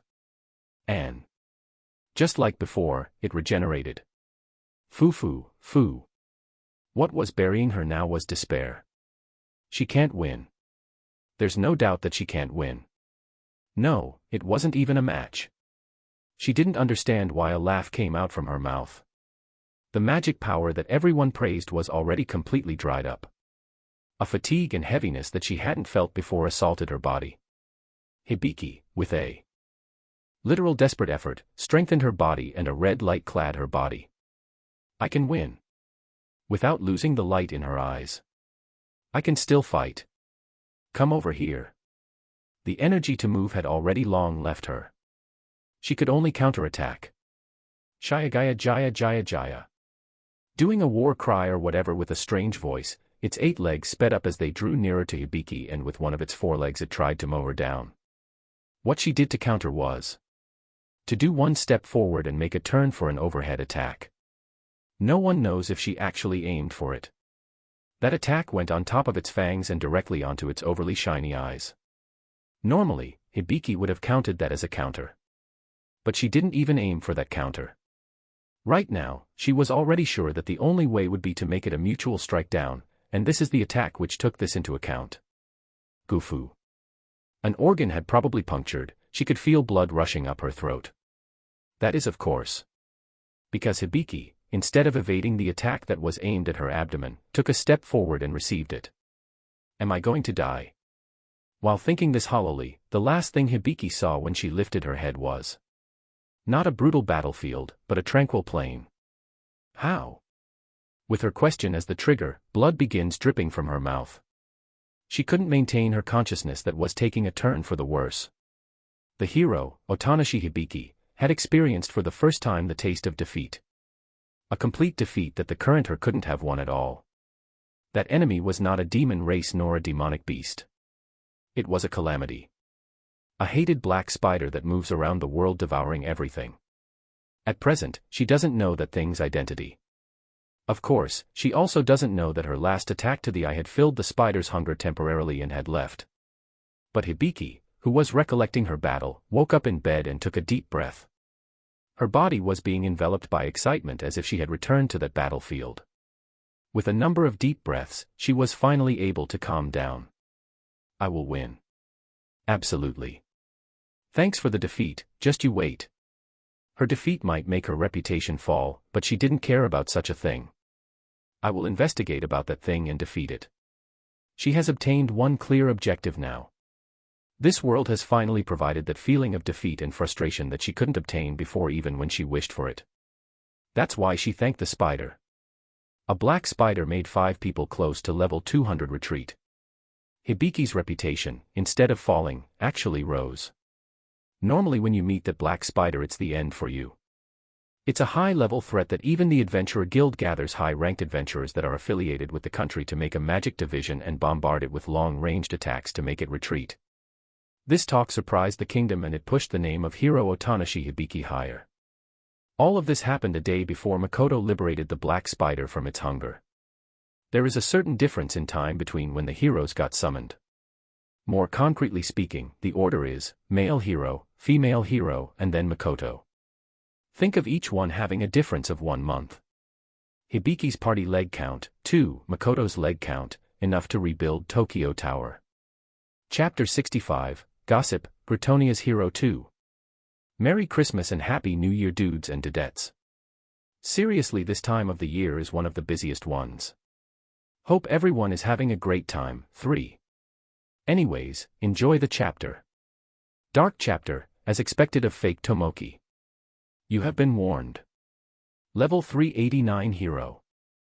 By the time Limia's hero party had met face to face and stood in the battlefield, the unchanging world of Silver, the Empire, had already begun the defense line fight against the demon race.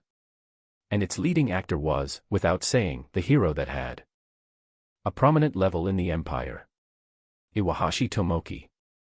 The Empire currently has the strongest human who is level 920, but instead of worrying about the war with the demon race, she was preparing for another threat. The one who did the most in war was Tomoki. The Empire straightforwardly sent him to the numerous battlefields, and Tomoki did as requested and fought in battle. And so, his skills were polished in battle. He registered in the Adventurer Guild at his second night in coming to this world. His measured level was 98. He leveled up in an abnormal pace. At first, as a hero, Tomoki was told that his objective should be Sophia. That girl, who is called the Dragon Killer, is level 920. There is probably people outside stronger than her. Tomoki willfully went into battle, and the Empire, no, the second Princess Lily acted as his guardian and provided good support to him, accelerating his progress. The Empire concealed the hero and viewed the hero practically only for war. Sometimes he would do a triumphal return crossing the streets, but since he had full body armor and an exaggerated helmet, most don't actually know how he looks like. His daily life is mostly spent in the castle.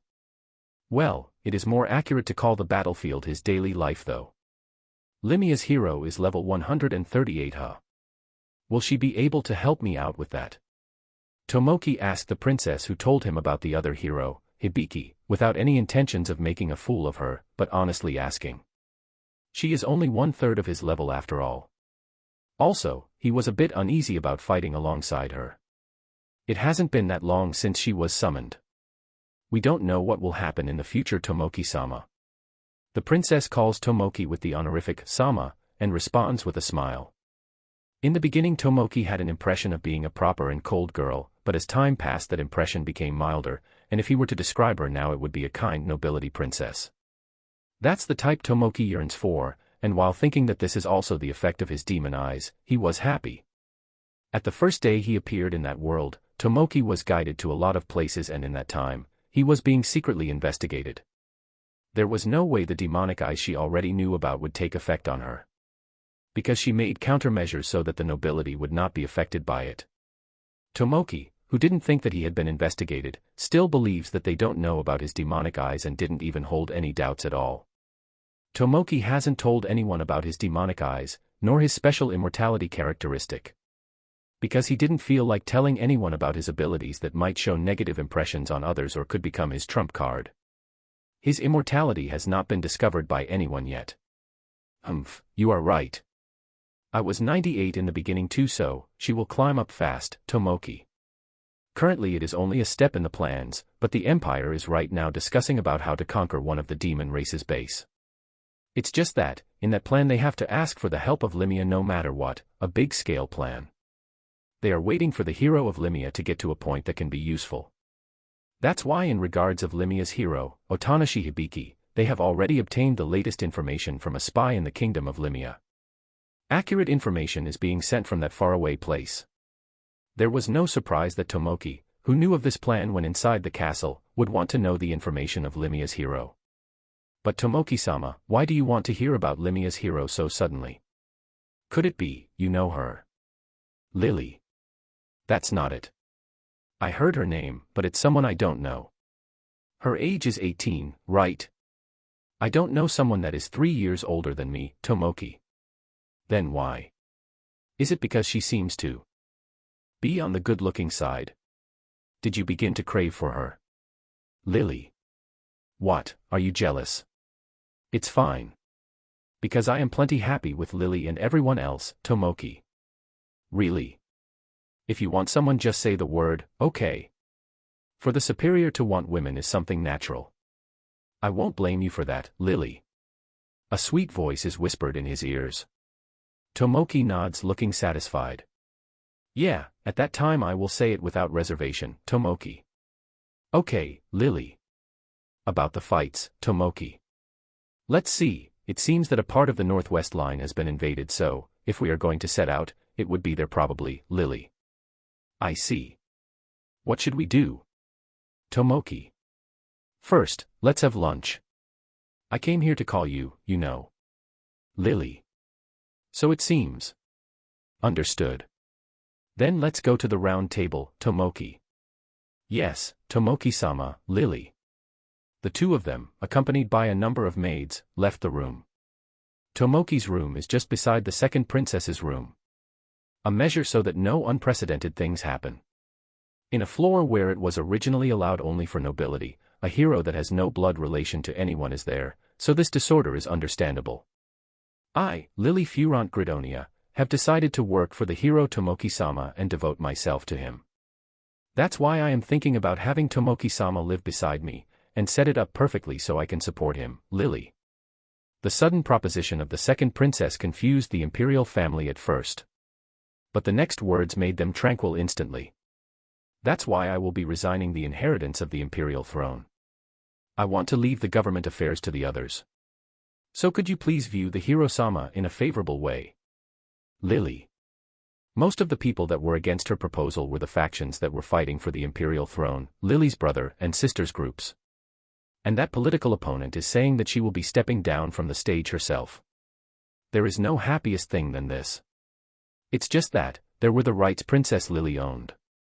She is from the imperial familial and has been participating in the intense political strife for the throne of emperor, so she has a lot of rights. What would happen from now on is something that took the attention of them. The nobles and siblings who understood that, soon turned silent and waited for the princess's continuation. Regarding the numerous businesses and government affairs that I am in charge of, I am thinking of dividing almost all of them and give it to everyone here. I just want you to leave in my care the small part that could become the hero's strength. Concretely speaking, it would be in the military affairs part, but since the skills that the empire possess as a whole are open to the public and possess joint ownership, I can't have the military strength concentrate on me.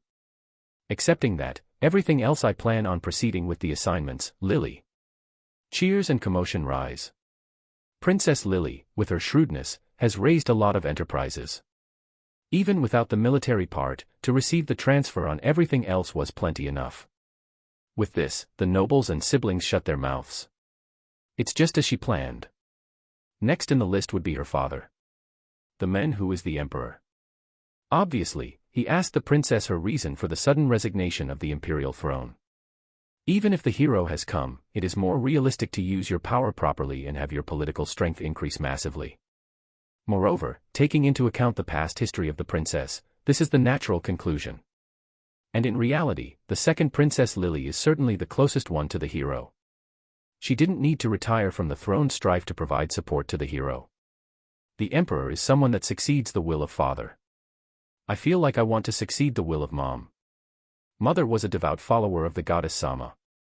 She continued to believe in the goddess Sama until the very end. I am truly sorry, father, but I will inherit the will of mother and stay at the side of the hero that was sent by the goddess Sama, Lily. In the place where the highest will in the country is at, the reverberation of the bomb-like words were slowly settling. Her siblings, father, as well as the high nobles already knew that Princess Lily loved her mother deeply, and there were some that were moved to tears by her words.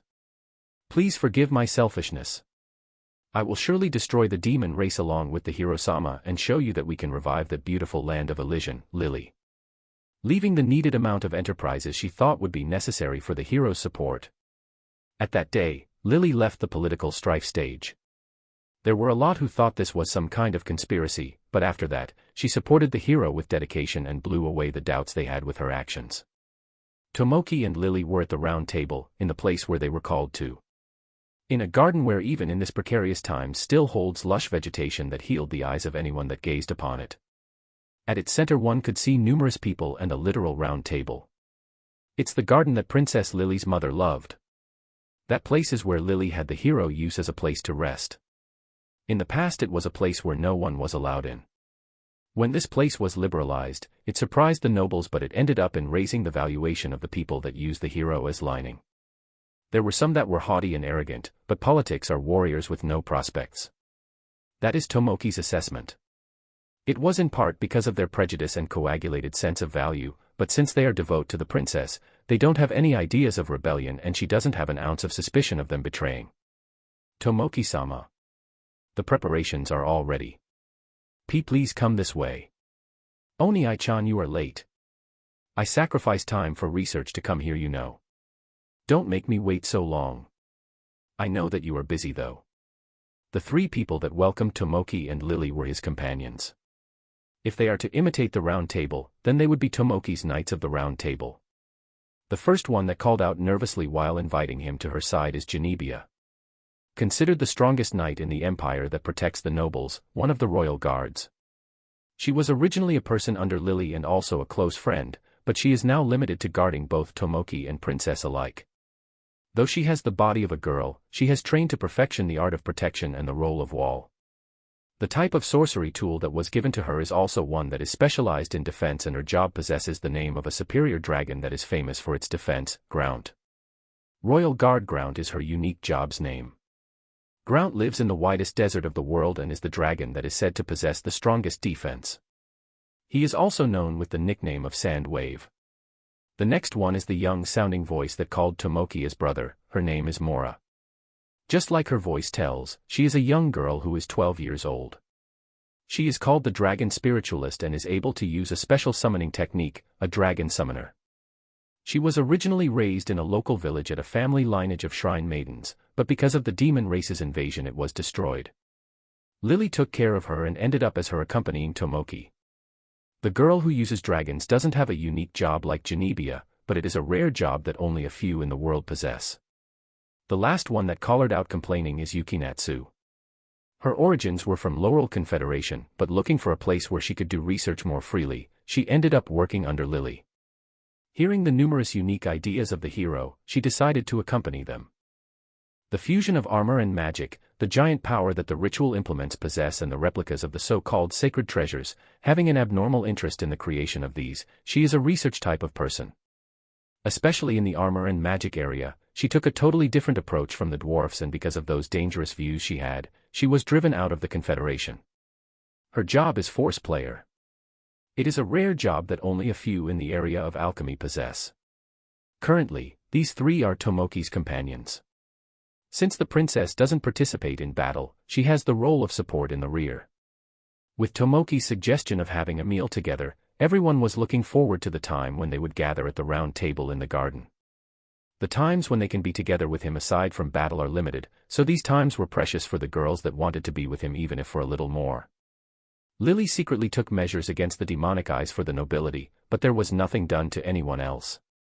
For Genebia, Mora, or Yukinatsu, being basked by the demonic eyes so long, their goodwill came naturally and emotions were born inside of them, is what they believe. Lily-sama, Albert-sama said that he wanted you to confirm the documents of the meeting. Era, for Ani-sama to tell me this in the middle of a meal, what bad timing. I'm sorry, Tomoki-sama. I will be going for a bit. When you go to the battlefield I will definitely be there to see you off, so don't leave without telling me, okay? Lily. Truly, in the moment when the princess was about to join the round table, a chamberlain came and spoke to her. Oh, I see. If it's the call of Albert-sama, there is no helping it. After finishing the meal with everyone I will be resting, so it is okay. If it ends up in me going to battle, I will definitely tell you, Tomoki. Tomoki knows of Lily's brother and he won't blame her for that. Things like this happen from time to time, so he is used to it. Right now she is putting her all in supporting him, but he knows that in the past the princess managed a lot of works. He understands that she is busy. Got it. Then, Genebia, I am counting on you, Lily. Leave it to me, Genebia. Genebia complies with the princess's words. Her loyalty for the princess has most likely remained unchanged. Lily nods, looking satisfied, and followed lead, leaving the garden. Lily's sighed. What is the progress's state? Right now it is going smoothly. The adapting ability of the hero can only be called as a miracle. To be able to freely wave around that god spear without riding a horse really overwhelmed me. It is natural for him to do something of that extent. Iwahashi Tomoki was compatible with all the sorcery tools. That's why the Empire let him choose anything from the treasure warehouse that contained extremely superior weapons and armor. The first thing that he chose was not a weapon or armor, but a ring that worked as a warehouse, storing any items inside it. After that, he had serious eyes while selecting a number of weapons, and after testing them, he stored 12 weapons in his ring, which filled the capacity of it. Next he selected the armor, and in the training area it was adjusted. He chose a rubber suit that fit his body and metallic-type protectors that covered several parts on his body and are enhanced with defense magic. In the Empire, these were protectors that possessed quite the power, but there was no one that could handle them. The use of these were soon authorized. There is no way he could pass his daily life wearing a suit that fit his body, so regarding that suit as something that is prepared only when there is a need to use it in battle. After that, Iwahashi Tomoki was given a number of magic items that create a barrier. With high efficiency against black magic and physical attacks to be equipped on him for his daily life. It is good to have a sense to protect yourself. Masterpieces that were tested in the border wastelands, the clay aegis, and many others. This was going well. The effects of the silver boots that were given by the goddess were also outstanding. Even if he trains several times the amount of a normal person, or stands in the battlefield continuously, his fatigue will be healed at a rapid pace. What about his body? What is the difference in effects between administering the dosage to him and that of other humans? There is also no problems in that. It is originally something that only reduces the lifespan of someone anyways. The other ones are also proceeding smoothly. I see. Then that's good. In his food there are elixirs mixed that accelerate his growth rate and enhance his magic power and body. I wanted to know the difference in effects between him and other people, so I had the food of all the members, aside from mine, mixed in with that elixir. I haven't gotten their approval to do so though. But for it to be going smoothly is good. There is the possibility that secondary effects appear immediately and make them unable to participate in battle. If that happened, it would be putting the cart before the horse. I abandoned my rights to the imperial throne. Because of that, the problems that were annoying all flowed to my siblings. I will just do what I have to do and concentrate my all in it. There is no better happiness than this. That's right, I don't need the imperial throne. In the end, the empire will be usurped by Iwahashi Tomoki. I have been whispering him the will of a supreme ruler, the rain component and the logic of a violent king. It appears that that boy obtained power as he entered this world, and before that he was a misfortunate person. I also heard stories about him being bullied by girls in his surroundings. In short, he is being festive about the massive power he suddenly obtained. How convenient. What a mistake. That's why I act as the type of girl he likes and bewitch him.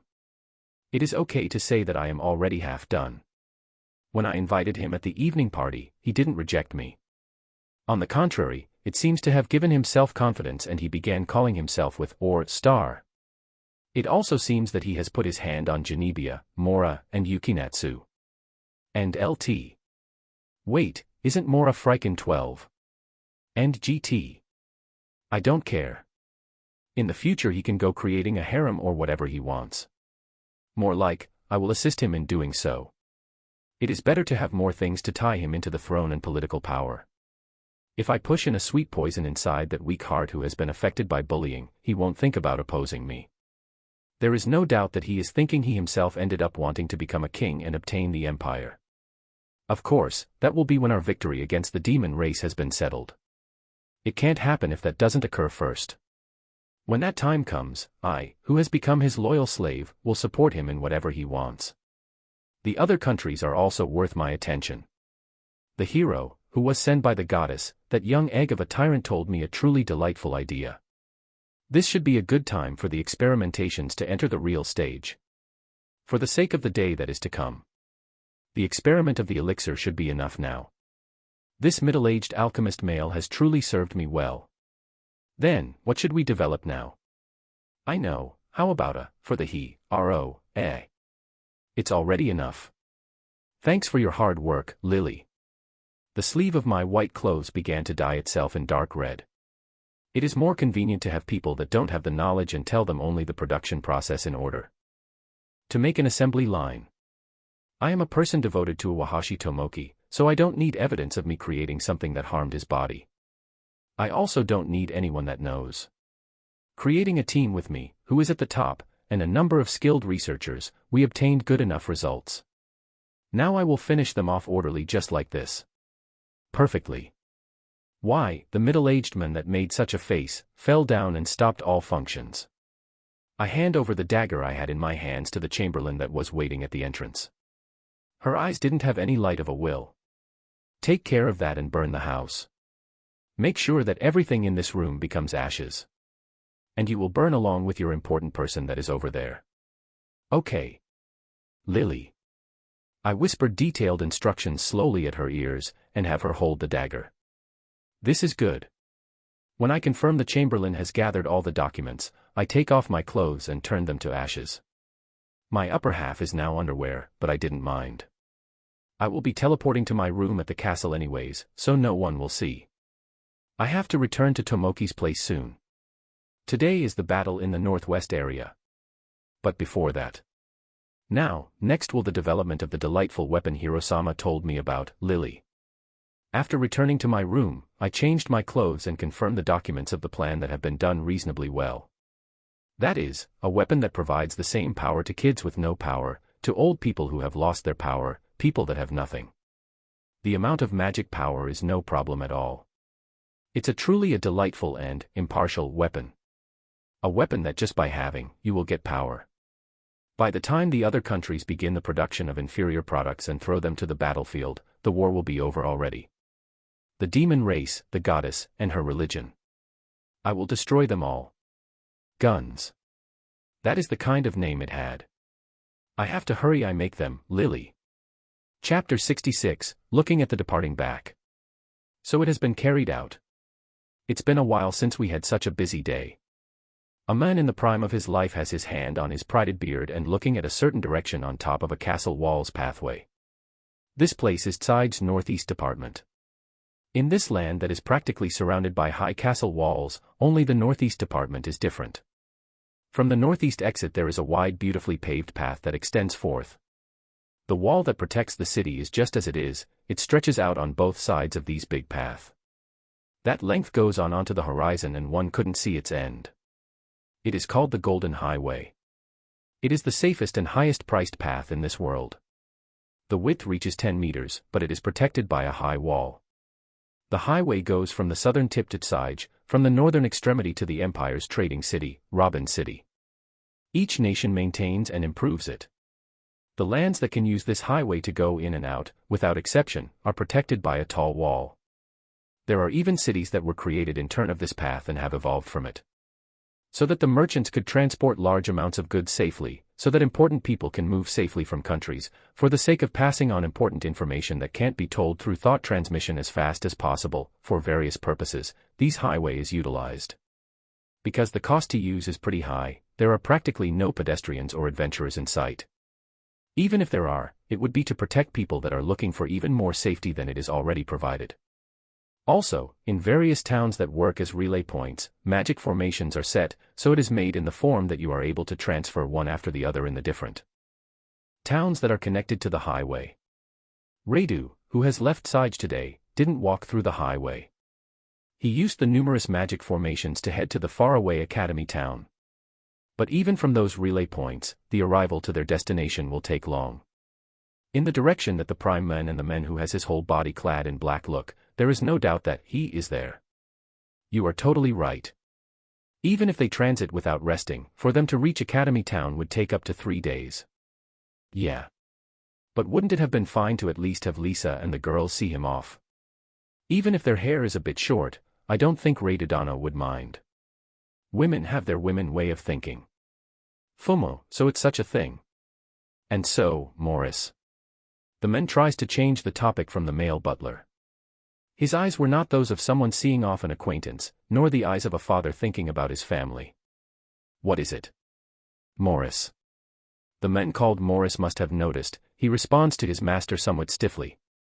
Tomodano and Miodano. From your eyes, how do they look like to you? In terms of physical strength, no matter which one, I would have to raise my hands in defeat. In terms of doing trades, Mio-sama would be more comfortable, but in the end, she can't do anything that doesn't leave a bad aftertaste. I think that they are ladies that match their level. So that's how it is, huh? Well, the words, I know my own position as a person being lent a spot, that Tomo said. I have no other choice but to believe in them. What about the people from Kuzunoha Company stationed at our store? I have talked to them a number of times and from what I could get, the dwarfs are craftsmen.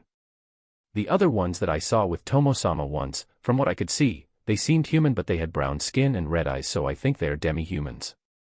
They have decorum, so it didn't look like people who would cause trouble, Morris. Does Raydadano not have intentions on employing humans? Rembrandt tilts his head. The followers that he has, Tomo and Mio, are human, but the other ones are all demi-humans. Taking into account their characteristics, most of them seem to have appearances close to humans, but there is no human employed. For now it seems to only be Tomo-sama and Mio-sama. He knows various demi-human languages, so he may be taking into account the cost and ability as a priority when he is choosing. This is just an impression I got when I was talking to them, but I felt like they hated the so-called discrimination, Morris. Ability, and cost, huh? This place is certainly dangerous, but Sige has a principle of accepting people with ability after all. If we think like so, it is not that strange. If it were me, I wouldn't care if they were demi-humans or whatever as long as they are proficient. Or at least that's how I think now, Rembrandt. In time, an undesirable war might occur between the humans and the demi-humans, but a trend like that does exist, Morris. With a voice that one could feel slight grief from, Morris affirms his master's words. If the demi-human's position goes up too much, it might create friction between the humans. He was worried about that. At least the Kuzunoha company won't become an explosive agent for now. They are still in a state where they don't even have their own store. They won't do anything rash. If it looks like a seed will appear, we just need to talk with Tomodano and the others. It's not like those girls won't employ any humans at all, Rembrandt. Yeah. Most of the adventurers will suppress their voices, so currently there shouldn't be any problems, Morris. Rembrandt and Morris seem to feel certain distress over the future of Kuzunoha Company. Now that I think about it, I wanted to meet the other follower that Reidadano said he would reunite with later. By the time he returns, I hope he brings him here, Rembrandt. We tried to investigate on our side, but we couldn't get who in the world he was. We can't get any information of Reidasama either. It's to the point that it makes me wonder if they are mushrooms that sprouted after rain, Morris. Mushrooms, huh, Rembrandt? Yes, with the sentiments of not knowing anything about them. Mushrooms, Morris. Well, it is a personage that would bring trouble if he tried after all. It's not like I don't understand how you feel. I don't mind it if that is how the investigations turned out to be. I am having you guys do something that is hopeless after all. There was an inquiry from the castle about their registration in the guild and the level of those two, Rembrandt. The words, from the castle, that Morris's master said, made him tense. Because if the Ion Kingdom's attention is taken, Reidu's movements will be limited a lot. No problem. Right now he is not properly moving as a merchant, so, if I get anything, I will report it. Is what I told them and send them back, Rembrandt. Rembrandt-sama, Morris. Don't make that face, Morris. Being in this kind of remote place makes one forget slightly that this place belongs to the country. It is not like they are doing anything to protect Sage after all. It is obvious which side I will take between the useless bugs that only look for gold and the person that saved my family, Rembrandt. Certainly. The government officials that are brought here by the country, all of them think only about bribes. This is practically an autonomous place run by merchants. It's just, this kind of topic is, Morris. I understand. This will stay between us. If someone got us from behind, it would be no laughing matter, Rembrandt. Rembrandt faces Morris and makes a childish face, like the one a kid would do when he does a prank. And Morris responds with an evil face as if punishing. If it comes to a point where Tomo-sama takes my back, please leave me behind, Morris. He may have remembered an error of some sort. Morris shows a face of discomfort. In the past, Morris saw Tomo in a bookstore in town and he tried to confirm her skills, so he erased his presence and approached her. The moment he stepped into the store and thought he was at her back, her figure was suddenly nowhere to be seen. It only ended up in him being hit on his left shoulder. Morris embarrassedly reported that to Rembrandt and he bursted in laughter. Her threat was higher than Morris ever imagined, so this was advice of not making her their enemy. Morris clearly understood the difference of strength between him and Tomo. In the case she and Mio, who is even higher in level than her, get serious, Morris reported to Rembrandt that his last wall of defense, Morris himself, would not be able to protect him. He is an honest person. When Reidadano returns, he will surely be stronger than before. Today when he came to ask me about the academy, if he were to mention about the things I don't want to be publicized or about his followers, he could have controlled the conversation. In terms of his heart, I want him to stay as he has always been, Rembrandt. Learning various kinds of knowledge and studying, Reidu will surely increase his abilities as a merchant. His close aide Tomo is also proficient. He predicts that his company may develop incredibly in the future. Rembrandt felt grateful that he didn't have any intentions of joining Ion and making Sage his headquarters. Because they could stay as good partners without minding about dividing the business area. Also, Tomo and Mio. This was the first time Rembrandt had seen people of 4 digits. Those two would cause quite the pressure and mental strain just thinking about confronting them. Because they could easily blow away a town if they so wanted. Instigating their imperial wrath would truly make that happen. In a sense, it's scarier than taunting a dragon. Unless you have enough courage, trying to make business with those girls would end up in one being completely swallowed by their demands. The requests regarding the wasteland are numerous, but their completion rate is bad. That should be the case, and yet, since the time Tomo and Mio arrived, the request board in the Adventurer Guild that was always increasing only, now has a tendency to decrease. Because of their arrival, the state of Tsige has begun to slowly change. Was it okay to talk about the heroes? There were contents that were supposed to be secret in what you disclosed, Morris. I am incredibly grateful for my wife, my daughters, and Ray Dodano. They told me they want me to do as much as I can, so I don't mind this much, Rembrandt. But to disclose such information so easily would make us look like we are cheap people. Please act with a bit more prudence, Morris.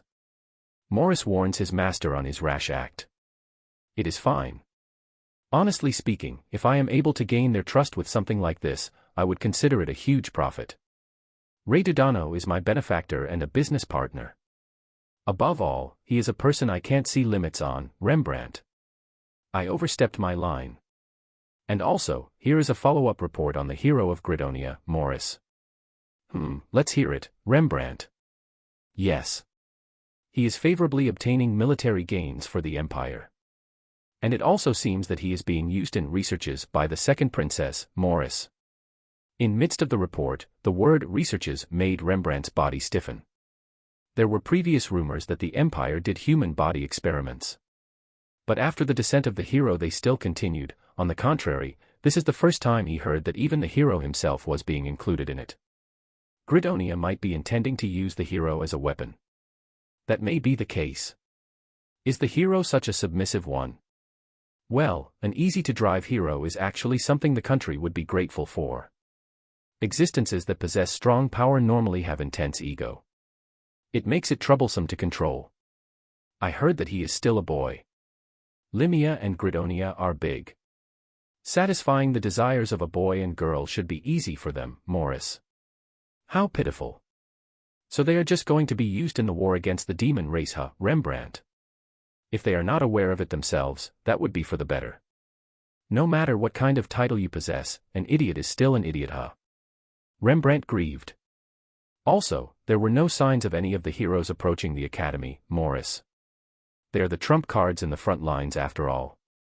I thought about it just in case, but it seems that the academy will not be receiving the sparks, Rembrandt. Yes, the Ojo Samus preparations to return to school have already been made, so this was a matter of worry. But it appears that their heads are currently filled with the fight that is about to occur in Stella Fort, Morris. Stella Fort, huh? There are a number of anecdotes about that place. It seems to be a barrier that is protected by a demon general of 4 arms. From what I have heard, it seems that the hero of Limia will only participate by going around helping people in this capture mission. If I remember correctly, her name is Hibiki Otanashi, Rembrandt. Regarding Limia's hero, she is a person that goes around the neighboring countries and solves the problems concerning the demon race. There are people that say she is the splitting image of what a hero in story should be. When Rembrandt heard those kind of rumors in the information investigated, the time when he received the report, he heard them half in doubt and just ignored it. Because he thinks that there is no way such a holy person of virtue would exist. For Rembrandt, the hero that is still in the Empire, who is filled with greed and lust, is an existence that is easier for him to comprehend. Yeah, it will be a joint front with both of the heroes. I will make moves so that we can obtain as much information as we can, Morris. That would help a lot. No matter if the fight in Stella ends up in a victory or a defeat, it will decide the flow of things from now on. I want to know the conclusion as precisely as possible, Rembrandt. Yes. I am looking forward to a few days from now. Who knows when the Ojo Samus will get a complete recovery? We need to prepare for it, Morris. By the way, what about the Royal Palace's report? Morris. It's okay, just leave it alone. At any rate, the Stella Fort battle will utilize the consensus of all 4 major powers, so they must already know by now, Rembrandt. Understood. Then I will do as you say. The preparations to return to school, to think such a day like this would come.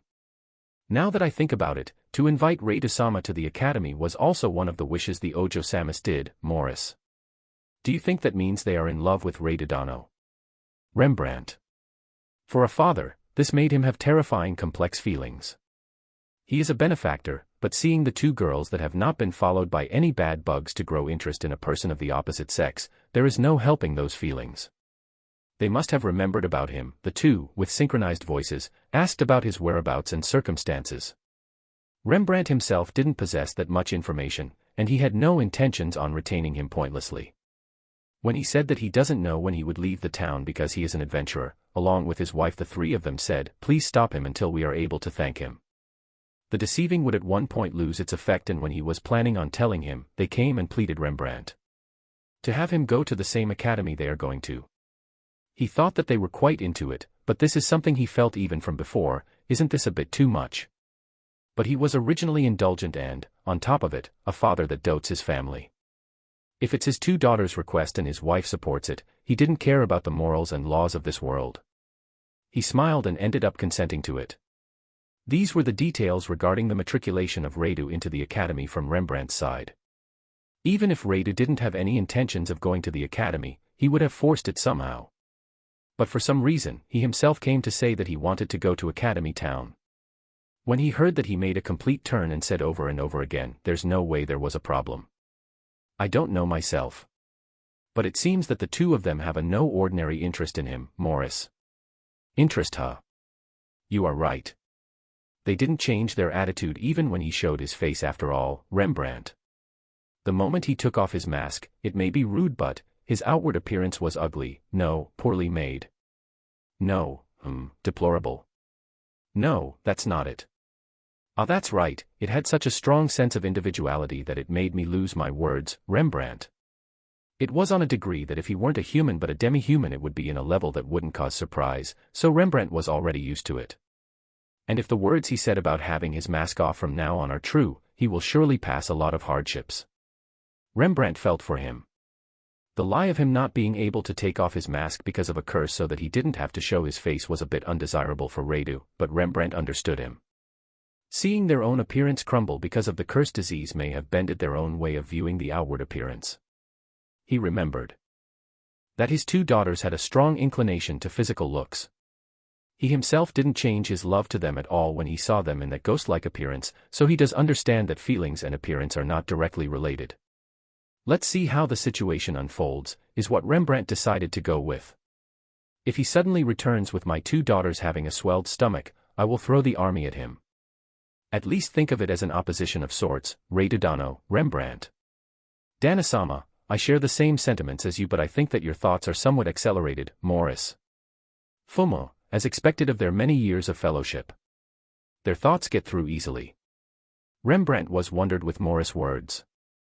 It was still unknown if it was because it was being transmitted or because it could be seen at plain sight though. I am happy that you feel the same way, Rembrandt. There are practically no occasions where he has left something to him and he has failed. He is truly a reassuring butler. That's right, there are practically no cases where he has left something to him and he has failed. That's why he didn't confirm with him. He was negligent. It was a negligence that didn't normally happen on the merchant that even has influence in Sige. In another day, an error was found in the documents submitted to Rotsgard Academy. Radu, condolences. Chapter 67, the two's journey begins in a downpour. The two of them noticed the abnormality. That big abnormality which made someone feel a sense of loss suddenly appeared. It's on the third day he departed to Academy Town. Their connection with Makoto suddenly got broken. But there were no changes in their bodies. The pact was still in effect. Even so, there is no doubt that this is an incredibly abnormal situation. What is going on, Ja? Wakasama. Tomo and Mio look at each other and confirm if the sensation was shared by both of them. It seems that both of them are in the same state, is what they could tell. In a relatively thin highway a few ways from Sige, there was a group that was aiming straight in the sea's direction and casually traveling. They just departed, so they were still not that far away from town. At the same time that they measure the distance to the port city, they create as many missed relay points as possible. Walking along the paths, gathering information on the villages and the geographical information, they create an accurate map of the vicinity. They have an objective of sorts, but these two have a tendency to sightsee. However, for the forest ogres, who were dispersed in various directions around the girls, this is a serious mission. They purposely walk in an area without a road, and while concentrating in gathering all the information they can on the surroundings, they follow Tomo and Mio from behind and head onto the place where they plan to lodge in. Mio, you also felt that? Tomo. Yeah, I can't feel Wakasama's presence at all. Mio. Makoto wasn't explained this, but the people that form a pact can actually tell their approximate location. For Tomo and Mio, putting aside the times Makoto comes to Asura, they try their best not to bother him in his journey. They already knew their master's approximate location. They have also received a direct report today from Shiki that they would be arriving at a place that would move them to Academy Town. With those 2 points, the two of them, or more like Mio, could cope with the absence of Makoto. Tomodano, Miyodano, can you hear me?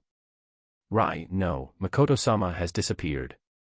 Right at that timing, they receive a thought transmission from the newbie follower that was accompanying Makoto, Shiki. The thought transmission of both Tomo and Mio to Makoto didn't show any response. They could tell that it couldn't even reach him. Because of this fact, they were grateful at the report from Shiki. Disappeared? What do you mean by that, Ja? Shiki, calm down. Talk in a clear way so we can understand, Tomo. Shiki. What about Wakasama? Wakasama. Mio. Mio, shut up for a bit. I am asking that right now. You being noisy won't take us anywhere. Tomo. Seeing a new source of information, Mio lunges in with the question she wanted to ask the most. But Tomo, who felt that the other side was also not in a calm state, held back her own emotions and rebukes Mio. Shiki, you said he disappeared, right?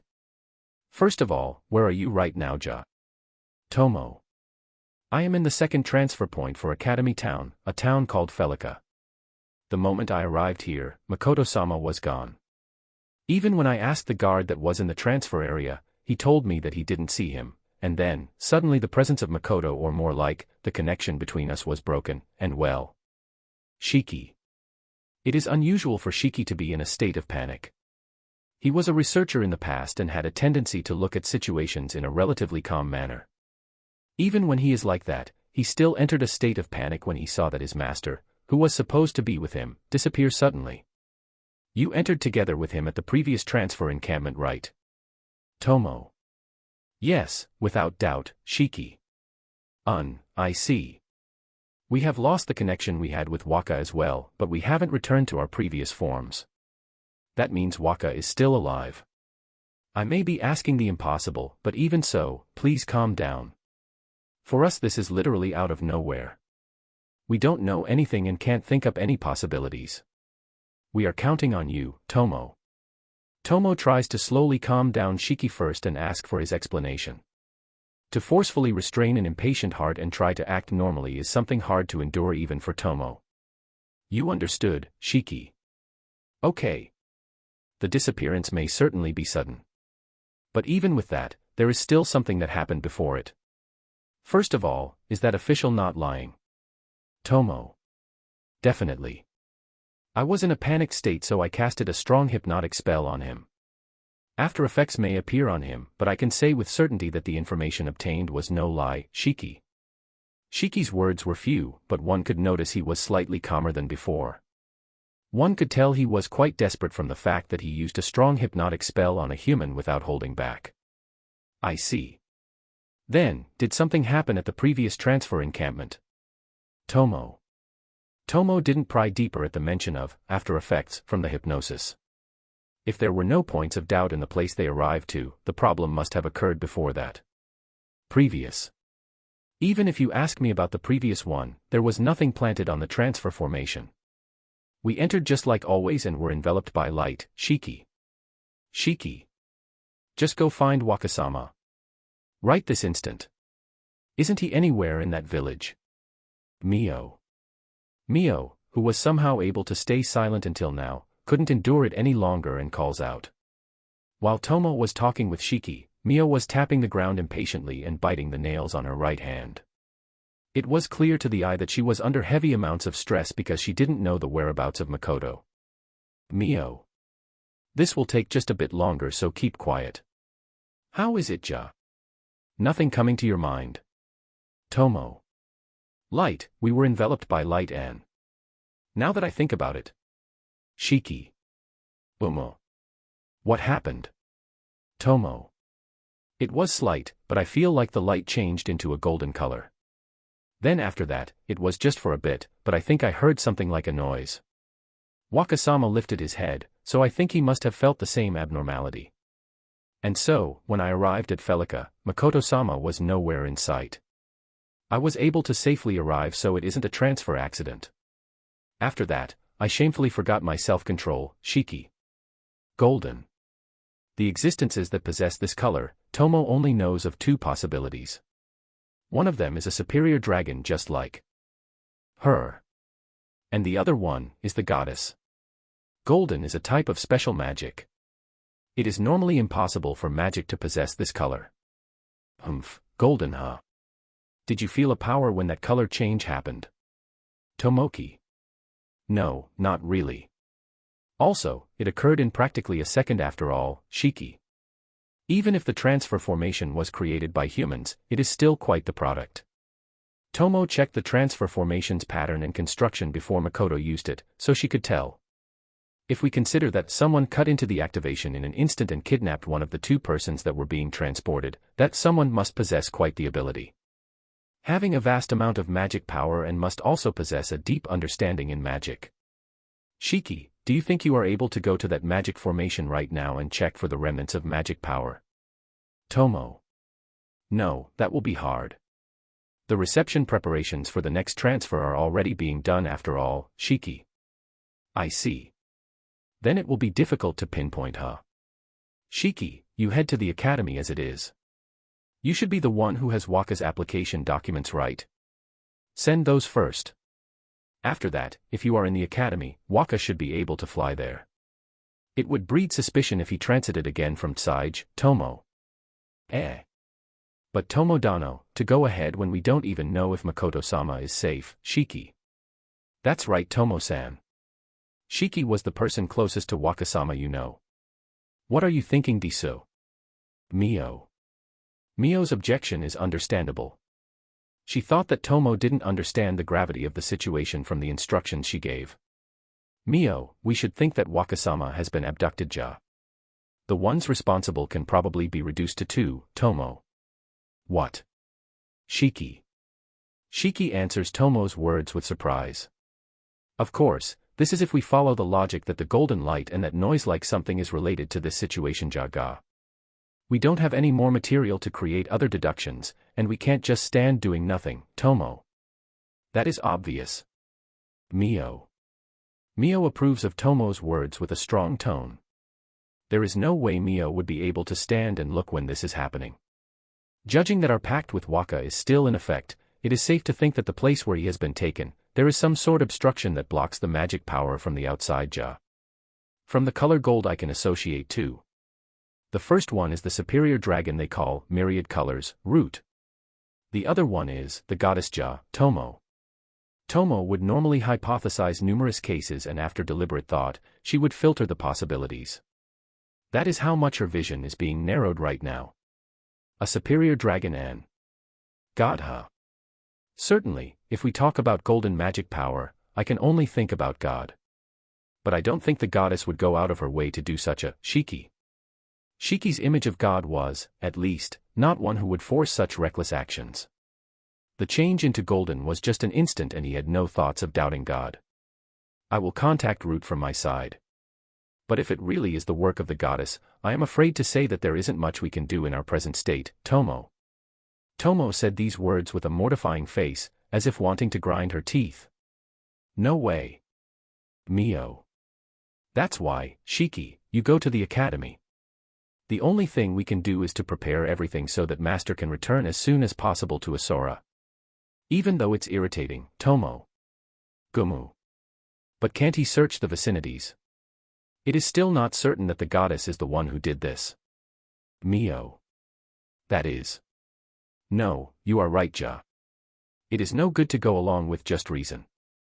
Understood, search the vicinities of Felica. When finished, search the surroundings of the academy as well, Tomo. Understood. Shiki. Seems like Shiki cut the thought transmission and began acting.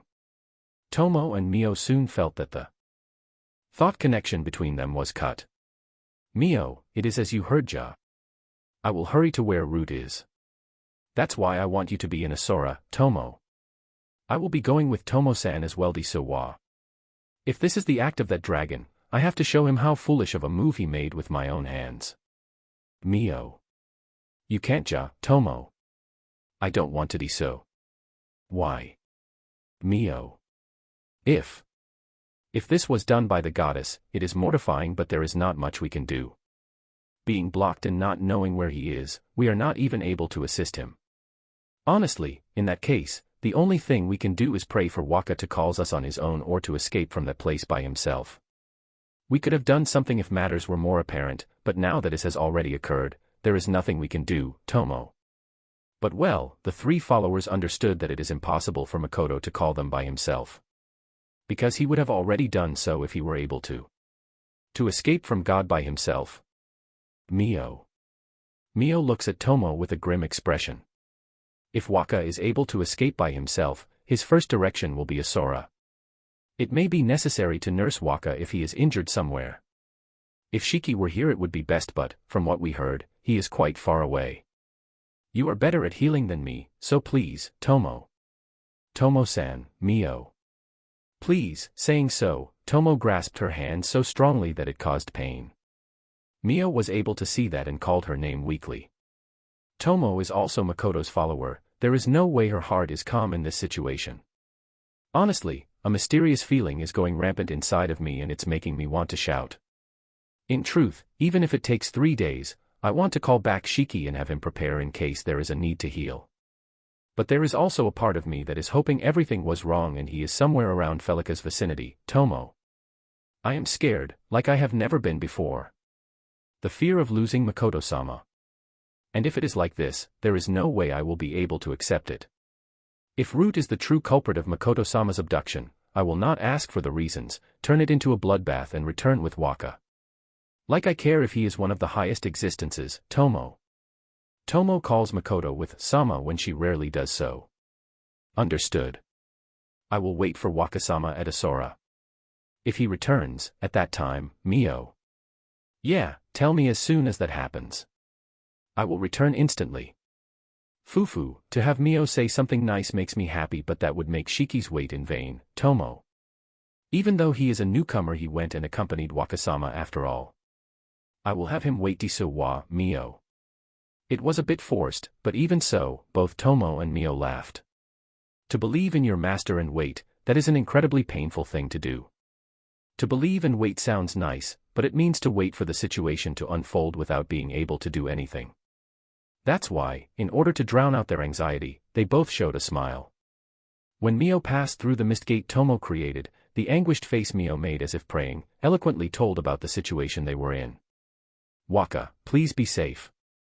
Tomo, who was more worried about her master than facing a dragon in the top seats, blended into the mist and disappeared.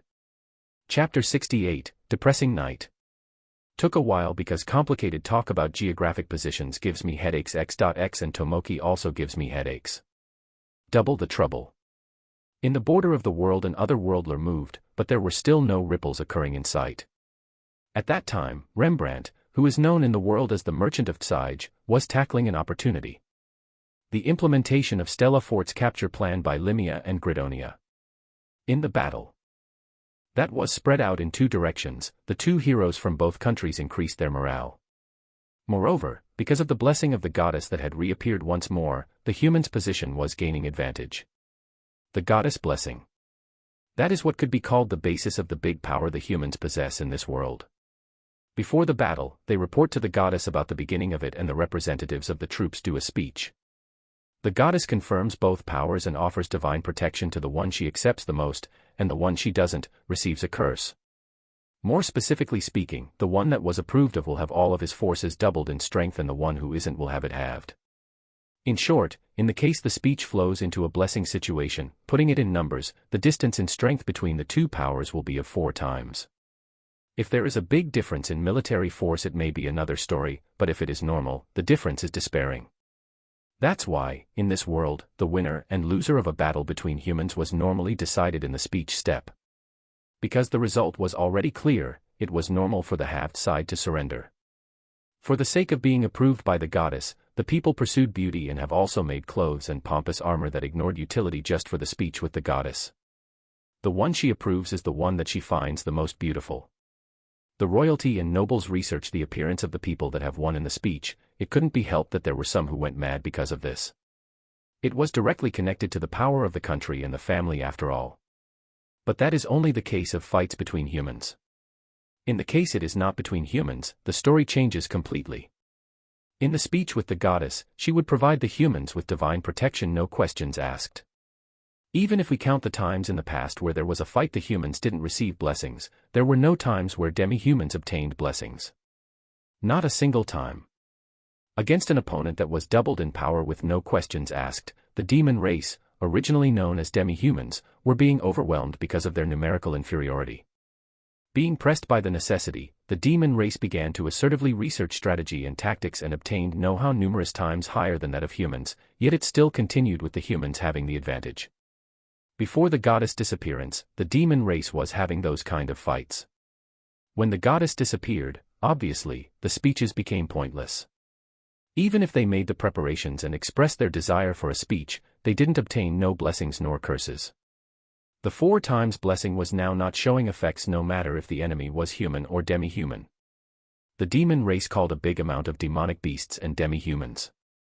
Increasing their power to the very limit, they marched towards a war against the humans. They simply went straightforwardly from the front to crush them, pulverize them with power and numbers. The humans that were always been on the crushing side, were now being done in by the demon race. Victory, victory, victory, victory. The momentum didn't stop. They even destroyed one of the 5 major powers and the demon race was able to obtain large amounts of lands. The Stella Fort is in the southern tip of that destroyed major power, Elysian. It's a solid fortress that has been attacked numerous times by Limia from the south and Gridonia from the east. If they have the troops ignore this place and go north, in their march they will be obstructed by an inconvenient large river and swamp as well as a mountain range. It is not impossible, but there will be interferences by the demon race. In essence, for them to be able to attack the demon race's domain with a big army, they have to capture the Stella Fort or they won't be able to advance. That there is a courteous route leading directly to the fortress for both countries is one of the ingenuities of the demon race, and there were some intelligent humans in the group that had begun to notice this. Even so, with all the lives used for the battles in this fortress, it took away Limia and Gritonia's reasoning and recognition of this strategy. The symbol of the hated demon race. A fortress that they have to capture no matter what. The Stella Fort is that kind of existence. The impregnable fortress. The devil's fortress that has killed uncountable humans, huh? Well, it is no surprise you would want to capture it as soon as possible. The descent of the heroes and the revival of blessings, because of those, it is no wonder they are now planning another attack in the once hopeless battlefield. With the evening passing, the curtains of darkness descend and the shadow of the fortress rises. Before the gate you could see the shadows of the vast amount of troops deployed that spread because of the burning bonfires. A number of shadows gather. Yeah. There are some scholars that say this is a trap of the demon race. But even so, this place has sipped too much blood. Limia and the Empire can't back down anymore. Another shadow stands along the shadow that said those words as if complying with it. Those words had a sense of surprise and in a part of it, self-derision as well. The voice that was slightly low came from a slim woman. I think that attacking from other places is also an option though. Well, I support this plan as well, there are numerous friends of mine resting in this place after all. The shadow that is on standby a few ways in the back also opens his mouth. Amen. He is in favor of bringing down this fortress, but he clearly states that this is an emotional decision of his. There are also an uncountable amount of knights that have fallen. This place is an unavoidable point we have to pass in our process to defeat the demon race. Again, the 2 shadows, this time it is the shadow that is behind the girl who talked first. The owner of the voice is again a male. Because of the sound of rubbing metal, one could tell that the man is wearing armor. 4 times blessing and the hero, huh? I understand that we are in an advantageous position, but I just can't brush off this bad feeling. What a stupid thing to say. Soon there will a dinner assembly with the Empire. Your bad feeling will come true. From the lined-up shadow, an incredulous voice is directed. Ah. I didn't feel this way with the spider, so it may be needless anxiety. It could be because I just don't like the Empire's hero called Tomoki. Who knows Hibiki? I saw him as a good young man though. He seemed like he was quite young but level-headed. An intrepid youth, is what I thought. Ah, I concur with Woody. For me, he looked like a favorable person. He was a youth that has a strange attraction to him. Even though he looks like that, he can use a variety of magic tools, and in the battlefield he can hunt tens to hundreds of demons. As a hero, he is incredible. We don't know Hibiki's taste after all. If I hadn't met with Hibiki first, I may have become that boy's sword. I felt the same majesty of a hero I felt from you. I am in the same mind as Hibiki. I didn't like something about him. I feel like that person is different from Wani-chan. The girl called Hibiki, thinking that she would be disproved by everyone else. One voice of support called out. A shadow that is smaller than the other shadows. A voice that one could tell it is young. So the only ally I have is Chiya-chan, huh? There's no need to worry, I won't be putting my personal feelings in the battlefield. Then let's go for dinner and then sleep. We are going to attack it late. Night, right? Hibiki. Late at night, or more like, doing a dinner assembly just a few hours before. How relaxed, is what Hibiki thought. Is it because that is just how much they expect from her and the other hero? Or is it because they are confident in that so-called 4 times blessing? It is also for doing a last confirmation of the strategy, but under the pretext of a dinner. Feeling a bad presentiment combined with the hero of Limia who she still doesn't know much about, Otanashi Hibiki looks once more at the bonfire. I will bring down that place. The demon general is a power-type giant with 4 hands. We and the Empire troops, no matter which group meets it, the heroes will reunite at where the demon general is and strike this huh. It is predicted that the military force of our combined troops is approximately 5 times that of the demon race side. Moreover, if we count the halving of their power, it is essentially 20 times. I don't understand the numbers in battle, but 20 times is a number that brings peace of mind. But well, the fortress's intensity is not halved, so it is not like we have an advantage in terrain. The 4 times is something that counts as a whole, right? Our side is doubled and the other is halved. So then, if the demon race just negates that half, the advantage will only be of double, Hibiki. In terms of tactics, the demon race is better. She remembers those words from a meeting. There is no need to even do a final confirmation. Getting the blessing, attacking from 2 directions, and if the top appears, use the heroes to defeat him. A simple thing. For some reason, because of the wishes of the Empire, the attack was turned to a night assault. The demon race knows the humans' movements by a certain degree, is what Hibiki thinks. In that case, there should be some sort of action that differs from all the situations before, and yet, there is no reaction in sight. Ominous. In this world there is magic. If so, even without having cannons in the fortress they should be able to suddenly rain attacks resembling those of cannons from their side. More like, I am overthinking things, is what she thought. Taking into account the applications, she can't even estimate what kind of magic they have. That kind of uneasiness is probably what was making Hibiki have a bad presentiment. Welcome, Limia's Hiro-sama. Approaching the pavilion, the pondering Hibiki was greeted by a cheerful voice. Era, isn't this Princess Lily? Thank you for going to the trouble of meeting me. I am honored to be invited in this occasion, Hibiki. The smiling Hibiki stops her thoughts and speaks out her previously arranged words by reflex. For the sake of not being discourteous, her companions and the nobles accompanying them were taught a few things. The girl kept in mind to use polite words.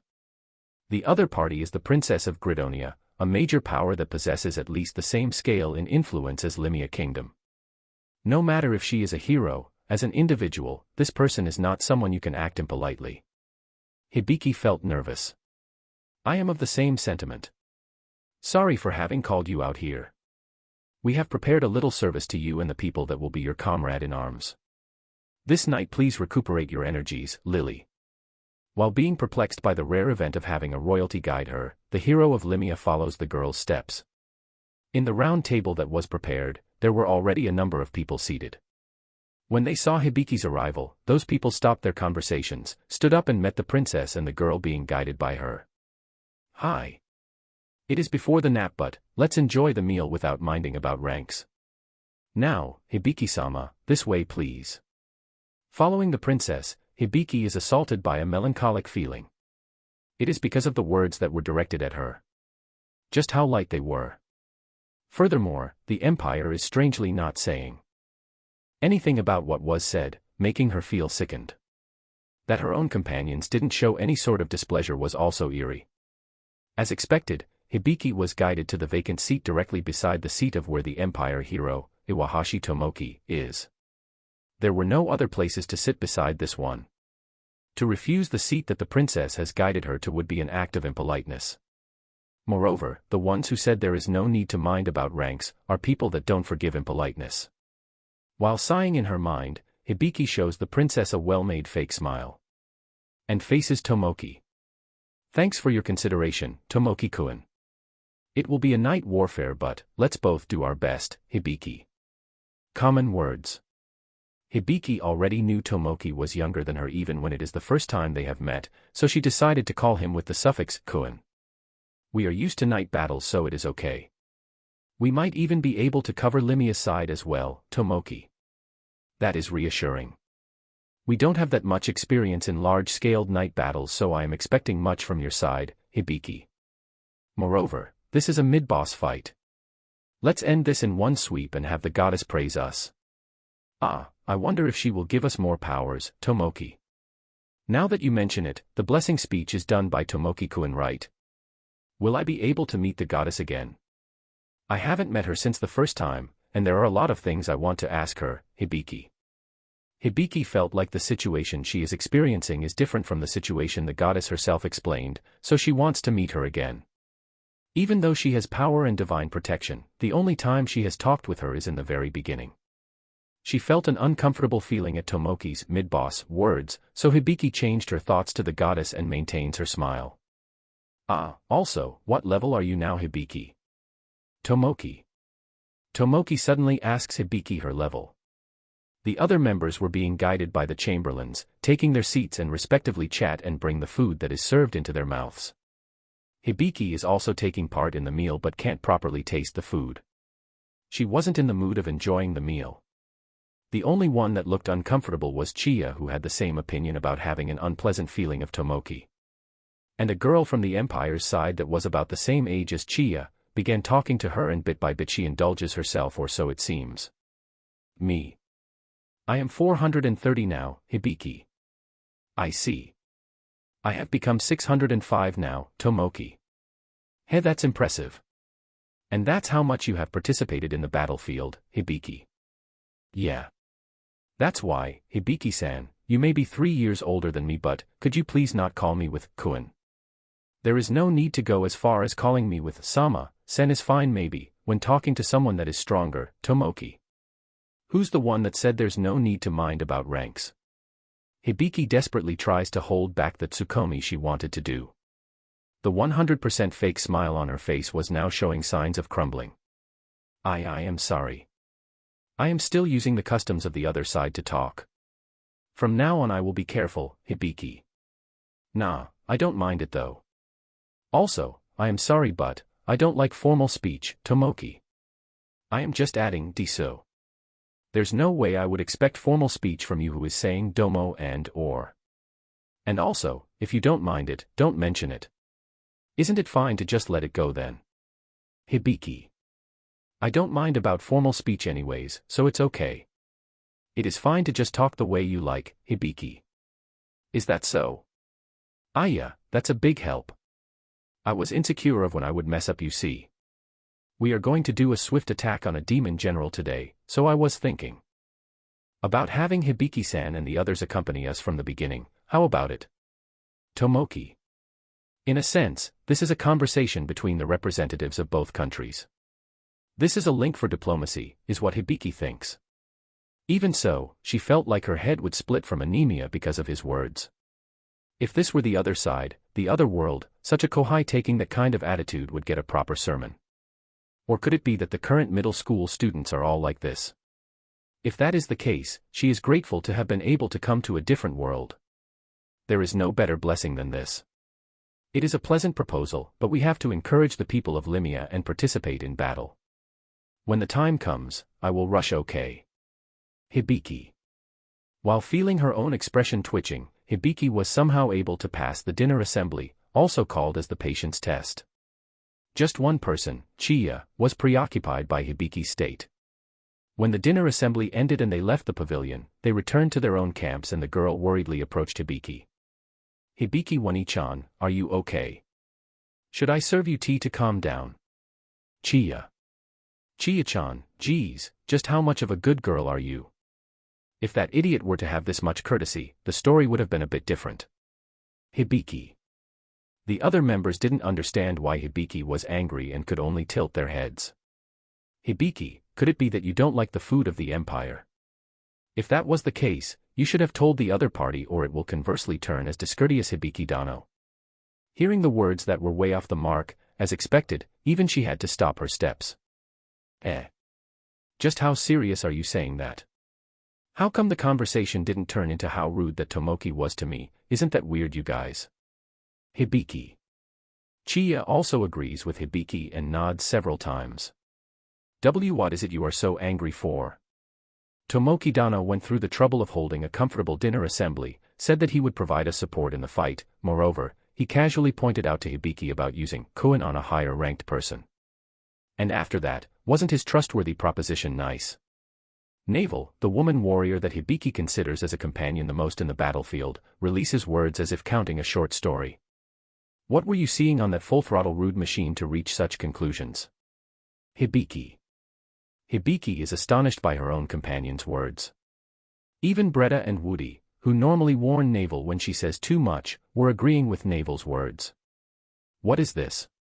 Are you telling me everyone turns weird when they meet him? Hibiki. Even so, Chiya and I were all right. Just what in the world is going on? Hibiki didn't think she would have to ponder about how to talk with her companions in order for them to understand. She began thinking there was some sort of reason for it. Well, let's leave that aside for now.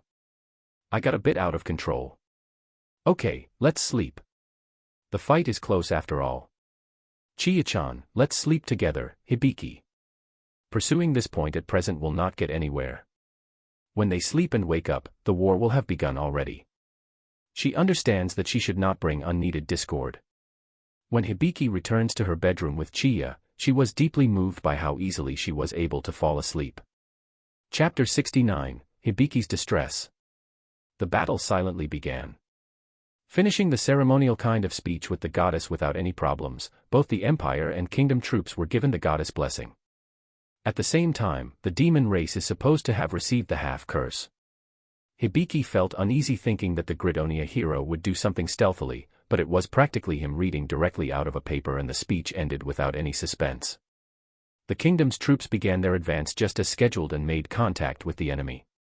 Hibiki and the others, who were quite a few ways behind the front lines, felt the air of the battlefield with their skin. But the situation was a bit different from expectations. It is certain that the Allies' strength increased quite a lot. Even Hibiki, who was half in doubt, could see in plain sight that the spell's power had literally doubled. However, she didn't feel as if their enemies were halved.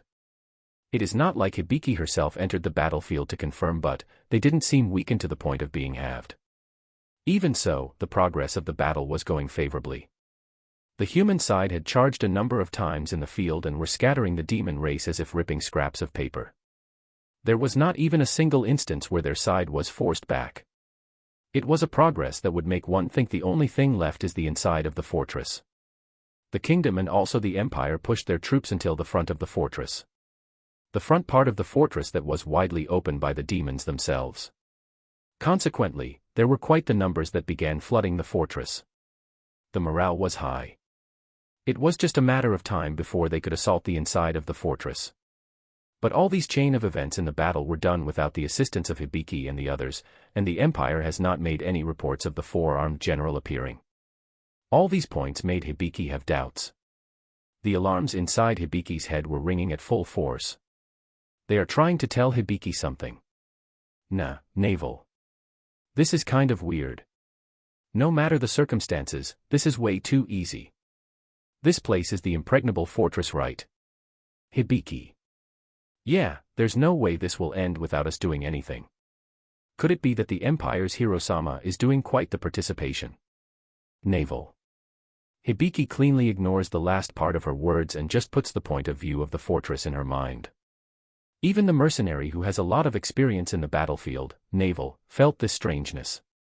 It may mean something is really going to happen. Her instincts are trying to tell her something, but because of her own lack of experience, she is unable to think of anything. That is irritating. But as long as we conquer the gate, the battle will be decided. Soon we will be able to drop the Stella Fort.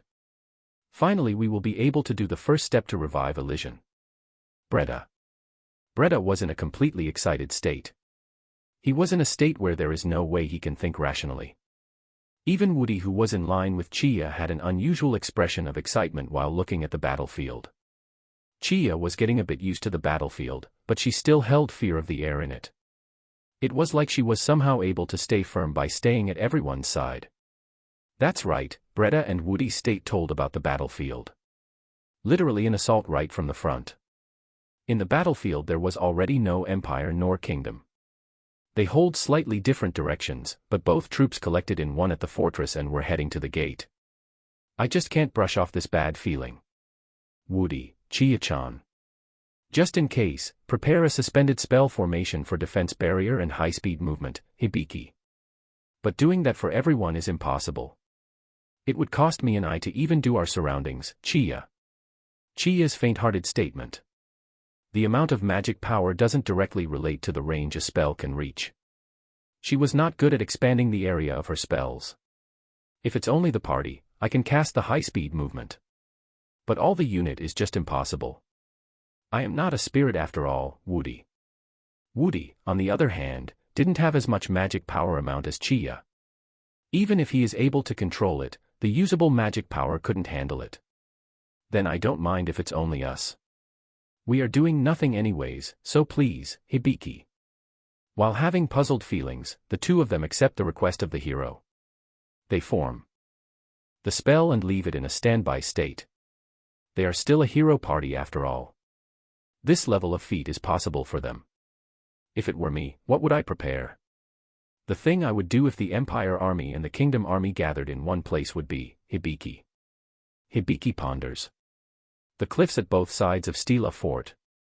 It was originally a fortress that worked as a bottleneck.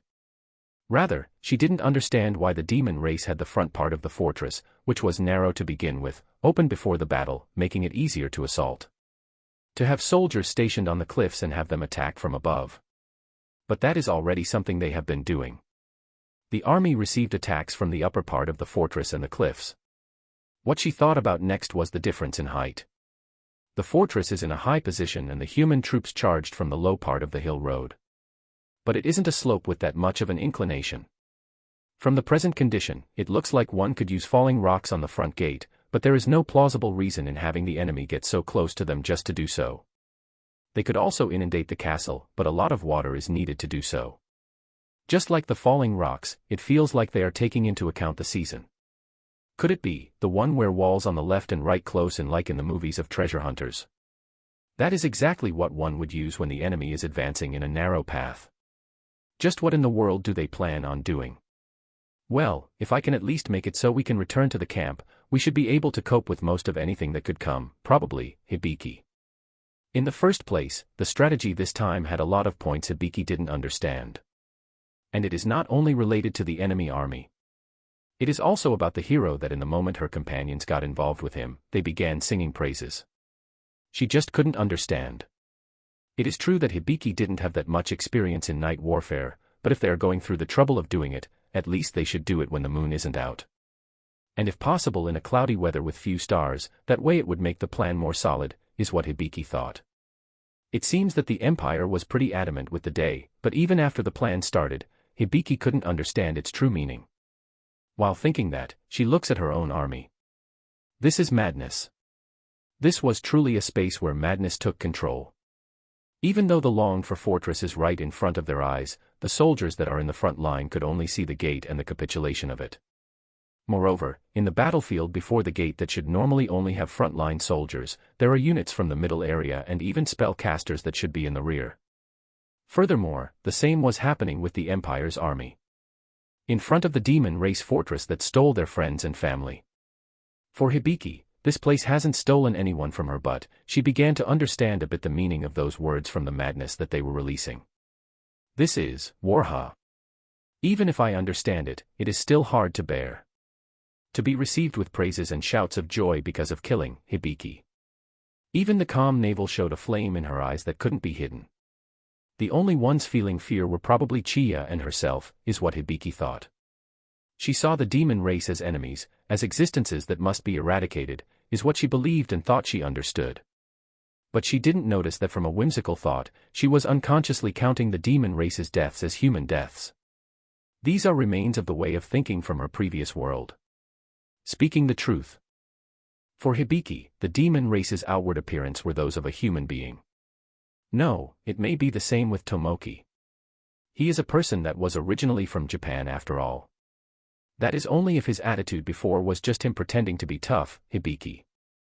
On the boy that looked like he trusted too much on his level, Hibiki fixed it probably on him while thinking. Living in a world where you wouldn't normally get to see the death of people up close, there is no way one can adapt in this battlefield so easily after all. Ah, the gate is opening. Navel and Bretta's words. Hibiki thought those were her own words, but she felt relief that it would end in just her pointless fears. The welling up yells of the united human troops resound in the battlefield like angry roars. At that moment, the pointless fears that Hibiki had thrown away had suddenly become real. The ground collapsed. In a fortress that is on the top of a gentle hill road, just before the gates the ground opened up. Everything of it. As if taking the yells of the humans as a signal. It collapsed in a breath. Saying it more precisely, it disappeared. Below it, darkness. Even when taking into account it was night, the scenery below still felt like a deep Hades. A silence of a few seconds. So that ground was already a product of magic, huh? There weren't even sounds coming from the ground that collapsed. The ground disappeared. Hibiki. Was it surprise or stupefaction? A strange space with the voice of no one spread in the battlefield. Just how many managed to understand that the ground had disappeared just like the Limia hero? Woody. Chiya-chan. Hibiki. Hibiki had prepared just in case, so she was able to react faster than anyone else. It was a situation where the two spells prepared could serve. In a situation where one would normally ask for the high-speed movement support magic only, just in case, there was the suspended magic formation above prepared by Chiya. A fine play from Hibiki. After another few seconds later, the spell activated and Hibiki's party was able to avoid dropping. A faint light blue barrier is activated as well and a magic defense dome was created. AAA, ah. The voices of the falling allies were heard by the party. There is no way to know how far this hole continued on, but since they didn't prepare any countermeasures for it, the result that was awaiting them could already be predicted. Looking at it in an objective way, half of the soldiers that went mad and entered the front lines had disappeared in a second. At the reality that one could only think of as absurd, Hibiki couldn't utter a word. The only ones remaining from the kingdom's army were the spellcasters at the rear guard, the bow unit and the knight units that were positioned with the nobles at the center. Partial destruction, no, a bigger damage than that. While constantly praying that the ones who fell were able to cope with it somehow on their own, Hibiki, without caring about the place, yelled out words to her party as if trying to suppress the scream that was trying to come out. Woody, for now return up. Please try to move as much to the rear as possible. Navel and Bretta will come with me and find as many units remaining as possible. Chiya maintain the barrier, okay? Hibiki. Hibiki looks up. It is something to be expected, but arrows and stones, as well as spells of many colors began to rain at them. Navel, Bretta. Change of plans. Until we are able to return up, intercept. Come out as well, Horn. We are going to survive. Hibiki. While Hibiki calls from the silver belt the guardian wolf beast, Horn, her words were also to encourage herself. Translator, some may be as confused as me in the last part. Woody was supposed to use a high-speed movement, which is a teleport skill, they would teleport outside the hole and then look for everyone. But it seems they are still inside the hole with only the barrier to make them float, maybe. And a lot of attacks began to rain while they were still inside the hole. I don't have a clear image of what position they are in right now. Chapter 70, Heroes Reunite. The chapter you have all feared has arrived.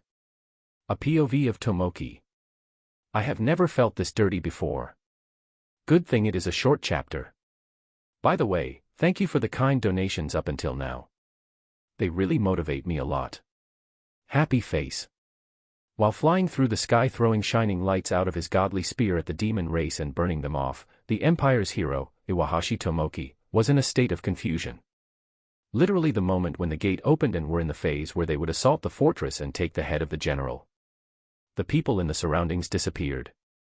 When looking below, there was a crazy big black hole. People, weapons, a part of the demons as well.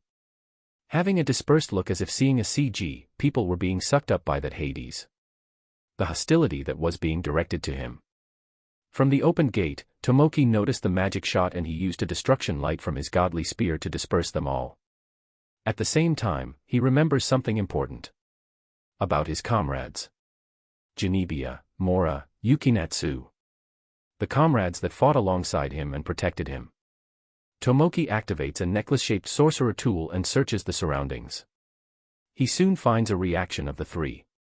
Because of the silver boots the goddess provided him, he was able to float in the air without using magic power, so he was able to invalidate that crazy trap, but his comrades were standing in the ground normally.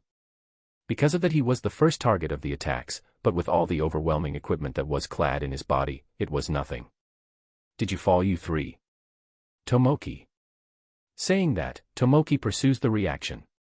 The reaction of the three was a bit below. Thankfully, it was practically on the same place they were. When he reaches them, they were all gathered up in one place and floating.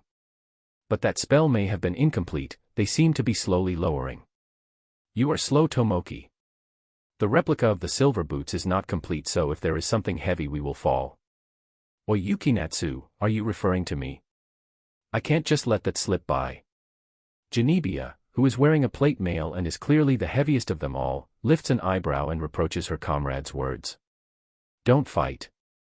The two of you are heavier than me after all. Of course we are. A third voice rings into the conversation that seemed like it would transform into a dispute, and the two answer with the same words. Compared to the chibi girl Mora, the difference in height was clear. Thanks to the creation of Yukinatsu, who came from an alchemist lineage, the three somehow were able to save themselves. Tomoki also strokes his chest in relief. The exchange between the three also helped as an ingredient to calm down. I am glad that you guys are fine, Tomoki. Tomoki. I am your shield. I won't die without protecting you, Jinibia. Don't frankly make that kind of face, so embarrassing, Yukinatsu. We are totally fine. Mora. Because of the heartfelt words of worry from him, the three appeal their well-being with blushed faces. What a grand way they got us with, how cocky for a mid-boss. Mora, call Nagi please. For now we will retreat. Without confirming the situation we can't decide to continue the battle, Tomoki. You are right. Just how many soldiers did we lose here? What an absurd trap. The one who made it is crazy in the head. Understood, I will call Nagi, Mora. Yeah, I am counting on you. There will probably be quite the amount of attacks coming from above anytime soon. Jinibia and I will block every single one of them, you can do it right. Tomoki. Of course.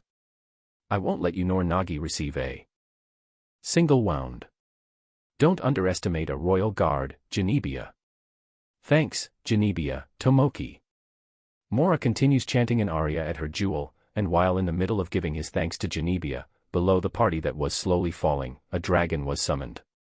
A type of flying dragon that possesses giant wings. It's Nagi, who Mora controls. Its emerald green scales are beautiful, a medium-class dragon. It is also one of the individuals that are the closest to Mora. Nagi, go up. When we reach on top of the hole, we are going to retreat to the back. Please. Mora. Gyau, Nagi, v. On top of the dragon, while deflecting the attacks that rain, Tomoki reaches in front of the gate. What in the world, even the road at the back has become a hole. The rear guard is really the only part remaining, Tomoki. Tomoki, let's try to save as many people as possible by having them ride Nagi, Janebia. Janebia suggests. If they create a barrier around so the people don't get blown away, the space Nagi has to carry people is still quite enough. These were words that had taken into consideration this fact. Janebia, that is no good. First we have to return as fast as possible and report this to Lily. That is the highest priority, Tomoki. Tomoki rejects Janebia's suggestion. For him, it would just be unnecessary luggage and the mobility would decrease. A result he didn't desire. But Janebia. For a while now I haven't been able to get in contact with Lily. Also, this is war. Because it is war, it is fine to just fight as much as the amount of people that died in order to repay them, Tomoki. Tomoki. I am sorry. I became emotional, Janebia. Just like how they have done until now, Tomoki's words entered Janebia's heart and body as if permeating her. She was able to accept his words' logic quite naturally. Don't mind, it is fine if the usual Janebia has returned. Now then, let's go back. Tomoki. Wait, Tomoki. What is it, Yukinatsu? Tomoki. Is it fine to not look for the hero of Limia and the others? Yukinatsu. Even in a battlefield that has fallen into chaos, is it fine to not confirm the safety of one of the two figureheads? Is what Yukinatsu tries to ask. Even if she is a hero, in a situation like this, it is not definite that she was able to deal with it calmly. No matter if retreating is the priority, it is not strange to ask about the Limia hero. Hibiki. She is also a hero. She must have managed something by herself. Me being worried about her may actually turn into being rude to her. It seems she is a senior Wani-san, after all, Tomoki. Just because the said person isn't there, Tomoki calls the other hero, who he was calling with Sen a few moments back, without any suffix. I see. If Tomoki has something planned then it's fine. Let's go, Yukinatsu. Yash, Mora, I'm counting on you, Tomoki. Okay. Nagi, do it. Mora. Nice. But since we went through all the trouble of coming here, Tomoki. Tomoki turns to the opposite direction of Nagi's orientation, in short, he faces the fortress. What he prepares is his favorite god spear. The cone-shaped riding spear is enveloped by light and, in time, everything shines. This is payback. Tomoki. Determining his aim, Tomoki releases the power of his spear at the gate that was trying to close. The light that straightforwardly traveled enters a gap in the closing gate, and created a thunderous roar. Quite the aim there. Oh. Sniper. Oni-chan, nice. To the ovations of the three, Tomoki makes a "this much is easy" face. Just in case, he uses the necklace to check the surroundings. Otto. It seems the Limia hero and the others are all right. They are over there, Tomoki. Oh. Hey, you are right. Maybe I should make a replica of that necklace next. That is pretty convenient, Yukinatsu. Yukinatsu, a bit slower, uses something resembling a binocular to confirm Limia's party. Knowing that Tomoki used the sorcerer tool to search the area, Yukinatsu showed the greed of a researcher. Prove that she was now a bit more composed. At a later time, okay. Tomoki. Feeling a bit of discomfort in being a guinea pig of Yukinatsu, Tomoki responds in a vague way. To make a replica there is a need to have the sorcerer tool activated and observed for long periods of time. That time is quite a pain for him. You are still unable to contact Lily-sama? Janebia asks. It is natural for her to be worried about the well-being of her other master. Yeah. I may be repeating myself, but does this world have the so-called jamming? Tomoki. The latter half Tomoki whispers it as if talking to himself. While they were flying, they catch up with Hibiki and the others. As expected of someone riding a dragon, even though Hibiki and the others were the first ones to escape, Tomoki's side was faster. Great to see you are safe, Hibiki-san. Your side's movements are a bit dull, did something happen? Tomoki. Is your detection ability low? It is the long-awaited demon general, Hibiki. Thinking that Hibiki and the others just didn't have enough strength to use the transmission, Tomoki points out their dull movements, but his face stiffens at her response. Instead of the cold tone of voice of Hibiki, Tomoki shows shock at the words Demon General. Demon General, you say? At our back. Tomoki. That's right. Moreover, he politely said he will wait for us to reform. Words you wouldn't expect from someone who set such a trap. And so we are in the middle of having the rear guard fall back as fast as possible. Understood. Hibiki. As fast as possible. Hibiki returns a begrudging tone at the insensible words of Tomoki. No way, just how, Tomoki? Who knows? They must have used a hand we don't know yet. By the way, more than the demon general, it is the fact that I can't get in contact with the troops that are supposed to be at the rear at all. Incredible, huh? It seems the demon race is able to obstruct our transmissions. Meaning, there is a chance the demon race can intercept thought transmission. How unpleasant, Hibiki. Jamming an information leak. Isn't that fatal? Tomoki.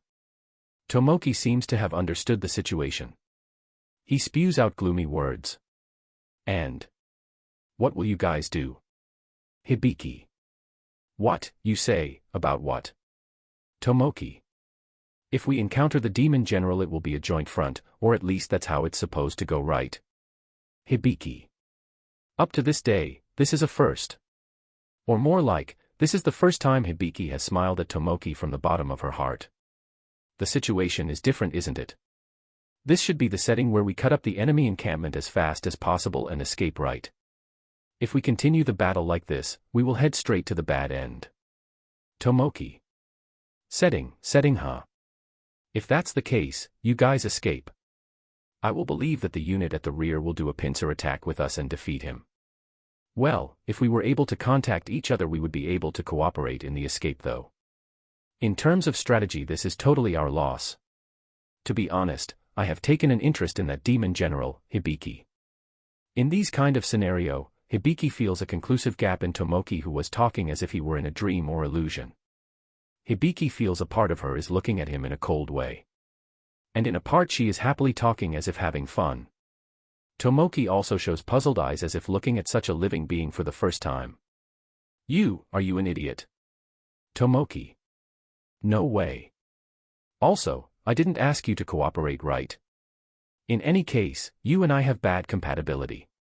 The selling point of you guys is the mid-range firepower. Most of my party is close quarter. Your side shows best performance when fighting against big numbers, our side when we fight against fewer. Even if we fight the same opponent, I think our steps would be different, Hibiki. Also, the attitude. Hibiki secretly adds. In short, you are saying we can't form a joint front. Tomoki. I'm just saying there is no point in doing so in this case. I just don't see the merit of uniting. I don't like being shot by my allies, Hibiki. Then, it is fine, right? Tomoki. Yeah. Just lead the troops and use that firepower to clean up as many enemies over there. If you do that, it will make it possible for more surviving units to escape. We will take the open path and attract the big shot. Roll division. Let's go with that in this case, Hibiki. Understood. If you say that much, make sure to nail the demon general, okay? Tomoki. Of course, Hibiki. The conversation with the two heroes finishes. A slight meeting takes place in both parties. Numerous times, voices of objection sound. And those grew lower in time. Both sides show will and determination. The time the two armies clash once more is close. Part 2 of the series ends here. Thank you for watching and listening. If you find it interesting, please give us a like, a comment and a subscription so that we have the motivation to make the next videos.